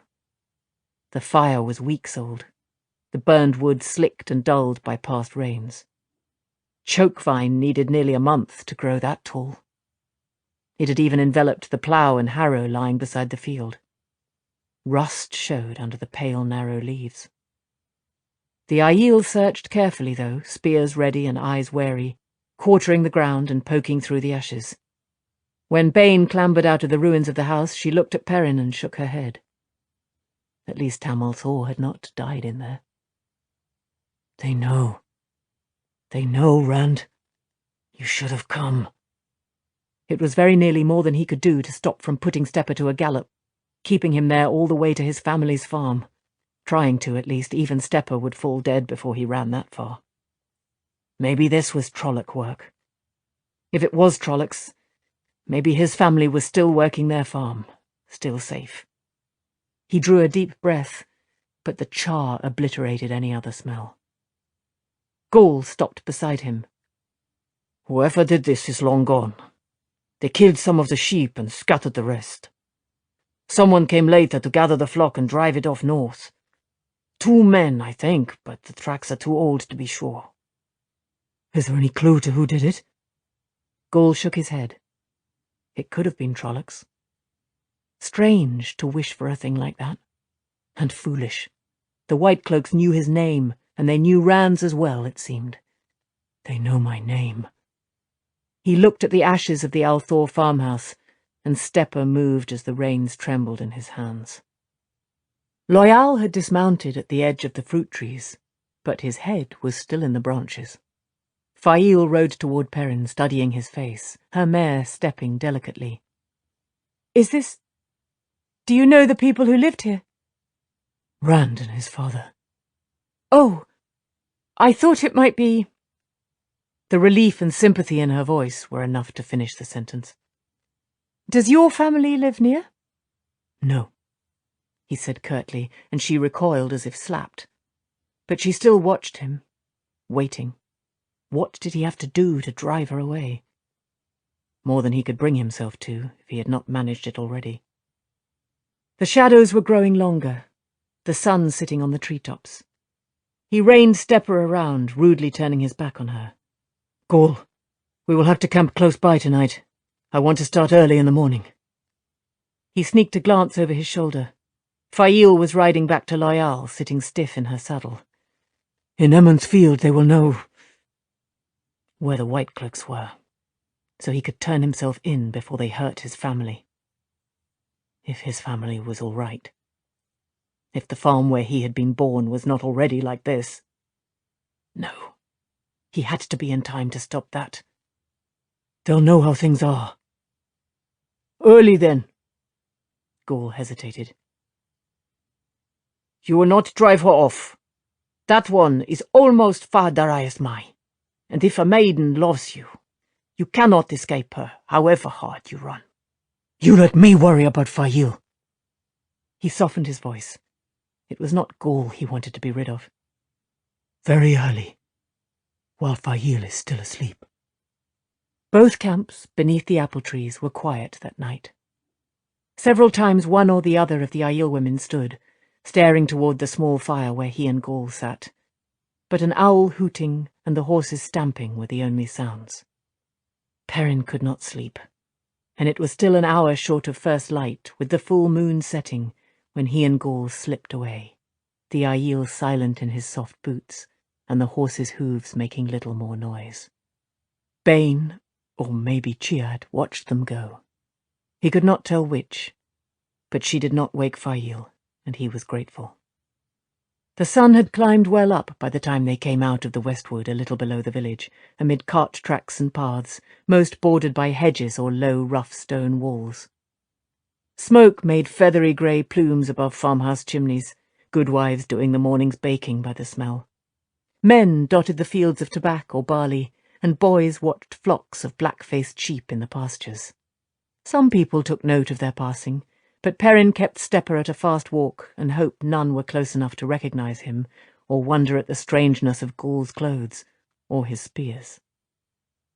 People would be out and about in Emmons Field too, so he circled around to the east, wide of the village, wide of the hard-packed dirt streets and thatched roofs clustered around the green, where the wine spring itself gushed from a stone outcrop with enough force to knock a man down and gave birth to the wine spring water.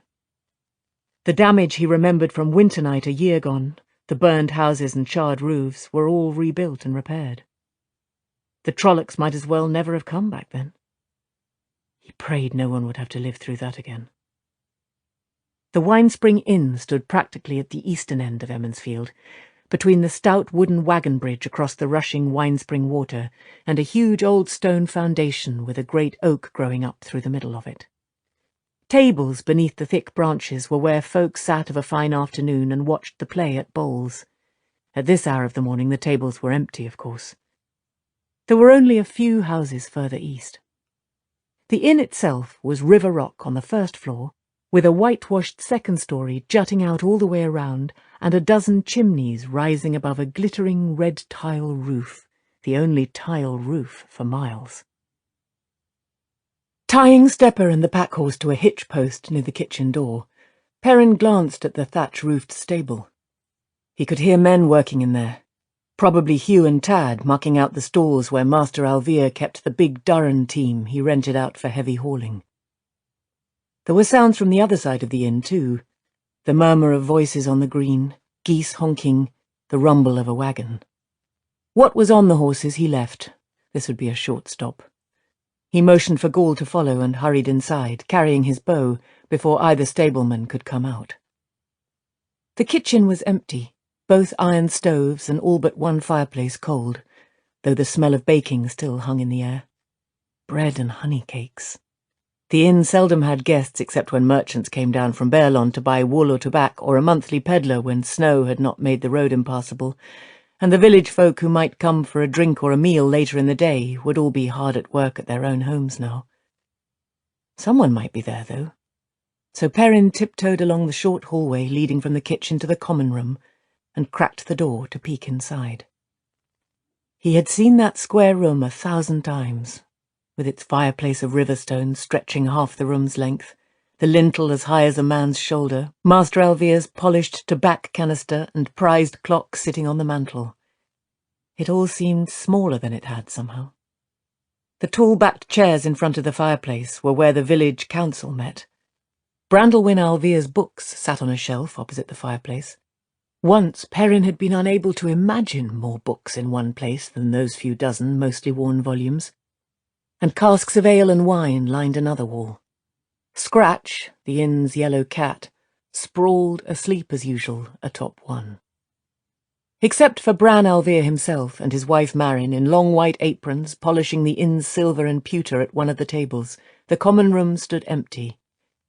Master Alvere was a wide, round man with a sparse fringe of grey hair. Mistress Alvere was slender and motherly, her thick greying braid pulled over one shoulder. She smelled of baking, and under that of roses. Perrin remembered them as smiling people, but both looked intent now, and the mayor wore a frown that surely had nothing to do with the silver cup in his hands. "Master Alvere!" He pushed open the door and went in. "Mistress Alvere! It's Perrin!" They sprang to their feet, knocking their chairs over and making Scratch jump. Mistress Alvere clapped her hands to her mouth. She and her husband gaped as much at him as they did at Gaul. It was enough to make Perrin shift his bow awkwardly from hand to hand. Especially when Bran hurried to one of the front windows, he moved with surprising lightness for a man of his bulk, and twitched the summer curtains aside to peer out, as though for more Aiel outside. Perrin, Mistress Alvere murmured disbelievingly. it is you. I almost didn't know you with that beard and your cheek. Were you? Is Egwene with you? Perrin touched the half-healed slash across his cheek self-consciously, wishing he had cleaned up or at least left the bow and axe in the kitchen. He had not considered how his appearance might frighten them. No, this has nothing to do with her. She is safe. Safer on her way back to Tarvalon, perhaps, than if still in Tyr with Rand, but safe in either case. He supposed he had to give Egwene's mother something more than that bold statement. Mistress Alvia, Egwene is studying to be Aes Sedai. Nynaeve, too. I know, she said quietly, touching the pocket on her apron. I have 3 letters from her in Tarvalon. From what she writes, she sent more, and Nynaeve at least 1, but only 3 of Egwene's have reached us. She tells something of her training, which I must say sounds very hard. It is what she wants. 3 letters? Guilt made him shrug uncomfortably. He had not written a letter to anyone, not since the notes he had left for his family and Master Luhan the night Moraine took him away from Emond's Field. Not one. So it seems, though not what I had envisioned for her. It isn't something I can tell many people about now, is it? She says she's made friends, anyway. Nice girls by the sound of them. Elaine and Min.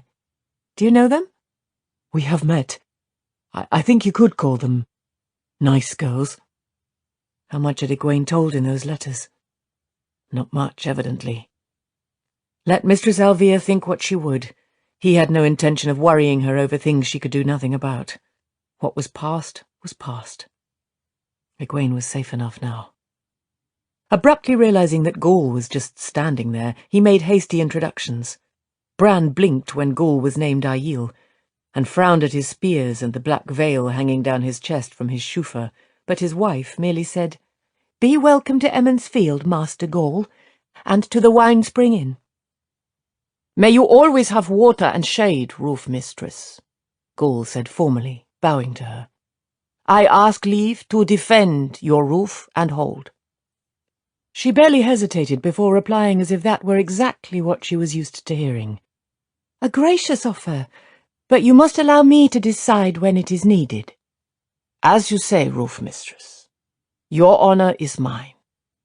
From under his coat, Gaul produced a gold salt cellar, a small bowl balanced on the back of a cunningly made lion, and extended it to her. "I offer this small guest gift to your roof." Marin Alvia made over it as she would have any gift, hardly showing her shock. Perrin doubted there was a piece to equal it in the whole 2 rivers, certainly not in gold. There was little enough gold coin in the 2 rivers, much less gold ornaments. He hoped she never found out it had been looted from the Stone of Tyr. At least he would have wagered that it had. "My boy," Bran said. "Perhaps I should be saying welcome home. But why did you return?" I heard about the White Cloaks, sir, Perrin replied simply. The mayor and his wife shared sombre looks, and Bran said, "Again, why did you return? You cannot stop anything, my boy, or change anything. Best that you go. If you don't have a horse, I will give you one. If you do, climb back in your saddle and ride north. I thought the White Cloaks were guarding Taran Ferry. Did they give you that decoration on your face?" No, Then it doesn't matter. If you got past them coming in, you can get past to leave. Their main camp is up at Watch Hill, but their patrols can be anywhere. Do it, my boy." "Don't wait, Perrin," Mistress Alvia added quietly but firmly, in that voice that usually ended with people doing as she said. "Not even an hour. I'll make you a bundle to take with you. Some fresh bread and cheese, some ham and roast beef, pickles. You must go, Perrin." I cannot. You know they are after me, or you'd not want me to go. And they had not commented on his eyes, even to ask if he was ill. Mistress Alvia had barely been surprised. They knew. If I give myself up, I can stop some of it. I can keep my family. He jumped as the hall door banged open to admit Fail, followed by Bane and Chiad. Master Alvia ran a hand over his bald head. Even taking in the Aiel women's garb and obviously identifying them with Gaul, he only seemed a little bemused that they were women. Mainly he looked irritated at the intrusion. Scratch sat up to stare suspiciously at all these strangers. Perrin wondered whether the cat considered him one as well. He wondered how they had found him, too, and where Loyal was. Anything to avoid wondering how he was going to manage Fail now. She gave him little time to ponder, planting herself in front of him with fists on hips. Somehow she managed that trick women had, making herself seem taller through pure quivering outrage. "Give yourself up! Give yourself up! Have you been planning this from the start? You have, haven't you? You utter idiot! Your brain has frozen solid, Perrin Aybara. It was nothing but muscle and hair to begin, but now it isn't even that. If white cloaks are hunting you, they will hang you if you surrender to them. Why should they want you?" "Because I killed white cloaks." Looking down at her, he ignored Mistress Alvia's gasp. "Those the night I met you, and 2 before that. They know about those 2, Fail, and they think I'm a dark friend." She would learn that much soon enough. Brought to the point of it, he might have told her why, had they been alone. At least 2 white cloaks, Geoffrey Bornhold and Jarrett Byer, suspected something of his connection with wolves. Not nearly all, but for them the little was enough. A man who ran with wolves had to be a dark friend. Maybe one or both was with the white cloaks here. "They believe it for true." "You are no more a dark friend than I," she whispered harshly. "The sun could be a dark friend first." "It makes no difference, Fail. I have to do what I have to do." "You addle-brained lummox! You don't have to do any such crackbait thing! You goose-brain! If you try it, I'll hang you myself." "Perrin," Mistress Alvia said quietly, "would you introduce me to this young woman who thinks so highly of you?" Fail's face went bright red when she realized she had been ignoring Master and Mistress Alvia, and she began making elaborate curtsies and offered flowery apologies. Bain and Chiad did as Gaul had, asking leave to defend Mistress Alvia's roof and giving her a small golden bowl worked in leaves and an ornate silver peppermill bigger than Perrin's 2 fists, topped by some fanciful creature, half horse, half fish. Bran Alvia stared and frowned, rubbed his head and muttered to himself. Perrin caught the word "Aiel" more than once in an incredulous tone. The mayor kept glancing at the windows, too. Not wondering about more Aiel. He had been surprised to learn Gaul was Aiel. Maybe he was worried about white cloaks. Marin Alvia, on the other hand, took it all in stride, treating Fail and Bain and Chiad the same as any other young women travellers who came to the inn, commiserating with them over how tiring travel was, complimenting Fail on her riding dress, dark blue silk today, and telling the Aiel women how she admired the colour and sheen of their hair. Perrin suspected that Bain and Chiad, at least, did not know quite what to make of her, but in short order, with a sort of calm motherly firmness, she had all 3 women settled at a table with damp towels to wipe journey dust from hands and faces, sipping tea she poured from a large red-striped pot he remembered well.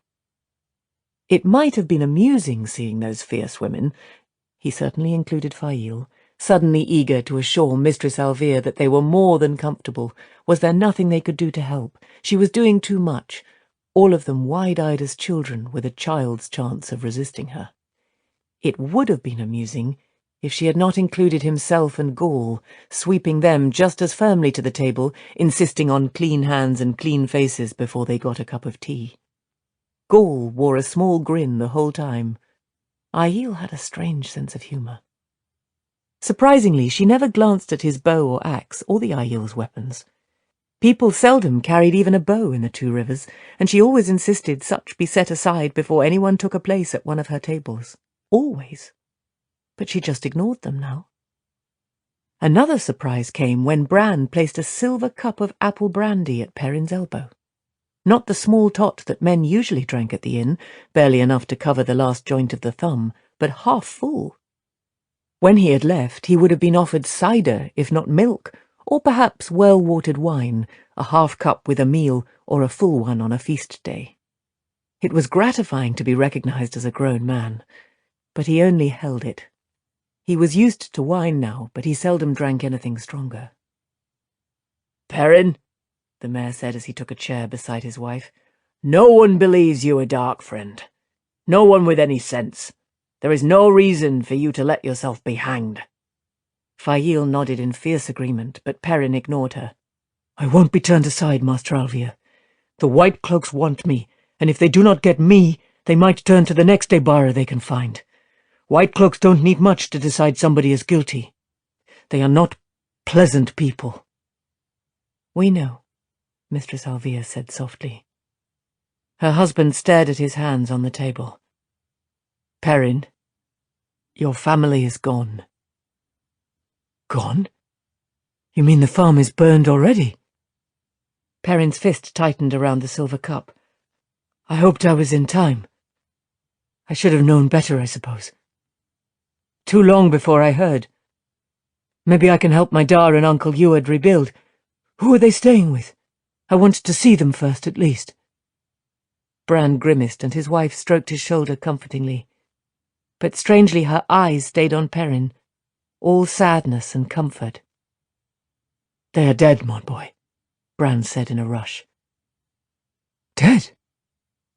No. They can't be. Perrin frowned as wetness suddenly slopped over his hand, stared at the crumpled cup as though wondering where it had come from. Oh, I am sorry. I didn't mean to. He pulled at the flattened silver, trying to force it back out with his fingers. That would not work. Of course not. Very carefully he put the ruined cup in the middle of the table. I will replace it. I can...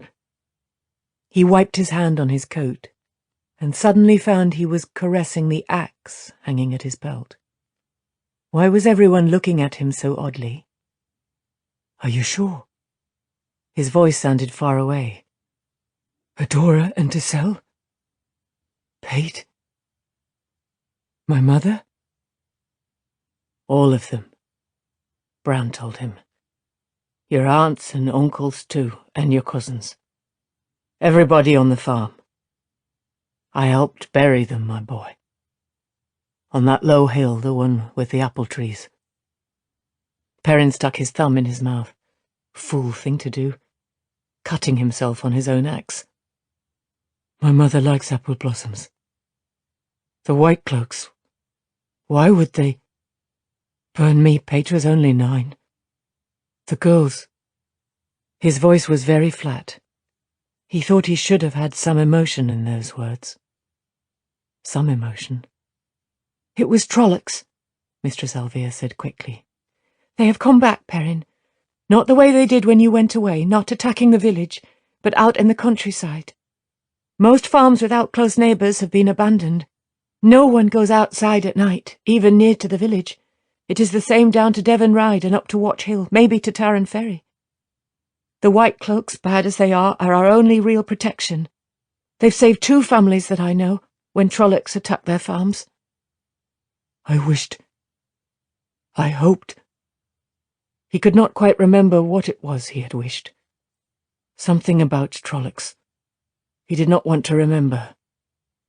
The White Cloaks protecting the 2 rivers? It was almost enough to make him laugh. Ran's father. Tam's farm. Was that Trollocs too?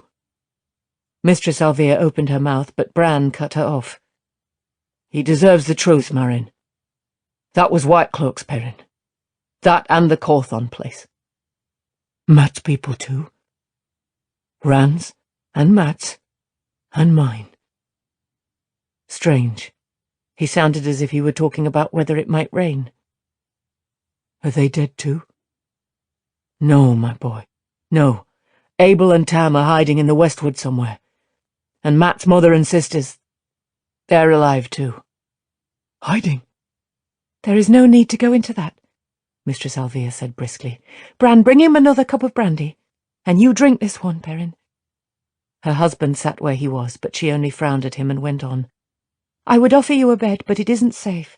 Some people are like as not to run off hunting for Lord Bornhold if they find out you are here. Eward Conger and Harry Coplin fawn after the White Cloaks like heel-hounds, eager to please and name names, and Sen Buey isn't much better. And Wit Conger will carry tales too, if Daze doesn't stop him. She is the wisdom now, Perrin, it is best for you to go. Believe me. Perrin shook his head slowly. It was too much to take in. Day's conger, the wisdom. The woman was like a bull. White cloaks protecting Emmons Field, Harry and Eward and Wit cooperating. Not much more could be expected from congers or coplins, but Sen Buey was on the village council. Lord Bornhold. Sir Geoffrey Bornhold was there. Faile was watching him, her eyes large and moist. Why should she be on the edge of tears? There is more, Brandlwyn Alvir, Gaul said. Your face says so. There is, Bran agreed. No, Marin, he added firmly when she gave a small shake of her head. He deserves the truth, the whole truth. She folded her hands with a sigh. Marin Alvir very nearly always got her way, except when Bran's face was set, as now, with his eyebrows drawn down hard as a plough. What truth? Perrin asked. His mother liked apple blossoms. First off, Padan Fain is with the White Cloaks, Bran said. He calls himself Ordaith now, and he won't answer to his own name at all. But it's him. Stare down his nose as he will. He's a dog friend, Perrin said absently. Adora and Dessel always put apple blossoms in their hair in the spring. Admitted from his own mouth, he brought the Trollocs on winter night. Pate liked to climb in the apple trees. He would throw apples at you from the branches if you did not watch him. Is he now? The mayor said grimly. Now that is interesting. He has some authority with the White Cloaks. The first we heard they were here was after they burned Tam's farm. That was Fain's work. He led the White Cloaks that did it. Tam feathered 4 or 5 of them with arrows before he made it to the woods, and he reached the Cawthon farm in the nick of time to stop them taking Abel. But they arrested Natty and the girls, and Harald Luhan and Alspet too. I think Fain might have hung them, except Lord Bornhold wouldn't allow it. Not that he let them go, either. They haven't been harmed, as far as I can discover, but they're being held in the White Cloak camp up at Watch Hill. For some reason, Fain has a hate for you, and Rand and Matt. He's offered 100 pieces of gold for anyone related to the 3 of you. 200 for Tam or Abel. And Lord Bornhold seems to have some interest in you especially. When a White Cloak patrol comes here, he usually comes too, and asks questions about you. Yes, Perrin said. Of course, he would. Perrin of the 2 Rivers, who ran with wolves. Dog friend. Fain could have told them the rest. Fain, with the Children of the Light. It was a distant thought. Better than thinking about Trollocs, though. He grimaced at his hands, made them be still on the table. They protect you from the Trollocs. Marin Alvir leaned toward him, frowning. Perrin, we need the White Cloaks. Yes, they burned Tam's farm, and Abel's.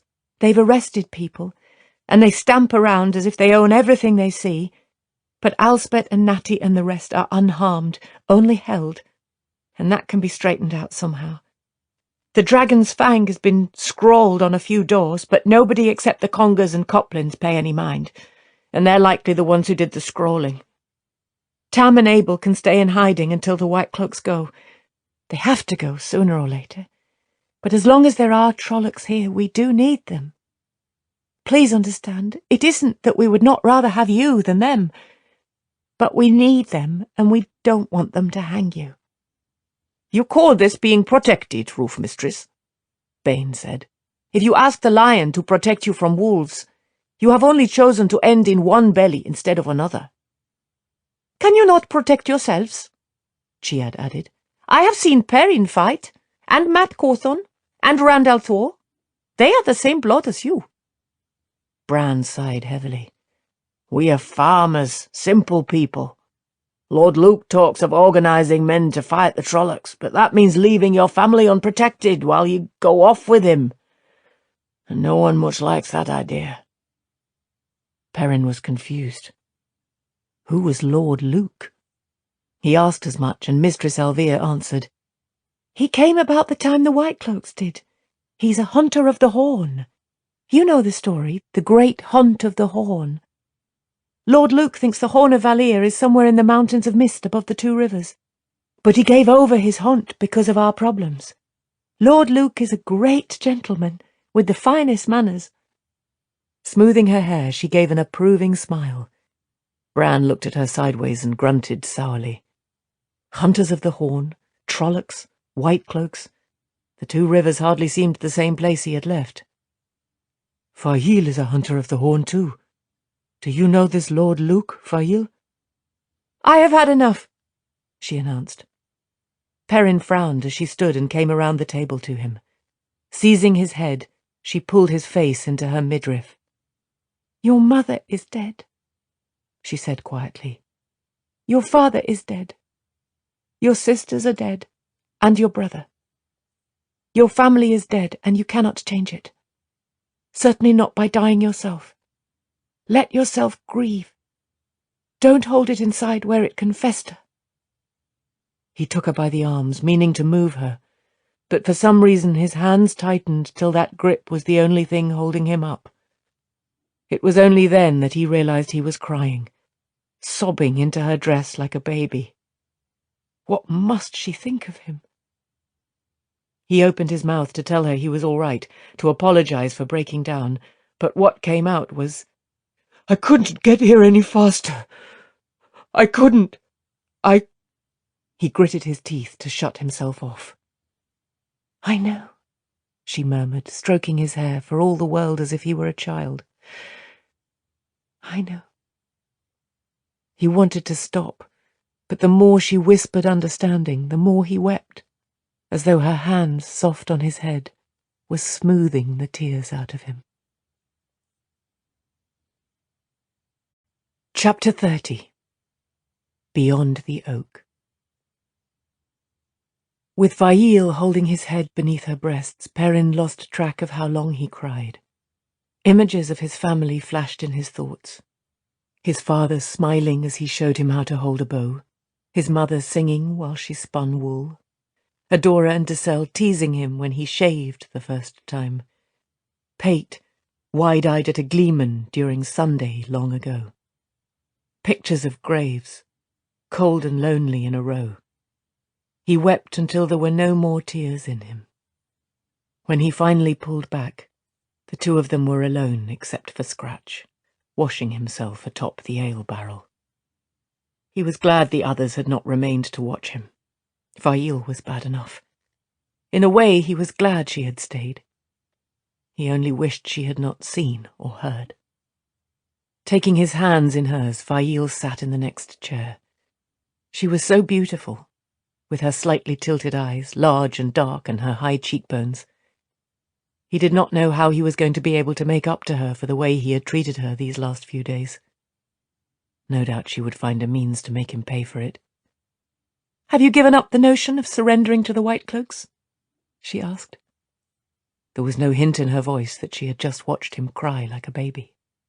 It seems it wouldn't do any good. They'll be after Rand's father and Matt's, whatever I do. My family... He quickly loosened his grip on her hands, but she smiled instead of wincing. I have to get Master Luhan and his wife free if I can, and Matt's mother and sisters. I promised him I would look after them, and do what I can about the Trollocs. Maybe this Lord Luke had some ideas. At least the waygate was blocked. No more would come through the ways. He especially wanted to do something about the Trollocs. I can't manage any of that if I let them hang me. I am very glad you see that, she told him dryly. Any more fool notions about sending me away? No. He braced himself for the storm, but she simply nodded as if the one word were what she expected and all she wanted. A small thing, nothing worth arguing over. She was going to make him pay large. We are 5, Perrin. 6 if Loyal is willing, and if we can find Tam Althor and Abel Cawthon. Are they as good with a bow as you? Better, he said truthfully. Much better. She gave him a slight disbelieving nod. That will make 8. A beginning. Maybe others will join us. And then there's Lord Luke. He will probably want to take charge, but if he's not a crack-brain, it won't matter. Not everyone who took the hunter's oath is sensible, though. I've met some who think they know everything and are stubborn as mules besides. I know. She looked at him sharply, and he managed to keep the smile off his face. That you've met some like that, I mean. I saw a pair of them once, remember? Oh, them. Well, we can hope Lord Luke is not a boasting liar. Her eyes became intent, and her grip tightened on his hands, not uncomfortably, but as though she was trying to add her strength to his. You will want to visit your family's farm, your home. I will come with you, if you will let me. When I can, Fail. Not now, though. Not yet. If he looked at those graves below the apple trees now. It was strange. He had always taken his own strength for granted, and now it turned out that he was not strong at all. Well, he was done with weeping like a babe. It was past time to be doing something. First things first. Finding Tam and Abel, I suppose. Master Alvir put his head into the common room and came the rest of the way when he saw them sitting apart. There is an ogier in the kitchen, he told Perrin with a bemused look. An ogier? Drinking tea. The biggest cup looks... He held two fingers as though gripping a thimble. Maybe Marin could pretend Aiel walk in here every day, but she nearly fainted when she saw this Loyal. I gave her a double tot of brandy and she tossed it down like water. Nearly coughed herself to death. She doesn't take more than wine, usually. I think she'd have drunk another if I'd given it to her. He pursed his lips and affected an interest in a non-existent spot on his long white apron. Are you all right now, my boy? I'm fine, sir, Perrin said hastily. Master Alvir, we cannot remain here much longer.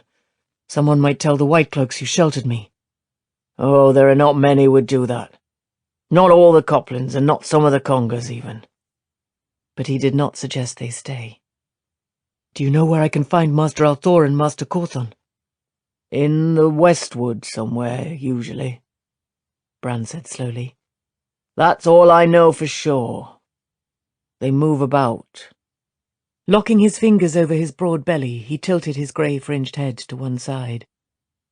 You aren't leaving, are you?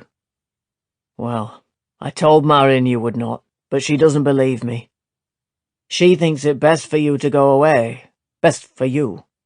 And like most women, she's sure you will see things her way if she talks long enough. Why, Master Alvir, Fael said sweetly, I for one have always found men to be sensible creatures who only need to be shown the wisest path once to choose it. The mayor favoured her with an amused smile. You will be talking Perrin into going, then, I take it. Marin's right, that is wisest, if he wants to avoid a noose.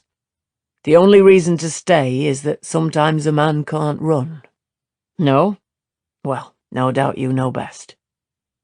He ignored her sour look. Come along, my boy. Let's tell Marin the good news. Set your teeth and hold on to your intentions, because she won't give up trying to shift you. In the kitchen, Loyal and the Aiel were cross-legged on the floor. There was certainly no chair in the inn big enough for the Ogier. He sat with an arm resting on the kitchen table, tall enough sitting to look Marin Alvir in the eye.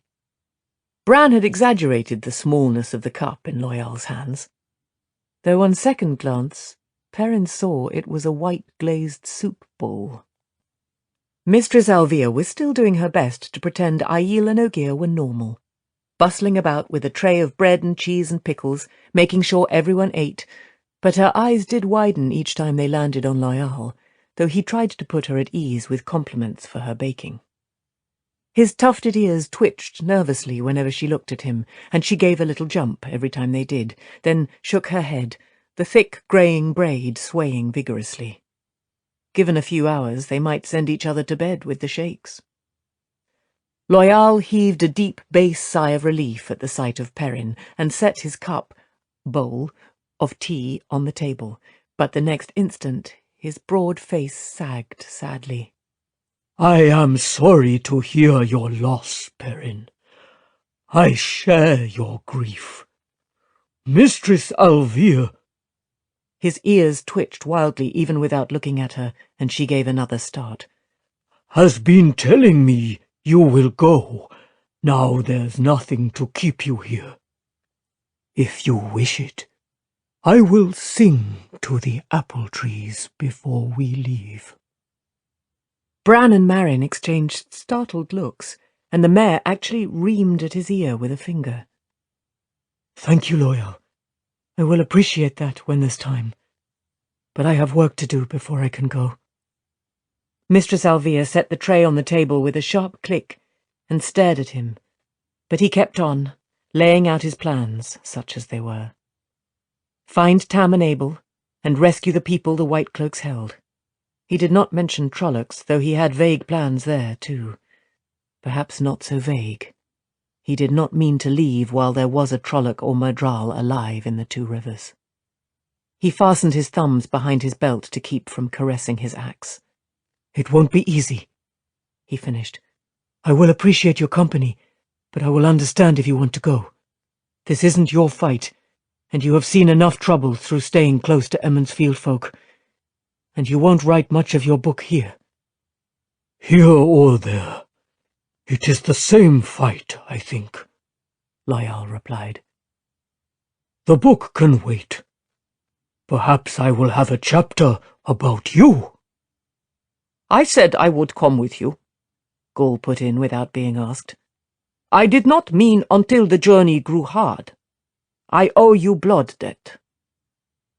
Bane and Chiad looked questioningly at Fail, and when she nodded, added their decisions to remain too. "Stubborn foolish," Mistress Alvia said, "the lot of you. Very likely you will all end up on gallows if you live that long. You know that, don't you?" When they only looked at her, she untied her apron and lifted it over her head. "Well, if you are foolish enough to stay, I suppose I had better show you where to hide." Her husband looked surprised at her sudden surrender, but he recovered quickly. "I thought perhaps the old sick house, Marin. No one ever goes there now, and I think it still has most of its roof." What was still called the new sick house, where people were taken to be tended if their illness was contagious, had stood east of the village beyond Master Thane's mill since Perrin was a small boy. The old one, in the westward, had been all but destroyed in a fierce windstorm back then. Perrin remembered it as half covered by vines and briars, with birds roosting in what was left of the thatch, and a badger's den under the back steps. It would be a good place to hide. Mistress Alvia gave Bran a sharp look, as though startled he had thought of it. "That will do, I suppose. For tonight, at least. That is where I will take them." "No need for you to do it, Marin. I can lead them easy enough, if Perrin doesn't remember the way." "Sometimes you forget you're the mayor, Bran. You attract eyes. People wonder where you're going and what you are up to. Why don't you stay here, and if anyone drops by, see they go away thinking everything is just as it should be. There's mutton stew in the kettle and lentil soup that just needs heating. Now, don't mention the sick house to anyone, Bran. Best if no one even remembers it exists." "I'm not a fool, Marin," he said stiffly. "I know you aren't, dear." She patted her husband's cheek, but her fond look tightened as it shifted from Bran to the rest of them. "You do cause trouble," she muttered, before handing out instructions. They were to travel in smaller parties, so as not to attract attention. She would cross the village by herself and meet them in the woods on the other side. The Aiel assured her they could find the lightning-split oak she described and slipped out by the back door. Perrin knew it, a huge tree, a mile beyond the edge of the village, that looked as if it had been cleft down the middle by an axe, yet somehow continued to live and even flourish. He was sure he could go straight to the sick house itself with no trouble, but Mistress Alvia insisted everyone meet at the oak. "You go wandering about by yourself, Perrin, and the light knows what you might stumble into." She looked up at Loyal, standing now, his shaggy hair brushing the ceiling beams, and sighed. "I do wish there was something we could do about your height, Master Loyal. I know it is hot, but would you mind wearing your cloak, with the hood up? Even these days most people will soon convince themselves they didn't see what they saw if it isn't what they expect. But if they catch a glimpse of your face, not that you aren't quite handsome, I'm sure, but you'll never pass for Two Rivers folk." Loyal's smile split his face in two beneath his wide snout of a nose. "The day doesn't seem too warm for a cloak at all, Mistress Alvia." Fetching a light knit shawl with blue fringe, she accompanied Perrin, Fail and Loyal out to the stable yard to see them off. And for a moment, it appeared all their efforts at secrecy were doomed. Sen Bui, looking made from gnarled old roots, was examining the horses with beady eyes, especially Loyal's tall horse, as big as one of Bran's Durrans. Sen scratched his head, staring at the great saddle on the big horse. Those eyes widened when they caught sight of Loyal, and Sen's jaw flapped. Trollak! He managed to get out at last. Don't be an old fool, Sen Bui, Marin said firmly, stepping off to one side to pull the Thatcher's attention with her. Perrin kept his head down, studying his bow, and did not move. Would I be standing on my own back doorstep with a Trolloc? She gave a contemptuous sniff. Master Loyal is an Ogier, as you would know if you weren't a cantankerous goose who would rather complain than look at what's under his nose. Passing through, and with no time to be bothered by the likes of you. You be on about your business and leave our guests in peace. You know very well that Corrin Iolin has been after you for months about the poor work you did on her roof.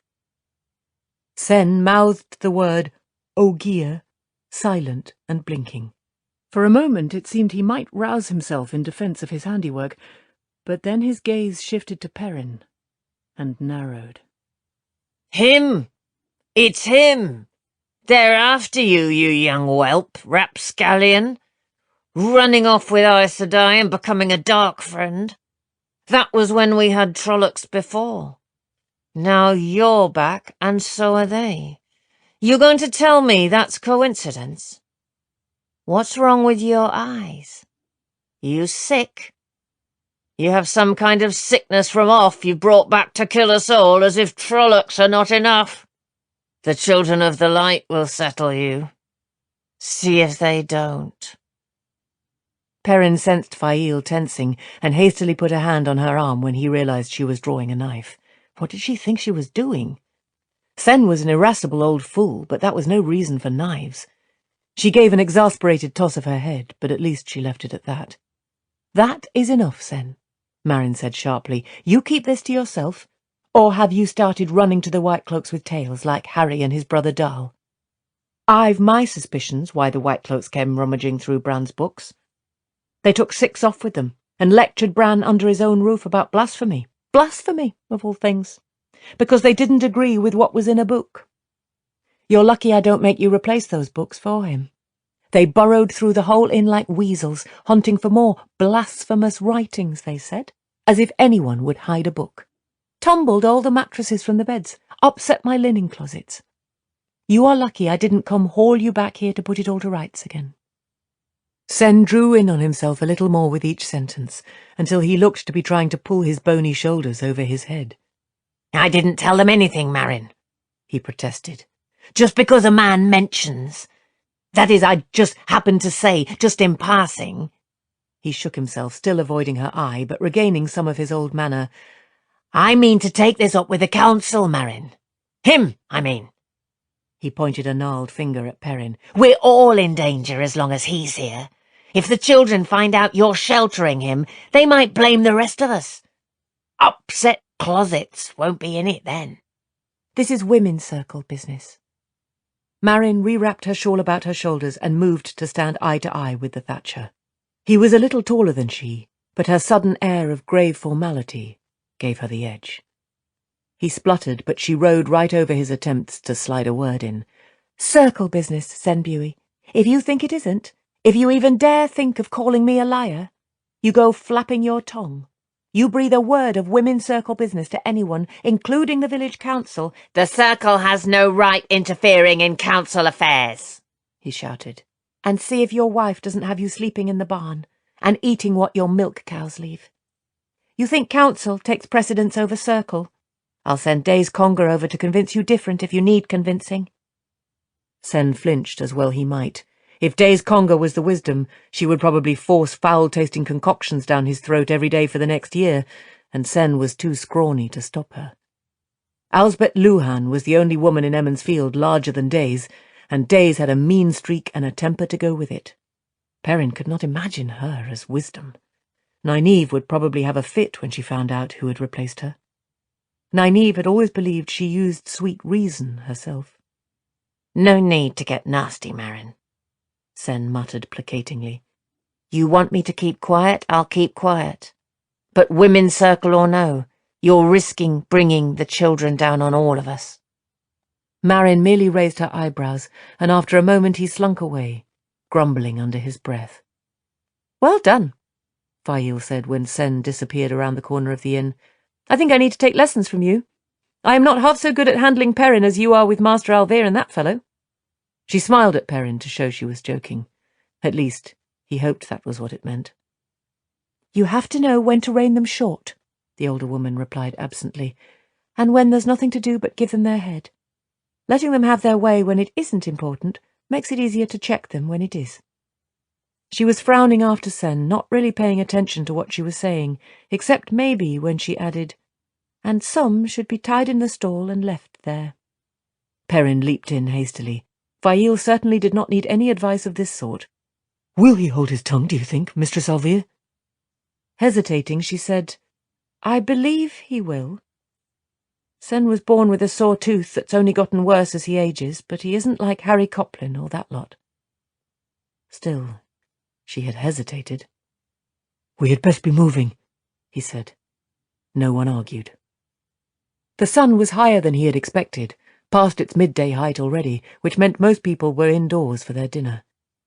The few still out, mainly boys minding sheep or cows, were busy eating what they had brought with them wrapped up in a cloth, too absorbed in their food and too far from the cart paths to pay much mind to anyone passing. Still, Loyal earned some stares, despite the deep hood hiding his face. Even on Stepper, Perrin came short of the Ogier's chest on his tall mount. To the people who saw them from a distance, they must have looked like an adult with 2 children, all on ponies, leading pack ponies. Certainly not a usual sight, but Perrin hoped that was what they thought they saw. Talk would draw notice. He had to avoid that until he got Mistress Luhan and the others free. If only Sen kept his peace. He kept the hood of his own cloak up too. That might also cause talk, but not as much as if anyone saw his beard and realized he was definitely not a child. At least the day was not particularly warm. It almost felt like spring, not summer, after Tyr. He had no trouble finding the split oak, the 2 halves leaning apart in a wide fork with the inner surface black and hardened like iron, the ground beneath the thick spreading branches clear. Merely crossing the village was much shorter than going around, so Mistress Alvear was already waiting, shifting her shawl a trifle impatiently. The Aiel were there too, squatting on the mulch of old oak leaves and squirrel-chewed acorn hulls, Gaul apart from the 2 women. The maidens and Gaul watched each other almost as closely as the surrounding woods. Perrin had no doubt they had managed to reach this spot unobserved. He wished he had that ability. He could stalk fairly well in the woods, but the Aiel did not seem to care if it was forest or farmland or city. When they did not want to be seen, they found a way not to be seen. Mistress Alvear insisted they go the rest of the way afoot, claiming the way was too overgrown for riding. Perrin did not agree, but he dismounted anyway. No doubt it would not be comfortable leading folk on horseback while on foot. In any case, his head was full of plans. He needed a look at the White Cloak camp up at Watch Hill before deciding how to rescue Mistress Luhan and the others. And where were Tam and Abel hiding? Neither Bran nor Mistress Alvear had said. Perhaps they did not know. If Tam and Abel had not brought the prisoners out already, it was not an easy task. He had to do it somehow, though. Then he could turn his attention to Trollocs. No one from the village had come this way in years, and the path had vanished, yet tall trees kept the undergrowth down to a large extent. The Aiel slipped along silently with everyone else, acceding to Mistress Alvear's insistence that they all stay together. Loyal murmured approvingly at great oaks or particularly tall fir trees and leatherleaf. Occasionally a mocker or redbreast sang in the trees, and once Perrin smelled a fox watching them pass. Suddenly, he caught man scent that had not been there a moment before, heard a faint rustle. The Aiel tensed, crouching with spears ready. Perrin reached to his quiver. "Be at ease," Mistress Alvear said urgently, motioning for weapons to be lowered. "Please, be at ease." Abruptly, there were 2 men standing ahead, one tall and dark and slender to the left, the other short, stocky, and greying to the right. Both held bows with arrows nocked, ready to raise and draw, with quivers balancing the swords on their hips. Both wore cloaks that seemed to fade into the surrounding foliage. "Orders!" Perrin exclaimed. "Why didn't you tell us there are Aes Sedai here, Mistress Alvia? Master Alvia never mentioned it either. Why?"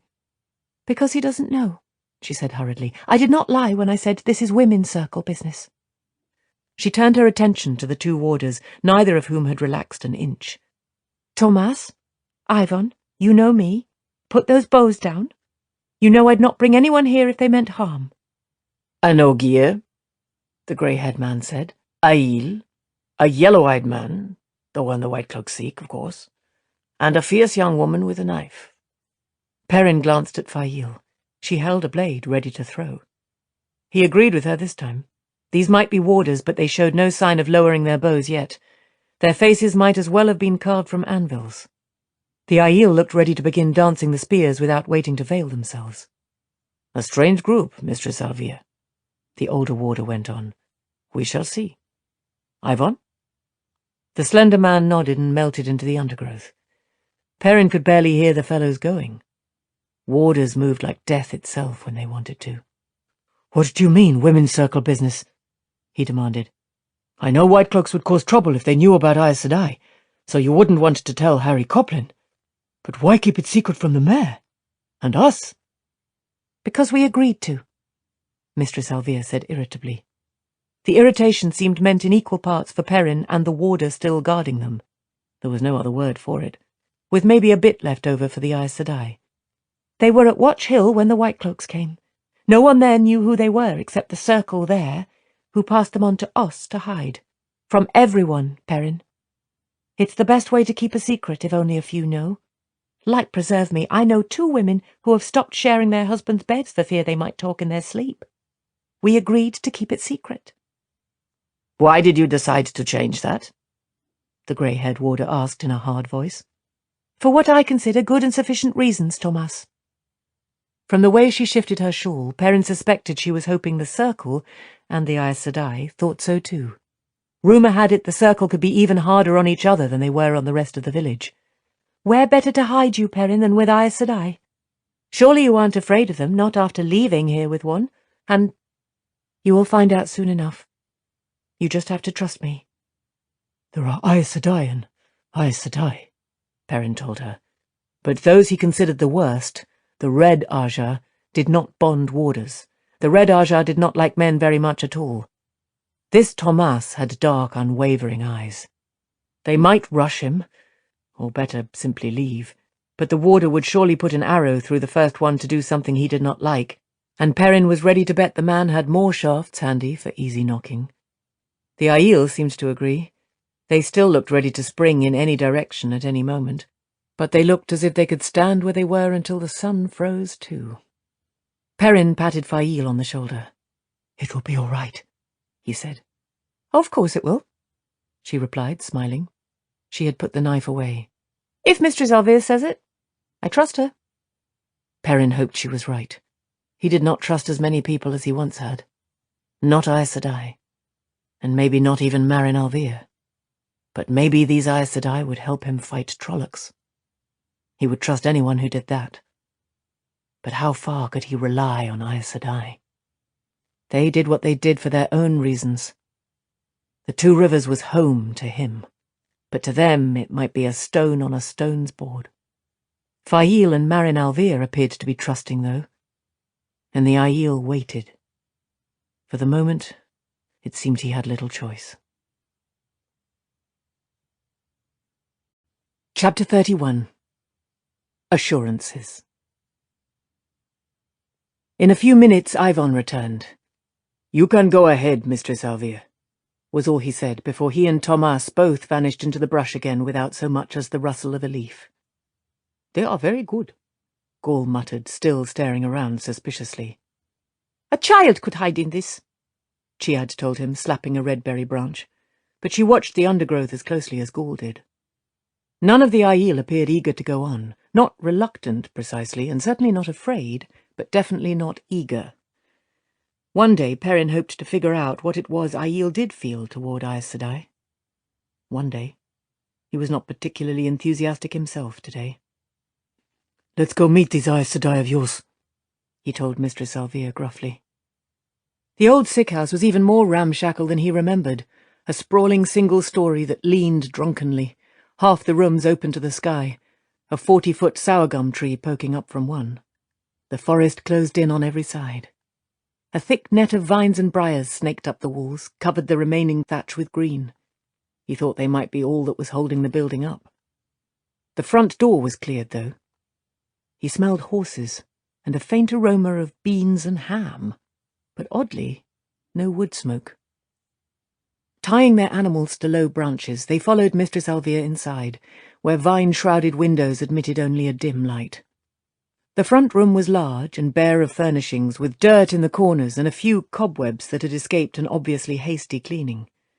4 blanket rolls were laid out on the floor, with saddles and saddlebags and neatly tied bundles against the wall, and a small kettle on the stone hearth gave off the cooking smells, despite the lack of any fire.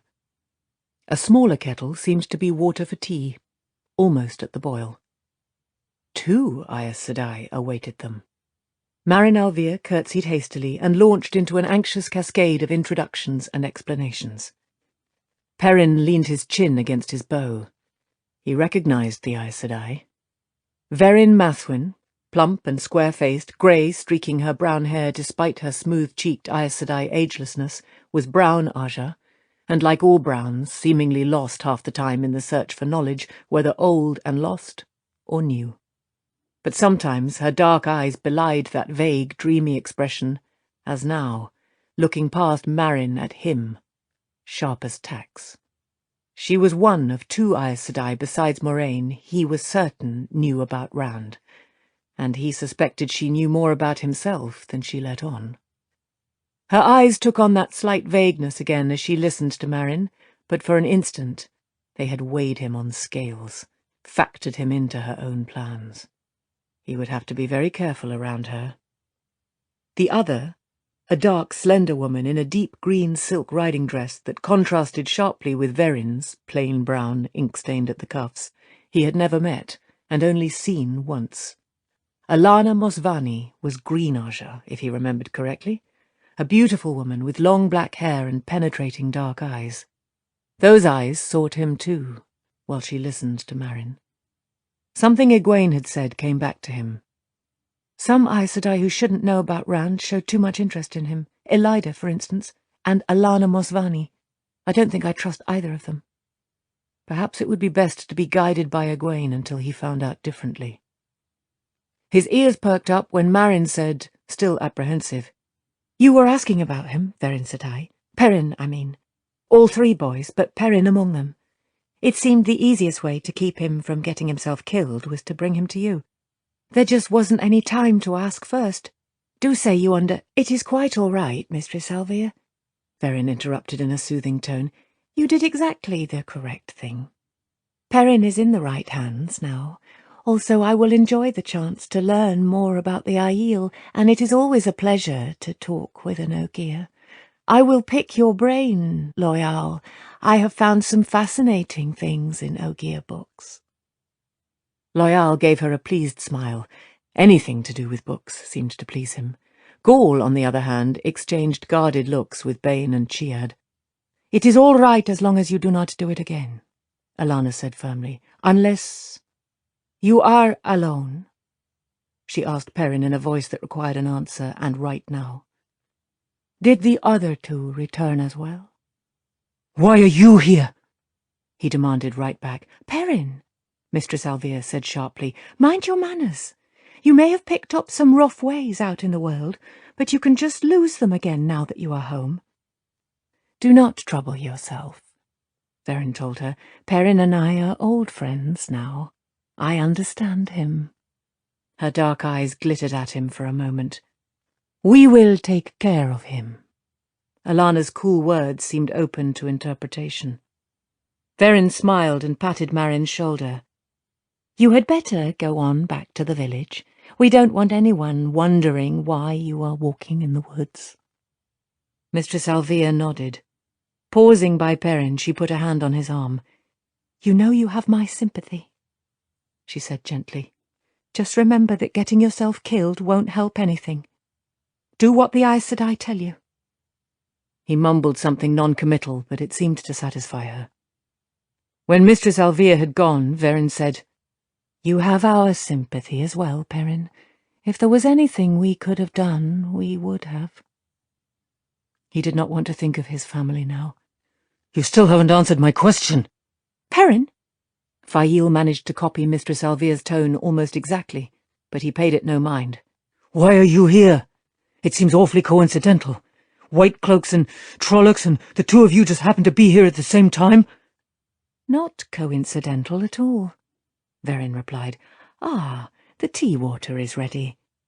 The water subsided from a boil as she began to bustle about, tossing a handful of leaves into the kettle, directing Fail to find metal cups in one of the bundles against the wall.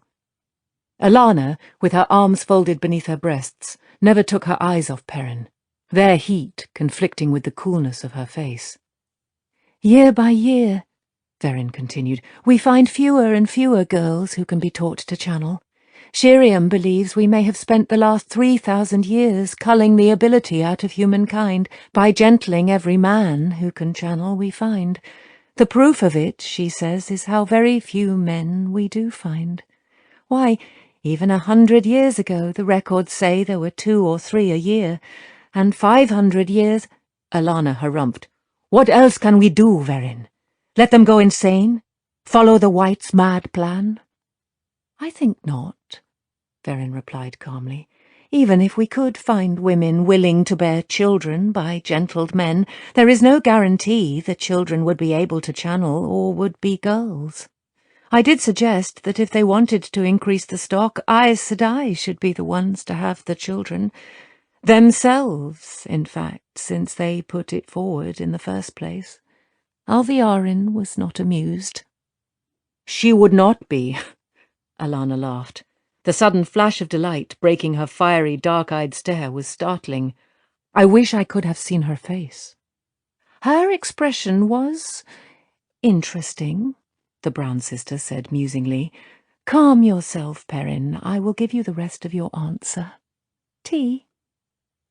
Trying to wipe the glare from his face, somehow he found himself seated on the floor, his bow beside him and a metal cup full of strong tea in his hand. Everyone sat in a circle in the middle of the room. Alana took up the explanation of their presence, perhaps to forestall the other Aes Sedai's tendency to ramble. "Here in the Two Rivers, where I suspect no Aes Sedai had visited in 1,000 years, Moraine found 2 women who could not only be taught to channel, but who had the ability born in them, and heard of another who had died because she could not teach herself. Not to mention 3 ta'veren," Verin murmured into her tea. "Do you have any idea," Alana went on, "how many towns and villages we usually must visit to find 3 girls with the ability inborn? The only wonder is that it took us so long to come hunting more. The old blood is very strong here in the Two Rivers. We were only in Watch Hill a week before the children appeared, and were very careful not to reveal who we were to any but the women's circle there. Yet even so, we found 4 girls who can be trained, and 1 child, I think, has the ability inborn." "It was difficult, to be sure," Verin added. "She is only 12. None have anywhere near the potential of Egwene or Nynaeve, but the number is still nothing less than remarkable. There might be another 2 or 3 just around Watch Hill. We have had no chance to examine girls here or further south. Tarren Ferry was a disappointment, I must say. Too much interchange of bloodlines with the outside, I suppose." Perrin had to admit it made sense, but it did not answer all his questions or settle all his doubts. He shifted, stretching out his leg. The spear wound in his thigh hurt. "I don't understand why you are hiding here. White cloaks arresting innocent people, and here you sit. Trollocs running all over the Two Rivers, apparently. And here you sit." Loyal muttered under his breath, a muted rumble. Perrin caught, "Hungering Aes Sedai," and hornet's nest. But he continued to hammer at them. Why aren't you doing something? Your Aes Sedai! Burn me! Why aren't you doing something? Perrin, Fail hissed before turning an apologetic smile to Verin and Alana. Please forgive him. Moraine Sedai spoiled him. She has an easy manner, I suppose, and she let him get away with things. Please don't be angry with him. He will do better. She shot him a sharp look, indicating she meant that for his ears as much as theirs, or more. He gave her a piece of his glower. She had no right interfering in this. An easy manner, Verin said, blinking. Moraine? I never noticed. Alana waved Fail to silence. You certainly do not understand, the Aes Sedai told Perrin in a tight voice. You do not understand the restrictions under which we labor. The 3 oaths are not merely words. I brought 2 warders with me to this place. The Greens were the only Aja to bond more than a single warder apiece. A few, he had heard, even had 3 or 4. The children caught Owen crossing an open field. I felt every arrow that struck him until he died. I felt him die. Had I been there, I could have defended him and myself with the power. But I cannot use it for revenge. The oaths do not permit it. The children are very nearly as vile as men can be short of dark friends. But they are not dark friends, and for that reason they are safe from the power except in self-defense. Stretch that as far as we can. It will only stretch so far. As for Trollocs, Verin added, we have done for a number of them, and to Murdral, but there are limits. Half-men can sense channeling after a fashion. If we manage to draw 100 Trollocs down on ourselves, there is very little we can do except run. Perrin scratched at his beard. He should have expected this. Should have known. He had seen Moraine face Trollocs, and he had some idea of what she could do and what not.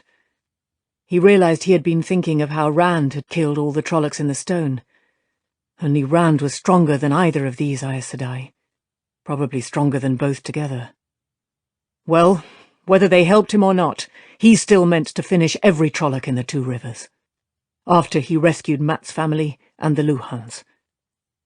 If he thought about it carefully enough, he had to find a way. His thigh ached miserably. You are injured. Setting her cup on the floor, Alana came across to kneel beside him and take his head in her hands.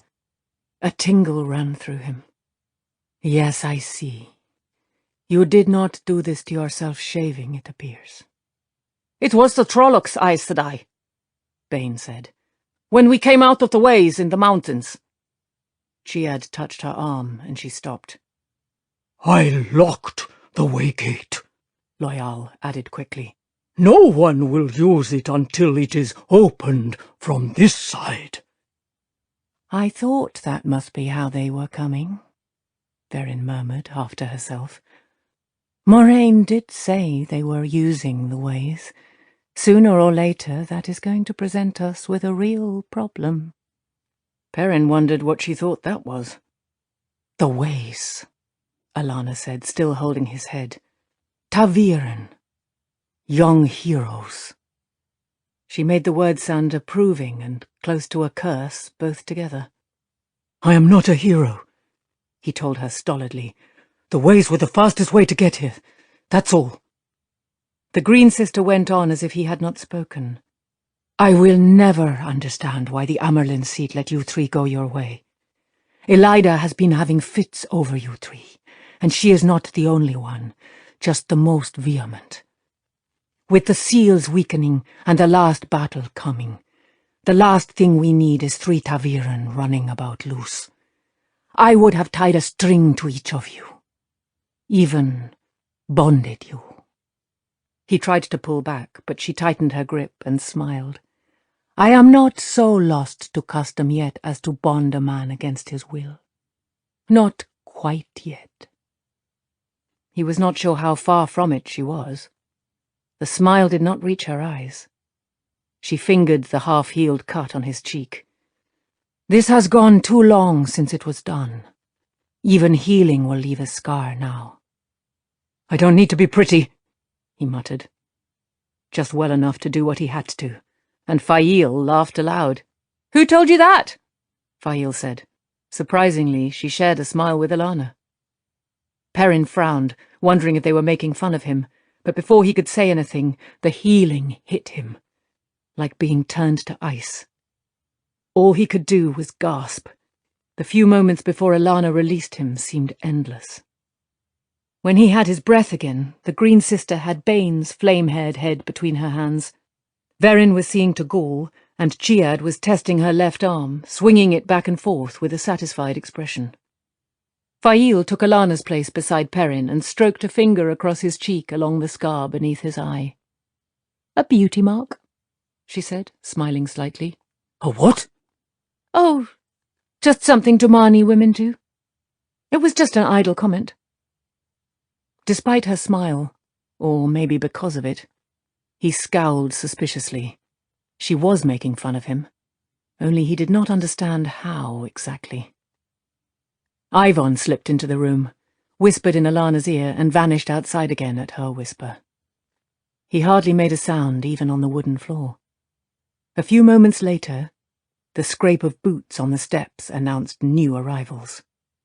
Perrin sprang to his feet as Tam al-Thor and Abel Cawthon appeared in the doorway, bows in hand, with the rumpled clothes and grey-flecked two-day beards of men who had been sleeping rough. They had been hunting. 4 rabbits hung at Tam's belt, 3 at Abel's. It was obvious they were expecting the Aes Sedai, and visitors too. But they stared in amazement at Loial, more than half again as tall as either of them, with his tufted ears and broad snout of a nose. A flicker of recognition crossed Tam's bluff-lined face at sight of the Aiel. Tam's gaze only rested thoughtfully on them for a moment, though, before coming to rest on Perrin with a start almost as big as for Loial. He was a sturdy, deep-chested man, despite hair that was nearly all grey, the sort it would take an earthquake to knock off his feet, and more than that to fluster. "Perrin, lad," he exclaimed. "Is Rand with you?" "What about Matt?" Abel added eagerly. He had the look of an older, greying Matt, but with more serious eyes, a man not thickened much by age, with an agile step. They are well, Perrin told them. In Tyr. He caught Verin's glance from the corner of his eye. She knew very well what Tyr meant for Rand. Alana hardly seemed to be paying attention at all. They would have come with me, but we didn't know how bad things are. That was true on both counts, he was sure. Matt spends his time dicing, and winning, and kissing the girls. Rand... Well, the last I saw of Rand, he was wearing a fancy coat and had a pretty golden-haired girl on his arm. "That sounds like my Matt," Abel chuckled. "Maybe it's as well they didn't come," Tam said more slowly. "What with the Trollocs and the White Cloaks?" He shrugged. "You know the Trollocs returned." Perrin nodded. "Was that Aes Sedai right? Moiraine? Were they after you 3 lads that winter night? Did you ever find out why?" The brown sister gave Perrin a warning look. Alana appeared absorbed in rummaging through her saddlebags, but he thought she was listening now. Neither was what made him hesitate, though. There was just no way to come out and tell Tam that his son could channel, that Rand was the dragon reborn. How could he tell a man something like that? Instead, he said, "You will have to ask Moiraine. Aes Sedai don't tell you any more than they have to." "I have noticed," Tam said dryly. Both Aes Sedai were definitely listening, and making no secret of it now. Alana arched an icy eyebrow at Tam, and Abel shifted his feet as if he thought Tam was pushing his luck, but it would take more than a stare to upset Tam. "Can we talk outside?" Perrin asked the 2 men. "I want a breath of air." He wanted to talk without Aes Sedai eavesdropping and watching, but he could hardly say so. Tam and Abel were agreeable, and perhaps as eager to escape Verin and Alana's scrutiny as he. But first there was the matter of the rabbits, all of which they handed over to Alana. We meant to keep 2 for ourselves, Abel said, but it seems you have more mouths to feed. There is no need for this. The Green Sister sounded as though she had said as much often before. We like to pay for what we get, Tam told her, sounding the same. The Aes Sedai were kind enough to do a little healing for us, he added to Perrin, and we want to stock up credit in case we need it again. Perrin nodded. He could understand not wanting to take a gift from Aes Sedai. An Aes Sedai's gift always has a hook in it, the old saying went. Well, he knew the truth of that. But it did not really matter whether you took the gift or paid for it. Aes Sedai managed to set the hook anyway. Verin was watching him with a tiny smile, as if she knew what he was thinking. As the 3 men started out, carrying their bows, Fail rose to follow. Perrin shook his head at her, and amazingly, she sat back down. He wondered if she was ill. After pausing so Tam and Abel could admire Stepper and Swallow, they strolled off away under the trees. The sun slanted westward, lengthening shadows. The older men made a few jokes about his beard, but they never mentioned his eyes. Strangely, the omission did not bother him. He had more important worries than whether somebody thought his eyes peculiar.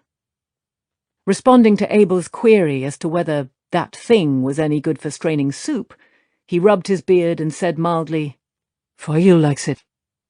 "Oh ho!" Tam chuckled. "That's the girl, is it? A spirited look to her, lad. She'll have you lying awake nights trying to tell up from down." "Only one way to handle that sort," Abel said, nodding. "Let her think she's running things. That way, when it's important, and you say different, by the time she gets over the shock of it, you'll have matters arranged as you want, and it will be too late for her to badger you about changing it." That seemed to Perrin a great deal like what Mistress Alvia had told Fail about handling men. He wondered if Abel and Marin had ever compared notes. Not likely. Perhaps it was worth trying with Fail. Only she seemed to have her own way in any case. He glanced over his shoulder. The sick house was almost hidden by the trees. They had to be safe from the Aes Sedai's ears. He listened carefully, drew a deep breath. A woodpecker drummed somewhere in the distance. There were squirrels in the leafy branches overhead, and a fox had passed this way not long ago with its kill. A rabbit. Aside from the 3 of them, there was no man scent, nothing to indicate a hidden warder listening. Perhaps he was being too cautious, but good reasons or no, he could not get past the coincidence of both Aes Sedai being women he had met before. One a woman Egwene did not trust, the other a woman he was not sure he trusted. Do you stay here? He asked, with Verin and Alana. "Hardly," Abel replied. "How could a man sleep with Aes Sedai under the same roof? What there is of it." "We thought this would be a good place to hide," Tam said. "But they were here before us. I think those warders might have killed both of us if Marin and some others of the women's circle hadn't been here then too." Abel grimaced. "I think it was the Aes Sedai finding out who we were that stopped it. Who our sons were, I mean. They showed too much interest in you boys to suit me." He hesitated, fingering his bow. "That Alana let slip that you're ta'veren, all 3 of you. I've heard Aes Sedai can't lie." "I haven't seen any signs of it in me," Perrin said wryly. "Or Matt." Tam glanced at him when he did not mention Rand. He was going to have to learn to lie better, trying to keep his own secrets and everybody else's too. But what the older man said was, "Maybe you just don't know what to look for. How is it you come to be travelling with an Ogier and 3 Aiel? The last peddler I saw said there were Aiel this side of the spine of the world," Abel put in, "but I didn't believe him. Said he'd heard there were Aiel in Murundi of all places, or maybe Altara. He wasn't too certain of exactly where, but a long way from the waste." "None of that has anything to do with ta'veren," Perrin said. "Loyal is a friend, and he came to help me. Gaul is a friend too, I suppose. Bane and Chiad came with Fail, not me. It's all sort of complicated, but it just happened. Nothing to do with ta'veren." "Well, whatever the reason," Abel said, The Aes Sedai are interested in you lads. Tam and I travelled all the way to Tarvalon last year, to the White Tower, trying to find out where you were. We could hardly unearth one to admit she knew your names, but it was plain they were hiding something. The Keeper of the Chronicles had us on a boat heading downriver, our pockets stuffed with gold and our heads full of vague assurances, almost before we could make our bows. I don't like the idea the Tower may be using Matt some way." Perrin wished he could tell Matt's father nothing like that was going on, but he was not sure he was up to that big a lie with a straight face. Moraine was not watching Matt because she liked his grin. Matt was tangled as deeply with the Tower as he himself. Maybe deeper. The three of them were all tied tight, and the Tower held the strings. A silence descended on them, until at last Tam said quietly, "Lad, about your family. I've sad news." "I know," Perrin said quickly, and the hush fell again, with each staring at his own boots. Quiet was what was needed. A few moments to pull back from painful emotions and the embarrassment of having them plain on your face. Wings fluttered, and Perrin looked up to see a large raven alighting in an oak 50 paces away, beady black eyes sharp on the three men. His hand darted for his quiver, but even as he drew fletchings to cheek, 2 arrows knocked the raven from its perch. Tam and Abel were already knocking anew, eyes scanning the trees and sky for more of the black birds. There was nothing. Tam's shot had taken the raven in the head, which was no surprise and no accident. Perrin had not lied when he told Fail these 2 men were better than he with the bow. No one in the 2 rivers could match Tam's shooting. "Filthy things," Abel muttered, putting a foot on the bird to pull his arrow free. Cleaning the arrow point in the dirt, he returned it to his quiver. "They're everywhere nowadays." "The Aes Sedai told us about them," Tam said. "Spying for the Fades. And we spread the word. The women's circle did too. Nobody paid much mind until they started attacking sheep, though. Pecking out eyes. Killing some. The clip will be bad enough this year without that. Not that it matters much, I suppose. Between white cloaks and Trollocs, I doubt we'll see any merchants after our wool this year. Some fool has gone crazy over it," Abel added. "Maybe more than one. We found all sorts of dead animals, rabbits, deer, foxes, even a bear, killed and left to rot. Most not even skinned. It's a man, or men, not Trollocs. I found boot prints. A big man, but too small for a Trolloc. A shame and a waste." Slayer. Slayer here, and not just in the wolf dream.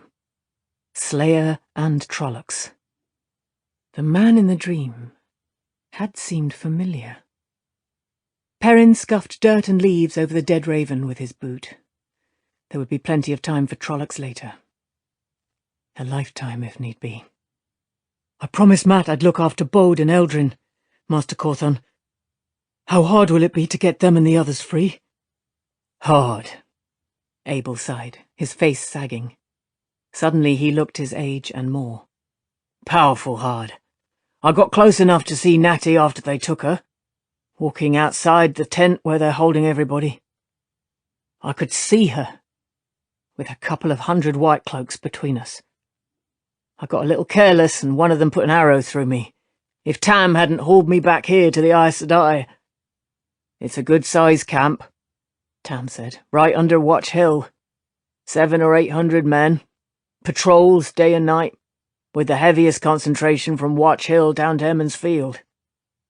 If they spread out more, it would make things easier for us, but except for 100 men or so at Tarn Ferry, they've just about given the rest of the 2 rivers over to the Trollocs. It's bad down around Devon Ride, I hear. Another farm burned almost every night. The same between Watch Hill and the River Tarn. Bringing Natty and the others out will be hard, and after we'll have to hope the Aes Sedai will let them stay here. That pair aren't too pleased at anyone knowing where they are." "Surely someone will hide them," Perrin protested. "You can't tell me everyone's turned their backs on you. They don't really believe you're dark friends." Even as he said it, he was remembering Sen Bui, No, not that, Tam said, except for a few fools. Plenty of folk will give us a meal or a night in the barns, sometimes even a bed, but you have to understand, they're uneasy about helping people the White Cloaks are chasing. It's nothing to blame them for. Things are stone hard, and most men are trying to look after their own families the best they can. Asking someone to take in Natty and the girls, Harl and Alspet, well, it might be asking too much. I thought better of Two Rivers folk than that, Perrin muttered. Abel managed a weak smile. Most people feel caught between two millstones, Perrin. They're just hoping they aren't ground to flour between White Cloaks and Trollocs. They should stop hoping and do something. For a moment, Perrin felt abashed. He had not been living here. He had no idea what it was like. But he was still right. As long as the people hid behind the Children of the Light, they would have to put up with whatever the children wanted to do, whether taking books or arresting women and girls. Tomorrow, I'll take a look at this White Cloak camp. There has to be some way to free them, and once they are, we can turn our attention to Trollocs. A warder once told me Trollocs call the Aiel Waste the dying ground. I mean to make them give that name to the Two Rivers. Perrin, Tam began, then stopped, looking troubled. Perrin knew his eyes caught the light there in the shadows under the oak. His face felt carved from rock. Tam sighed.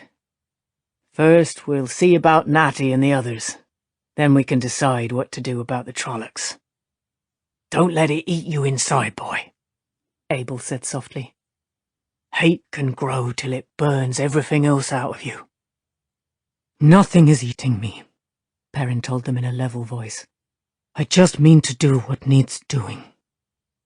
He ran a thumb along the edge of his axe. What needed doing? Dane Bornhold held himself straight in his saddle as the 100 he had taken on patrol approached Watch Hill. Fewer than 100 now. 11 saddles had cloak-wrapped bodies tied across them, and 23 more men nursed wounds. The Trollocs had laid a neat ambush. It might have succeeded against soldiers less well-trained, less tough than the children. What troubled him was that this was his 3rd patrol to be attacked in force. Not a chance encounter, not happening on Trollocs killing and burning, but meeting a planned attack. And only patrols he led personally. The Trollocs tried to avoid the others. The fact presented worrisome questions, and the answers he came up with gave no solutions. The sun was dropping. A few lights already appeared in the village that covered the hill from top to bottom with thatched roofs. The only tile roof stood at the crest, on the White Boar, the inn. Another evening he might have gone up there for a cup of wine, despite the nervous silence that closed in at the sight of a white cloak with a golden sunburst. He seldom drank, but he sometimes enjoyed being around people outside the children. After a time they would forget his presence to some extent and begin to laugh and talk among themselves again. On another evening. Tonight he wanted to be alone to think. There was activity among the 100 or so colourful wagons gathered less than half a mile from the foot of the hill. Men and women in even brighter hues than their wagons, examining horses and harness, loading things that had been lying about the camp for weeks. It seemed the travelling people meant to live up to their name. Probably at first light. Farron! The thick-bodied 100-man heeled his horse closer, and Bornhold nodded toward the Tuatha'an caravan. Inform the Seeker that if he wishes to move his people, they will move south. His map said there was no crossing of the Tarn except at Tarn Ferry, but he had begun learning how old they were as soon as he crossed the river. No one was leaving the Two Rivers to perhaps seal his command into a trap as long as he could stop it. And Farron, there is no need to use boots or fists, yes? Words will suffice. This Rayan has ears. By your command, Lord Bornhold. The 100-man sounded only a little disappointed. Touching gauntleted fist to heart, he wheeled away toward the Tuatha'an encampment. He would not like it, but he would obey. Despise the travelling people as he might, he was a good soldier. The sight of his own camp brought a moment of pride to Bornhold. The long, neat rows of wedged-roofed white tents, the picket lines for the horses precisely arrayed. Even here, in this light-forsaken corner of the world, the children maintained themselves, never allowing discipline to slack. It was light-forsaken. The Trollocs proved that. If they burned farms, it only meant some folk here were pure. Some. The rest bowed and said, "Yes, my lord, as you wish, my lord," and stubbornly went their own way as soon as his back was turned. Besides which, they were hiding an Aes Sedai. The second day south of the Tarn, they had killed a warder. The man's colour-shifting cloak had been sufficient proof.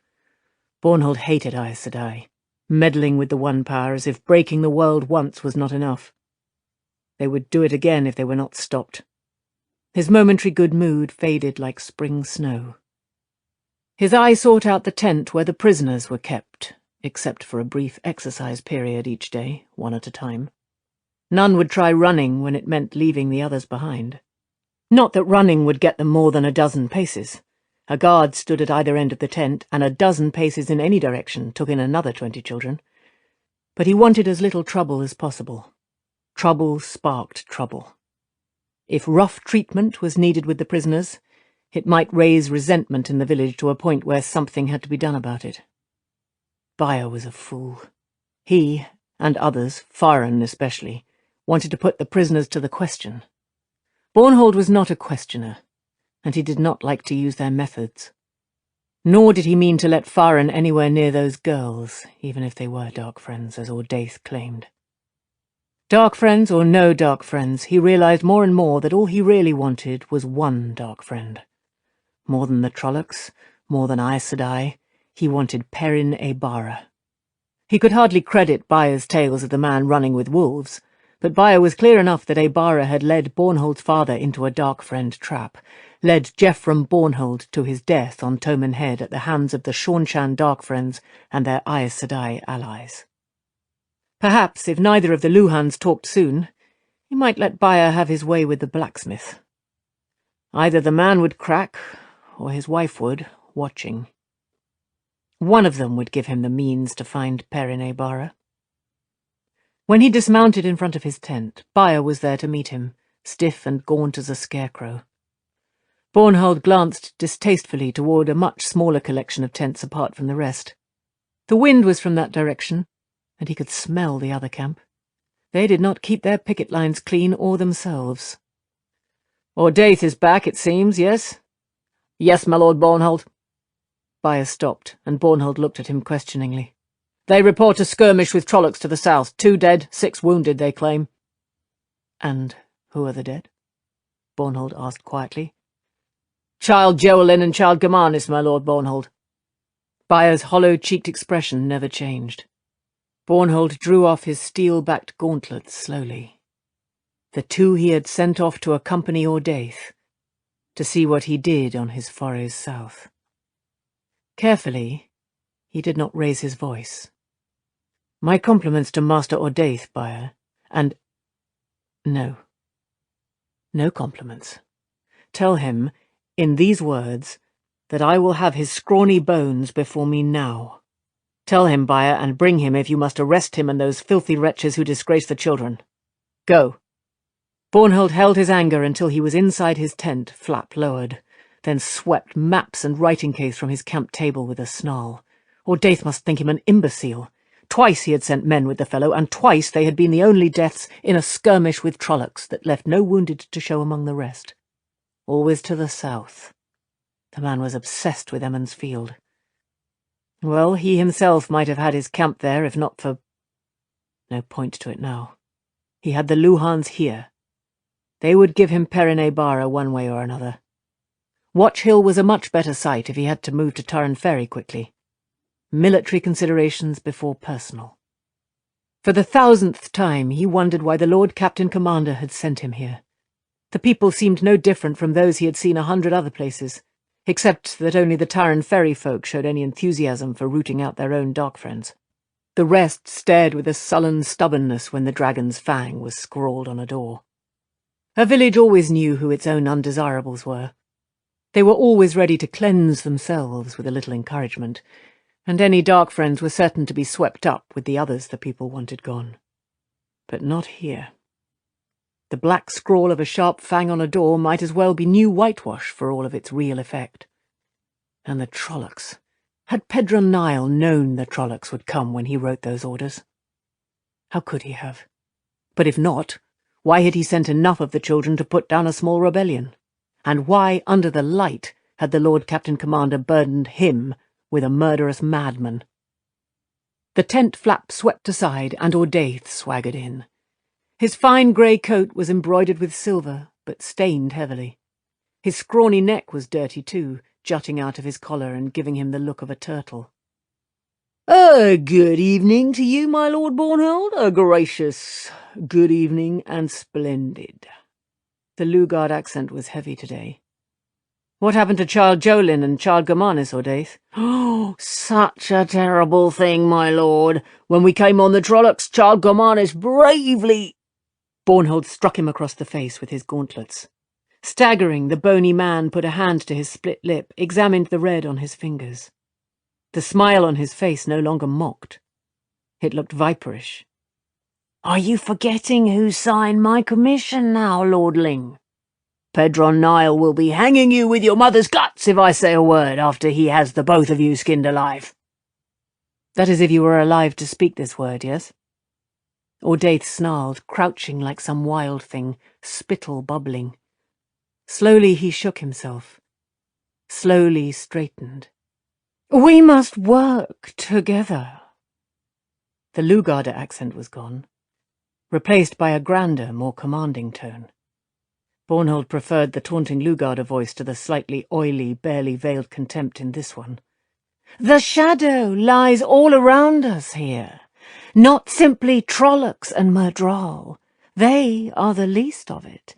3 were spawned here, dark friends meant to shake the world, their breeding guided by the Dark One for 1,000 years or more.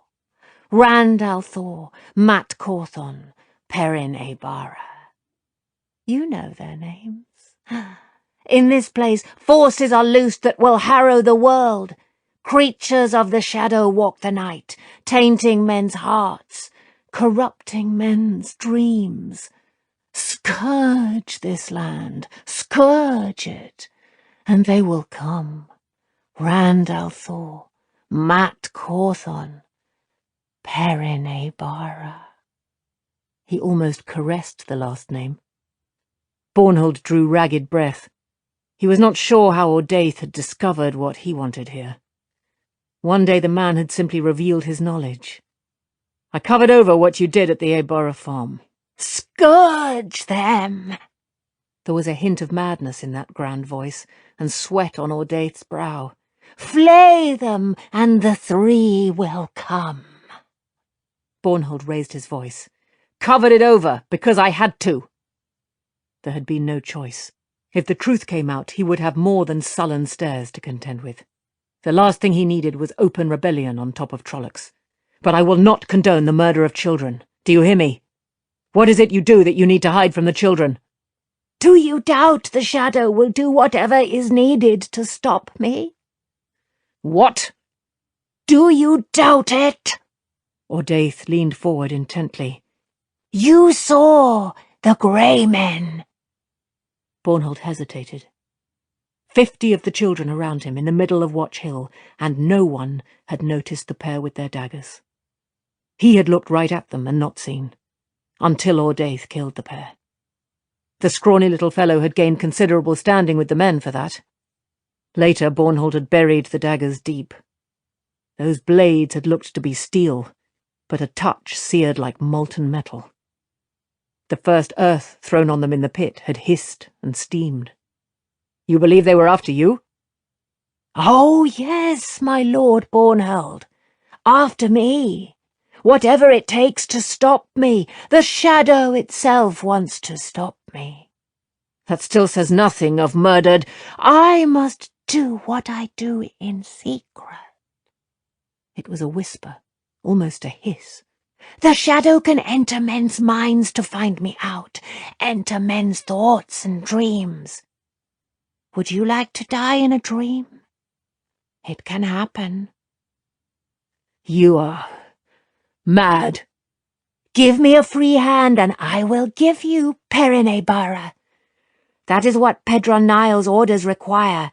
A free hand for me, and I will place Perinebara in yours. Bornhold was silent for a long time. I do not want to look at you, he said finally. Get out. When Ordaith was gone, Bornhold shivered. What was the Lord Captain Commander up to with this man? But if it put Ebara in his grasp... Tossing his gauntlets down, he began digging through his belongings. Somewhere he had a flask of brandy. The man who called himself Ordaith, even sometimes thought of himself as Ordaith, slunk through the tents of the Children of the Light, watching the white-cloaked men with a wary eye. Useful tools, ignorant tools, but not to be trusted. Especially not Bornhold. That one might have to be disposed of if he became too troublesome. Bayer would be much more easily handled. But not yet. There were other matters more important. Some of the soldiers nodded respectfully as he passed. He showed them his teeth in what they took for a friendly smile. Tools and fools. His eyes skittered hungrily across the tent holding the prisoners. They could wait. For a while yet. A little while longer. They were only tidbits anyway. Bait.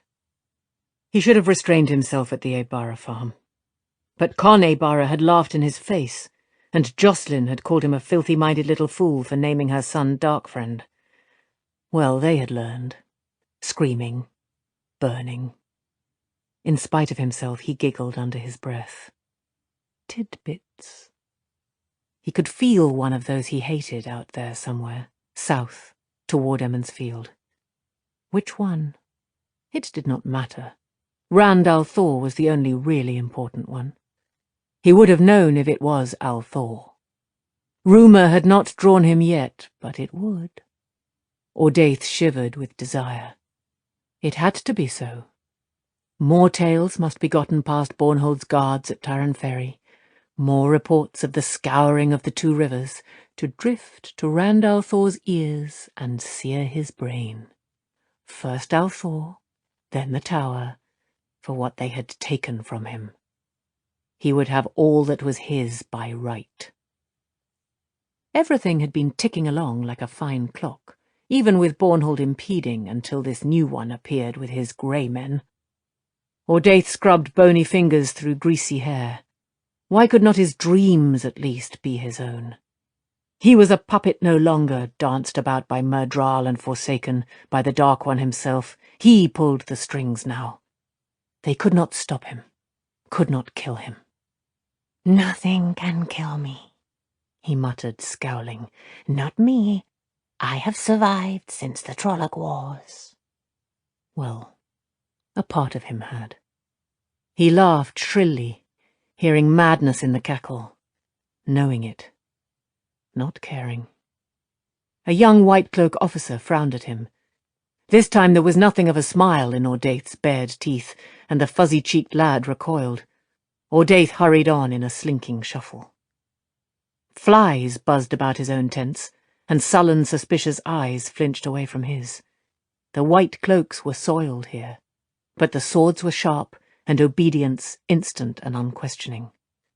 Bornhold thought these men were still his. Pedron Niall believed it too, believed Ordaith his tame creature. Fools. Twitching aside his tent flap, Ordaith went in to examine his prisoner, stretched out between two pegs thick enough to hold a wagon team. Good steel chain quivered as he checked it, but he had calculated how much was needed, then doubled it. As well he had. One loop less and those stout steel links would have broken. With a sigh, he seated himself on the edge of his bed. The lamps were already lit, more than a dozen, leaving no shadow anywhere. The tent was as bright inside as noonday. Have you thought over my proposal? Accept, and you walk free. Refuse. I know how to hurt your sort. I can make you scream through endless dying. Forever dying. forever screaming. The chains hummed at a jerk. The stakes driven deep into the ground creaked. Very well. The Murdral's voice was dried snakeskin crumbling. I accept. Release me. Ordaith smiled. It thought him a fool. It would learn. They all would. First, the matter of, shall we say, agreements and accord? As he talked, the Murdral began to sweat. Chapter 32. Questions to be asked. We should leave for Watch Hill soon, Verin announced the next morning with sunrise just pearling the sky outside. So don't dawdle. Perrin looked up from his cold porridge to meet a steady gaze. The Aes Sedai expected no arguments. After a moment she added thoughtfully, Do not think this means I will aid you in any foolishness. You are a tricksome young man. Try none of it with me. Tam and Abel paused with spoons halfway to their mouths, exchanging surprised looks. Clearly they had gone their own way and the Aes Sedai theirs before this. After a moment they resumed eating, although with pensive frowns. They left any objections unvoiced. Tomas, his warder's cloak already packed away in his saddlebags, gave them, and Perrin, a hard-faced stare anyway, as if he anticipated arguments and meant to stamp them out. Warders did whatever was necessary for an Aes Sedai to do what she wanted. She intended to meddle, of course. Aes Sedai always did. But having her where he could see her was surely better than leaving her behind his back. Avoiding Aes Sedai entanglements completely was all but impossible when they meant to dabble their fingers in. The only course was to try to use them while they used you, to watch and hope you could jump clear if they decided to stuff you head first like a ferret down a rabbit hole. Sometimes the rabbit hole turned out to be a badger's set, which was hard on the ferret. You would be welcome too, he told Alana, but she gave him a frosty stare that stopped him in his tracks. She had disdained the porridge and stood at one of the vine-shrouded windows peering through the leafy screen. He could not say whether she was pleased with his plans for a scout. Reading her seemed near to impossible. Aes Sedai was supposed to be cool serenity itself, and she was that, but Alana tossed off flashes of fiery temper or unpredictable humour when least expected, like heat lightning, crackling, then gone. Sometimes she looked at him so that, if she had not been Aes Sedai, he would have thought she was admiring him. Other times he might as well have been some complicated mechanism she meant to disassemble, in order to puzzle out how it worked. Even Verin had the better of that. Most of the time she was just plain unreadable. Unnerving on occasion, but at least he did not have to wonder if she was going to know how to fit his pieces back together. He wished he could make Fail stay there. That was not the same as leaving her behind, just keeping her safe from white cloaks, but she had that stubborn set to her jaw and a dangerous light in her tilted eyes. I look forward to seeing some of your country. My father raises sheep. Her tone was definite. She was not going to stay unless he tied her up. For a moment he came close to considering it. But the danger from white cloaks should not be that great. He only intended to look today.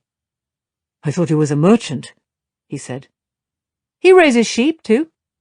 Spots of crimson bloomed in her cheeks. Maybe her father was a poor man and not a merchant at all. He did not know why she would pretend, but if that was what she wanted, he would not try to stop her. Embarrassed or not, however, she looked no less stubborn. He remembered Master Cawthon's method. I don't know how much you'll see. Some farms may be shearing, I suppose. Probably no different from what your father does. I'll be glad of your company in any case. The startlement on her face when she realized he was not going to argue was almost worth the worry of her coming along. Maybe Abel had something. Loyal was another matter altogether. But I want to go, the Ogier protested when told he could not. I want to help, Perrin. You will stand out, Master Loyal, Abel said, and Tam added, We need to avoid attracting any more attention than we must. Loyal's ears drooped dejectedly. Perrin drew him aside, as far from the others as the room would allow. Loyal's shaggy hair brushed the roof beams until Perrin motioned him to lean down. Perrin smiled. Just jollying him along. He hoped everyone else believed that. "I want you to keep an eye on Alana," he said in a near whisper. Loyal gave a start, and he caught the Ogier's sleeve, still smiling like a fool. "Grin, Loyal. We are not talking about anything important, right?" The Ogier managed an uncertain smile. It would have to do. Aes Sedai do what they do for their own reasons, Loyal. And that might be what you least expected, or not at all what you believed it was. Who knows what she might take into her head? I've had surprises enough since coming home, and I don't want one of hers added to it. I don't expect you to stop her, only notice anything out of the ordinary." "Thank you for that," Loyal muttered wryly, ears jerking. "Do you not think it best to just let Aes Sedai do what they want?" That was easy for him to say. Aes Sedai could not channel inside an Ogier steading. Perrin just looked at him, and after a moment the Ogier sighed. "I suppose not. Oh, very well. I can never say being around you is not interesting." Straightening, he rubbed a thick finger under his nose and told the others, "I suppose I would draw eyes at that. Well, it will give me a chance to work on my notes. I have done nothing on my book in days." Verin and Alana shared an unreadable look, then turned twin, unblinking gazes on Perrin. There was simply no telling what either thought. The pack animals had to be left behind, of course. Pack horses would surely occasion comment, speaking of long travel. No one in the Two Rivers travelled very far from home in the best of times.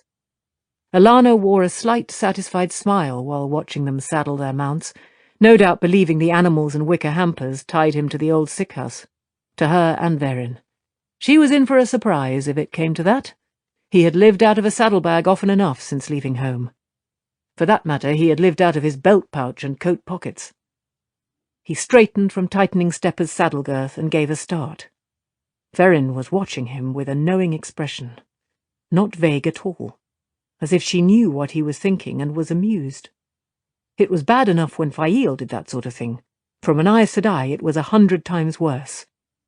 The hammer lashed with his blanket roll and saddlebag seemed to puzzle her, though. He was glad there was something she did not seem to understand. On the other hand, he could have done without her being so intrigued. What could be fascinating to an Aes Sedai about a hammer?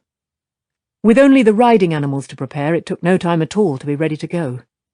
Verin had a nondescript brown gelding, as plain to the untrained eye as her garb, but its deep chest and strong rump suggested as much endurance as her warder's ferocious-eyed grey, tall and sleek. Stepper snorted at the other stallion until Perrin patted the dun's neck. The grey was more disciplined, and just as ready to fight if Tomas let it. The warder controlled his animal with his knees as much as his reins, the two seeming almost one. Master Cawthon watched Tomas's horse with interest. War-trained mounts were not much seen in these parts, but Verin's earned an approving nod at first glance. He was as good a judge of horseflesh as there was in the Two Rivers. No doubt he had chosen his and Master Althor's rough-coated animals, not so tall as the other horses, but sturdy, with gaits that spoke of good speed and staying power. The three Aiel glided ahead as the party started north, with long strides that carried them out of sight quickly in the woods. Early morning shadows, sharp and long in the brightness of sunrise. Now and then a flash of grey and brown was visible through the trees, probably on purpose, to let the others know they were there. Tam and Abel took the lead, bows across the tall pommels of their saddles, with Perrin and Fail behind, and Verin and Tomas bringing up the rear. Perrin could have done without Verin's eyes on his back. He could feel them between his shoulder blades. He wondered if she knew about the wolves. Not a comfortable thought. Brown sisters supposedly knew things the other Ajas did not. Obscure things. Old knowledge. Perhaps she knew how he could avoid losing himself, what was human in him, to the wolves. Short of finding Elias Mashera again, she might be his best chance. All he had to do was trust her. Whatever she knew she would likely use, certainly to help the White Tower, probably to help Rand. The only trouble was that helping Rand might not bring what he wanted now. Everything would have been so much simpler without any Aes Sedai. Mostly they rode in silence, except for the sounds of the forest, squirrels and woodpeckers and occasional birdsong. At one point Fail glanced back. "She will not harm you," she said, her soft tone clashing with the fierce light in her dark eyes. Perrin blinked. She meant to protect him. Against Aes Sedai. He was never going to understand her, or know what to expect next. She was about as confusing as the Aes Sedai sometimes. They broke out of the westwood, perhaps 4 or 5 miles north of Emond's Field, with the sun standing its own height above the trees to the east. Scattered copses, mainly leatherleaf and pine and oak, lay between them and the nearest hedged fields of barley and oats, tobacco, and tall grass for hay. Strangely, there was no one in sight, no smoke rising from the farmhouse chimneys beyond the fields. Perrin knew the people who lived there, the Alloras in 2 of the big houses, the Barstairs in the others. Hard-working folk. If there had been anyone in those houses, they would have been at their labours long since. Gaul waved from the edge of a thicket, then vanished into the trees. Perrin heeled Stepper up beside Tam and Abel. "Shouldn't we stay under cover as long as we can? 6 people on horses won't go unnoticed." They kept their mounts at a steady walk. "Not many to notice us, lad," Master Althor replied. "As long as we stay away from the North Road. Most farms have been abandoned close by to the woods. Anyway, nobody travels alone these days, not far from their own doorstep. 10 people together wouldn't be noticed twice nowadays. Though mostly folk travel by wagon, if at all. It'll take us most of daylight to reach Watch Hill as it is," Master Cawthon said. "Without trying to cover the distance through the woods. Would be a little faster along the road, but more chance of meeting white cloaks too. More chance somebody might turn us in for the rewards." Tam nodded. "But we have friends up this way too. We figure to stop at Jack Alcine's farm about midday to breathe the horses and stretch our legs. We will make it to Watch Hill while there's still light enough to see." "There will be enough light," Perrin said absently. There was always light enough for him. He twisted in his saddle to peer back at the farmhouses. Abandoned, but not burned. Not ransacked, that he could make out. Curtains hung at the windows still. Unbroken windows. Trollocs liked smashing things, and empty houses were an invitation. Weeds stood tall among the barley and oats, but the fields had not been trampled. "Have Trollocs attacked Emond's Field itself?" "No, they have not," Master Cawthon said in a thankful tone.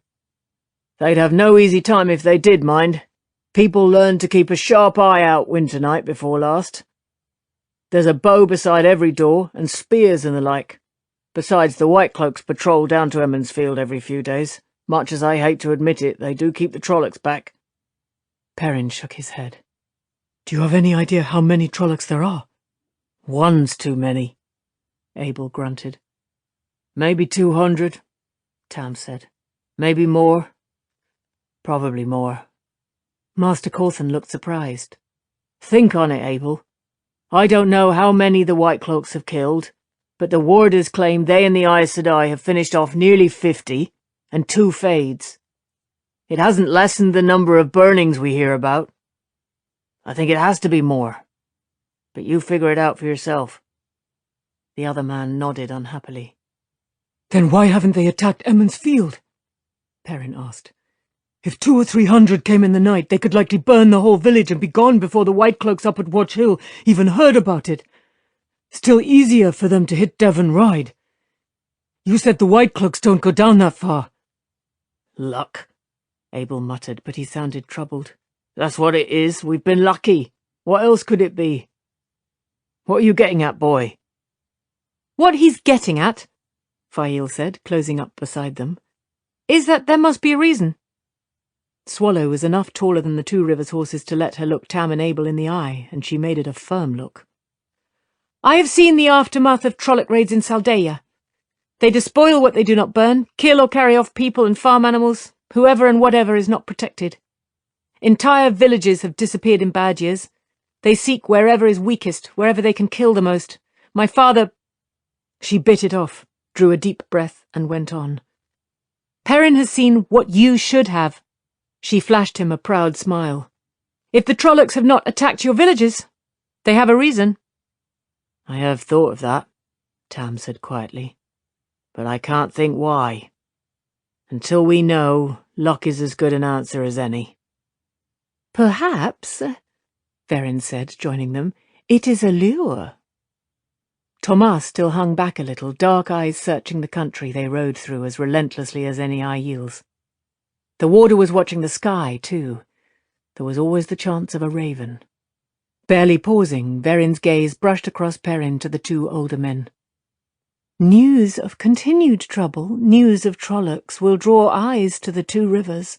Andor will surely send soldiers, and perhaps other lands as well. For Trollocs this far south. That is, if the children are allowing any news out, of course. I surmise Queen Morghase's guards would be little happier to find so many white cloaks than they would to find Trollocs." "War," Abel muttered. "What we have is bad enough, but you are talking war." "It might be so," Verin said complacently. "It might be." Frowning in a preoccupied manner, she dug a steel-nibbed pen and a small cloth-bound book from her pouch, and opened a little leather case at her belt that held an ink bottle and sand shaker. Wiping the pen absent-mindedly on her sleeve, she began jotting in the book despite the awkwardness of writing while riding. She seemed completely oblivious of any unease she might have caused. Perhaps she really was. Master Cawthon kept murmuring, "War," wonderingly under his breath, and Fail put a comforting hand on Perrin's arm, her eyes sad. Master Althor only grunted. He had been in a war, so Perrin had heard, though not where or how exactly. Just somewhere outside the two rivers, where he had gone as a young man, returning years later with a wife and a child. Rand. Few Two Rivers folk ever left.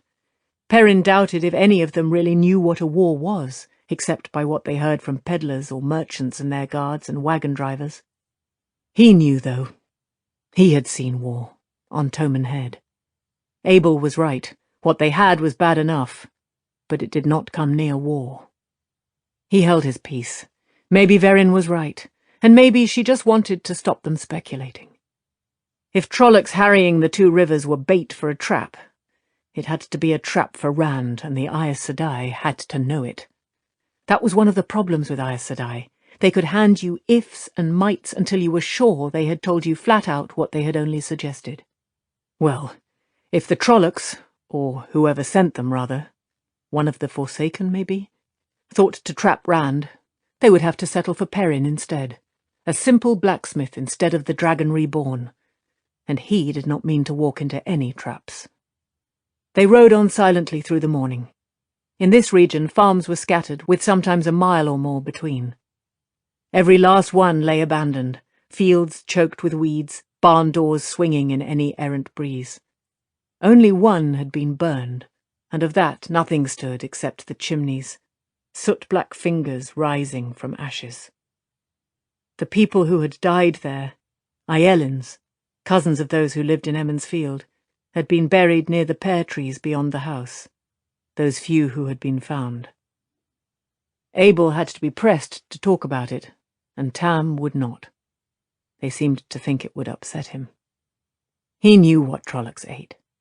Anything that was meat. He stroked his axe absently until Fail took his hand. For some reason she was the one who seemed disturbed. He had thought she knew more of Trollocs than that.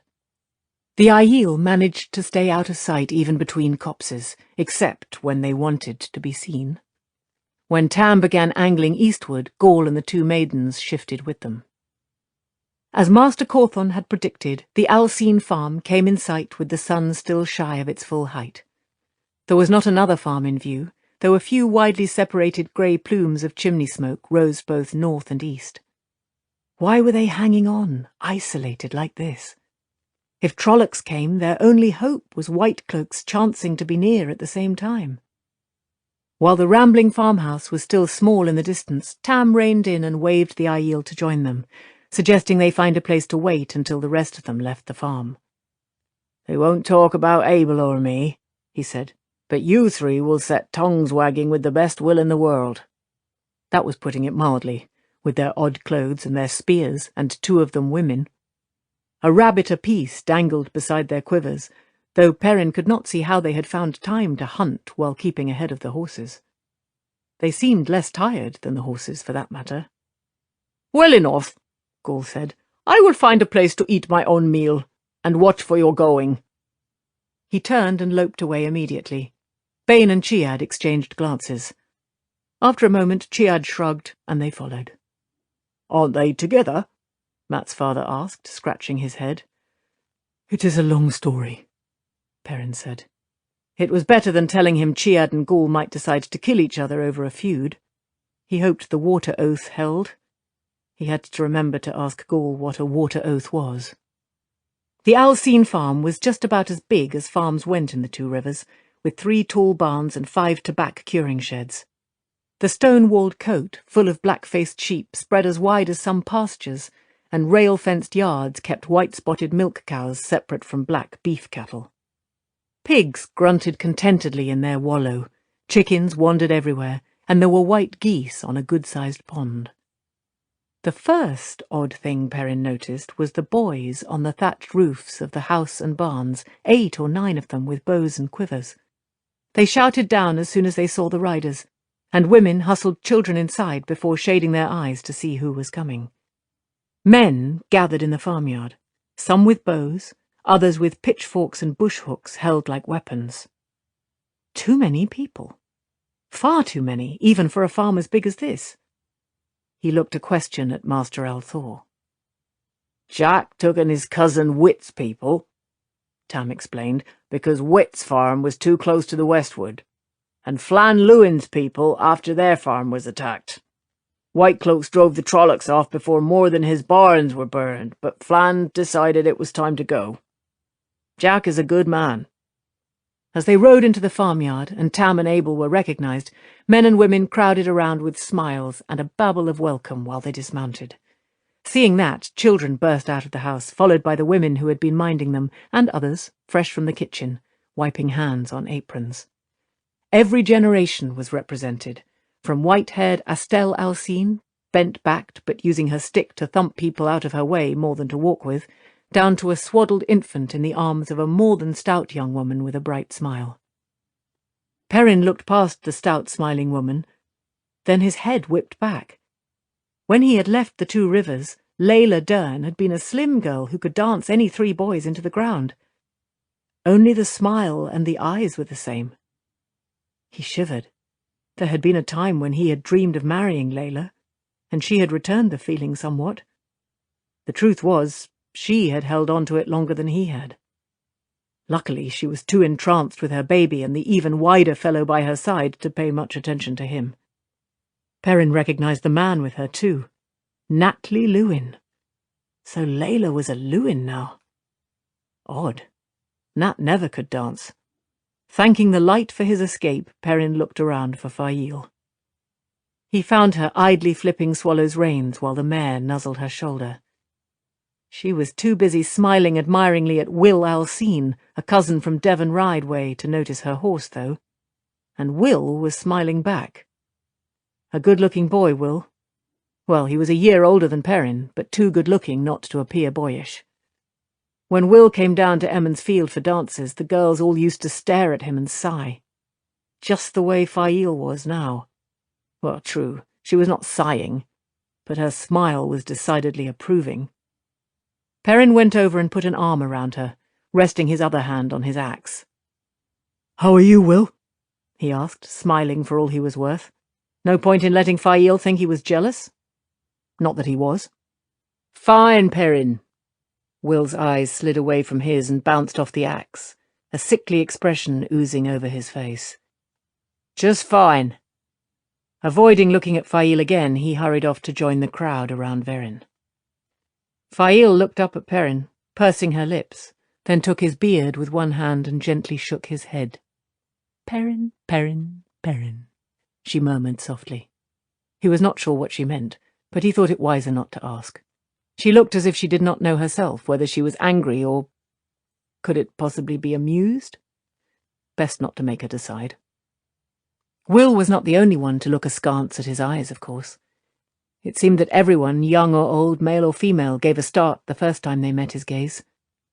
Old Mistress Alcine poked him with her stick, and her dark old eyes widened in surprise when he grunted. Maybe she thought he was not real. Nobody said anything, though. Soon enough, the horses had been led off to one of the barns. Thomas took his grey himself. The animal did not appear to want anyone else to touch the reins, and everybody, except the boys on the rooftops, had crowded into the house, just about filling it. Adults lined the front room 2 deep, Lewins and Alcines interspersed in no particular order or rank, children in their mothers' arms or relegated to peering through the legs of grown-ups, packing the doorways to peer in. Strong tea and high-backed rush-bottomed chairs were provided for the newcomers, though Verin and Fail got embroidered cushions. There was considerable excitement over Verin and Thomas and Fail. Murmurs filled the room like a gabble of geese, and everyone stared at those 3 as though they wore crowns or might do tricks any moment. Strangers were always a curiosity in the 2 Rivers. Thomas's sword drew especial comment, in near whispers that Perrin heard easily. Swords were not common here, or had not been before the White Cloaks came. Some thought Thomas was a White Cloak, others a lord. One boy, little more than waist-high, mentioned warders before his elders laughed him down. As soon as the guests were settled, Jack Alcine planted himself in front of the wide stone fireplace, a stocky, square-shouldered man with less hair than Master Alvere, and that just as grey. A clock ticked on the mantel behind his head between 2 large silver goblets, evidence of his success as a farmer. The babble quieted when he raised a hand, though his cousin Wit, a near twin except for no hair at all, and Flan Lewin, a gnarled, grey-headed beanpole, both shushed their own folk anyway. "Mistress Matwin, Lady Fail," Jack said, bowing awkwardly to each. "You are welcome here for as long as you wish. I have to caution you, though. You know the trouble we have in the countryside. Best for you if you go straightway to Emmersfield, or Watch Hill, and stay there. They are too big to be troubled. I would advise you to leave the 2 Rivers altogether, but I understand the Children of the Light aren't letting anyone cross the Tarn. I don't know why, but there it is." "But there are so many fine stories in the country," Verin said, blinking mildly. "I would miss them all if I remained in a village." Without lying once, she managed to give the impression that she had come to the 2 Rivers in search of old stories, the same as Moraine had done what seemed so long ago. Her great serpent ring lay in her belt pouch, though Perrin doubted that any of these people would know what it meant. Elissa Alcine smoothed her white apron and smiled gravely at Verin. Though her hair had less grey than her husband's, she looked older than Verin, her lined face motherly. Very likely she thought she was. "It is an honour to have a real scholar under our roof. Yet Jack is right," she said firmly. "You truly are welcome to stay here, but when you leave, you must go immediately to a village. Travelling about isn't safe. The same goes for you, my lady," she added to Fail. "Trollocs are not something 2 women should face with only a handful of men for protection." "I will think on it," Fail said calmly. "I thank you for your consideration." She sipped her tea, as unconcerned as Verin, who had begun writing in her small book again, only looking up to smile at Elissa and murmur, "There are so many stories in the countryside." Fail accepted a butter cookie from a young Alcine girl, who curtsied and blushed furiously, all the while staring at Fail in wide-eyed admiration. Perrin grinned to himself. In her green riding silks, they all took Fail for nobly born, and he had to admit she carried it off beautifully. When she wanted to. The girl might not have been so admiring had she seen her in one of her tempers, when her tongue could flay the hide off a wagon driver. Mistress Alcine turned to her husband, shaking her head. Fail and Verin were not going to be convinced. Jack looked at Thomas. "Can you convince them?" "I go as she tells me," Thomas replied. Sitting there with a teacup in his hand, the warder still seemed on the point of drawing his sword. Master Alcine sighed and shifted his attention. Perrin, most of us have met you one time or another down to Emonsfield. We know you, after a fashion. At least we knew you before you ran off last year. We've heard some troubling things, but I suppose Tam and Abel wouldn't be with you if they were true. Flan's wife, Aideen, a plump woman with a self-contented eye, sniffed sharply. I've heard some things about Tam and Abel, too, and about their boys, running off with Aes Sedai. With Aes Sedai? A dozen of them. You all remember how Emonsfield was burned to the ground. The light knows what they could have got up to. I heard tell they kidnapped the Alvir girl. Flan shook his head resignedly and gave Jack an apologetic look. If you believe that, Wit said wryly, you'll believe anything. I talked to Marin Alvir 2 weeks ago and she said her girl went off on her own hook. And there was only one Aes Sedai. What are you suggesting, Aideen? Elissa Alcine put her fists on her hips. Come out with it. There was more than a hint of I dare you in her voice. I didn't say I believed it, Aideen protested stoutly, just that I heard it. There are questions to be asked. The children didn't latch onto those 3 by pulling names out of a cap. If you listen for a change, Elissa said firmly, you might hear an answer or 2. Aideen set herself to rearranging her skirts, but though she muttered to herself, she held her tongue otherwise. Does anyone else have anything to say? Jack asked with barely concealed impatience. When no one spoke, he went on. Perrin, no one here believes you a dark friend any more than we believe Tam or Abel is. He shot Aideen a hard look, and Flan put a hand on his wife's shoulder. She kept silent, but her lips writhed with what she did not say. Jack muttered to himself before continuing. Even so, Perrin, I think we have a right to hear why the White Cloaks are saying what they are. They accuse you and Matt Cawthon and Randall Thor of being dark friends. Why? Fail opened her mouth angrily, but Perrin waved her to silence. Her obedience surprised him so he stared at her a moment before speaking. Maybe she was ill. White Cloaks don't need much, Master Alcine. If you don't bow and scrape and walk wide of them, you must be a dark friend. If you don't say what they want, think what they want, you must be a dark friend. I don't know why they think Rand and Matt are. That was the simple truth. If the White Cloaks knew Rand was the Dragon Reborn, that would be enough for them, but there was no way they could know. Matt confused him entirely. It had to be Fane's work. Myself, I killed some of them. For a wonder, the gasps that rounded the room did not make him cringe inside, and neither did the thought of what he had done. They killed a friend of mine and would have killed me. I didn't see my way clear to let them. That's the short of it. I can see where you wouldn't, Jack said slowly. Even with Trollocs about, Two Rivers people were not used to killing. Some years ago, a woman had murdered her husband because she wanted another man to marry her. That was the last time anybody had died of violence in the Two Rivers that Perrin knew. Until the Trollocs. The children of the light, Verin said, are very good at one thing, making people who have been neighbours all their lives suspicious of each other. All the farm folk looked at her, some nodding after a moment. They have a man with them, I hear, Perrin said. Padan Fane, the peddler.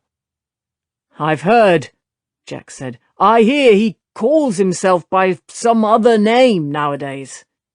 Perrin nodded. Ordaith. But Fane or Ordaith, he is a dark friend. He admitted as much, admitted to bringing the Trollocs on Winter Night last year. And he rides with the White Cloaks. That's very easy for you to claim, Aideen Lewin said sharply. You can name anybody dark friend. So? Who do you believe? Thomas said. Those who came a few weeks ago, arrested people you know, and burned their farms? Or a young man who grew up right here? I'm no dark friend, Master Alcine, Perrin said. But if you want me to go, I will. No, Elissa said quickly, shooting her husband a meaningful glance. and Aideen a freezing one that made her swallow what she had been about to say. No, you are welcome to stay here as long as you like. Jack hesitated, then nodded agreement. She came over and looked down at Perrin, resting her hands on his shoulders. You have our sympathy, she said softly. Your father was a good man. Your mother was my friend and a fine woman. I know she'd want you to stay with us, Perrin. The children seldom come this way, and if they do, the boys on the roof will give us plenty of warning to get you into the attic. You'll be safe here. She meant it. She actually meant it. And when Perrin looked at Master Alcine, he nodded again. "Thank you," Perrin said, his throat tight. "But I have things to do. Things I have to take care of." She sighed, patting him gently. Of course. Just you be sure those things don't get you hurt. Well, at least I can send you off with a full belly. There were not enough tables in the house to seat everyone for the midday meal, so bowls of lamb stew were handed out with chunks of crusty bread and admonitions not to drip, and everyone ate where they sat or stood. Before they were done eating, a lanky boy with his wrists sticking out of his sleeves and a bow taller than he was came bounding in. Perrin thought he was Wyn Lewin, but he could not be sure. Boys grew fast at that age. "It's Lord Luke!" the skinny boy exclaimed excitedly. "Lord Luke is coming!" Chapter 33. A New Weave in the Pattern. The Lord himself followed almost on the boy's heels, a tall, broad-shouldered man in his middle years, with a hard, angular face and dark, reddish hair white-winged at the temples. There was an arrogant cast to his dark blue eyes, and he certainly looked every inch a nobleman, in a finely cut green coat discreetly embroidered in golden scrolls down the sleeves and gauntlets worked in thread of gold. Gold work wrapped his sword scabbard as well, and banded the tops of his polished boots. Somehow he made the simple act of striding in through the doorway grand. Perrin despised him on sight. All the Alcines and Lewins rushed in a mass to greet the Lord, men, women, and children crowding around him with smiles and bows and curtsies, babbling all over one another about the honour of his presence, the great honour of a visit from a hunter for the horn. They seemed most excited about that. A lord under the same roof might be exciting, but one of those sworn to search for the legendary Horn of Valir, that was the stuff of stories. Perrin did not think he had ever seen Two Rivers folk fawn over anybody, but these came close. This Lord Luke took it as clearly no more than his due, perhaps less, and tiresome to put up with at that. The farm folk did not seem to see, or maybe they just did not recognize that slightly weary expression, the slightly condescending smile. Maybe they simply thought that was how lords behaved. True enough, a good many did. But it irked Perrin to watch these people, his people, put up with it.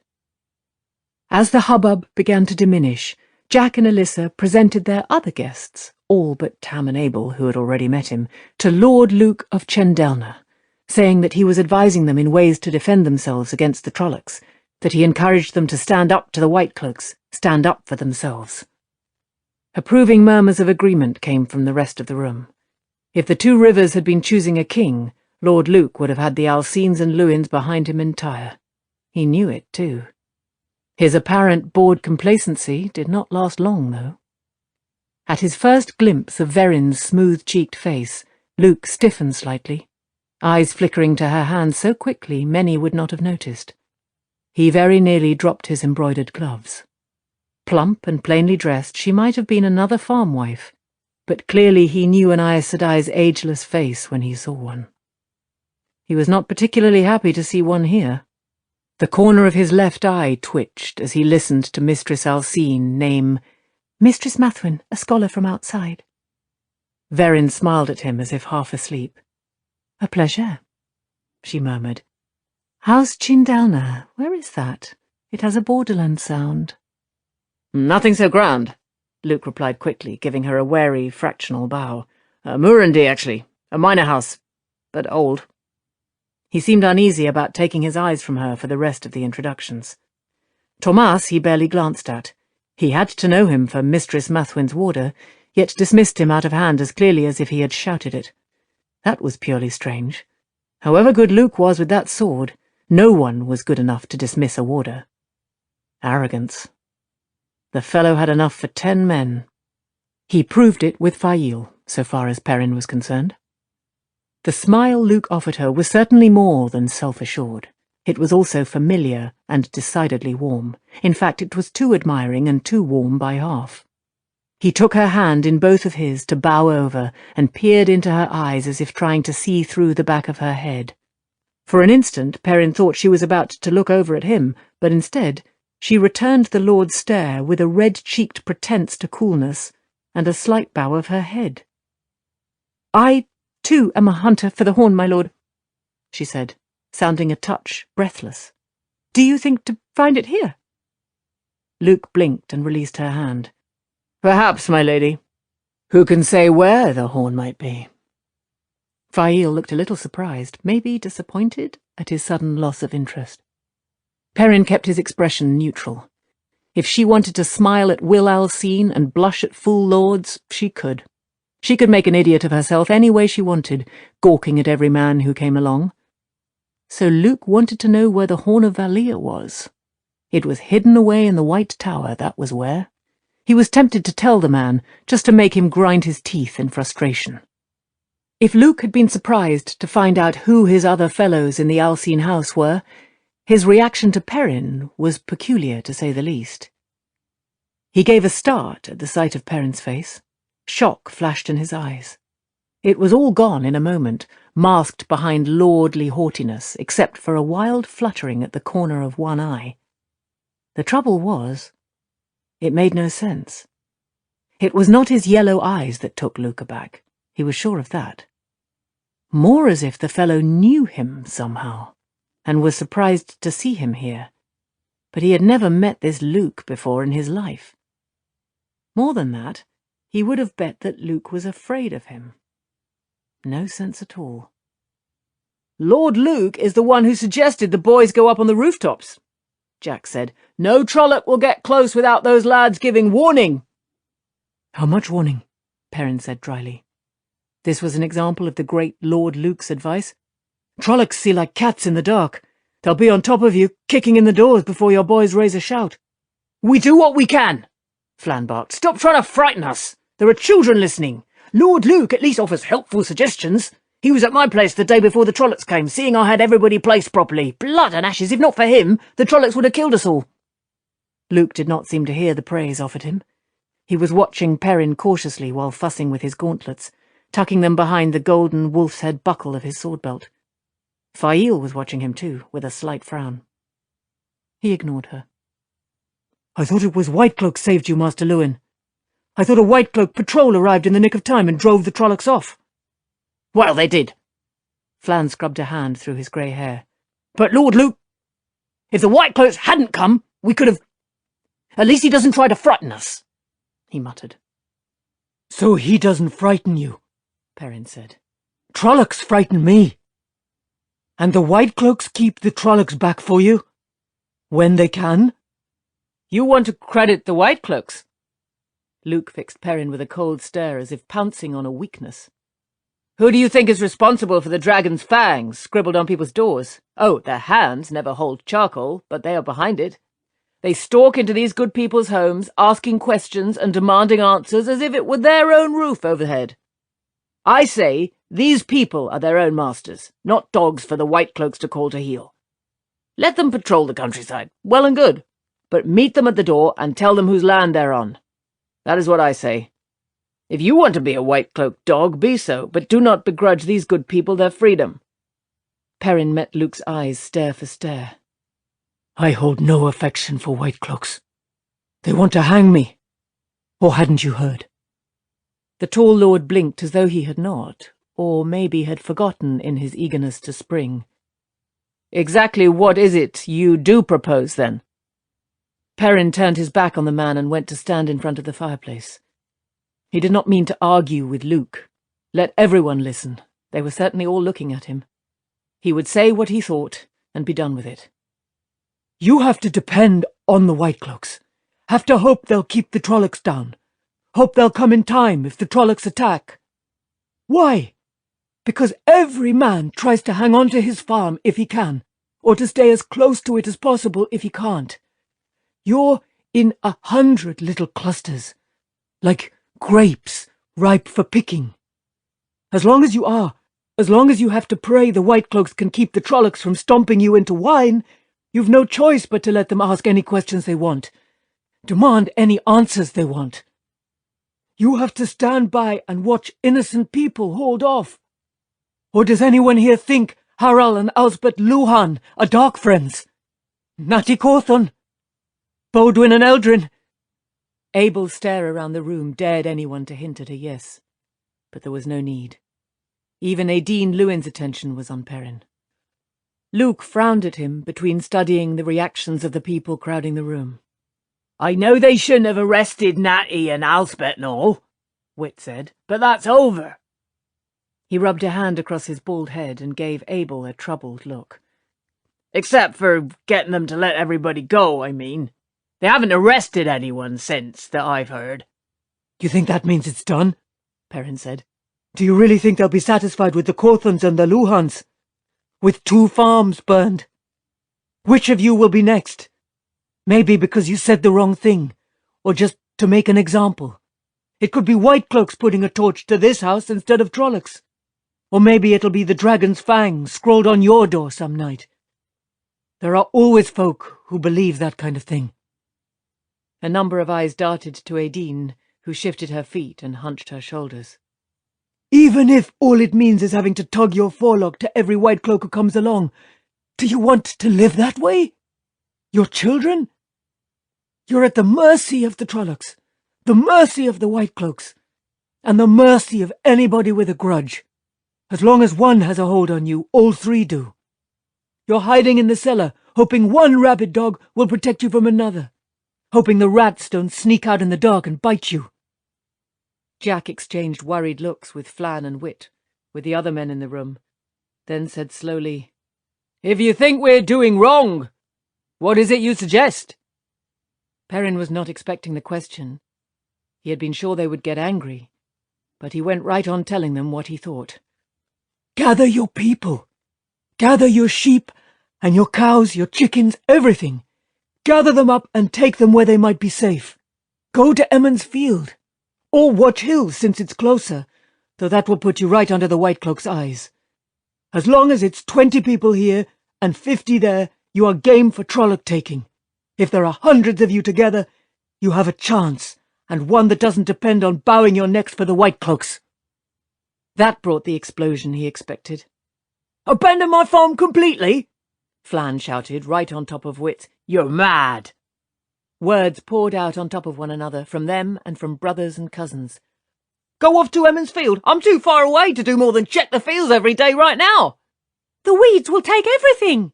I don't know how I'm going to harvest as it is. If the rains come, trying to rebuild, tobacco will rot. Have to leave the clip.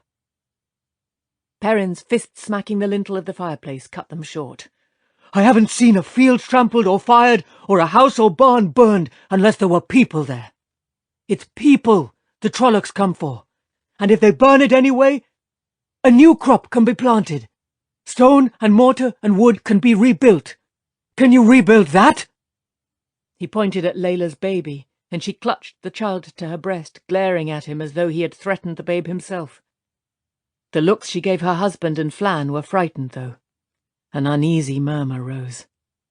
Leave? Jack muttered, shaking his head. I don't know, Perrin. It is your choice, Master Alcine. The land will still be here when you come back. Trollocs can't carry that off. Think whether the same can be said for your family. The murmur grew to a buzz. A number of women were confronting their husbands, mostly those with a child or 2 in tow. None of the men seemed to be arguing. An interesting plan, Luke said, studying Perrin. From his face there was no telling whether he approved of it. I shall watch to see how it turns out. And now, Master Alcine, I must be on my way. I only stopped to see how you were doing. Jack and Alyssa saw him to the door, but the others were too busy with their own discussions to pay much attention. Luke left tight-mouthed. Perrin had the feeling his departures were usually as grand as his arrivals. Jack came straight from the door to Perrin. "It's a bold plan you have. I will admit I'm not keen on abandoning my farm, but you talk sense. I don't know what the children will make of it, though.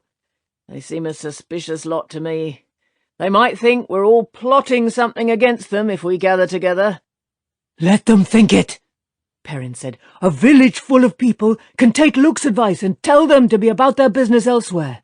Or do you think it's better to stay vulnerable, just to hold the White Cloak's goodwill, such as it is?" No, I see your point. You've convinced me, and everybody else too, it seems." It did appear to be true. The murmur of discussion was dying down, but only because everyone looked to be in agreement. Even Aideen, who was marshalling her daughters with loud orders for packing immediately. She actually gave Perrin a grudgingly approving nod. "When do you mean to go?" Perrin asked Jack. "As soon as I can get everybody ready. We can make John Galen's place on the North Road before sunset. I'll tell John what you say and everybody down to Emmons Field. Better there than Watch Hill. If we mean to be out from under the White Cloak's thumb as well as the Trollocs, best not to sit under their noses." Jack scratched his narrow fringe of hair with one finger. "Perrin, I don't think the children would actually hurt Natty Cawthon and the girls, or the Luhans. But it worries me. If they do think we're plotting, who's to say?" "I mean to get them free as soon as I can, Master Alcine. And anybody else the White Cloaks arrest, for that matter." "A bold plan," Jack repeated. "Well, I had better get people moving if I'm going to have us down to John's by sundown. Go with the light, Perrin." "A very bold plan," Verin said, coming up as Master Alcine hurried off calling orders for wagons to be hauled out and people to pack what they could carry. She studied Perrin interestedly, head tilted to one side, but no less so than Fail at her side. Fail looked as though she had never seen him before. "I don't know why everybody keeps calling it that," he said. "A plan, I mean. That Luke was talking nonsense, defying White Cloaks in the door. Boys on the roof to watch for Trollocs. A couple have opened gates to disaster. All I did was point it out. They should have been doing this from the start. That man—" He stopped himself from saying Luke irritated him. Not with Fail there. She might misunderstand. "Of course," Verin said smoothly. "I have not had the opportunity to see it work before this. Or perhaps I have and did not know it." "What are you talking about? See what work?" "Perrin, when we arrived, these people were ready to hold on here at all costs. You gave them good sense and strong emotion, but do you think the same from me would have shifted them, or from Tam or Abel? Of any of us, you should know how stubborn Two Rivers people can be. You have altered the course events would have followed in the Two Rivers without you, with a few words spoken in irritation. Taviran truly do pull other people's lives into their own pattern. Fascinating. I do hope I have an opportunity to observe Rand again." "Whatever it is," Perrin muttered, "it's to the good. The more people together in one place, the safer." "Of course. Rand does have the sword, I take it?" He frowned, but there was no reason not to tell her. She knew about Rand, and she knew what Tyr had to mean. "He does." "Watch yourself with Alana, Perrin." "What?" The Aes Sedai's quick changes of topic were beginning to confuse him, especially when she started telling him to do what he had already thought of, and thought to keep secret from her. "Why?" Verin's face did not change, but her dark eyes were suddenly bird-bright and sharp. "There are many designs in the White Tower. Not all are malignant, by far, but sometimes it is difficult to say until it is too late. And even the most benevolent often allow for a few threads snapped in the weaving, a few reeds broken and discarded in making a basket. A taviran would make a useful read in any number of possible plans. Just as suddenly she was looking a little confused by the bustle around her, more at home in a book or her own thoughts than in the real world. "Oh my, Master Alcine is not wasting any time, is he? I'll just see if he can spare someone to fetch our horses." Fail shivered as the brown sister moved away. "Sometimes Aes Sedai make me uneasy," she murmured. "Uneasy?" Perrin said. "Most of the time they scare me half to death." She laughed softly and began playing with a button on his coat, peering at it intently. "Perrin, I have been a fool." "What do you mean?" She glanced up at him. She was about to twist the button right off, and he hastily added, "You are one of the least foolish people I know." He clamped his teeth shut before he could add, "Most of the time," and was glad he had when she smiled. "That is very nice of you to say, but I was." She patted the coat button and began adjusting his coat, which it did not need, and smoothing his lapels, which they did not need. "You were so silly," she said, speaking too fast, "just because that young man looked at me. Really, he is much too boyish, not at all like you, that I thought I would make you jealous, just a little, by just pretending, to be attracted to Lord Luke. I should not have done it. Will you forgive me?" He tried to sort through the jumbled words. It was good she thought Will was boyish. If he tried to grow a beard, it would probably be straggly, but she had not mentioned the way she returned Will's look. And if she had been pretending to be attracted to Luke, why had she blushed that way? "Of course I forgive you," he said. A dangerous light appeared in her eyes. "I mean, there's nothing to forgive." If anything, the light sparkled hotter. What did she want him to say? "Will you forgive me? When I was trying to chase you away, I said things I shouldn't have. Will you forgive me that?" "You said some things that need forgiving?" she said sweetly, and he knew he was in trouble. "I cannot think what, but I will take it into consideration." Into consideration? She sounded very much the noblewoman there. Maybe her father worked for some lord, so she could study the way ladies talked. He had no idea what she meant. Whenever he found out would be too soon, he was certain. It was a relief to climb back into Stepper's saddle amid the confusion of wagon teams being hitched, and people arguing over what they could or could not take, and children chasing down chickens and geese and tying their feet for loading. Boys were already driving the cattle eastward, and others herding the sheep out of the cote. Fail made no reference to what had been said inside.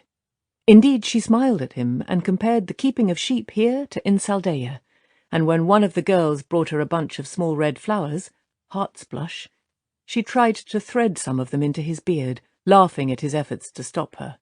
In short, she had him jumping out of his skin. He needed another talk with Master Cawthon. "Go with the light," Master Alcine told him again, just as they were ready to ride out. "And look after the boys." 4 of the young men had decided to go with them, on rough-coated horses not nearly as good as those Tam and Abel rode. Perrin was not sure why he was the one who was supposed to look after them. They were all older than he, if not by much. Will Alcine was one, with his cousin Ban, one of Jack's sons who had gotten all the nose in that family, and a pair of the Lewins, Tell and Danil, who looked so much like Flan that they could have been his sons instead of his nephews. Perrin had tried to talk them out of it, especially when they all made it plain that they wanted to help rescue the Cawthons and the Luhans from the Whitecloaks. They seemed to think it was a matter of riding into the children's camp and demanding everybody's return. "Casting down our defiance," Tell called it, which nearly made Perrin's hair stand on end. Too many Gleeman's tales. Too much listening to fools like Luke. He suspected that Will had another reason, though he tried to pretend Fail did not exist, but the others were bad enough. No one else made any objections. Tam and Abel only seemed concerned that they all knew how to use the bows they carried and could stay on a horse, and Verin merely observed, making notes in her little book. Tomas looked amused, and Fail busied herself plaiting a crown from the heart's blush, which turned out to be for Perrin. Sighing, he draped the flowers across the pommel of his saddle. "I will take care of them the best I can, Master Alcine," he promised. A mile from the Alcine farm, he thought he might lose one or two right there when Gaul and Bane and Chiad suddenly appeared out of a thicket, loping to join them. Lose them to Aiel's spears. Will and his friends took one look at the Aiel and hastily began knocking arrows. Without breaking stride, the Aiel had spears ready to cast and their faces veiled. It took some minutes to straighten out. Gaul and the two maidens seemed to think it a huge joke when they understood, laughing uproariously, and that unsettled the Lewins and Alcines as much as finding out that the three were Aiel, and two of them women. Will essayed a smile at Bane and Chiad, and they exchanged looks and brief nods. Perrin did not know what was going on there, but he decided to let it alone unless Will looked to get his throat cut. Time enough to stop it if one of the Aiel women actually took her knife out. Might teach Will a thing or two about smiling. He intended that they should push on to Watch Hill as quickly as they could, but a mile or so north of the Alcine place he saw one of the farms that produced those scattered plumes of chimney smoke. Tam was keeping them far enough away that the people around the farmhouse were only shapes. Except to Perrin's eyes. He could see children in the yard, and Jack Alcine was the nearest neighbour. Had been until today. He hesitated, then reined Stepper toward the farm. Not that it was likely to do any good, but he had to try. "What are you doing?" Tam asked, frowning. "Giving them the same advice I gave Master Alcine. It won't take a minute." Tam nodded, and the others turned with him. Verin was studying Perrin thoughtfully. The Aiel peeled away short of the farm to wait to the north, Gaul running a little apart from the maidens. Perrin did not know the Torfins, nor they him, yet to his surprise, once the excitement of strangers was past, the staring at Tomas and Verin and Fail, they listened and began hitching horses to 2 wagons and a pair of high-wheeled carts before he and the others rode on. 3 more times he stopped when their route took them near to farmhouses, once at a cluster of 5 close together. It was always the same. The people protested they could not just leave their farms, but each time he left behind a bustle of packing and a gathering of farm animals. Something else happened, too. He could not stop Will and his cousin, or the Lewins, from talking with the young men on the farms. Their party grew by 13, Torfins and Aldays, Arhans and Marwins, armed with bows and riding an ill-matched assortment of ponies and plough-horses, all eager to rescue the prisoners from the Whitecloaks. It was not as smooth as that, of course. Will and the others from the Alcine farm thought it unfair that he warned the newcomers about the Aiel, spoiling the fun they hoped to have seeing them jump. They jumped more than enough to suit Perrin, and the way they peered at every bush, much less every stand of trees, made it clear that they thought there must be more Aiel about, no matter what he said. At first, Will tried lording it over the Torfins and the rest on the grounds that he had been the first to join Perrin, one of the first at least, he admitted when Ban and the Lewins glared at him, while they were latecomers. Perrin put an end to it by dividing them into 2 groups of about the same size and putting Danil and Ban each in charge of one, though there was some grumbling over that too in the beginning. The Aldays thought the leaders should be chosen according to age, Billy Alday being the eldest by a year, while others put forward Hugh Marwyn as the best tracker and Jaime Torfin as the best shot, while Kenley Arhan had been to Watch Hill often before the Whitecloaks came and would know his way around the village. They all seemed to think it a lark. Tell's phrase about casting defiance was repeated more than once. Finally, Perrin rounded on them in cold anger, forcing everyone to halt in the grass between 2 copses. "This is not a game, and it isn't a Beltane dance. You do what you're told or else go back home. I don't know what use you are anyway, and I've no intention of getting killed because you think you know what you're doing. Now line up and shut up. You sound like the women's circle meeting in a wardrobe." They did it, stringing themselves out in 2 columns behind Ban and Danil. Will and Billy wore disgruntled frowns, but they held whatever objections they had. Fail gave Perrin an approving nod, and so did Tomas. Verin watched it all with a smooth, unreadable face, no doubt thinking she was seeing a Taviran at work.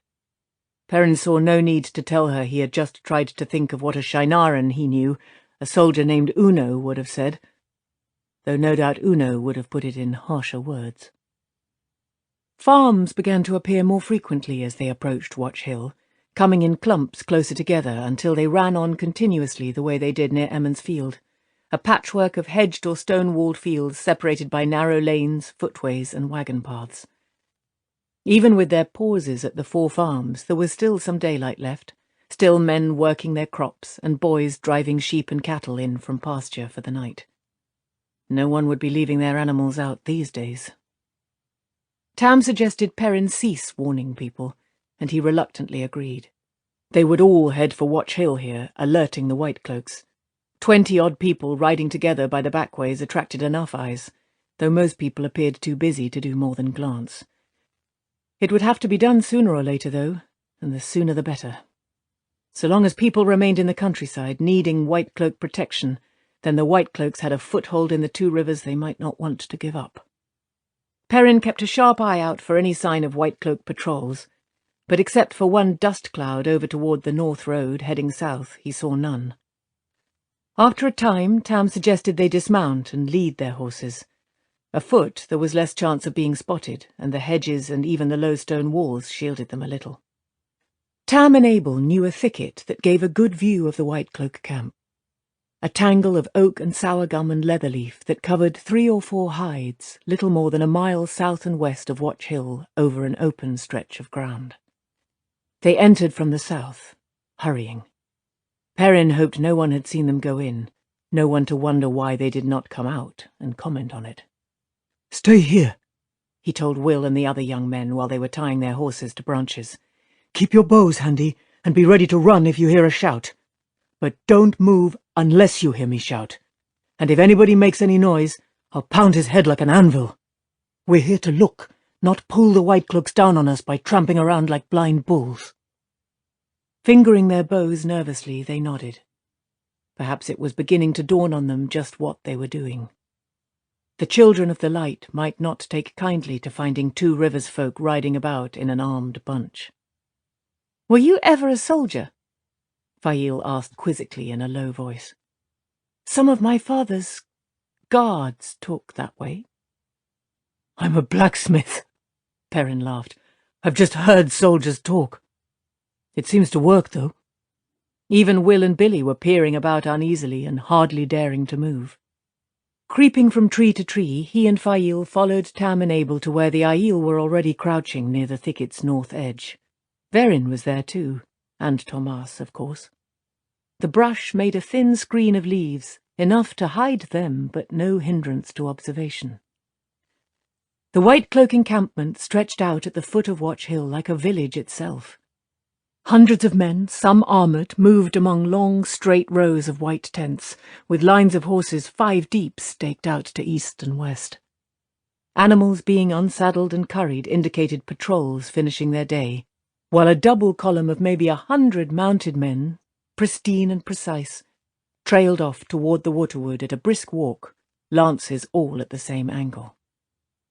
At intervals around the encampment, white-cloaked guards marched up and down, lances shouldered like spears, burnished helmets flashing in the sinking sun. A rumble came to Perrin's ears. Well to the west, 20 horsemen appeared, galloping from the direction of Emmons Field, hurrying toward the tents. From the direction he and the others had come. A few minutes slower, and they would have been seen for sure. A horn sounded, and men began moving to the cook fires. Off to one side lay a much smaller camp, its tents set haphazardly. Some sagged against their guy ropes. Whoever stayed there, most were gone now. Only a few horses flicking their tails against flies along a short picket rope indicated that anyone was there at all. Not Whitecloaks. The children of the light were too rigidly tidy for that camp. Between the thicket and the 2 sets of tents was an expanse of grass and wildflowers.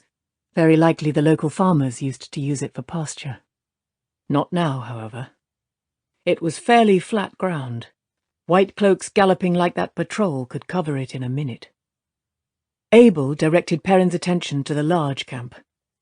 You see that tent near the middle, with a man standing watch at either end? Can you make it out? Perrin nodded. The low sun was slanting sharp shadows eastward, but he could see well enough. That's where Natty and the girls are, and the Luhans. I've seen them come out and go in, one at a time and always with a guard, even to the latrines. We have tried to sneak in at night 3 times, Tam said, but they keep a tight watch over the perimeter of the camp. We barely got away last time. It would be like trying to stick your hand into an anthill without being stung. Perrin sat down at the base of a tall leather leaf with his bow across his knees. I want to think on this a while. Master Althor, will you settle Will and that lot down? See none of them takes it into his head to run for home. Like as not they'd ride straight for the North Road, not thinking, and we'd have 100 of those white cloaks over here to investigate. If any of them thought to bring food, you could see they get something to eat. If we have to run, we may spend the rest of the night in the saddle. Abruptly, he realized he was giving orders, but when he tried to apologize, Tam grinned and said, Perrin, you took charge back at Jack's place. This isn't the first time I followed a younger man who could see what had to be done. You were doing good, Perrin, Abel said before the 2 older men slipped back into the trees. Perplexed, Perrin scratched his beard. He had taken charge? Now that he thought of it, neither Tam nor Abel had really made a decision since leaving the Alcine farm, only offered suggestions and left it to him. Neither had called him lad since then, either. Interesting, Verin said.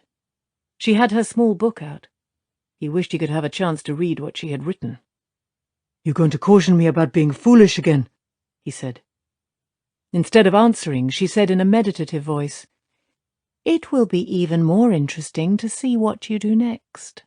I cannot say you are shifting the world on its foundations as Rand al'Thor is, but the 2 Rivers is surely moving. I wonder if you have a clue as to where you are moving it." "I mean to free the Luhans and the Corthons," he told her angrily. "That's all." Except for the Trollocs. He let his head drop back against the bowl of the leather leaf and closed his eyes. "All I'm doing is what I have to do. The 2 Rivers will stay right where it always has." "Of course," Verin said. He heard her moving away, her and Tomas, slipper and boots alike soft on ground strewn with last year's leaves. He opened his eyes. Fail was staring after the pair and not best pleased. "She will not leave you alone," she muttered. The plaited crown of heart's blush he had left on his saddle dangled from her hand. "I said I never do," he told her. She turned on him with a challenging look. "I suppose you mean to try bringing them out tonight?" It had to be done now, because he had been passing his warning about and folks knew who had told them.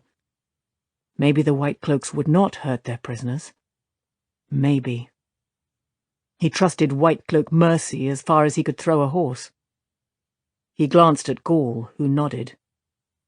Tam al'Thor and Abel Corthon move well for wetlanders, but these white cloaks are too stiff to see everything that moves in the dark, I think. I think they expect their enemies to come in numbers, and where they can be seen." Chiad turned amused grey eyes on the Aielman. "Do you mean to move like wind, then, Stone Dog? It will be diverting to see a stone dog try to move lightly. When my spear sister and I have rescued the prisoners, perhaps we will go back for you if you are too old to find your own way." Bane touched her arm, and she looked at the flame-haired woman in surprise. After a moment she flushed slightly under her tan. Both women shifted their eyes to Fail, who was still watching Perrin, her head up and her arms crossed now. He took a long breath.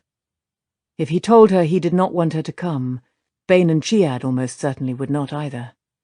They were still making a point of being with her, not him. Maybe Fail was, too. Perhaps he and Gaul could do it alone, but he could not see how to make her stay if she did not want to. Fail being Fail, she would just as likely sneak after them. "You will stay close to me," he said firmly. "I want to rescue prisoners, not leave another behind." Laughing, she dropped down beside him, snuggling her shoulder under his arm. Staying close to you sounds a fine idea. She flipped the crown of red flowers onto his head, and Bane chuckled. He rolled his eyes up. He could just see the edge of the thing hanging over his forehead. He must look a fool. He left it there, though. The sun slid down as slowly as a bead in honey. Abel brought some bread and cheese. Over half those would-be heroes had not brought anything to eat after all, and they ate and waited. Night came, lit by a moon already high, but obscured by scurrying clouds. Perrin waited.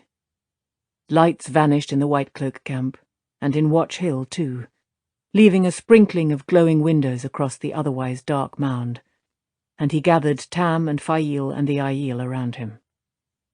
Everyone's face was clear. To him. Verin stood close enough to listen. Abel and Tomas were with the other 2 Rivers folk, keeping them quiet. He felt a little odd giving instructions, so kept them simple. Tam was to have everyone ready to ride the moment Perrin returned with the prisoners. The White Cloaks would be after them as soon as they discovered what was up, so a place to hide was needed. Tam knew one, an empty farmhouse in the edge of the westwood. "Try not to kill anybody, if you can manage it," Perrin cautioned the Aiel. "The White Cloaks will be hot enough at losing their prisoners. They'll set the sun afire if they lose men, too." Gaul and the maidens nodded as if they looked forward to it. Strange people. They vanished into the night. Have a care, Verin told him softly as he slung his bow across his back. Taviren does not mean immortal. Tomas might be a help, you know. Do you think one more would make a difference? She said musingly. Besides, I have other uses for him. Shaking his head, he moved out from the thicket, going to elbows and knees, almost flat to the ground as soon as he was beyond the brush. Fail imitated him at his side. The grass and wildflowers stood high enough to screen them. He was glad she could not see his face. He was desperately afraid. Not for himself, but if anything happened to her. Like 2 more shifting moon shadows, they crawled across the open ground, stopping at Perrin's signal about 10 paces from where guards paced up and down, cloaks gleaming in the moonlight, a little way out from the first row of tents.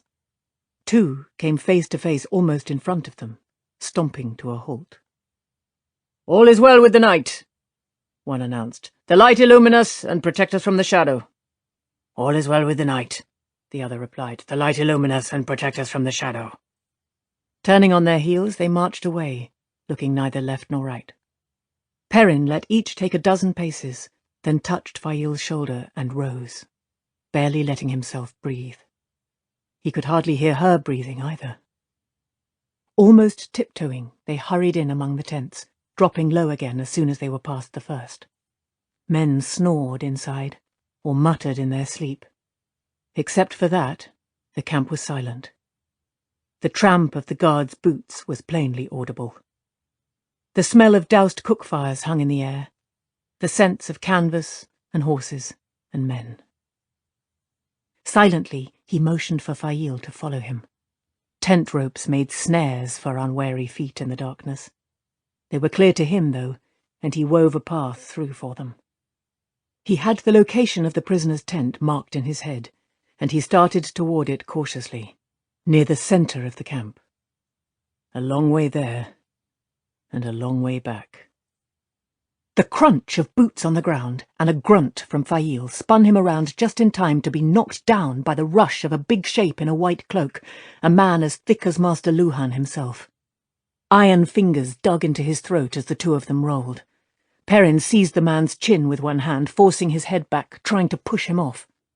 Prying at the grip on his throat, he pounded at the fellow's ribs with his fist, producing grunts, and no other effect he could tell. Blood roared in his ears. His vision narrowed, black creeping in from the sides. He fumbled for his axe, but his fingers felt numb. Suddenly the man jerked and collapsed atop him. Perrin pushed the limp form off himself and drew in deep lungfuls of sweet night air. Fail tossed aside a chunk of firewood and rubbed the side of her head. He did not think I was worth worrying about beyond knocking down, she whispered. A fool, Perrin whispered back, but a strong one. He was going to have the feel of those fingers at his neck for days. Are you all right? Of course.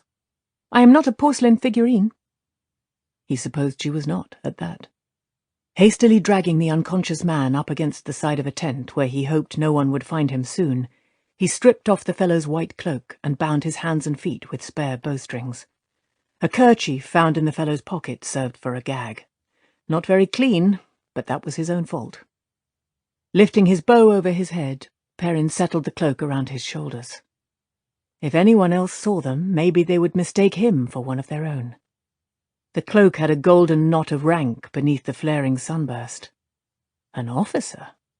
Even better. He walked between the tents openly now, and quickly.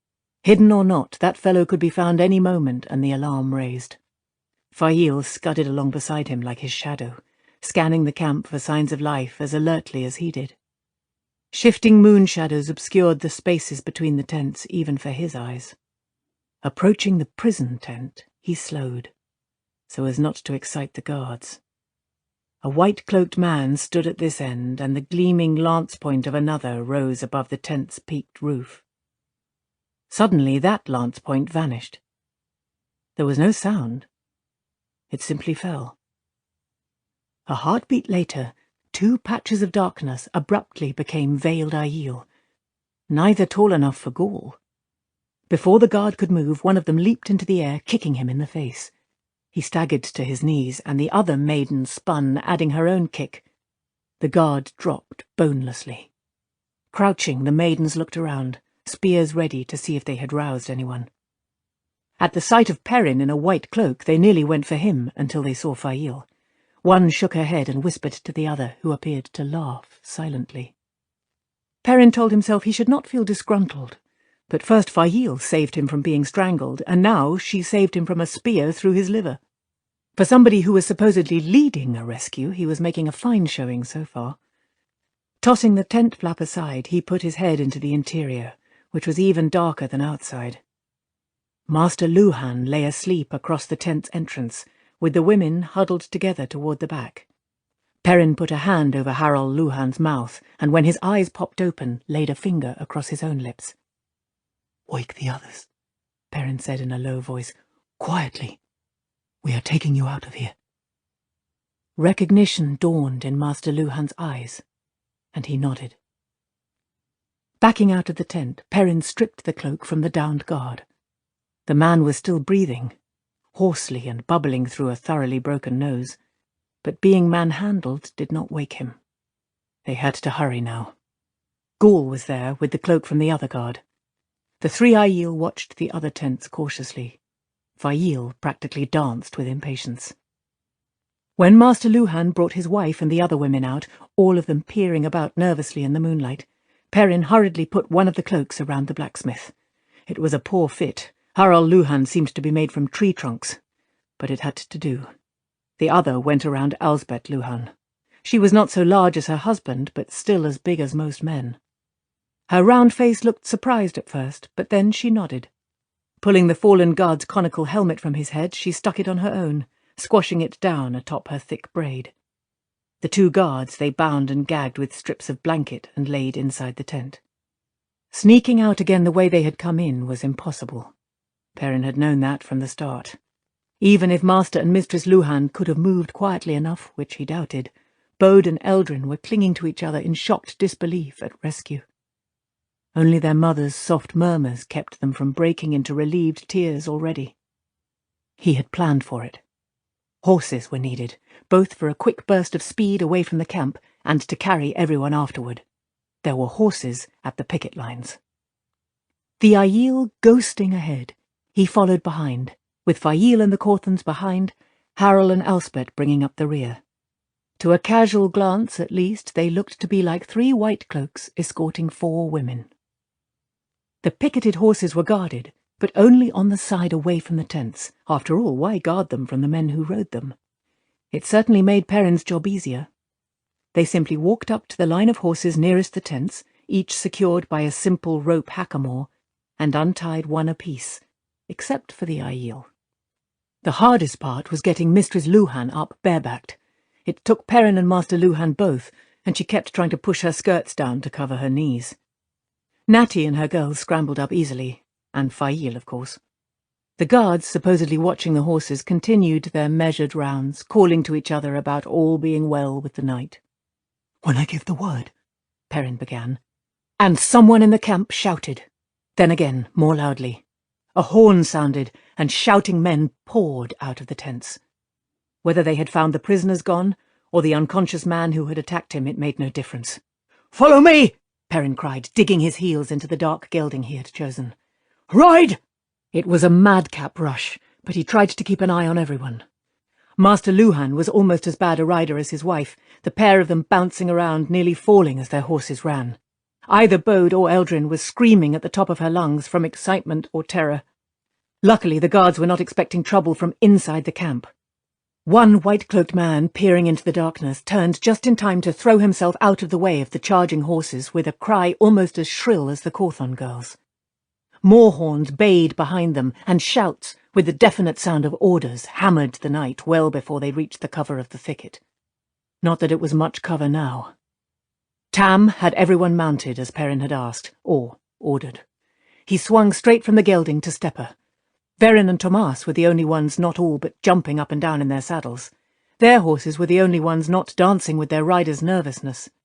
Abel was trying to hug his wife and daughters, all three at the same time, all of them laughing and crying. Master Luhan was trying to shake every hand he could reach. Everybody except the Aiel, Verin, and her warder seemed to be offering everybody else congratulations, as though it were all done. "Why, Perrin, it is you!" Mistress Luhan exclaimed. Her round face looked peculiar under the helmet, sitting askew because of her braid. "What is that thing on your face, young man? I am more than grateful to you, but I will not have you at my table looking like a—" "No time for that," he told her, ignoring the shock on her face. She was not a woman people cut off, but the white cloak horns were sounding something besides an alarm now. A short, repetitive cry, sharp and insistent. An order of some kind. "Tam, Abel, take Master Luhan and the women to that hiding place you know. Gaul, you go with them. And Fail." That would add Bane and Chiad. "And Hugh and Jaime." That should be enough to be safe. "Move quietly. Quiet is better than speed, for a little while anyway. But go now." Those he named wound off westward with no argument, though Mistress Luhan, holding her horse's mane with both hands, gave him a very level look. It was the lack of argument from Fail that stunned him, enough that it took him a moment to realize he had called Master Althor and Master Cawthon by their first names. Verin and Tomas had stayed behind, and he eyed her sharply. "Any chance of a little help from you?" "Not the way you mean, perhaps," she replied calmly, as though the White Cloak camp were not in turmoil just a mile off. "My reasons are no different today than yesterday, but I think it might rain in, half an hour, maybe less. Quite a downpour, I expect." Half an hour. Perrin grunted and turned to the remaining Two Rivers lads. Practically quivering with the desire to run, they held their bows in white-knuckled grips.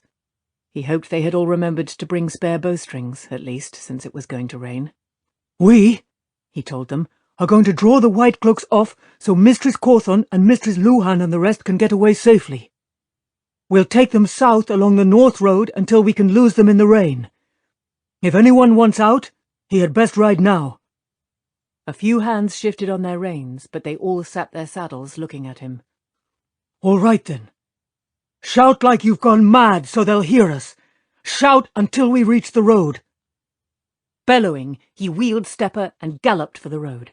At first he was not really certain they would follow, but their wild howls drowned his roar and the thunder of their hooves. If the White Cloaks did not hear that, they were deaf. Not all of them stopped shouting when they reached the hard-packed dirt of the North Road and swung south at a dead run through the night. Some laughed and whooped. Perrin shrugged out of the white cloak and let it fall.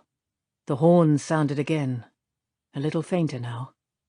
"Perrin," Will called, leaning forward on the neck of his horse. "what do we do now? What do we do next?" We hunt Trollocs! Perrin shouted over his shoulder. From the way the laughter redoubled, he did not think they believed him. But he could feel Verin's eyes drilling into his back. She knew. Thunder in the night sky echoed the horses' hooves.